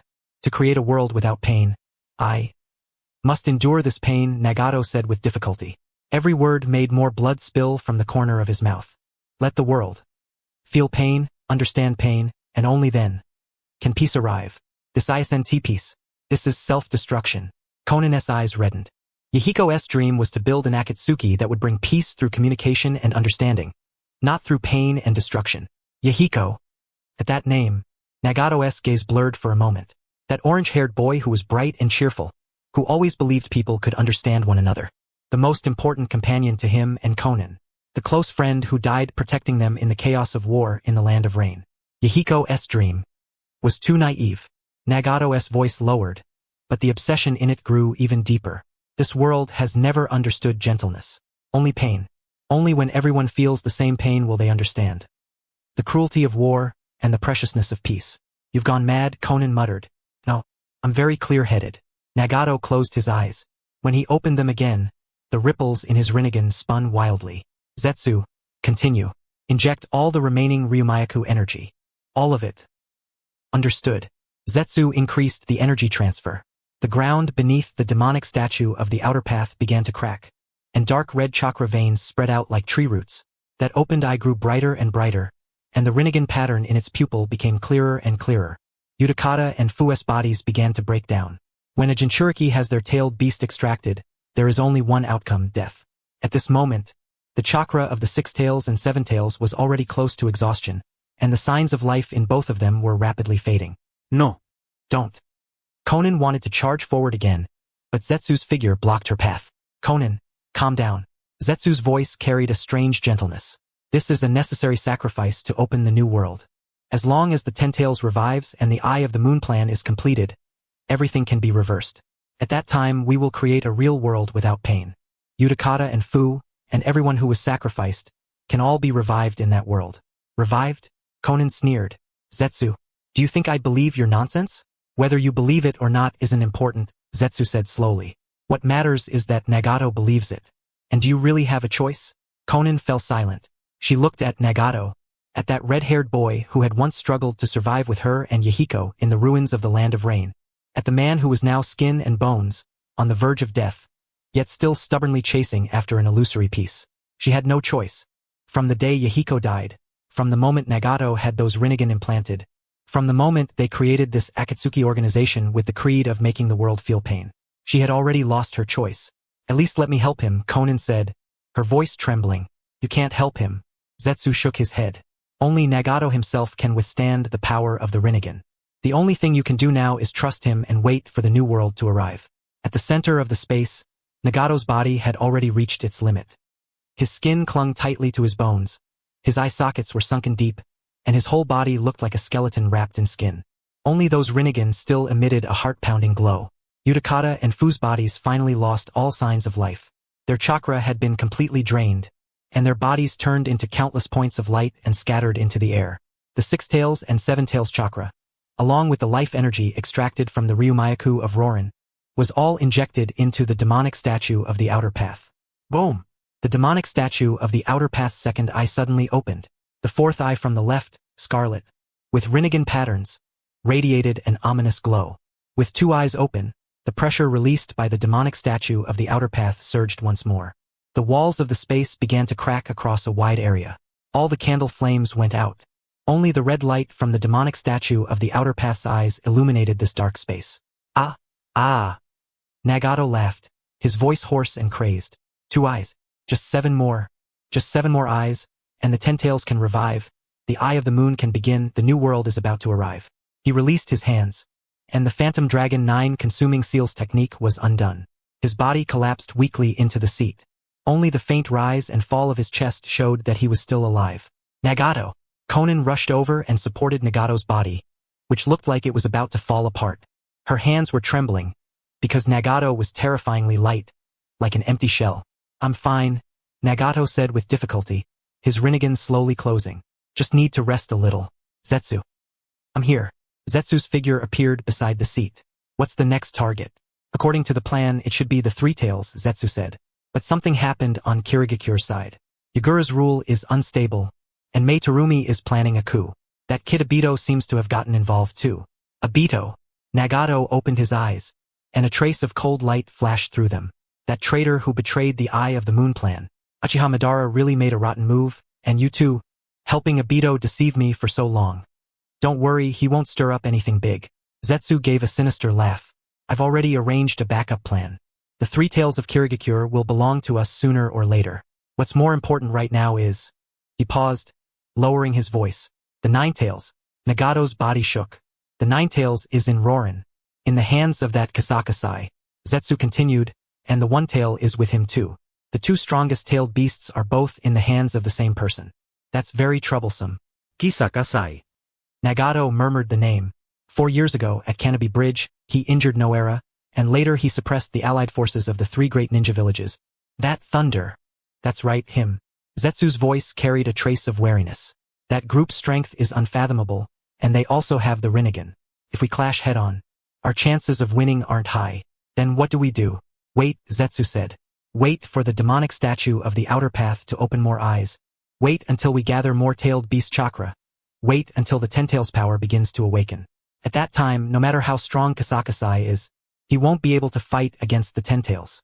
And a strange light flashed through Zetsu's eyes. We have an even more important target. What target? The Ryumayaku, Zetsu said slowly. Rorin's Ryumayaku is the lifeline of the planet and contains vast life energy.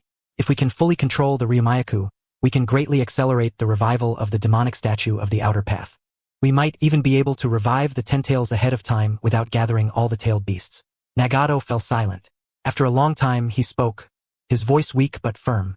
Then first the Three Tails, then find a way to seize the Ryumayaku. A wise choice. Zetsu nodded. The coup in Kirigakure is tomorrow. No matter what the result is, the three tails will appear. When that time comes, it will be our turn to act. Make the arrangements. Nagato closed his eyes and completely passed out. Conan held his terrifyingly light body, and at last, tears slid down uncontrollably. Zetsu, can you really create a world without pain? Of course. Zetsu's voice was full of temptation. As long as the Eye of the Moon is completed and the infinite Tsukuyomi is activated, everyone will sink into an eternal dream. There will be no war there, no pain, no death, only happiness and peace. What about reality? Conan lifted her head, her eyes full of tears. What about us in reality? Reality? Zetsu laughed, and the sound echoed through the dark space. Once the infinite Tsukuyomi begins, will reality still have any meaning? Conan said nothing more. She only held Nagato, feeling the faint life force of the person in her arms, listening to the heavy breathing of the demonic statue of the outer path, like a heartbeat. In this dark country shrouded in endless rain, deep within this tower, a plan capable of overturning the entire ninja world was quietly advancing. And far away, a streak of golden lightning was tearing through the curtain of rain, racing toward the land of rain. Outer region of the land of rain high in the sky. Sai had transformed into lightning and was racing above the clouds. His speed had already surpassed the speed of sound. Wherever he passed, a trail of sonic boom clouds was left behind. But under the land of rain's eternally rainy weather, those traces were quickly wiped away by the rain. Suddenly, his brows furrowed, and he stopped. His purple Rinnegan looked toward Amigakure, and a trace of gravity flashed through his eyes. This is. He felt it. That suffocating pressure filled with primal brutality and hunger. That energy fluctuation that shared the same source as Tailed Beast Chakra yet was older and even more massive. The demonic statue of the outer path. Sai muttered in a low voice, and a cold light flashed through his eyes. Looks like I still came one step too late. The 6 tails and 7 tails have already been extracted? He accelerated toward Amigakure, but an ominous premonition had already risen in his heart. The demonic statue of the outer path's eyes had already opened. That meant Nagato and Zetsu's plan had already achieved a staged success. Next, their targets would definitely be the remaining tailed beasts. The 3 tails, 8 tails, 9 tails, and the Ryumayaku of Rorin. Obito and the others are on the Kirigakure side, so there shouldn't be any problem there. But the Ryumayaku. Sai looked toward Rorin, and a trace of worry flashed through his eyes. Could Sarah hold the Ryumayaku? If Zetsu and Nagato personally made a move, then with Sarah's strength probably. No, now wasn't the time to think about that. So-called crises were nothing but foam in the face of true strength. Sai withdrew his thoughts, and the ripples in his Rinnegan spun faster. With his mind's eye ability fully activated, his perception spread like an invisible spider web, covering Amigakure. What state was Nagato in? How many eyes had the demonic statue of the outer path opened? Where was Zetsu? What were the other Akatsuki members doing? In the past, this kind of intelligence would have been of the highest importance, but now none of it mattered anymore. It was time to let his voice become the only command in the ninja world.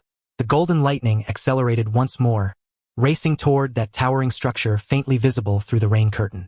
The night was still deep, the rain was still falling, and the greatest storm in the ninja world was quietly brewing in this country soaked by rain. Above Amigakure, the lead gray clouds hung heavy as iron. The endless drizzle shrouded the entire village in a hazy veil of mist. A streak of golden lightning tore through the rain curtain like divine wrath cast down from the heavens, shooting straight toward the tallest tower at the center of the village. The rain tiger at Will Technique, the sensory barrier covering all of Amigakure, rippled violently the instant the lightning touched it. Every drop of rain became Nagato's eye. At that moment, countless eyes saw that golden figure at the same time, and sensed the terrifying chakra contained within it, like a natural disaster. Alert! An intruder! Inside the tower, 6 figures in black robes embroidered with red clouds lifted their heads at the same time. They were the 6 paths of pain controlled by Nagato: Deva Path, Asura Path, Human Path, Animal Path, Preta Path, and Naraka Path. Their eyes all bore the rippling pattern of the Rinnegan, but their gazes were hollow, like exquisitely crafted puppets. Location: directly above. Vertical height: 300 meters. Speed: impossible to calculate. Human Path spoke in a mechanical voice. Chakra nature: lightning release. But the intensity exceeds known limits. Preta Path added. Intercept: Deva Path pain. The puppet made from Yahiko's corpse raised his right hand expressionlessly. Shinra Tensei. An invisible repulsive force erupted from the tower, forming an absolute defense zone with a diameter of 100 meters. Rainwater, clouds, Even light itself twisted and bounced away the moment they touched that area. This was an absolute defense capable of repelling everything, one of the strongest abilities the Rinnegan granted to Devapath. But the golden lightning did not slow down. It did not even touch the repulsive field of Shinra Tensei. Lightning was a form of energy, a phenomenon, one of the most violent natural laws in existence. When Sakamata fully elementalized himself and became pure lightning, he was no longer a body, but a phenomenon. And a phenomenon could not be repelled. Crackle! The golden lightning pierced straight through the repulsive field of Shinra Tensei like a hot knife through butter, without the slightest resistance. The repulsive force tried to act on the lightning, but it was like trying to grab flowing water with bare hands. The current slipped through the gaps between the fingers. The lightning moved along the edge of the repulsive force, bypassed it, seeped through it and pierced through. How is that possible? Animal Path cried out. He ignored my attack. The Rinnegan in Azura Path's eyes spun wildly. He turned himself into pure lightning. Repulsive force is useless against an energy form. Naraka Path, seal the entrance. Understood. Naraka Path formed hand seals, and a complex sealing jutsu array appeared at the top floor entrance of the tower.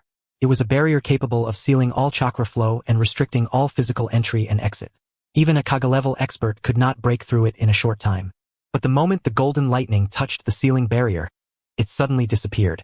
The lightning broke apart into countless tiny ions, like the finest dust, and seeped through every molecular gap in the sealing barrier. Then it reassembled on the inside of the barrier and took human form once more. The entire process took less than 0.1 second. By the time Sakamata's figure reformed inside the tower, the 6 paths of pain had not even reacted yet. You can't stop me. Sakamata did not even glance at the 6 puppets. He merely walked forward calmly. The scene in the depths of the tower reflected in his purple Rinnegan. Move aside, or be destroyed. Devapath Pain blocked his way and raised his right hand again. Bansho Tenin. A terrifying gravitational force surged over, trying to pull, crush, and tear Sakamata apart. But Sakamata simply raised a hand, and the pattern of the Rinnegan appeared in his palm as well. Shinra Tensei. Boom! 2 opposing forces collided and erupted into a devastating shockwave. The inner structure of the tower began to collapse. The walls cracked, the floor caved in, and the 6 paths of pain were blasted backward. But Sakamata stood where he was, completely unmoving. His Rinnegan was more complete than Nagato's, stronger, closer to the source. You also have those eyes? A hoarse voice came from the depths of the tower. Through Pain's vision, Nagato had seen Sakamata's eyes. Sakamata did not answer. He transformed into lightning again, passed through the collapsing structure, pierced through wall after wall, and moved straight toward the direction where the chakra fluctuations were strongest. Along the way, members of the Akatsuki tried to stop him. Kakuzu's earth grudge fear tendrils stabbed out from the shadows, but the instant they touched the lightning, they were carbonized by the extreme heat. Haiden's blood-soaked triple-bladed scythe slashed over, but it passed through the lightning and only shattered a burst of electric sparks. Sasori's puppet army surged forward, but wherever the lightning passed, every puppet short-circuited at once, exploded, and turned into scrap metal. No one could stop him. No one could slow him down. 3 seconds. From breaking through the Rain Tiger at-will technique, to piercing through Pain's interception, to smashing past the Akatsuki members' attempts to stop him, to reaching the deepest part of the tower. Sakamata only used 3 seconds. Sizzle. The last wall was melted through by lightning, and Sakamata's figure appeared within that enormous circular chamber. All the candles had already gone out. Only the scarlet glow from the demonic statue of the Outer Path's eyes illuminated the space, staining everything with an ominous bloody hue. The air was thick with the smell of blood, the scent of scorched flesh, and some ancient, violent energy fluctuation. At the center of the chamber, seated in a metal chair, Nagato lifted his head, his Rinnegan filled with shock. You also have those eyes? This time it was his real body speaking, hoarse and weak, yet carrying overwhelming disbelief. Konan stood in front of Nagato, paper kunai already formed in her hand. Her eyes were full of vigilance and fear, not because of Sakamata's strength, but because of those eyes, purple with concentric ripples. Exactly the same Rinnegan as Nagato's. No, not exactly the same. Nagato's Rinnegan, while powerful, always gave off a sense of being foreign, as if those eyes did not belong to him, as if he was forcibly wielding a power that was not his own. But Sakamata's Rinnegan was completely natural. The purple ripples turned slowly and steadily. Every curve was flawless, as if those eyes had been on his face since birth, perfectly fused with his soul, body, and chakra. Hatake Sakamata. Konan murmured his name. It's me. Sakamata did not move immediately. He looked around the chamber. His gaze paused on the demonic statue of the outer path for a moment, lingered a little longer on its two open scarlet eyes, then withdrew and turned to Nagato. Nagato Uzumaki, leader of the Akatsuki, the true ruler of the land of rain. His voice was calm, without any trace of emotion. What would you understand? Nagato said, his voice thick with suppressed fury. How could someone like you, standing at the peak of power, ever understand our pain? Pain? Sakamata smiled, but only faintly and coldly. Nagato, this so-called making the world no pain of yours, how is it any different from the hidden villages you accuse of creating pain? Different? Nagato's breathing grew ragged, and his body, riddled with black receivers, trembled slightly. Those hidden villages start wars for profit, oppress the weak for power, and force suffering onto the innocent. But my pain is to make the perpetrators taste the bitter fruit of what they planted themselves. So that's why you extract chakra from innocent Jinchuriki and let them die in agony? Sakamata pointed at the demonic statue of the outer path. The six tails Jinchuriki, Utakata, the seven tails Jinchuriki. Fu. What did they do wrong? They were victims of war too. They were also forced into hiding under the oppression of the hidden villages. But what did you do to them? That was a necessary sacrifice. Nagato roared emotionally. For greater peace, to create a world without war. Once the Ten Tails is revived and the Eye of the Moon is activated, everyone will sink into an eternal dream. There will be no pain, no war, no death there. Utakata and Fu, all those who were sacrificed, can be revived in that world. Revived? Sakamata shook his head. Nagato, you've been deceived by Zetsu. Infinite Tsukuyami is not a beautiful dream. It's an eternal cage. Everything you've done isn't creating peace. You're helping some existence harvest the chakra of the entire world. That's nonsense. Nagato struggled to stand, but his weakened body only left him slumped in the chair. Zetsu is Madara's will. He's the executor of the Eye of the Moon plan. He's been helping me, helping the Akatsuki. Helping you? Sakamata's gaze turned pitying. Nagato, do you really think Zetsu cares about you, or the Akatsuki, or this so-called peace? He raised a hand and pointed at the demonic statue of the outer path behind Nagato. Do you know what that thing is? The Ten Tails' empty shell. The trunk of the divine tree. The source of chakra. What it needs isn't peace. It's nourishment. And you and the Akatsuki are nothing more than tools Zetsu uses to gather that nourishment. Once there's enough, the tools lose all value. No, impossible, Nagato muttered. But his eyes were already wavering. Nagato, your pain is real. Sakaya's tone softened a little. Your parents died at the hands of Konoha ninja. Your closest friend died in a conspiracy in the land of rain, and you yourself struggled to survive in the flames of war. I understand all that pain, but the path you chose was wrong. Sakaya took one step forward, and Konan immediately warily formed more paper kunai with her paper release. But Sakaya only looked at her and gently shook his head. Konan, you know too that Nagato's path is wrong, don't you? Konan's body trembled. Yahiko's dream was to build an Akatsuki that would bring peace through communication and understanding. Sakaya's voice echoed through the space. He believed people could understand each other. He believed the chain of hatred could be cut. He believed this world could become better. But Yahiko died. Nagato roared. He died in Hanzo's conspiracy, died in Danzo's schemes, died in those exchanges of national interests. His life proved that communication and understanding do not work in this world. Only power, only making everyone fear power can bring peace. So you became the very thing you once hated most? Sakaya shot back. Using power to oppress the weak. Using fear to rule others, using pain to educate the world. Nagato, look at yourself. What difference is there between you and Hanzo, Danzo, and the people you hate? Nagato opened his mouth, but no sound came out. His body was trembling, and the Rinnegan in his eyes spun wildly as memories surged in like a tide. In the ruins of the land of rain, the days when he, Yahiko, and Konan picked through leftover scraps of food. The light shining in Yahiko's eyes when he smiled and said, "We're going to change this country." When Akatsuki had only 3 members at the start, the oath they made to bring peace to the land of rain. And then, the day Yahiko died, the orange-haired boy stood in front of him and Konan, his chest pierced by a kunai, yet he was still smiling. No, you don't understand at all.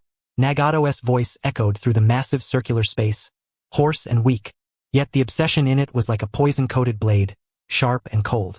Pain, only by truly experiencing pain can eternal peace be brought about. He raised his head. In those purple Rinnegan eyes, the ripples that had already begun to waver now gathered again, becoming deeper, more insane. Zetsu may have lied to me. The Eye of the Moon may be a lie. But my pain is real. The pain of this world is real. Those who died in war, Those who cried under oppression, those who struggled in despair. Was their pain fake too? Banya looked at Nagato, his gaze calm. Pain is real, but your solution is wrong. Wrong? Then what is right? Nagato laughed, his laughter full of mockery.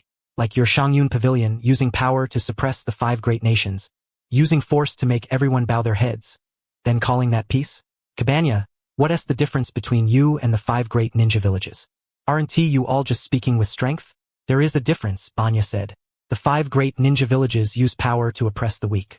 We use power to protect the weak. The 5 great ninja villages use war to seize benefits. We use force to stop war. The 5 great ninja villages create hatred.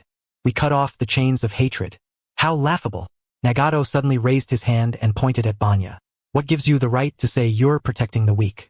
When you suppressed the allied army of the 3 ninja villages, when you killed those Iwagakure, Kimogakure, and Kirigakure ninja, weren't they weak too?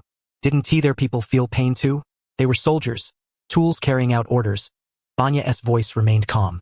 I killed them to save the tens of thousands of innocent civilians in Leaf. In war, there is no absolute justice, only choices. And I chose to save more people. Save more people.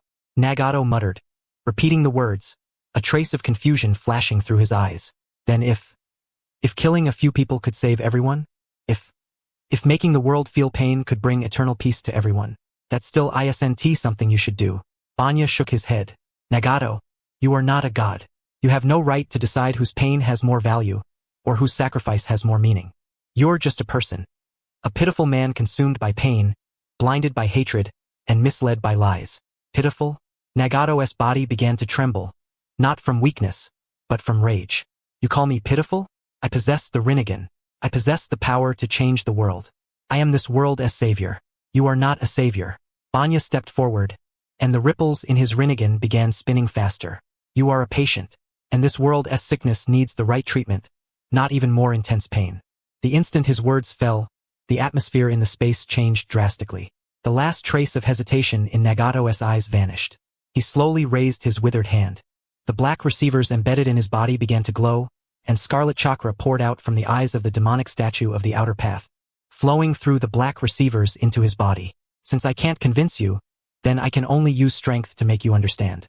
Nagato's voice turned cold, carrying an inhuman texture. If the world must feel pain, then it will start with you. Boom! Outside the tower, 6 figures burst through the walls at the same time and returned to this space. The 6 paths of pain, Nagato's strongest puppets, had all returned. They formed a ring around Banya, surrounding him.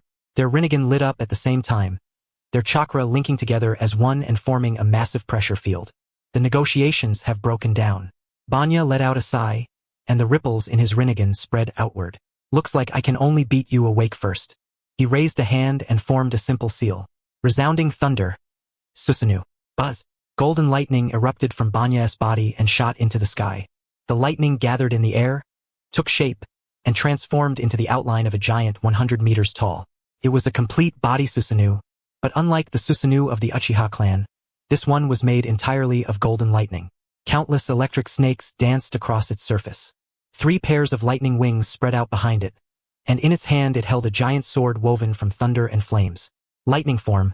Complete body Susanoo. This is... Conan sucked in a cold breath. Susanoo, but why is it made of lightning? Nagato's pupils contracted sharply. Because I am lightning. Banya's voice came from inside the Susanoo, like thunder rolling through the clouds. Nagato, I'll ask you one last time. Let go of your obsession and turn back before it's too late. Otherwise, I really will strike. Strike? Nagato laughed, his laughter filled with madness. Then come. Let me see just how strong your rightness really is. 6 paths of pain. Yes. The 6 puppets formed hand seals at the same time, and chakra surged toward Nagato like a tidal wave. The scarlet light in the eyes of the demonic statue of the outer path blazed brighter, and even more chakra was poured into Nagato through the black receivers. Nagato's shriveled body began to swell, dark red veins appearing across his skin, and his whole body radiated a terrifying pressure. Outer path, samsara of heavenly life technique. Nagato brought his hands together, and his life force surged wildly out of his body like burning flames. He was trading his remaining life force for brief but tremendous power. You've gone mad, Conan screamed. Nagato, stop. You'll die. If my death can prove my path, then let me die. Nagato's voice sounded as if it came from hell. At the very least, before I die, let me witness true power. The complete body Susanoo moved. The thunder giant sword slashed down, carrying the force to destroy everything. Straight at Nagato. Almighty push. The Deva Path stood in front of the blade and unleashed its repulsive force with everything it had. Predapath. Sealing technique absorption seal. The Predapath pressed its hand against the repulsive force field, trying to absorb the Susanoo's chakra. Human path. Spirit extraction. The human path turned into a black shadow and shot toward Banya's true body inside the Susanoo. Azura path. Strange arm rocket. The Azura path's arm transformed into a missile and blasted toward the Susanoo's chest. Animal path. Summoning technique. The animal path summoned the giant splitting dog, the Yada bird, and the chameleon attacking from different directions. Naraka path. Judgment. The Naraka path opened its mouth and spat out a giant king of hell head, trying to judge the Susanoo's soul. The 6 paths of pain attacked with full force, but too weak. Banya's voice was very calm. The thunder giant sword fell. Crack. The repulsive force field of almighty push shattered like glass. The instant the Predapath's sealing technique absorption seal touched the thunder, suffered backlash. Its whole body was electrocuted into charcoal. The human path's spirit extraction didn't even manage to touch the Susanoo's outer shell before it was blasted back by the lightning on its surface and burned black. The Azura path's missiles were like toys before the thunder giant sword and were blown apart by a single slash.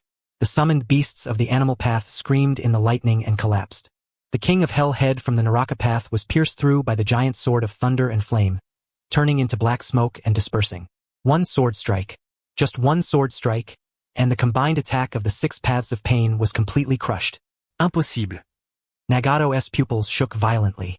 Brother Minato, Kakashi, Guy, Father, Shursui, work with me and clear out the mobs. Banya's voice rang out from inside the Susanoo. Understood. 5 figures charged through the hole in the tower.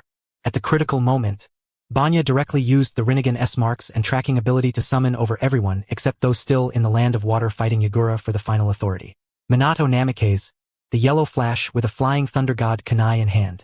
Kakashi Hatake, his Sharingan spinning, Chidori shrieking in his palm. Might Guy, with the 7th gate of the 8 gates released formation, the gate of wonder open, blue vapor surging into the sky. Shursui Uchiha, his Mangekyo Sharingan activated. His body flicker technique pushed to the absolute limit. Sakumo Hatake, holding Ryun Waka, making a fierce entrance amid raging flames. The 5 generals of Shangyun Pavilion had joined the battle. Minato, Kakashi, you two hold back the Deva Path and the Azura Path. Guy, go deal with the Animal Path's summoned beasts. Shursui, Father, the Naraka Path and the Human Path are yours. Banya assigned tasks at high speed. The Preda Path is already dead. 5 paths remain. End this quickly. Yes. The 5 of them moved at the same time. Minato's figure flashed, appearing behind the Deva Path, his flying thunder god kunai stabbing straight toward its back. Kakashi turned into lightning and became locked in battle with the Azura Path. Chidori and strange arm rocket colliding in a shower of blinding sparks. Guy moved like a blue meteor through the pack of summoned beasts, every punch carrying the force to split mountains and crack stone. Shursui turned into countless afterimages, making it impossible for the Naraka Path's judgment to lock onto him. Under Sakumo Hatake's swordsmanship and the flames of Ryun Waka, the human path was left struggling to keep up. The perfect Susanoo raised its giant lightning sword once again. This time, its target was Nagato's real body. Don't even think about it. Nagato gritted his teeth and formed hand seals. The scarlet light in the demonic statue of the outer path's eyes burned even fiercer, and more chakra poured into his body.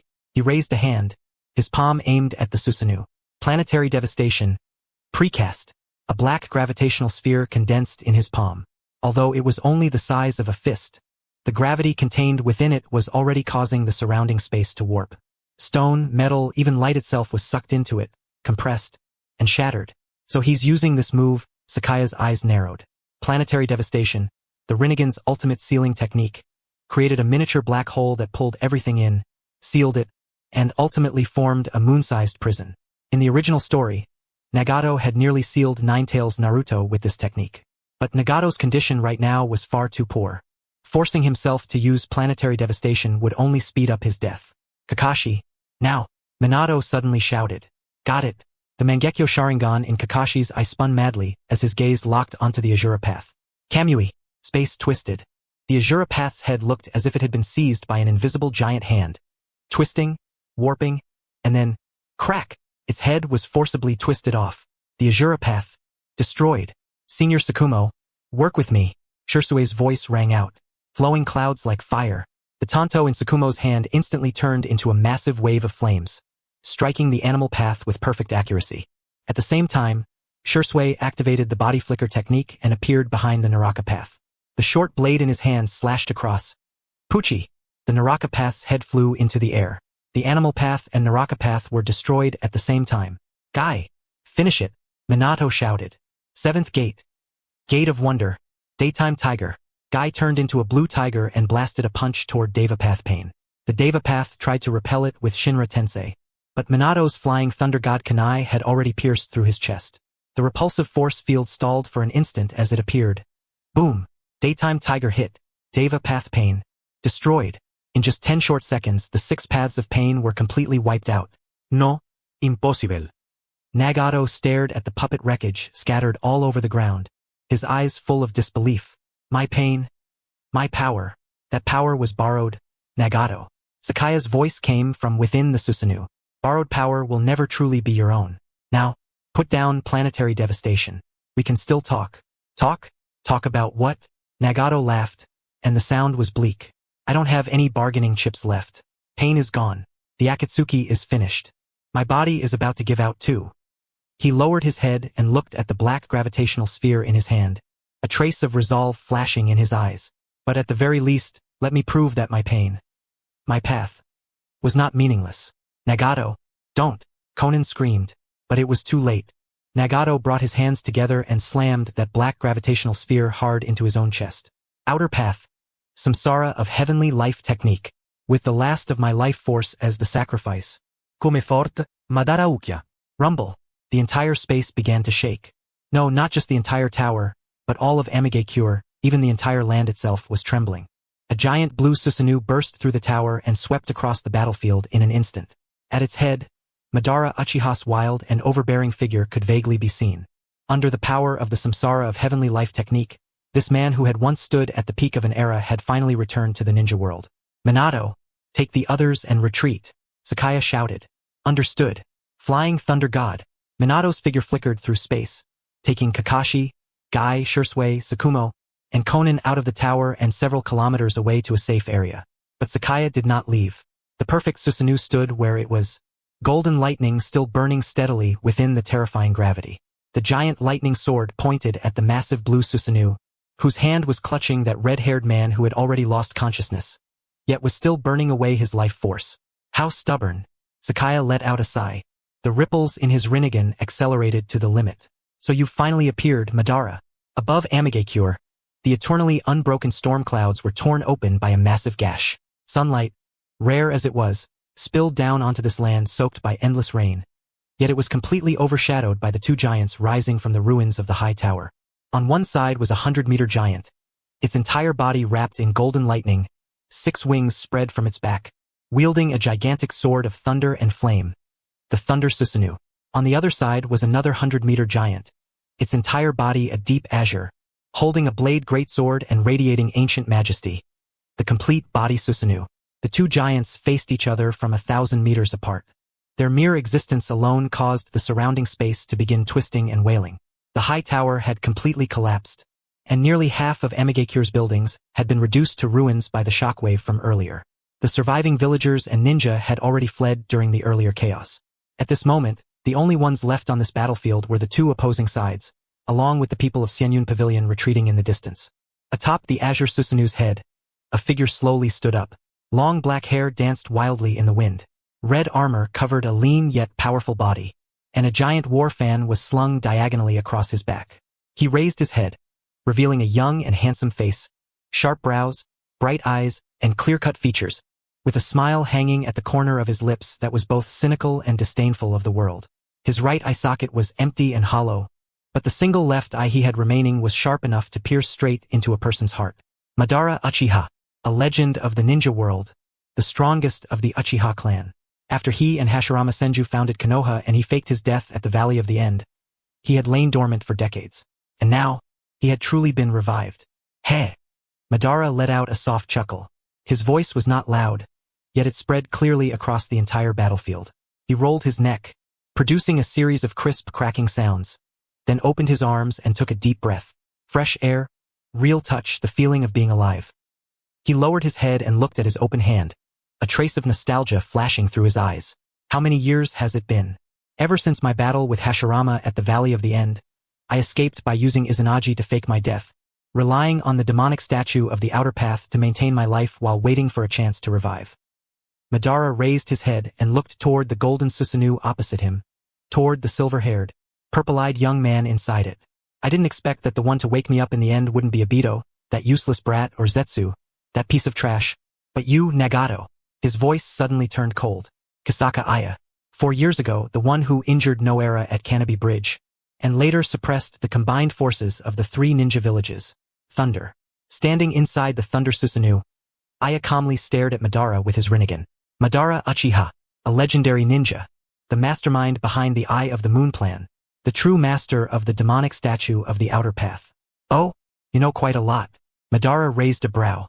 Did Obito tell you, or did that trash Zetsu expose it? Both, Aya said, but I found out even more on my own. Plan? Madara laughed, mockery in his voice. This world, filled with war, hatred, and pain, needs a complete cleansing. Infinite Tsukuyami, an eternal dream. No pain, no death, no loss. That is true peace. False peace. Aya shook his head. False? Reality is what's false. Madara's voice suddenly rose. Look at this world. In the Warring States period, every clan fought in chaos, with corpses strewn everywhere. After Konoha was established, the ninja village system seemed to bring order, but in truth it only made war larger in scale and more formalized. The first great ninja war, the second, the third, countless people died, countless families were shattered, and the chain of hatred only wrapped tighter and tighter. He opened his arms as if embracing the ruins before him. That naive fool Hashirama thought that founding villages and distributing the tailed beasts would bring peace. And what happened? Less than 20 years after his death, the first great ninja war broke out. His so-called mutual understanding was utterly worthless in the face of self-interest and hatred. So that's why you want to use infinite Tsukuyami to turn everyone into nourishment for white Zetsu? I shot back. Madara's gaze turned cold. You really do know a lot. But so what? He raised a hand and gave it a light wave. The giant hand of the Azure Susanoo reached down and pulled a person out from the ruins below. It was Nagato. This red-haired man had already completely lost consciousness. His life force was as weak as a candle in the wind, yet his chest was still faintly rising and falling. This Uzumaki brat has decent talent, and his temperament is twisted enough. A very good pawn. Madara examined Nagato in his hand as if appreciating a tool. Unfortunately, you talked him into it. He actually wanted to use Samsara of Heavenly Life technique to revive me, then kill himself afterward. Naive. What are you going to do? Aya's eyes narrowed. What am I going to do? Madara smiled, and the smile was cruel, just returning something to its rightful owner. He extended the index and middle fingers of his left hand toward Nagato's eye socket and lightly dug in. Splurt. Nagato's left Rinnegan was completely gouged out. Nagato's body convulsed violently once. Then he fell completely unconscious.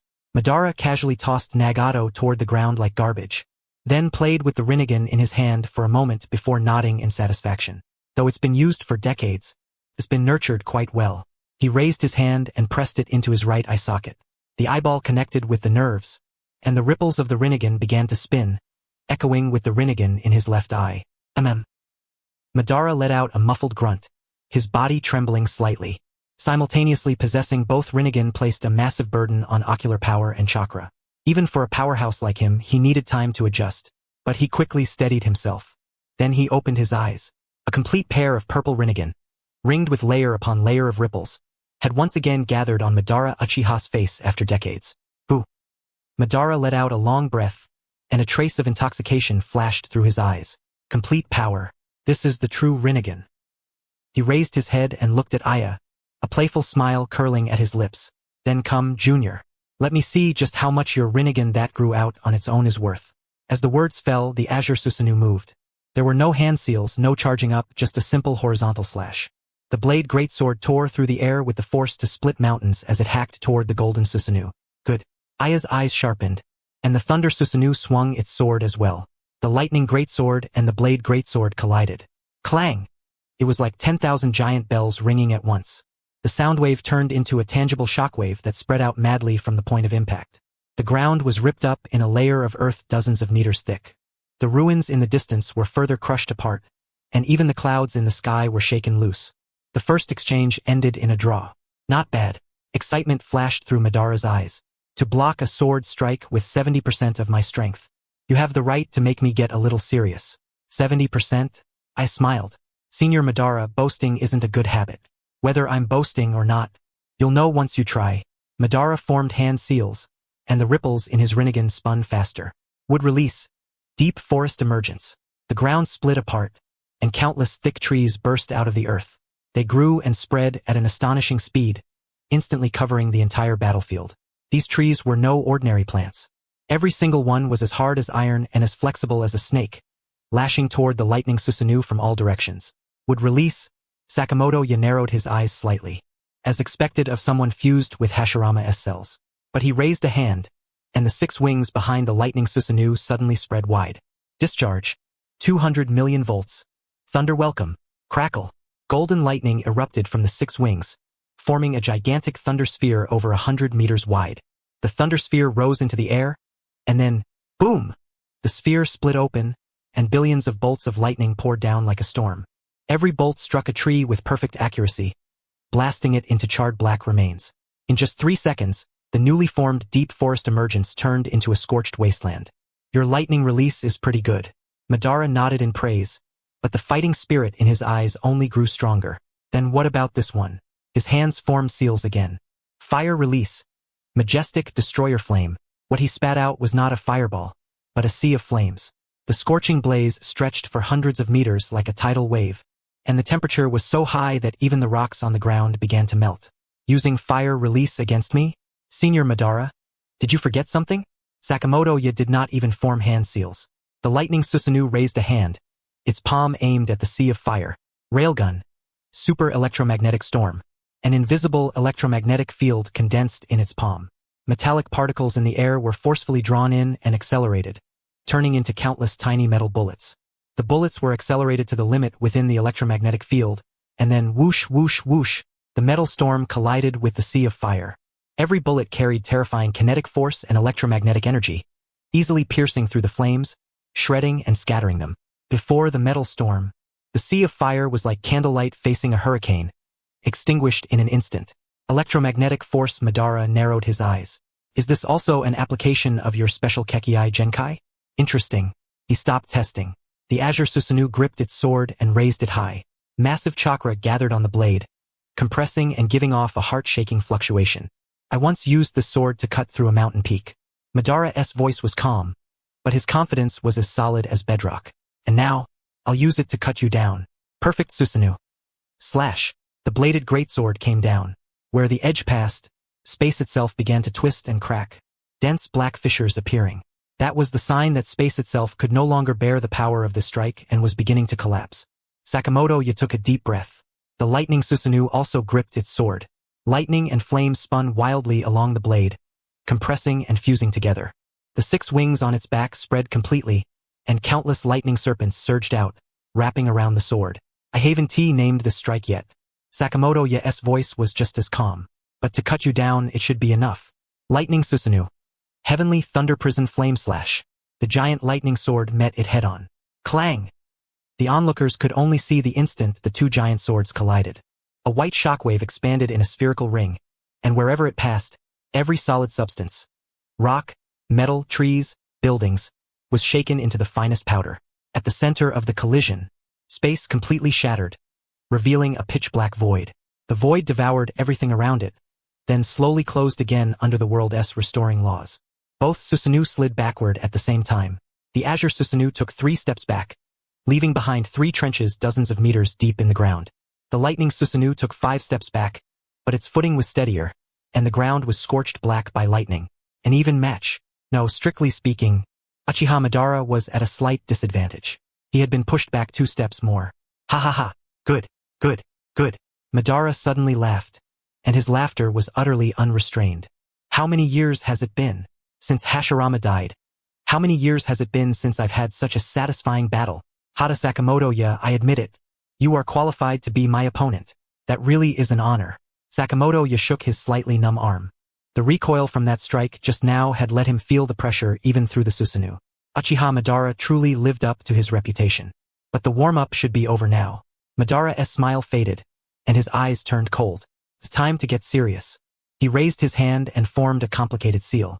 Summoning Jutsu, demonic statue of the outer path. The ground cracked open, and the gaunt giant statue nailed deep inside the tower burst out of the earth. Although only 2 of its eyes were open, the pressure it gave off was even greater than before. Madara leaped down from the top of the Susanoo and landed on the head of the demonic statue of the outer path. Zetsu, come out. Yes, Madara-sama. Black Zetsu's figure rose from the ground, his tone respectful. Explain. Madara looked at the demonic statue of the outer path with only 2 eyes open and frowned slightly. I've been dead for so many years, and you only collected 2-tailed beasts? Please forgive me, Madara-sama. Black Zetsu quickly lowered his head. There were some changes in the plan. Obito betrayed us. Nagato wavered, and the Akatsuki's operations were repeatedly obstructed. And he looked toward Sakamotoya in the distance, and a trace of wariness flashed in his eyes. The 9 tails and the 1 tail were both taken by Hatake Sakamotoya. He sealed the tailed beasts with some strange red and white balls. We had no way to take them. Red and white balls? Madara raised a brow. What are those? We don't know. But the sealing effect is extremely strong. The 9 tails and the 1 tail are very quiet inside the balls. In fact, very obedient. Obedient tailed beasts? Madara smiled, his expression full of interest. Interesting. Then we'll take down this brat first and make him tell us the secret of those red and white balls. He raised a hand and pressed it onto the head of the demonic statue of the outer path. Even with only 2 eyes open, it's enough. Demonic statue of the outer path, become one with me. Crimson chakra poured from the eyes of the demonic statue of the outer path and flowed through Madara's arm into his body. Madara's body began to glow. Dark red patterns surfaced across his skin. His hair moved without wind, and the ripple patterns in his Rinnegan spun madly. 6 paths mode, a terrifying pressure, extreme beyond words, erupted from Madara's body. Just by standing there, the space around him began to wail and tremble. The ground beneath his feet cracked inch by inch, and the fractures spread for hundreds of meters. This power in the distance. Minato's expression changed as he had just brought Konan and the heavily injured Nagato back. It's at least 3 times stronger than before. Kakashi's Sharingan spun wildly as he tried to analyze Madara's state, but the information that came back shocked him. So this is Uchiha Madara's true strength. Sakumo tightened his grip on Ryunyoka, but his palms were drenched in cold sweat. Madara raised his hand, his palm facing the sky. Then, Hata Sakamotoya, he smiled, and that smile was filled with the confidence of one looking down on the entire world. Let me see whether your lightning can take this attack. A black sphere began to form in his palm. Truth-seeking ball. The mark of 6 paths mode. The power of all creation. Please translate the following text from ZH to N. Requirements. 1. Preserve the original meaning. 2. Do not expand. 3. Output only the translation. Do not add markers like, or JSON. Main text. The black truth-seeking ball slowly rotated in Madara's palm. With every turn, it grew a little larger, and the pressure it gave off increased by geometric multiples. The essence of all phenomena, the nature of yin-yang release, a power that touched the rules of the world. Truth-seeking ball, Banzai said, his eyes grave. In the original story, this was the sign of stepping into the 6 paths level. Could nullify all ninjutsu, and only senjutsu and taijutsu could harm it. Even though Madara was only in an incomplete 6 paths state right now, the existence of the truth-seeking ball meant he already had 1 foot in that domain. What, scared? Madara smiled with a hint of mockery. The truth-seeking ball in his palm had already expanded to the size of a basketball, pitch black like ink, swallowing the surrounding light. Scared? Banzai shook his head. The lightning Susanoo raised its thunder giant sword, and the lightning flames on the blade burned even more fiercely. I'm just thinking about how much strength I should use so I don't beat you to death. How arrogant. Madara's eyes turned cold as he suddenly hurled the truth-seeking ball in his hand. The truth-seeking ball seemed to cross space in an instant and appeared right in front of the lightning Susanoo. Wherever it passed, space was torn open into a black crack that refused to heal for a long time. Lightning release. Teleportation. Banzai's figure vanished together with his Susanoo and reappeared 1,000 meters away. The spot they had been standing in was struck by the truth-seeking ball. Space shattered like glass, forming a 100-meter-wide void black hole that crazily devoured everything around it. You dodged pretty fast. Madara raised a brow and condensed 3 more truth-seeking balls in his palm. But how many times can you dodge? The 3 truth-seeking balls flew out in a triangular formation, sealing off all of Banzai's room to evade. Dodge? Bonzo isminield. Why would I dodge? The 6 wings of the lightning Susanoo fully spread open, and golden lightning surged out wildly, weaving together into a giant lightning shield in front of him. Countless electric snakes slithered across the shield's surface, letting out sharp crackling sounds. Electromagnetic barrier. Absolute defense. Boom! The 3 truth-seeking balls slammed into the lightning shield. There was no earth-shaking explosion, only silent annihilation. The instant lightning and the truth-seeking balls came into contact. The 2 completely opposite powers canceled and devoured each other, sending ripple after ripple across the shield's surface. But the shield did not break. What? Madara's pupils suddenly contracted. His truth-seeking balls had actually been blocked? This Chibanzai had actually stopped them with nothing but a barrier made of lightning? Surprised? Banzai's voice came from inside the Susanoo, carrying a trace of amusement. Senior Madara, times have changed. Your truth-seeking balls are indeed impressive, but my electromagnetic force isn't weak either. Electromagnetic force, one of the 4 fundamental forces of the universe, was essentially an existence on the same level as the power of all phenomena within the truth-seeking balls. Even though Banzai could not directly control yin-yang release like the Sage of 6 Paths, his understanding and application of electromagnetic force had already reached the ceiling of this world. Electromagnetic force. Madara's gaze turned serious. Looks like I underestimated you. The price of underestimating me is very expensive. Banzai raised his hand, and the giant thunder sword of the lightning Susanoo lifted high. This time, the lightning flames on the blade drew inward and compressed, ultimately turning into a deep violet gold glow. Lightning release. Heavenly punishment. The giant sword slashed down. A thin violet gold thread extended from the sword tip, silently cutting toward Madara. Madara's hairs stood on end. His instincts told him this attack could not be taken head-on. Limbo? Border jail. For invisible shadows split from Madara's body and instantly appeared in front of him, joining together to form an invisible barrier. This was a unique dojutsu of the Rinnegan. It could summon shadow clones that existed in the world of Limbo. They possessed the same strength as the original body and could not be observed or attacked by normal means. Clang! The violet gold thread struck the invisible barrier and gave off a crisp metallic collision. The Limbo shadows all let out muffled groans. Fine cracks appeared on the barrier's surface, but it ultimately did not shatter. It had blocked it, but Madara's expression was far from good. Limbo was one of his trump cards, yet he had actually been forced to use it defensively. That alone was enough to show how terrifying Banzai's strike had been. Limbo, huh? Banzai's Rinnegan slowly turned, catching the 4 faintly visible shadows. A good dojutsu. What a pity. Deformed hand seals. Mind SI. Electromagnetic perception field. Activate. An invisible electromagnetic field spread out from Banzai as the center and instantly covered the entire battlefield. Under the perception of the electromagnetic field, the 4 shadows that had originally been invisible now became perfectly clear. Now I can see them. The lightning Susanoo raised its sword once more. This time, the blade was wrapped in both lightning flames and black electromagnetic force. Thunder magnet slash. With one slash, it split into 4 sword waves that precisely cut toward the 4 Limbo shadows. What? Madara's expression changed drastically. In theory, Limbo shadows could not be observed by normal means, much less attacked. This Chibanzai had actually found a way to counter them? Back, he shouted, and the 4 shadows instantly returned to his main body. But the sword waves were even faster. One of them grazed a shadow's shoulder. The shadow let out a scream, and half its shoulder was cut apart, turning into black smoke and scattering. Even though the shadows would not truly die, once injured, they needed time to recover and could not be summoned again for a while. Madara's gaze turned completely cold. Ever since reviving, this was the first time he had felt threatened. This junior was not only powerful, but his methods were endless. He could even crack a dojutsu on the level of Limbo. Madara-sama, do you need my help? Black Zetsu's voice sounded in Madara's mind, respectful on the surface, but with a faint trace of something strange hidden deep within. Shut up, Madara said coldly. I don't need help from trash like you yet. Yes.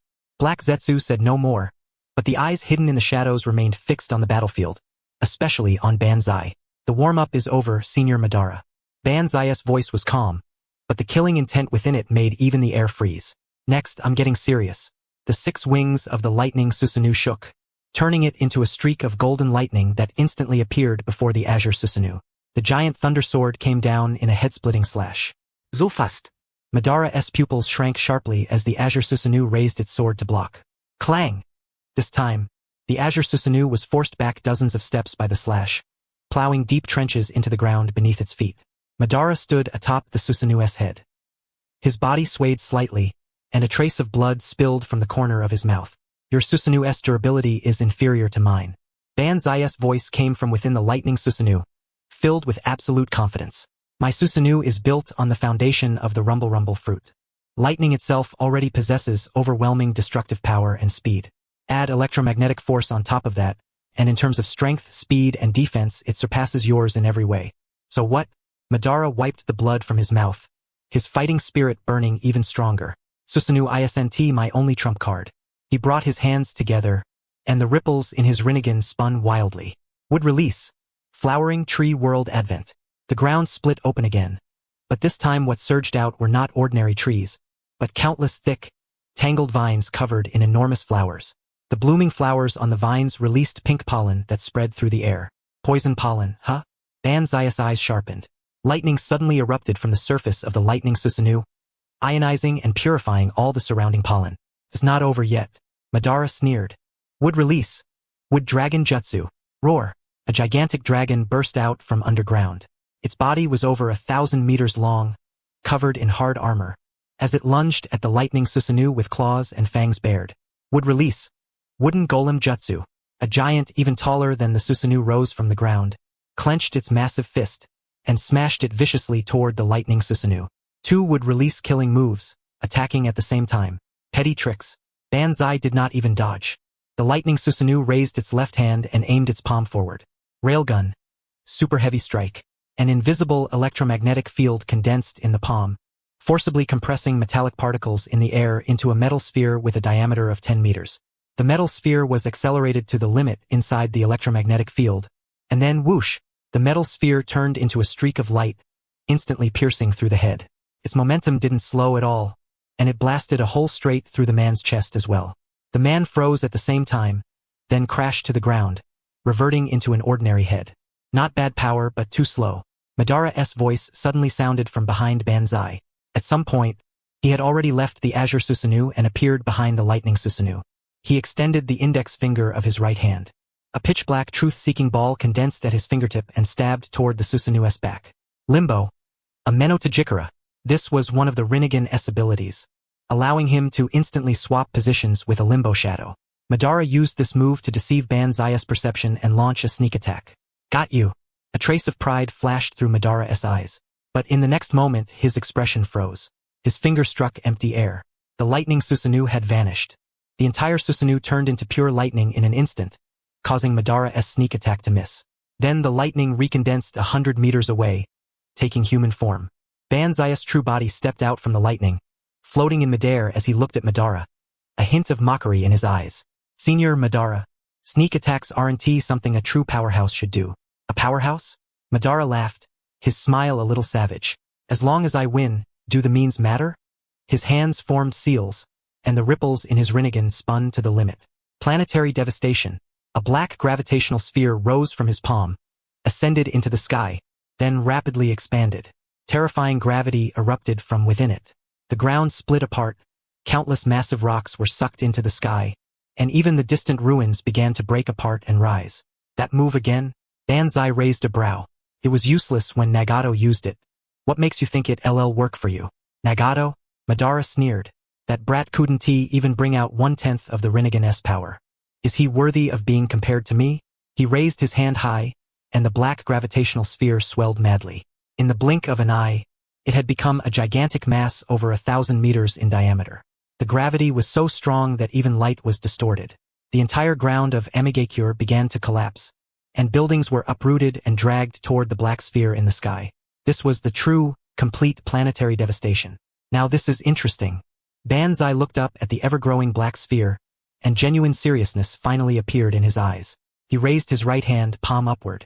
Golden lightning gathered in his palm, compressed, rotated, and finally turned into a sphere of lightning only the size of a fist, yet so dazzling that no one could look at it directly. Senior Madara, do you know what the true nature of lightning is? Banzai's voice was light, but amid the howling gravitational field, it still rang out clearly. The final form of energy is destruction. He clenched his fist, and the lightning sphere cracked apart. Destroy. Lightning release. Punishment. BZZZT. An indescribable radiance erupted. Thunder compressed to the extreme, transformed on an entirely different level and bloomed forth. Wherever the light passed, space was ionized and shattered, exposing pitch-black void. Before this light, planetary devastation-esque gravitational field was as flimsy as paper, easily torn apart. Countless cracks appeared across the surface of the black sphere, and then, boom! Planetary devastation shattered. It was destroyed from within. Terrifying lightning energy erupted from the core and blew the entire sphere into powder. The shockwave swept across heaven and earth, completely blowing away the dark clouds in the sky and revealing the long-lost blue heavens. Madara spat out a mouthful of blood. His body was sent flying backward, smashing through several ruined structures before finally stopping. He dropped to one knee, clutching his chest, his eyes filled with disbelief. Planetary devastation had actually been shattered head-on? How was that possible? Madara-sama. Black Zetsu's voice rang out again, this time with obvious urgency. Iemme fine. Madara gritted his teeth and stood up, wiping the blood from the corner of his mouth. I underestimated him. This Chibanzai's strength has already far surpassed Hashirama at his peak. Then what do we do now? The plan has changed. Madara's gaze turned gloomy. Retreat first. Once we gather all the tailed beasts and activate complete Six Paths mode, we'll come back and settle this with him. Yes. Black Zetsu responded, his body slowly merging into Madara's shadow. But just as Madara was about to use the body flicker technique to leave, a sudden change occurred. A pitch-black hand pierced out through Madara's chest. Poochie. Blood splattered everywhere. Madara's expression froze on his face. He lowered his head and looked at the black hand protruding from his chest, his eyes full of shock. Black Zetsu, you. Iem sorry, Madara-sama. Black Zetsu's voice came from behind him, still respectful, but now carrying a trace of eerie strangeness. But your mission ends here. That black hand suddenly clenched, grabbing Madara's heart. Seal markings instantly spread across Madara's entire body. Even someone as powerful as Uchiha Madara had no room to resist. Ugh! Madara let out a muffled groan of pain as his body began to convulse violently. He could feel his power, his chakra, and his life force being frantically drained by that hand. Why? Madara gritted his teeth and asked with difficulty. Why? Black Zetsu laughed, his voice full of mockery. Madara-sama, did you really think the Eye of the Moon plan was meant to fulfill your dream? Did you really think I was a will you created? Did you really think infinite Tsukuyomi was meant to bring peace to the world? With every question Black Zetsu asked, the strength in his hand increased. Madara's skin began to wither, his hair turned gray-white, and even the light in his Rinnegan started to dim. No. Infinite Tsukuyomi was. Madara's voice began to weaken. Infinite Tsukuyomi was nothing more than a lie to revive my mother, Kagaya. Black Zetsu leaned close to Madara's ear and spoke softly. And you, Madara-sama, were merely a vessel for Mother-S resurrection. From the day you obtained the Uchiha Stone Tablet, from the day you awakened the Rinnegan, from the day you created the Eye of the Moon plan, everything about you has been within my calculations. Obito was, Nagato was, and so were you. Now, your mission is complete. Please hand your body over to me. No. Impossible. Madara's eyes were full of unwillingness. I Uchiha Madara, how could I possibly fail? Black Zetsu cut him off. Madara-sama, you did not fail.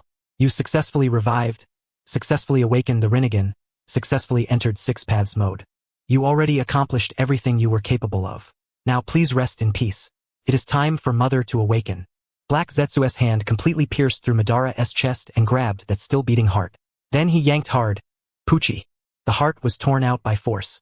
Madara's body froze, and the light in his eyes completely vanished. He opened his mouth as if he wanted to say something, but in the end, no words came out. His body slowly fell backward. Bang! Uchiha Madara, the legendary ninja, the mastermind behind the Eye of the Moon plan, died just like that at the hands of the creation he trusted most. He died with his eyes open. Madara-sama. In the distance, Minato and the others had just brought Konan and Nagato to safety and were preparing to return to the battlefield to help. When they happened to witness this scene, everyone was stunned. Uchiha Madara, who had just been suppressing Banzai and had entered Six Paths mode, was actually killed in a sneak attack by Black Zetsu? Black Zetsu. You! Banzai was also stunned, but then he quickly realized something, and his expression turned grave. Chibanzai. Black Zetsu held Madara's still beating heart, turned around, and looked at Banzai with a strange smile on his face. Thank you. If you hadn't T-forced out all of Madara-sama's power and made him activate Six Paths mode, it really would have been hard for me to make my move. Now Madara-sama's mission is complete. Next. He pressed that heart into his own chest. It's time for me to complete my mission. Black Zetsu's body began to swell and distort. Black markings appeared across his skin.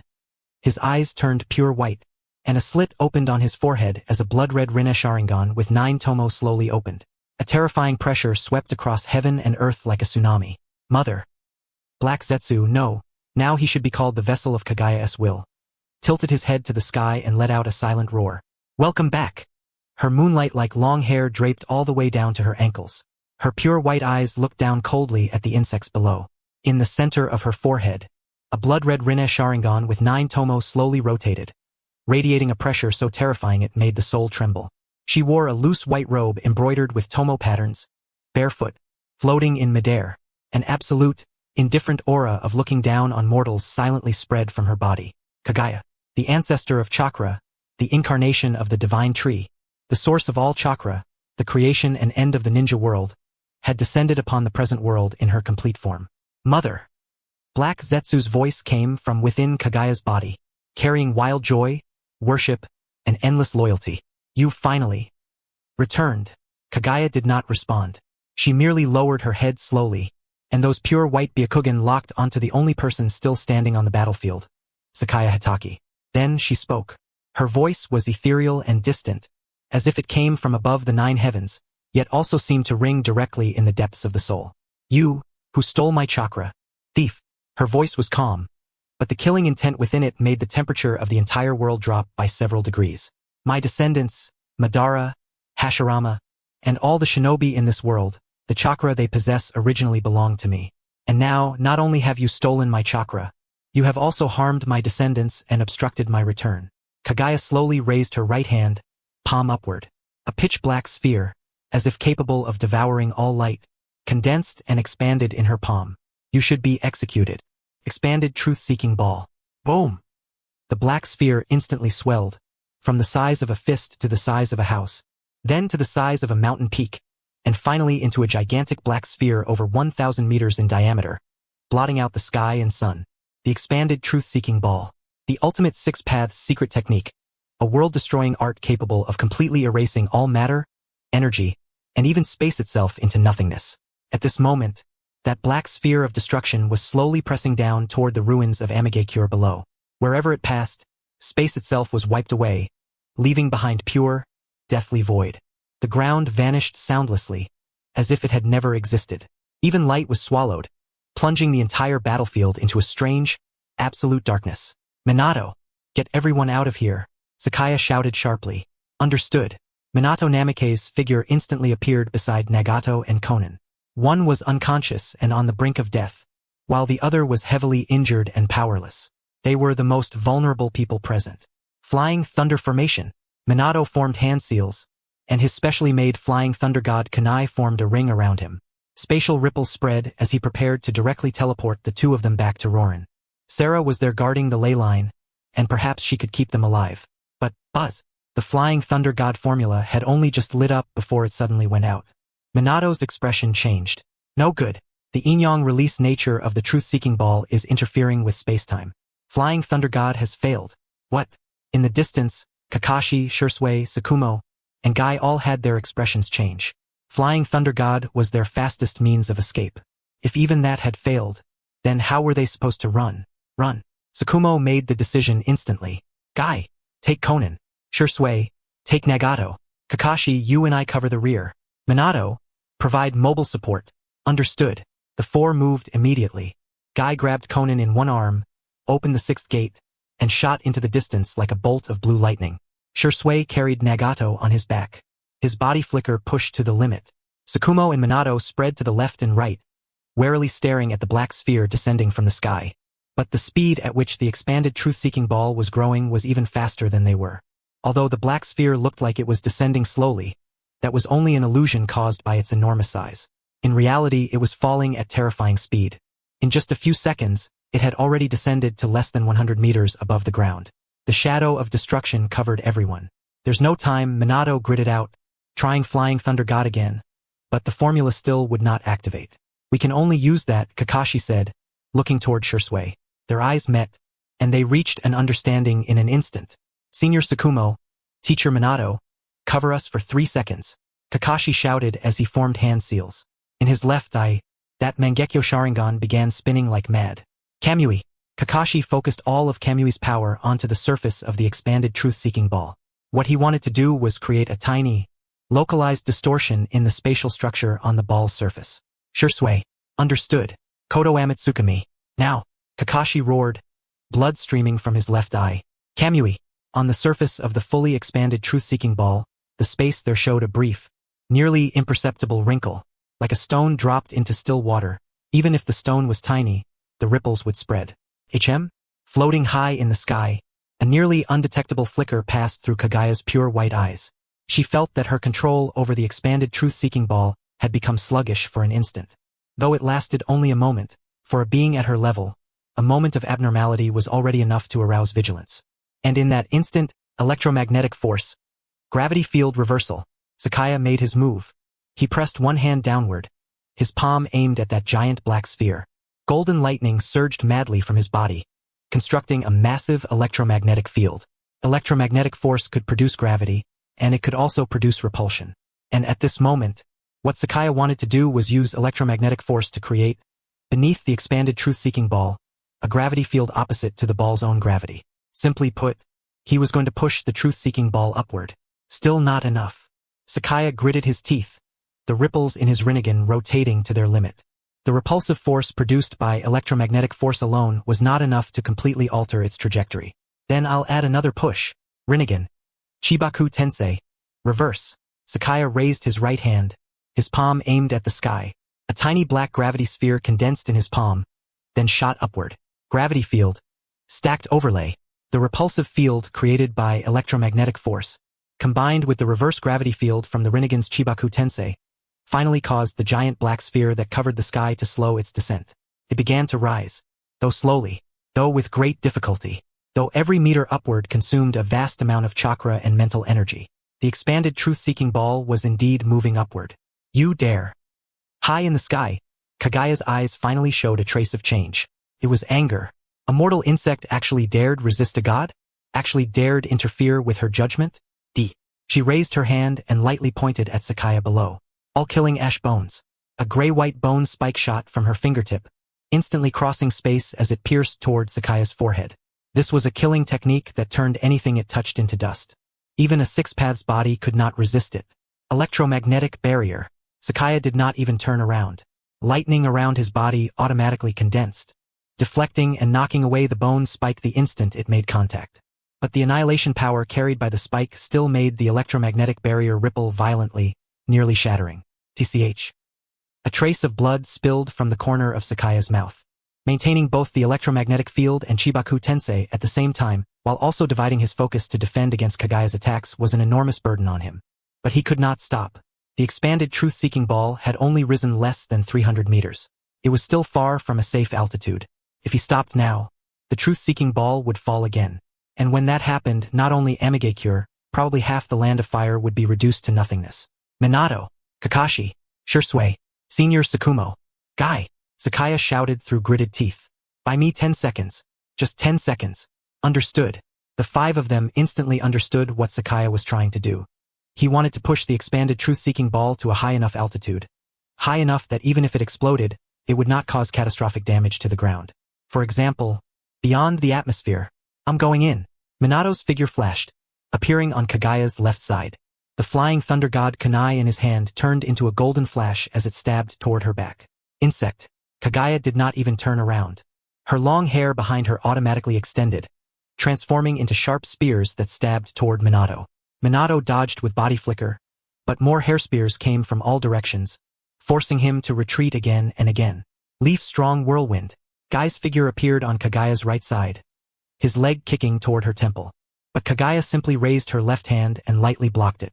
Bang! Guy felt like his kick had hit a mountain. The recoil made his entire leg go numb. Kagaya did not even sway in the slightest. Amaterasu. Kakashi's Mangekyo spun, and black flames ignited on Kagaya's body. But Kagaya only glanced at it. A white chakra cloak surfaced over her body, and the Amaterasu flames rapidly went out as if they had met their natural enemy. Useless. Kagaya's voice remained as cold as ever. Mortal techniques are ineffective against me. Then try this. Sakumo's figure appeared right in front of Kagaya. Ryun Waka was already out of its sheath in his hand, golden red flames burning along the blade. Zanka no Tachi, east, rising sun blade. A slash as thin as a strand of hair shot out, and even space itself was scorched with cracks wherever it passed. This was a strike that could split even a tailed beast in two with one blow, the strongest attack Sakumo could currently unleash. For the first time, Kagaya's expression turned serious for an instant. She raised her right hand, and a black truth-seeking ball appeared in her palm like a shield. Clang! The rising sun blade struck the truth-seeking ball and erupted with blinding light. A fine crack appeared on the surface of the truth-seeking ball, but in the end, it did not shatter. Sakumo, meanwhile, was blasted backward by the recoil. The web between his thumb and forefinger split open, blood pouring out. Mortal, being able to reach this level is worthy of praise. Kagaya looked at Sakumo, and a trace of appreciation flashed through her pure white eyes, only to be replaced by even deeper indifference. But that's all. She raised her hand, and another all-killing ash bone condensed in her palm. This time, the target was Banzai, who was maintaining the gravitational field with all his strength. It's over. The bone spike shot out. In your dreams. Koto Amatsukami, instant. Shirsue's Mangekyo spun madly as he poured all of his ocular power into this single strike. Stop Kagaya's movement, even if only for 0.1 seconds. Buzz. The bone spike stopped the instant before it touched Banzai. Though it was only for an instant. Though blood tears flowed from Shirsue's left eye from overuse and it was almost blind. It was enough. 10 seconds are up. Banzai suddenly opened his eyes, and the purple light in his Rinnegan blazed to the extreme. Electromagnetic field. Full power. Chibaku Tensei. Maximum output. Go. Up. Now. Rumbly. The swollen truth-seeking ball, as if shoved hard by an invisible giant hand, shot into the sky at terrifying speed, instantly breaking through the clouds, through the troposphere, through the stratosphere. In the end, outside the atmosphere at an altitude of about 500,000 meters. It exploded. Boom! An indescribable light erupted in the night sky. Even from the ground, the sky suddenly turned as bright as day. A sun briefly rose in the night sky, then quickly dimmed and vanished. Even from hundreds of thousands of meters away, the shockwave still made the entire ninja world feel the tremor. Wild winds howled, the clouds were completely blown away, and even the stars in the night sky seemed to tremble. But the ground remained completely unharmed. The swollen truth-seeking ball had successfully been guided outside the atmosphere before detonating. We did it. Minato dropped to one knee, gasping for breath. We succeeded. Kakashi covered his bleeding left eye, nearly collapsing. We did it. Shirsue fell to the ground. His left eye had already gone completely blind, but there was a smile on his lips. Guy slumped to the ground, every muscle in his body twitching. Sakumo rested on Ryun Waka, barely managing to stay on his feet. Everyone looked up at the sky, at that pale woman floating high above, still expressionless. Kagaya. Her first world-destroying attack had been stopped. But the battle had only just begun. Kagaya lowered her head and looked at the ants below. In her pure white eyes, a clear emotion finally surfaced, rage. You have angered me. The price of angering me is eternal damnation.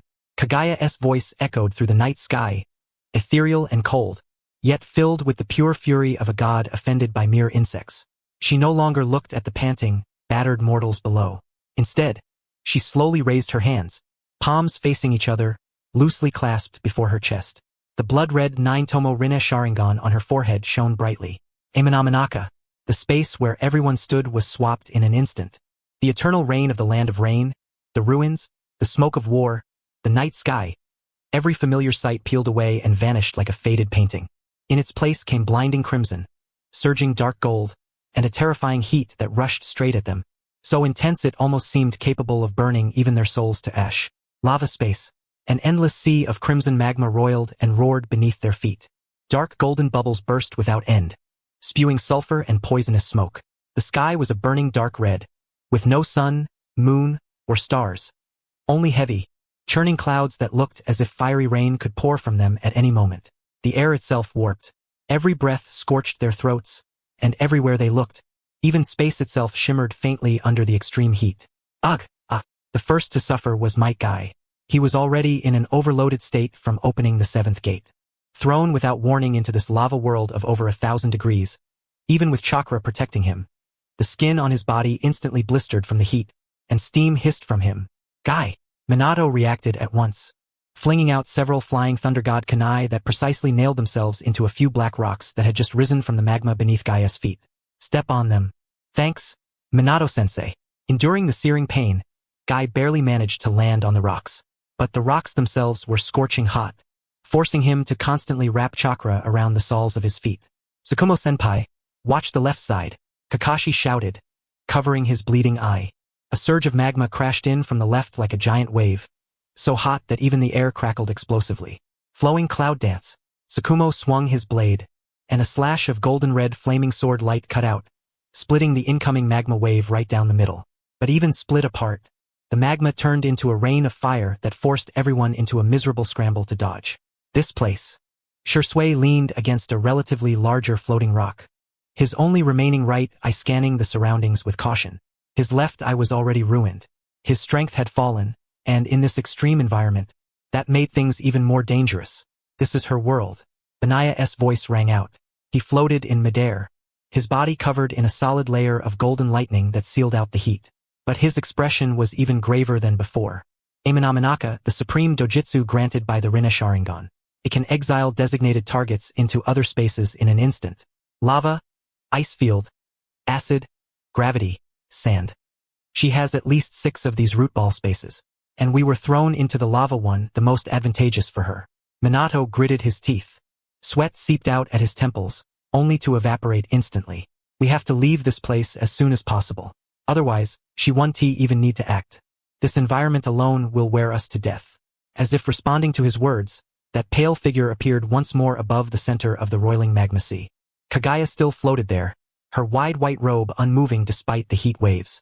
Standing in the lava, she showed not the slightest discomfort. Instead, she seemed as at ease as if she had returned to the womb. Her pure white eyes swept over the struggling figures on the floating rocks, and the 9-tomo Rinne Sharingan on her forehead turned slightly. In my world, struggle is meaningless. She raised her hand toward the area where everyone stood and gently clenched it. Lava release. Meteor volcano.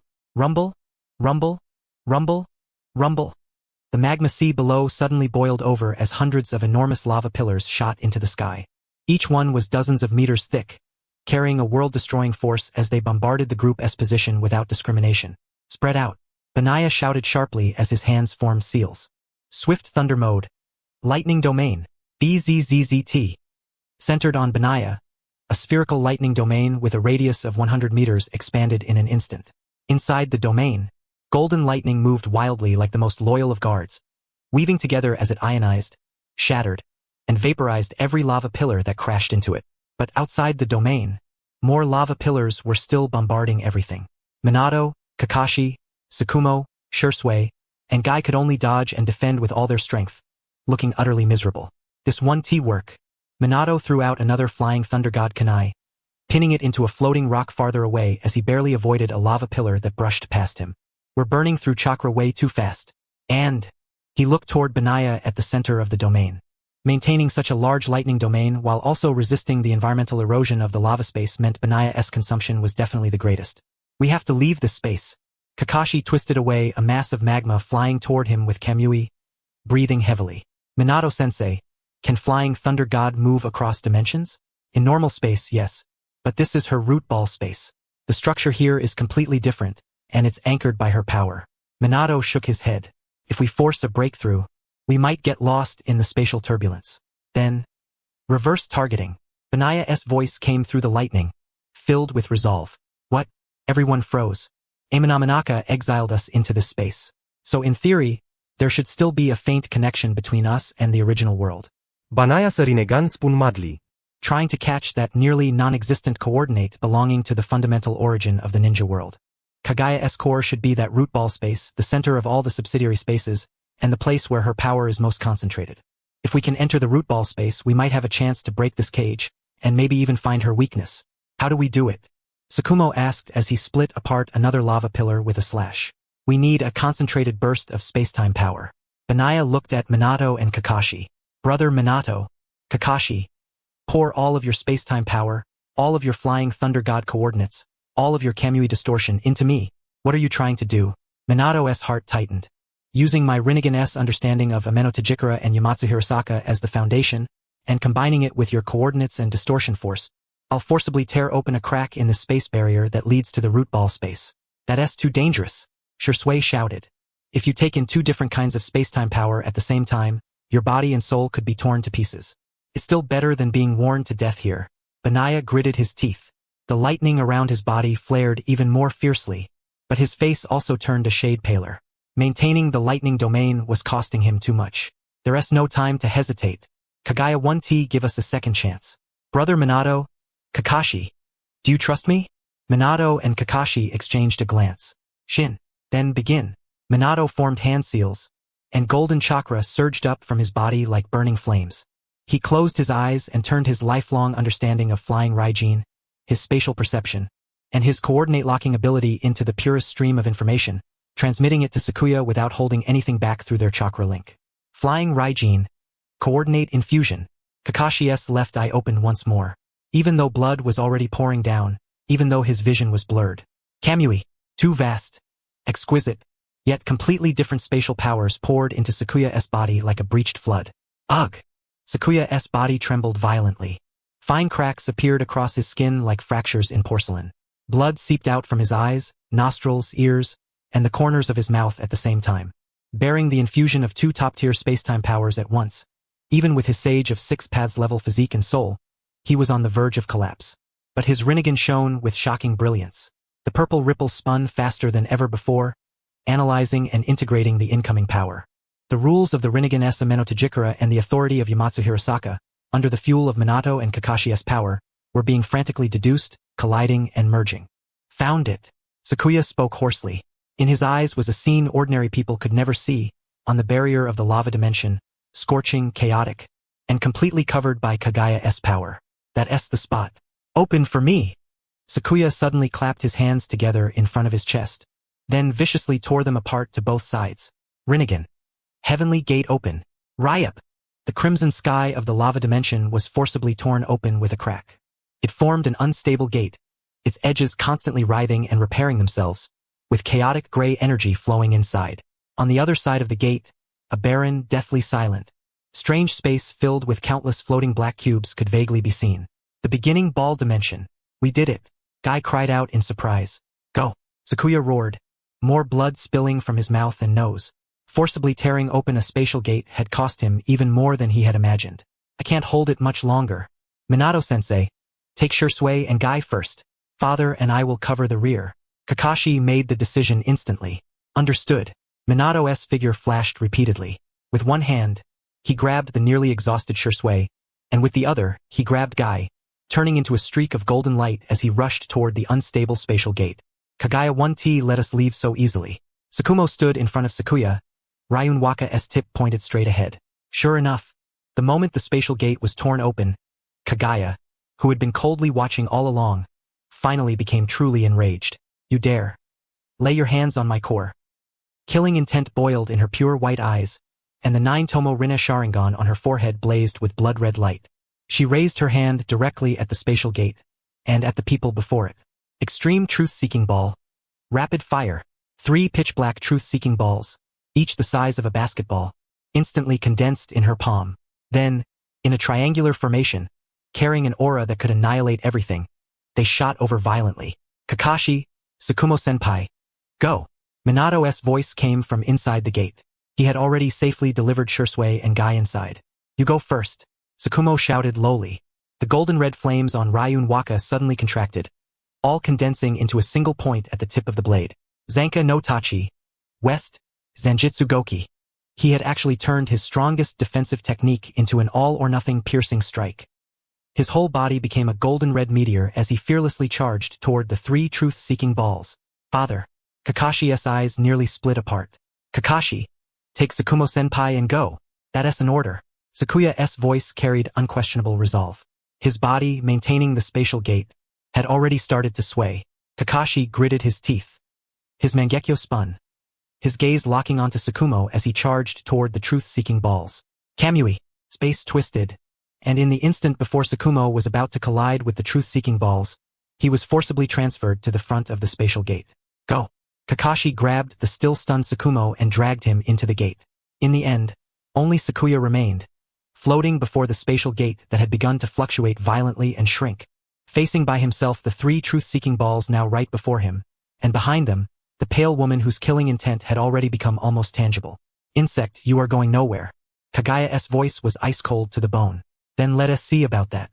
Sakuya bared his teeth, revealing a blood-stained, unruly smile. Then, in the final instant before the truth-seeking balls touched him and the spatial gate completely closed, lightning style. Instant transmission, a flash of golden lightning.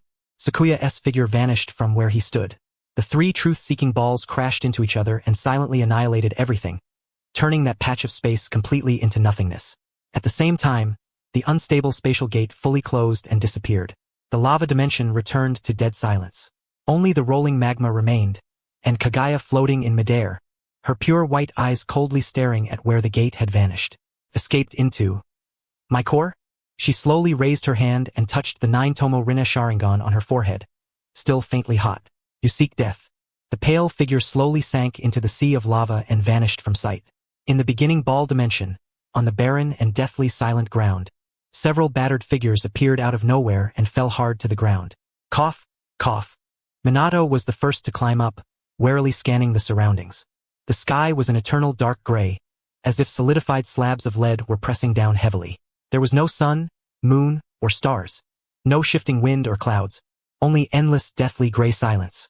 The ground was covered in cracks, black as scorched earth, with not a blade of grass growing. Countless black cubes of varying sizes floated in the air, slowly rotating like some kind of bizarre celestial bodies, radiating an unsettling sense of pressure. The air was filled with chakra so dense it was almost tangible, but this chakra was cold and silent, like the lingering breath of a giant beast long dead. Every breath drawn into the lungs carried piercing cold and an indescribable heaviness. The gravity is wrong. Minato dropped to one knee and tried to stand, only to feel his body had become several times heavier than usual. The laws of this space itself are abnormal, at least more than 5 times that of the ninja world. Our chakra recovery is slower too. Kakashi covered his eye, his face pale. His left eye had completely lost its light after overusing Kamui, leaving behind only empty darkness. His right eye was also bloodshot, his vision blurred.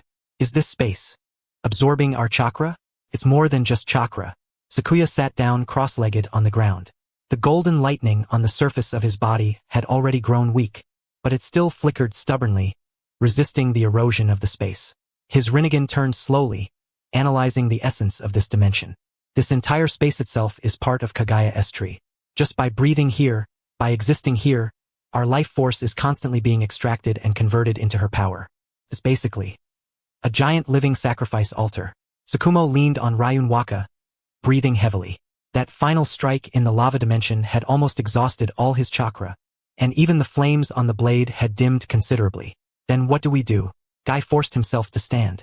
The burns on his body were slowly healing under the nourishment of Senjutsu chakra, but they still looked horrifying. The longer we stay here, the weaker we get, and the stronger she gets. That's why we have to end this fast. Sakuya took a deep breath and forcibly suppressed the agony and emptiness inside his body. After forcibly tearing open space and enduring the infusion of Minato and Kakashi's power, his state was the worst among all of them. But he could not show it. Brother Minato, how many flying Raijin Kanai do you have left? Less than 20. Minato checked his ninja tool pouch, his expression grave. And in this space, the sensing of flying Raijin coordinates has become extremely blurry. If the distance is even a little too far, it may fail. Kakashi, how many more times can you use Kamui? At most, my left I can use one more complete Kamui. I'm almost at my limit too. Kakashi's voice was hoarse. As for Shirsui's eyes, completely blind. Shirsui leaned against a black cube and gave a bitter smile. Sorry, I probably can't help much anymore. No, your Mangekyo may still be on cooldown, but your experience, your body flicker technique, and your fire style are still things we need. Sakuya looked at everyone, his tone firm. Listen to me, Kagaya will be here soon. In this place, her power is complete, and she can even use the rules of the entire dimension to suppress us. Our only chance of winning is to find this space's core. The core? Sakumo frowned. Since Amanamanaka could send us in here, then there has to be a way out. The most likely place is where Kagaya's true body is, where that phantom tree is. Sakuya pointed toward the depths of the dimension, toward the giant tree that stretched through heaven and earth. Even from far away, they could feel the vast, ancient, and icy chakra fluctuations radiating from it. We're going there, and then, he finished speaking. There was no need. Without any warning, the temperature of the space dropped sharply. Everyone whipped their heads around and looked not far away. The air there rippled like the surface of water, and a pale figure in a white robe marked with Tomo slowly floated out. Kagaya. She hovered in midair, her pure white Byakugan sweeping across the group, while the 9 Tomo Rina Sharingan on her forehead slowly turned, devoid of the slightest emotion. Insects dare trespass into my sleeping palace. Her voice rang directly inside everyone's minds, ethereal and indifferent, yet carrying a lofty, cold scrutiny toward the intruders. This is the root time space. Kagaya slowly raised a hand, and beneath the wide sleeve were fingers so pale they were nearly transparent.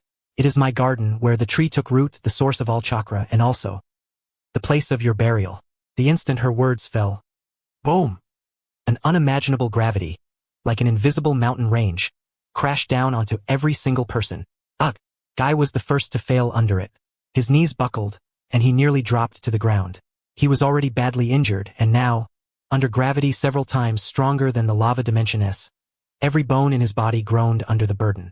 Minato, Kakashi, and Sakumo all let out muffled groans as well. Their bodies sank sharply, and even the scorched ground beneath their feet was pressed into shallow dents. Shursui dropped directly to one knee and spat out a mouthful of blood. Only Sokka stood firm. The golden lightning around his body flared violently, and he forcefully withstood the sudden surge in gravity. So even the power of the gravity dimension can be invoked here too. Sokka gritted his teeth. Purple light blazed in his Rinnegan as he forcibly analyzed and resisted the gravity laws pressing down on everyone. Spread out. Don't stay grouped together. Too late. Kagaya's voice remained cold. She didn't even look at anyone else. Her Byakugan was locked onto Sokka alone. You are very special. You stole my chakra, yet did not become my servant. You possess the Rinnegan, yet are not my descendant. Your existence itself is blasphemy against me. She slowly raised her right hand, palm facing upward. Therefore I grant you eternal sleep. Rabbit hair needle. Shoo shoo shoo shoo. Her long, pale hair that reached the ground stood on end in an instant, hardened, then shot toward Sokka like a torrential downpour. Every strand gleamed with a metallic cold light, tearing through the air with sharp shrieks. They were unbelievably fast, and the coverage stretched for hundreds of meters. There was nowhere to dodge. Lightning release, electromagnetic barrier, full power. Sokka roared low and slammed his hands together in front of his chest. The golden lightning circling his body expanded instantly, interweaving into a dense shield of constantly flowing, jumping electricity. Across the shield's surface, countless tiny electromagnetic vortices spun frantically, trying to deflect and knock away the incoming hair needles. Clang, clang, clang, clang. A dense series of impacts rang out like heavy rain. Most of the hair needles were deflected or melted by the electromagnetic barrier, but some still pierced through weak points in the shield and stabbed viciously into Sokka's body. SHHK. Even though Sokka elementalized in an instant, those hair needles seemed to carry some kind of power that countered elementalization, and they still left several deep wounds on him, cut to the bone with blood spraying out. Sokka! Minato shouted in shock and fury. His figure vanished instantly, and in the next moment he appeared beside Kagaya, driving a kunai straight at her back. Flying Raijin. Second step. Boring. Kagaya didn't even turn around. The long hair behind her moved as if alive, automatically weaving together into a thick wall of hair. Clang. The kunai struck the hair wall and actually gave off the sound of metal clashing, leaving only a white mark on it. At the same time, even more strands shot out from the hair wall like venomous snakes, stabbing toward Minato's vital points. So hard. Minato flashed back, but the strands pursued him like a shadow. Leaf whirlwind. Gaia's figure appeared from the other side, his right leg wrapped in burning blue vapor as it swept viciously toward Kagaya's waist. He had already opened the 7th gate, Gate of Wonder. This was the limit his current state could endure. The strength of insects. Kagaya merely raised her left hand and gave a light slap. Bang! Guy felt as if he had kicked a moving mountain. A terrifying force came crashing back, and his whole body was sent flying away even faster than he had arrived, smashing through several floating black cubes before embedding deep into the scorched ground in the distance, blood spraying wildly from his mouth. Guy! Zanka no Tachi. East. Rising Sun Blade. Sakumo's figure appeared above Kagaya's head like a ghost. Ryunjaka blazed like fire, carrying the ultimate heat that could reduce all things to ashes as he brought it down in a single slash. That slash contained all his remaining chakra and will. Wherever the blade passed, space itself seemed to melt and twist from the heat. This time Kagaya finally moved. For the first time, she took half a step back of her own accord. At the same time, She extended 2 fingers of her right hand like a blade and lightly pointed toward the descending sword edge. All-killing ash bone's finger. A gray-white bone spike extended from her fingertip. Without dodging or avoiding, it collided head-on with Ryun Jaka, which burned with heat like the core of the sun. Clang! An indescribably ear-piercing explosion echoed through the entire root time space. Golden-red flames and gray-white annihilating force slammed against each other in a frenzy, erasing and exploding. Sakumo let out a muffled groan. The web of his hand split open. Ryun Jaka flew from his grasp, and he was blasted away by the explosion's shockwave. As for Kagaya, only a small section of the bone spike on her fingertip shattered.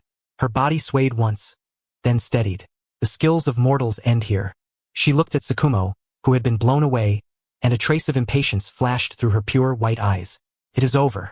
Before her words had even finished, the 9-tomo Rinne Sharingan on her forehead suddenly erupted with a dazzling blood-red light. Rumble, rumble, rumble. The entire root time space began to shake violently. The ground cracked, the sky trembled, and those floating black cubes began spinning, colliding, and breaking apart like mad. Endless black, viscous chakra, radiating coldness and an ominous aura, surged wildly from every corner of the space and from those shattering black cubes, converging toward Kagaya's body like all rivers returning to the sea. This is... Saka's pupils contracted sharply. In the vision of his Rinnegan, the chakra inside Kagaya was skyrocketing at a terrifying speed, undergoing a qualitative transformation. Its scale and quality far surpassed any previous moment. Tailed beast transformation. Returning to the tree's original form, Minato's face turned deathly pale. Roar! A howl impossible to describe in words, mixed with pain, rage, and supreme majesty, burst from Kagaya's mouth. Her body began to swell, twist, and deform. Beneath her pale skin, dark red veins bulged and pulsed like magma. Her wide white robe split apart, revealing the inhuman body beneath, writhing and entwined like tree roots. Her head split open, and from the middle extended a pair of savage, rabbit-like giant ears. Her face blurred and stretched, until all that remained clearly visible was the blood-red 9-tomo Rinne Sharingan on her forehead, still coldly staring at the group. Her limbs transformed into giant claws covered in hard textures, and behind her, 9 enormous tails formed from pure chakra, like tails, yet also like tree roots, burst from her body. Each one stretched for hundreds of meters, writhing wildly across the dim sky. In just a few breaths, the pale woman who had originally been 3 meters tall swelled into a monster over 1,000 meters high. Her entire body covered in flesh and keratin, with rabbit ears, 9 tails, and chakra fluctuations so terrifying and despair-inducing they felt unbearable. The 10 tails Jinchuriki, complete form, or rather, a form even closer to the tree itself, Kagaya's original battle form. I am the ancestor of chakra. The monstrous voice boomed out like tens of millions roaring at once, shaking the entire space until it trembled. All chakra in this world came from me, and in the end it shall return to me. She raised one gigantic sharp claw and slowly pressed it down toward the people below, who were like ants to her. By my will, I grant you eternal slumber. 6 paths. Planetary devastation. Boom! The entire root dimension erupted completely. The earth split apart, and countless massive boulders and chunks of rock defied gravity, tearing free from the ground and madly gathering toward Kagaya in the sky. Those floating black cubes also seemed to answer her call, spinning, colliding, and merging into that ever-expanding giant sphere centered around Kagaya like a small asteroid. The sky was blotted out, and all light was devoured. An unimaginable gravitational force radiated from that massive sphere, dragging at everything on the ground and pulling at everyone's bodies, as if it wanted to seal, crush, and devour them along with this entire space itself. This is bad. Kakashi's face changed drastically. He could feel himself about to be dragged off the ground by that force. This is a sealing jutsu. She wants to seal the entire space. We have to interrupt her. Minato gritted his teeth and tried to use flying Raijin, only to discover that the surrounding space had been completely twisted and locked down by that terrifying gravity.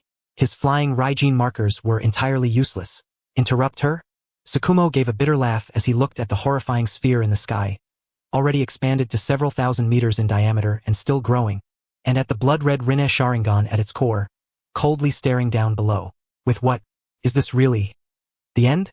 Shursway's only remaining right eye stared fixedly at the sky, his fingers digging deep into the scorched earth. Guy struggled to force himself back up, but who knew how many bones in his body had already been broken, and his chakra was nearly exhausted. Despair, like an icy tide, drowned everyone. Everyone except one person.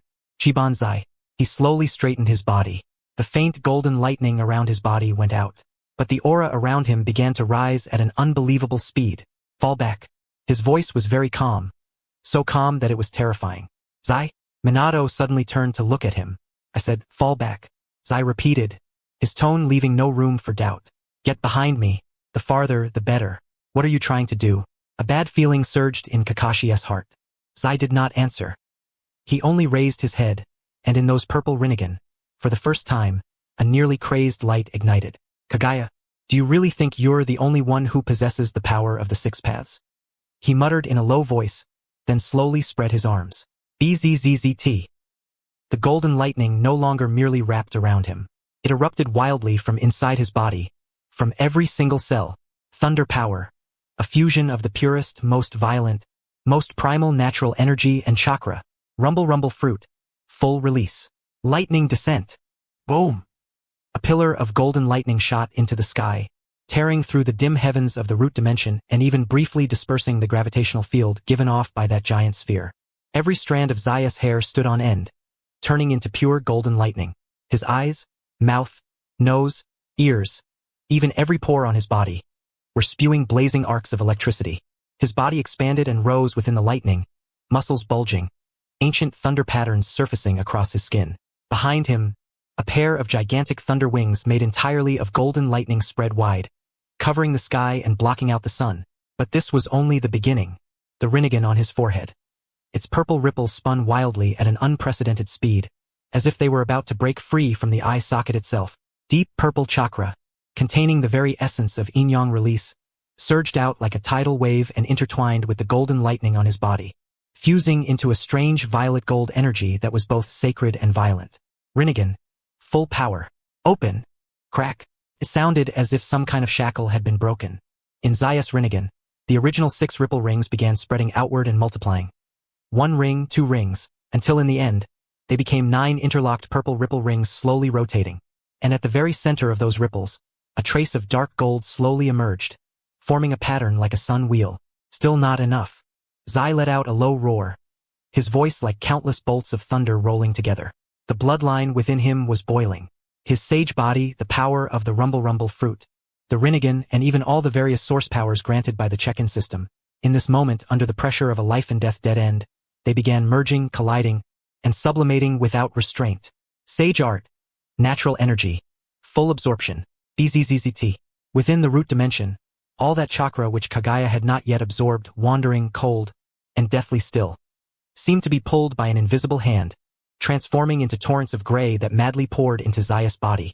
This chakra was filled with Kagaya's will and icy coldness, but at this moment, Zai forcibly suppressed, refined, and absorbed it with the power of his Rinnegan and sage body. His aura surged once more. Finally, behind him, in the void, a point of darkness black as ink yet seemingly containing the light of stars in the universe quietly appeared. Then came a second point and a third. A total of 9. 9 fist-sized spheres, black as ink, slowly rotating with faint halos flowing along their edges, silently hovered behind Zai like stars guarding an emperor. Truth-seeking balls. The symbol of the Sage of 6 Paths, the ultimate creation of yin-yang release, power capable of effortlessly erasing all things. At this moment, behind Chiban Zai, those 9 truth-seeking balls slowly rose like 9 ominous black suns, facing from afar the gigantic and ever-expanding planetary devastation sphere in the sky centered around Kagaya. Kagaya. Zai raised his head. Those transformed Rinnegan, flowing with violet gold lightning and marked by 9 ripple rings, locked tightly onto the blood-red 9-tomo Rinne Sharingan in the sky. His voice, like thunderous judgment descending from the highest heavens, echoed through the entire root dimension. Your era ends here. Today, I will slay a god. Slay? In the sky, from within that enormous sphere made of countless rocks, chunks of earth, and shattered black cubes, now several thousand meters in diameter, came Kagaya's roaring howl, mixed with the voices of tens of millions. Her roar was filled with disbelief, fury, and a trace of berserk rage after being thoroughly provoked by an ant. Arrogant thief. I am the ancestor of Chakra, the one true being in this world. You are nothing but a thief who stole fragments of my power. And you dare speak of slaying me? Then let the facts speak. Sakaya's voice was calm, but beneath that calm lay absolute power, surging like a bottomless abyss. Behind him, 9 truth-seeking balls slowly revolved. Purple gold lightning danced around his body.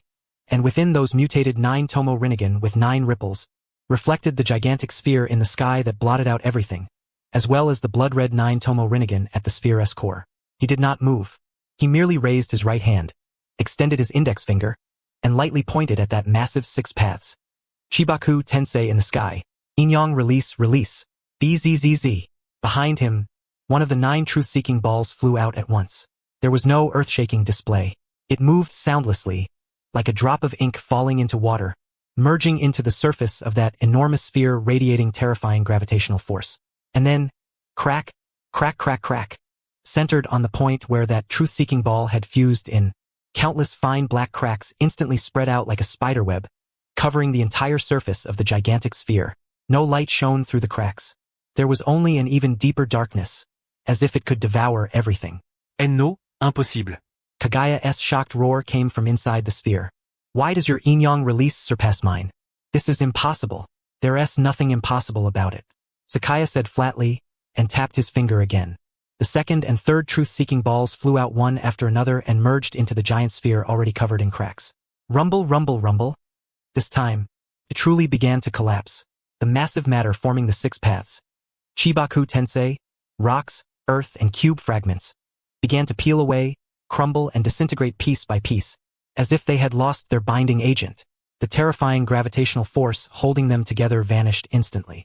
Countless fragments fell from the sky like a torrential storm, smashing into the already devastated scorched land below and kicking up endless dust. And Kagaya, who had originally been wrapped inside the sphere's core, her 1,000-meter-tall monstrous body with rabbit ears and 9 tails, was now completely exposed. She still seemed to be maintaining the posture of casting the ceiling technique, her giant claws thrust forward. In her blood-red Rinnegan were shock, confusion, and a trace of horror. Her 6 paths, Chibaku Tensei, the ultimate sealing technique powerful enough to seal the entire root ball space, had actually been broken so casually by him, with just a few truth-seeking balls? Now it's my turn. Sakaya's voice sounded again. He slowly brought his hands together in front of his chest, and the remaining 6 truth-seeking balls behind him lit up with deep black light at the same time. Yin-yang release, absolute seal. Whoosh, whoosh, whoosh. The 6 truth-seeking balls turned into 6 streams of black light and instantly shot out, flying to 6 positions around her, up, down, left, right, front, and back. Then the 6 truth-seeking balls opened at the same time.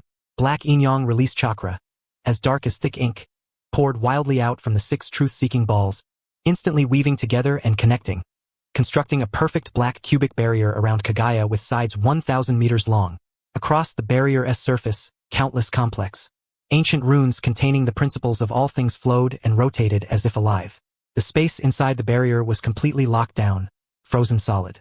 Even time itself seemed to grow thick and slow. Kagaya was completely trapped inside that black cubic barrier. Roar! She let out a heaven-shaking howl, and her giant claws, carrying enough force to tear apart mountains, slammed brutally against the black wall of the barrier. Boom! A heavy impact rang out. Violent ripples spread across the barrier wall, but it did not break. Not even a single crack appeared. Impossible. My power. My chakra. Kagaya went mad. All 9 giant tails lashed out at once, slamming hard against the barrier, while a terrifying tailed beast ball condensed in her mouth and blasted it at point-blank range. Boom, boom, boom. Inside the barrier, the energy grew violent to the extreme. The exploding light illuminated the pitch-black barrier as if it were broad daylight. But no matter how Kagaya attacked, that seemingly thin black wall remained as steady as ever, firmly locking all her power inside that cramped 1,000-meter cube. Useless. Sakaya floated outside the barrier, looking at the monster struggling frantically inside, his eyes cold. Your Inyang release comes from the tree, from brutally plundering and devouring the chakra of this world. But my Inyang release. He raised his hand. In his palm appeared a mass of power constantly changing form. One moment turning into lightning, the next into flames, then into pure chaotic energy of light and darkness. It comes from the ultimate fusion of my own power, from my analysis and reconstruction of this world's laws, from myself. So your power is useless against me, and my power is your natural bane. No, I don't believe it. Inside the barrier, Kagaya's roar became sharp and shrill. That black barrier was not just sealing her body. It was also madly extracting and stripping away the chakra within her. The chakra she had spent 1,000 years plundering and accumulating, the chakra that belonged to the entire ninja world, was being forcibly pulled away by the strange barrier, fed back into this rootball space, and even fed back to that silver-haired man outside the barrier. Black Zetsu, my child, help me. Kagaya finally felt fear. She began calling for the last thing she had created. Mother. A pitch-black, fluid-like shadow slowly seeped out from the gaps in Kagaya's enormous body, trying to penetrate the barrier wall. Trying to leave, a cold glint flashed in Sakaya's eyes as his left hand clenched in the air. Floating clouds like fire. Clang! A clear blade cry rang through space. Ryun Jaka, which had been stuck in the scorched earth in the distance after leaving his hand, seemed to be pulled by an invisible force. It instantly turned into a streak of golden-red light and flew into Sakaya's hand. The golden-red flames on the blade had already been drawn inward, but at the edge of the sword, a tiny point of light flickered faintly, condensed to the extreme, as if it could burn through the world itself. Perfect. I'll use this blade of betrayal and schemes to test the new power I've just comprehended. Sakaya gripped the sword. He did not take any stance. He merely gave a light swing toward Black Zetsu trying to escape, toward Kagaya struggling madly inside the barrier, and toward this imprisoned space. Zanka no Tachi, south. Embers returned to nothing. There was no earth-shattering burst of flames, no blade light splitting heaven and earth. There was only a single gray-white thread, as thin as a hair and so dim it was almost invisible, extending from the tip of the flowing cloud like fire blade. Silently, it pierced through the seemingly indestructible Inyang release barrier wall, pierced through Black Zetsu's shadow body as he tried to flee, and finally sank into Kagaya's massive, monstrous body with rabbit ears and 9 tails. Time seemed to freeze at this moment. Inside the barrier, the wildly struggling Kagaya suddenly stiffened. Black Zetsu, who had been trying to escape, froze midair in his shadow form. Then, ki, a soft sound, like ashes being scattered by the wind. Starting from the point struck by that gray-white thread, Kagaya's enormous body began to silently collapse, disperse, and turn into the finest gray-white dust, like a sand sculpture weathered for 10,000 years. Collapsing and dispersing along with it were the Black Zetsu inside her, the 9 giant tails behind her, her savage rabbit ears, the hard shell covering her entire body. Everything that belonged to the external form of the existence, known as Kagaya, was completely erased under the law power contained within that gray-white thread, a power that went beyond burning and reached straight to returning to nothing, turning it all into void. No. I am the ancestor of chakra. I am. Her final ripple of consciousness came from the dust that was about to completely disperse, filled with unwillingness, hatred, and a trace of dazed relief. She has fallen. Banzai sheathed his blade, his eyes calm and without ripples. From now on, there is no more. In the ninja world, there are only people. Pu. The last bit of dust scattered away. Inside the Inyang release barrier, everything became completely empty. Only a fist-sized, constantly writhing and shifting strange ball of light remained, emitting a soft white glow as it floated quietly in the center of the barrier. That was Kagaya's most fundamental core energy after all form and will had been stripped away, the core belonging to the tree and the source of chakra, as well as the chakra essence she had plundered from the ninja world over 1,000 years. At the same time, rumble, rumble, rumble, rumble, the entire expansive truth-seeking ball space began undergoing a world-turning upheaval. Endless cracking roars came from the depths of the earth. The dark gray sky rapidly faded away as if losing color, revealing the deep cosmic void behind it, dotted with stars. The floating black cubes broke apart one after another, turning into pure points of chakra light that merged into the space. The cold will and rules that belonged to Kagaya and bound this entire space were rapidly collapsing and dispersing. Did we succeed? In the distance, Minato and the others stared at all this in shock, almost unable to believe their own eyes. That Kagaya who had been so arrogant, as powerful as a god, that ancestor of chakra who had nearly buried all of them, just like that she had been sealed, purified, and completely erased. Kagaya is dead. The 10 tails will soon be undone. Banzai's voice rang out. With a lift of his hand, the white ball of light floating inside the barrier slowly flew into his palm. Her origin, along with the chakra she plundered, will return to heaven and earth and nourish the ninja world. From this day on, the tailed beasts will no longer be weapons of war, but part of the cycle of natural energy. Ninja chakra will also become purer and easier to cultivate. He lowered his head to look at the ball of light in his palm. In his Rinnegan, 9 ripples slowly rotated, completely analyzing and absorbing it. A vast torrent of information, as boundless as a sea of stars and as ancient as the birth of heaven and earth, surged into his consciousness. And in that instant, ding! A crisp notification sound, as if coming from the depths of his soul, rang out in his mind. It was not the mechanical voice of the system, but something grander and more primal, as if the world itself were whispering to him. Detected host has completed the great feat of godslaying, completely changed the world line, ended Kagaya's threat, purified the source of chakra, and completed the world's rules. Ultimate check-in reward issued. Obtained. Genesis Mother Planet. Description.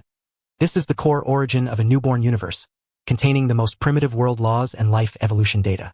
After fusion, the host will gain absolute control and rule definition authority over the planet represented by this fragment, and can gradually overwrite and assimilate it with the current Ninja World's planet, imprinting it with the host's own life mark and becoming that planet's creator and sole ruler. Current fusion rate, 0.01%. An indescribable enlightenment, like the opening of heaven and earth, instantly filled Banzai's entire body and mind. The birth and destruction of stars, the origin and evolution of life, the weaving and operation of laws, the flow of time and the folding of space. His understanding of the essence of world, life and existence had reached an entirely new level, one almost at the level of the Tao. At the same time, the power within his body, his rumble fruit, sage body, Rinnegan, Yin-Yang release, and even Kagaya's origin he had just absorbed, began their final, complete fusion and qualitative transformation under the integration and sublimation of this Genesis Mother Planet fragment. Wang! An indescribably brilliant radiance erupted from Banzai's body. Within that light, his body became half-transparent. His flesh, bones, meridians, and even the tiniest cells all transformed into the purest form of energy, yet flowed, reorganized, and sublimated according to some supreme law. His short silver hair grew wildly, turning into waist-length long hair flowing with starlight. In his purple Rinnegan, at the center of the 9 ripples, that dark golden sun wheel pattern fully stabilized, became clear, and slowly turned, as if it contained a miniature universe. His skin became crystal-like, like flawless jade, with the faint sheen of a galaxy flowing across it. At the center of his forehead, a faint pale gold mark like a vertical eye quietly appeared. A simple white robe naturally covered his body. The corners of the robe fluttered without wind, and patterns of mountains, rivers, sun, moon, and stars faintly appeared and disappeared across it. An indescribable aura, vast, ancient, sacred, yet full of life, as if breathing and sharing the fate of the planet beneath his feet, spread from his body. He slowly landed, his feet touching the ground of the expansive truth-seeking ball space, which was rapidly fading and restoring. The instant his foot touched down, Wang centered on him. An invisible, immaterial yet undeniably real ripple spread out in an instant, ignoring the barrier between the expansive truth-seeking ball space and the ninja world, ignoring distance and obstruction, sweeping across the entire ninja world planet in a flash. Rorin, Konoha, Sunagakure, Kumogakure, Iwagakure, Kirigakure, the land of iron, the land of hot water, the land of waves, the oceans, forests, deserts, snowfields, the deep underground, above the clouds. Every inch of land, every wisp of air, every life in the ninja world gave a slight tremble in that instant, as if responding, as if resonating, as if paying homage to their new soul, supreme being above all things. Ruler. Chi Banzai slowly opened his eyes. Reflected in them was the expansive truth-seeking ball space rapidly returning to normal, and in the distance the faint outline of the ninja world's blue planet. He raised a hand, palm facing upward, as if holding up the entire planet. From today onward. His voice was very soft, yet it seemed to carry the weight of the entire world, ringing clearly through the rapidly collapsing expansive truth-seeking ball space, while faintly echoing in the hearts of every living being in the ninja world that had just experienced that tremble. This world bears the surname Chi now. Bring. Year 59 of Konoha. 3 years had already passed since the war that brought to an end. For a ninja, 3 years was enough to complete hundreds of C-rank missions. Enough for a genin to grow into a backbone of the village. For the world, 3 years could change far too many things. Kagaya had fallen, the 10 tails had broken apart, chakra had returned to its source, and on that day, the declaration that rang through the entire ninja world and branded itself deep into the senses of every living being. This world bears the Chi name. It was like a giant boulder crashing into a still lake, sending out ripples that, over the years that followed, completely reshaped the structure of the ninja world. First, there were the tailed beasts. 1-tail Shikaku and 9-tails Karama still remained in Lulon. As sacred guardian beasts of the nation, they enjoyed days of worship and respect, and occasionally spent their time leisurely fooling around with Asuka and Naruto. Shikaku had taken up sunbathing, while Karama had become obsessed with Sarah's specially supplied fried tofu. And as the Chakra Kagaya had plundered returned to heaven and earth, the other 7-tailed beasts, from 2 tails to 8 tails, also had their origins restored and purified. They became spirit beasts that lived in harmony with natural energy, and could even take the initiative to protect the land and waters of a region. The tailed beast problem had been solved. That was the first cornerstone of peace. Second, there were the 5 great nations and Idle Cloud Pavilion. After the battle with Kagaya, the upper echelons of the 5 nations, whether sincerely or out of fear of the world-shaking might from that day, all clearly realized one fact: the sky of the ninja world had completely changed. Kisaka Soya, the man once known as Thunder, the leader of Idle Cloud Pavilion, the man of Lulan, after personally slaying, had already become an existence beyond Kage, beyond villages, beyond nations. Resistance? Meaningless. So, in the first year after the war, the 5 nations, wind, earth, lightning, water, and fire, signed the new Ninja World Order Accord with Idle Cloud Pavilion in an almost submissive posture. The contents of the accord were very simple. 1.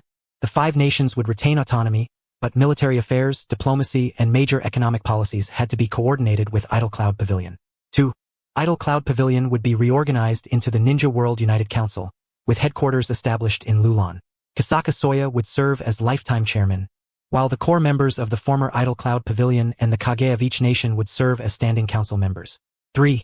The old commission fee extraction system for missions would be abolished, replaced by a Ninja World Development Fund centrally managed by the United Council, to be used for infrastructure, education, medical care, and livelihood protection across the entire ninja world. 4. The Ninja World United Academy would be established, with headquarters at the old site of Kanahagakure. Minato Namikaze would serve as headmaster, recruiting talented youths from across the ninja world and uniformly teaching an improved, optimized, new-style ninjutsu system with dangerous forbidden techniques removed, while also adding general courses such as culture, history, mathematics, and ethics. 5. The 5 great ninja villages would keep their designations, but their functions would change into regional guardian forces and disaster response forces, under the unified command of the United Council. There was no bloodshed, and no war. In the face of absolute power, absolute prestige, and the real benefits brought by the improved chakra environment after Kagaya's death, the vested interests of the old era wisely chose cooperation. The ninja world had, at least in form, completed its unification.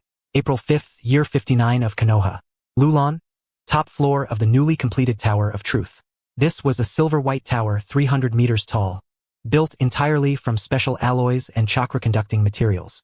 It was the core building of the Ninja World United Council, and also the place where Kisaka Soya now lived and conducted his research.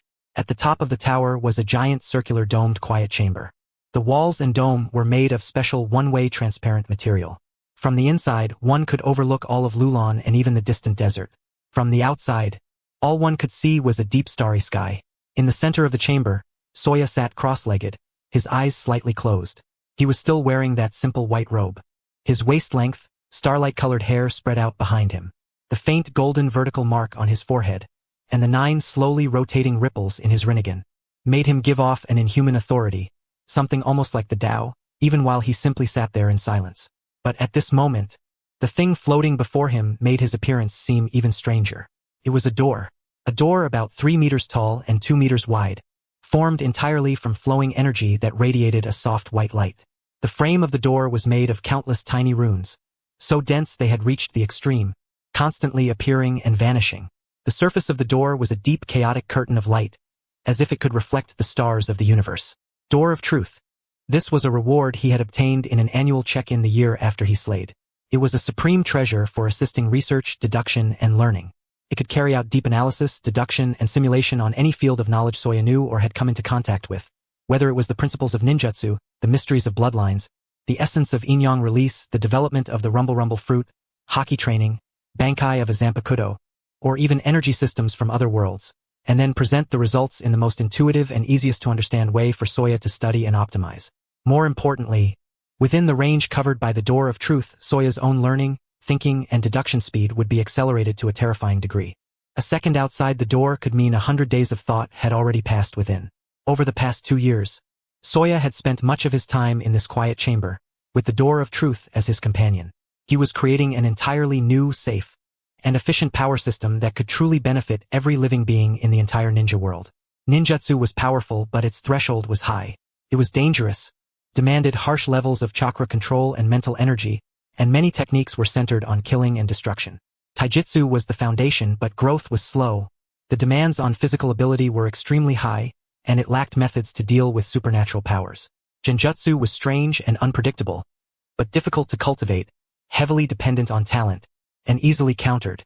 As for Kekkai Genkai, they relied on bloodlines. You could only encounter them by chance, not seek them out. That would not do. Soya understood that individual strength was not enough to protect a civilization, much less allow one to go farther in a cruel universe. He had to raise the world's overall lower limit. He had to make power universal, safe, and civilian. Water release chakra nature transformation, combined with the activation properties of lightning release, referencing the principles of yang release in medical ninjutsu, then introducing the concept of harmonizing natural energy from senjutsu. Soya's eyes were closed, but his mind was running at high speed inside the door of truth. Within the chaotic curtain of light, countless streams of data, energy models, and rune structures flowed like waterfalls, colliding and reorganizing. The goal is to create a life field generator that can gently stimulate cell activity, speed up metabolism, repair minor damage in small amounts, and gradually improve physical constitution with long-term use, all without any side effects. The carrier could be a wearable charm, or a fixed installation on the scale of a household or village. The power generation and energy storage properties of lightning release still need further optimization. The efficiency of current lightning release ninjutsu is too low, and energy dissipation is too severe. By combining electromagnetic principles, standardized and modular chakra-to-electricity conversion and storage units can be designed to provide energy for city power grids, transportation, and civilian equipment. Beginner-level perception and guidance of natural energy are too difficult. It needs to be simplified. We need to design a universal guiding technique similar to radiocalisthenics, so ordinary people can, through long-term practice, unconsciously absorb trace amounts of natural energy, strengthen their bodies, and extend their lifespan. The spatial expansion and item storage functions of sealing jutsu need to be adapted for civilian use. Develop a stable, cheap, high-capacity alternative to storage scrolls. Can the principles of contracts and summoning in the summoning jutsu be combined with the capture, transport, and healing functions of pokeballs to create a safer and more convenient partner system for assisting production, transport, and rescue? One concept after another, under the deductions of the door of truth, rapidly went from vague ideas to clarity, refinement, and feasibility. Behind Soya, 9 truth-seeking balls floated quietly in the air. As his thoughts leaped from one idea to the next, 1 or 2 of them would occasionally light up faintly, projecting dense strands of light that connected to the door of truth, providing support with the most fundamental yin-yang release processing power. In a corner of the quiet chamber, a little girl in a light purple kimono, with silver hair tied into a ponytail, was holding a fluffy little orange fox and quietly watching her father. It was Asuka. She was already almost 8 years old. In her purple eyes, a one-tomo Sharingan flickered faintly into and out of view as she curiously looked at the strangely glowing door and her father, who seemed to be asleep. The little fox, Karama, flicked his tail and muttered, "What's that brat messing with now? He hasn't moved for days." "Dad is researching something really important," Asuka whispered as she patted Karama's head. "Something that can let everyone live a good life." "Tch, boring." Karama curled his lip, but did not move, letting the little girl keep holding him. Over these past few years, he had grown more and more used to this kind of life of being treated like a pet. Time quietly passed, until, buzz, the light screen of the Gate of Truth suddenly flared brightly. Countless flowing runes abruptly froze, then collapsed inward like hundreds of rivers returning to the sea, finally condensing into 9 fist-sized 3-dimensional light symbols, so intricate and complex that they reached the extreme. They slowly drifted out and hovered in front of Banzai. Banzai slowly opened his eyes. A trace of exhaustion flashed through his eyes, but even more than that, there was relief. The first stage is complete. He raised his hand and lightly touched the 9 light symbols. As if alive, they flowed along the veins in his fingers and merged into his body, turning into 9 complete, detailed technical blueprints containing every detail of principles, construction, usage, and maintenance, stored deep within his consciousness. Civilian life nourishing seal, chakra energy core, basic guidance technique, civilian storage unit, basic contract scroll, lightning release civilian safety guidelines, basic medical seal, environmental purification seal, information transmission seal. Every single one of them was a technology enough to change the way ordinary people lived. Every single one had gone through countless billions of deductions by the Gate of Truth, ensuring safety, stability, ease of widespread adoption, and controllable cost. Still not enough. But this is a start, Banzai muttered softly. Once these foundations are spread out and people's livelihoods stabilize, Then we can gradually open up the basic training method of the 6 powers of the Navy, introductory observation hockey perception, and basic armament hockey enhancement. Step by step, he stood up and walked to the edge of the dome, looking down below. Lulon had expanded several times over in the past 3 years. Neat streets, rows of new-style buildings, streams of people, carts and horses moving through them. In the distance, giant windmills slowly turned under chakra power, supplying part of the city's energy. Even farther away, the construction site of the new Lulon branch of the Ninja World United Academy was in full swing. Peace, development, hope. This was the world he truly wanted to see. Teacher. The door to the quiet chamber slid open soundlessly. Uchiha Itachi, wearing the dark blue uniform of Xianyun Pavilion and carrying a calm, steady aura, walked in and bowed respectfully. He was already 16 years old. His strength had long since reached Kage level, and now he served as one of Banzai's deputies, responsible for implementing part of the technology and coordinating personnel. Itachi, what is it? Speaker, the representatives of the 5 great nations have all arrived. The peace celebration will officially begin at the Central Plaza in 2 hours. Lady Sarah, Lord Sakumo, Lord Minato, Lord Kakashi, Lord Obito, and the others are all present. Also, Itachi paused, and a faint smile flashed through his eyes. Naruto and Sasuke are fighting again at the training ground. Senior Shursui is mediating. Banzai smiled as well. Let them be. Young people having energy is a good thing. Come, let us go to the celebration. Yes. When Banzai's figure appeared atop the high platform of the giant newly built peace monument in the center of Lulon, a wave of cheers like mountains roaring and seas crashing instantly drowned the entire plaza. The square was packed with people. Representatives of the 5 great nations, ninja from the various hidden villages, citizens of Lulon, and spectators from all across the ninja world. Hundreds of thousands had gathered here, all with heartfelt smiles on their faces. On the high platform, Sarah stood beside him in magnificent formal dress, graceful and noble, smiling gently. Sakumo, Misaki, Kakashi, Rin, Minato, Kushina, Obito, Meitrumi, Killer Bey, Yagura, Rasa, and Noera were all gathered together. Today we stand here not to celebrate one person's victory, nor to commemorate the end of some war. Banzai's voice, carried by the amplification device, spread clearly to every corner of the plaza. His tone was calm, yet it carried a strange penetrating force and infectious power. What we celebrate is the end of an old era, the end of an era filled with war, hatred, oppression, and pain. What we commemorate are the martyrs and heroic spirits who fought and sacrificed themselves for this new era. What we look toward is a brand new era, an era that belongs to everyone, an era where children can go to school in peace, the elderly can enjoy their later years, ordinary people can live good lives through hard work, and ninja can become protectors instead of tools of slaughter. Power should not only be a weapon of destruction. It should also be a tool for building, a shield for protection, and a staircase toward a better future. From today onward, the Ninja World United Council will devote itself to this cause. We will gradually promote safer, more efficient knowledge and technology that can benefit more people to every corner of the ninja world. This road is long. There will be difficulties. There will be challenges.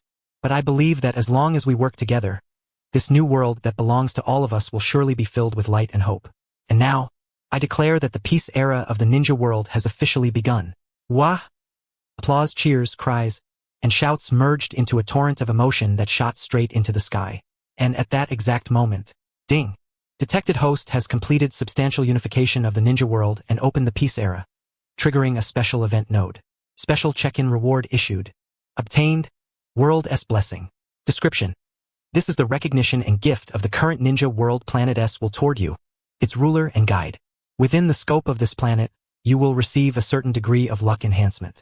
Things you do will proceed more smoothly, inspiration will spark more easily, the hidden accuracy of major decisions will increase, and the policies and technologies you promote will be more easily accepted and adapted to by the world itself. A warm, intimate feeling, as if he were being gently embraced by the entire world, flowed through Banzai's body and mind. It was not an increase in power, but something more essential, a closer connection with the planet beneath his feet, as if he had become its spokesperson and guardian. He raised his head and looked toward the cheering crowd, toward the smiling family and friends beside him, and toward the distant blue sky. Night fell.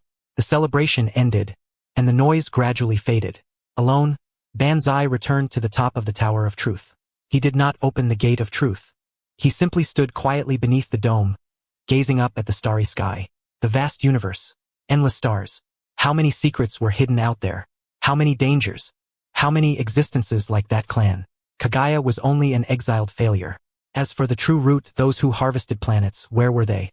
No matter how strong an individual was, there was still a limit. Even if he had now fused with the Genesis mother planet and become the ruler of this world, what could he really do when facing a mature, plundering civilization spanning the sea of stars? So he could not rely on himself alone. He had to make the entire ninja world civilization grow rapidly. In knowledge, in technology, in the overall level of power, they had to keep climbing. Until one day, they could calmly face any threat in the starry sky and firmly grasp their fate in their own hands. This was difficult. It would take time. It would take the efforts of generation after generation. But now he had a clear direction, a feasible plan, a tool like the gate of truth, and the blessing and support of the entire world. More importantly, he was no longer alone. Behind him were people who needed his protection, brothers and friends to whom he could entrust his back, and a whole world that was thriving and full of hope. The road ahead is still long. Banzai murmured softly, but the corners of his mouth lifted slightly. But if we walk it together, then it won't be lonely. He cast one last look at the brilliant river of stars. In that gaze, there was scrutiny, there was vigilance, but even more than that, there was a firm light that belonged to a pioneer and a guardian. Then he turned and walked back into the quiet chamber. Tomorrow, there would still be more things to do. More technologies needed to be deduced. More plans needed to be implemented. More children needed to be taught. More futures needed to be created. The long night was not yet over, but dawn had already appeared. The story belonging to Banzai may have come to a pause, but the story belonging to this new ninja world, marked by him, guided forward by him, the story belonging to everyone, had only just begun.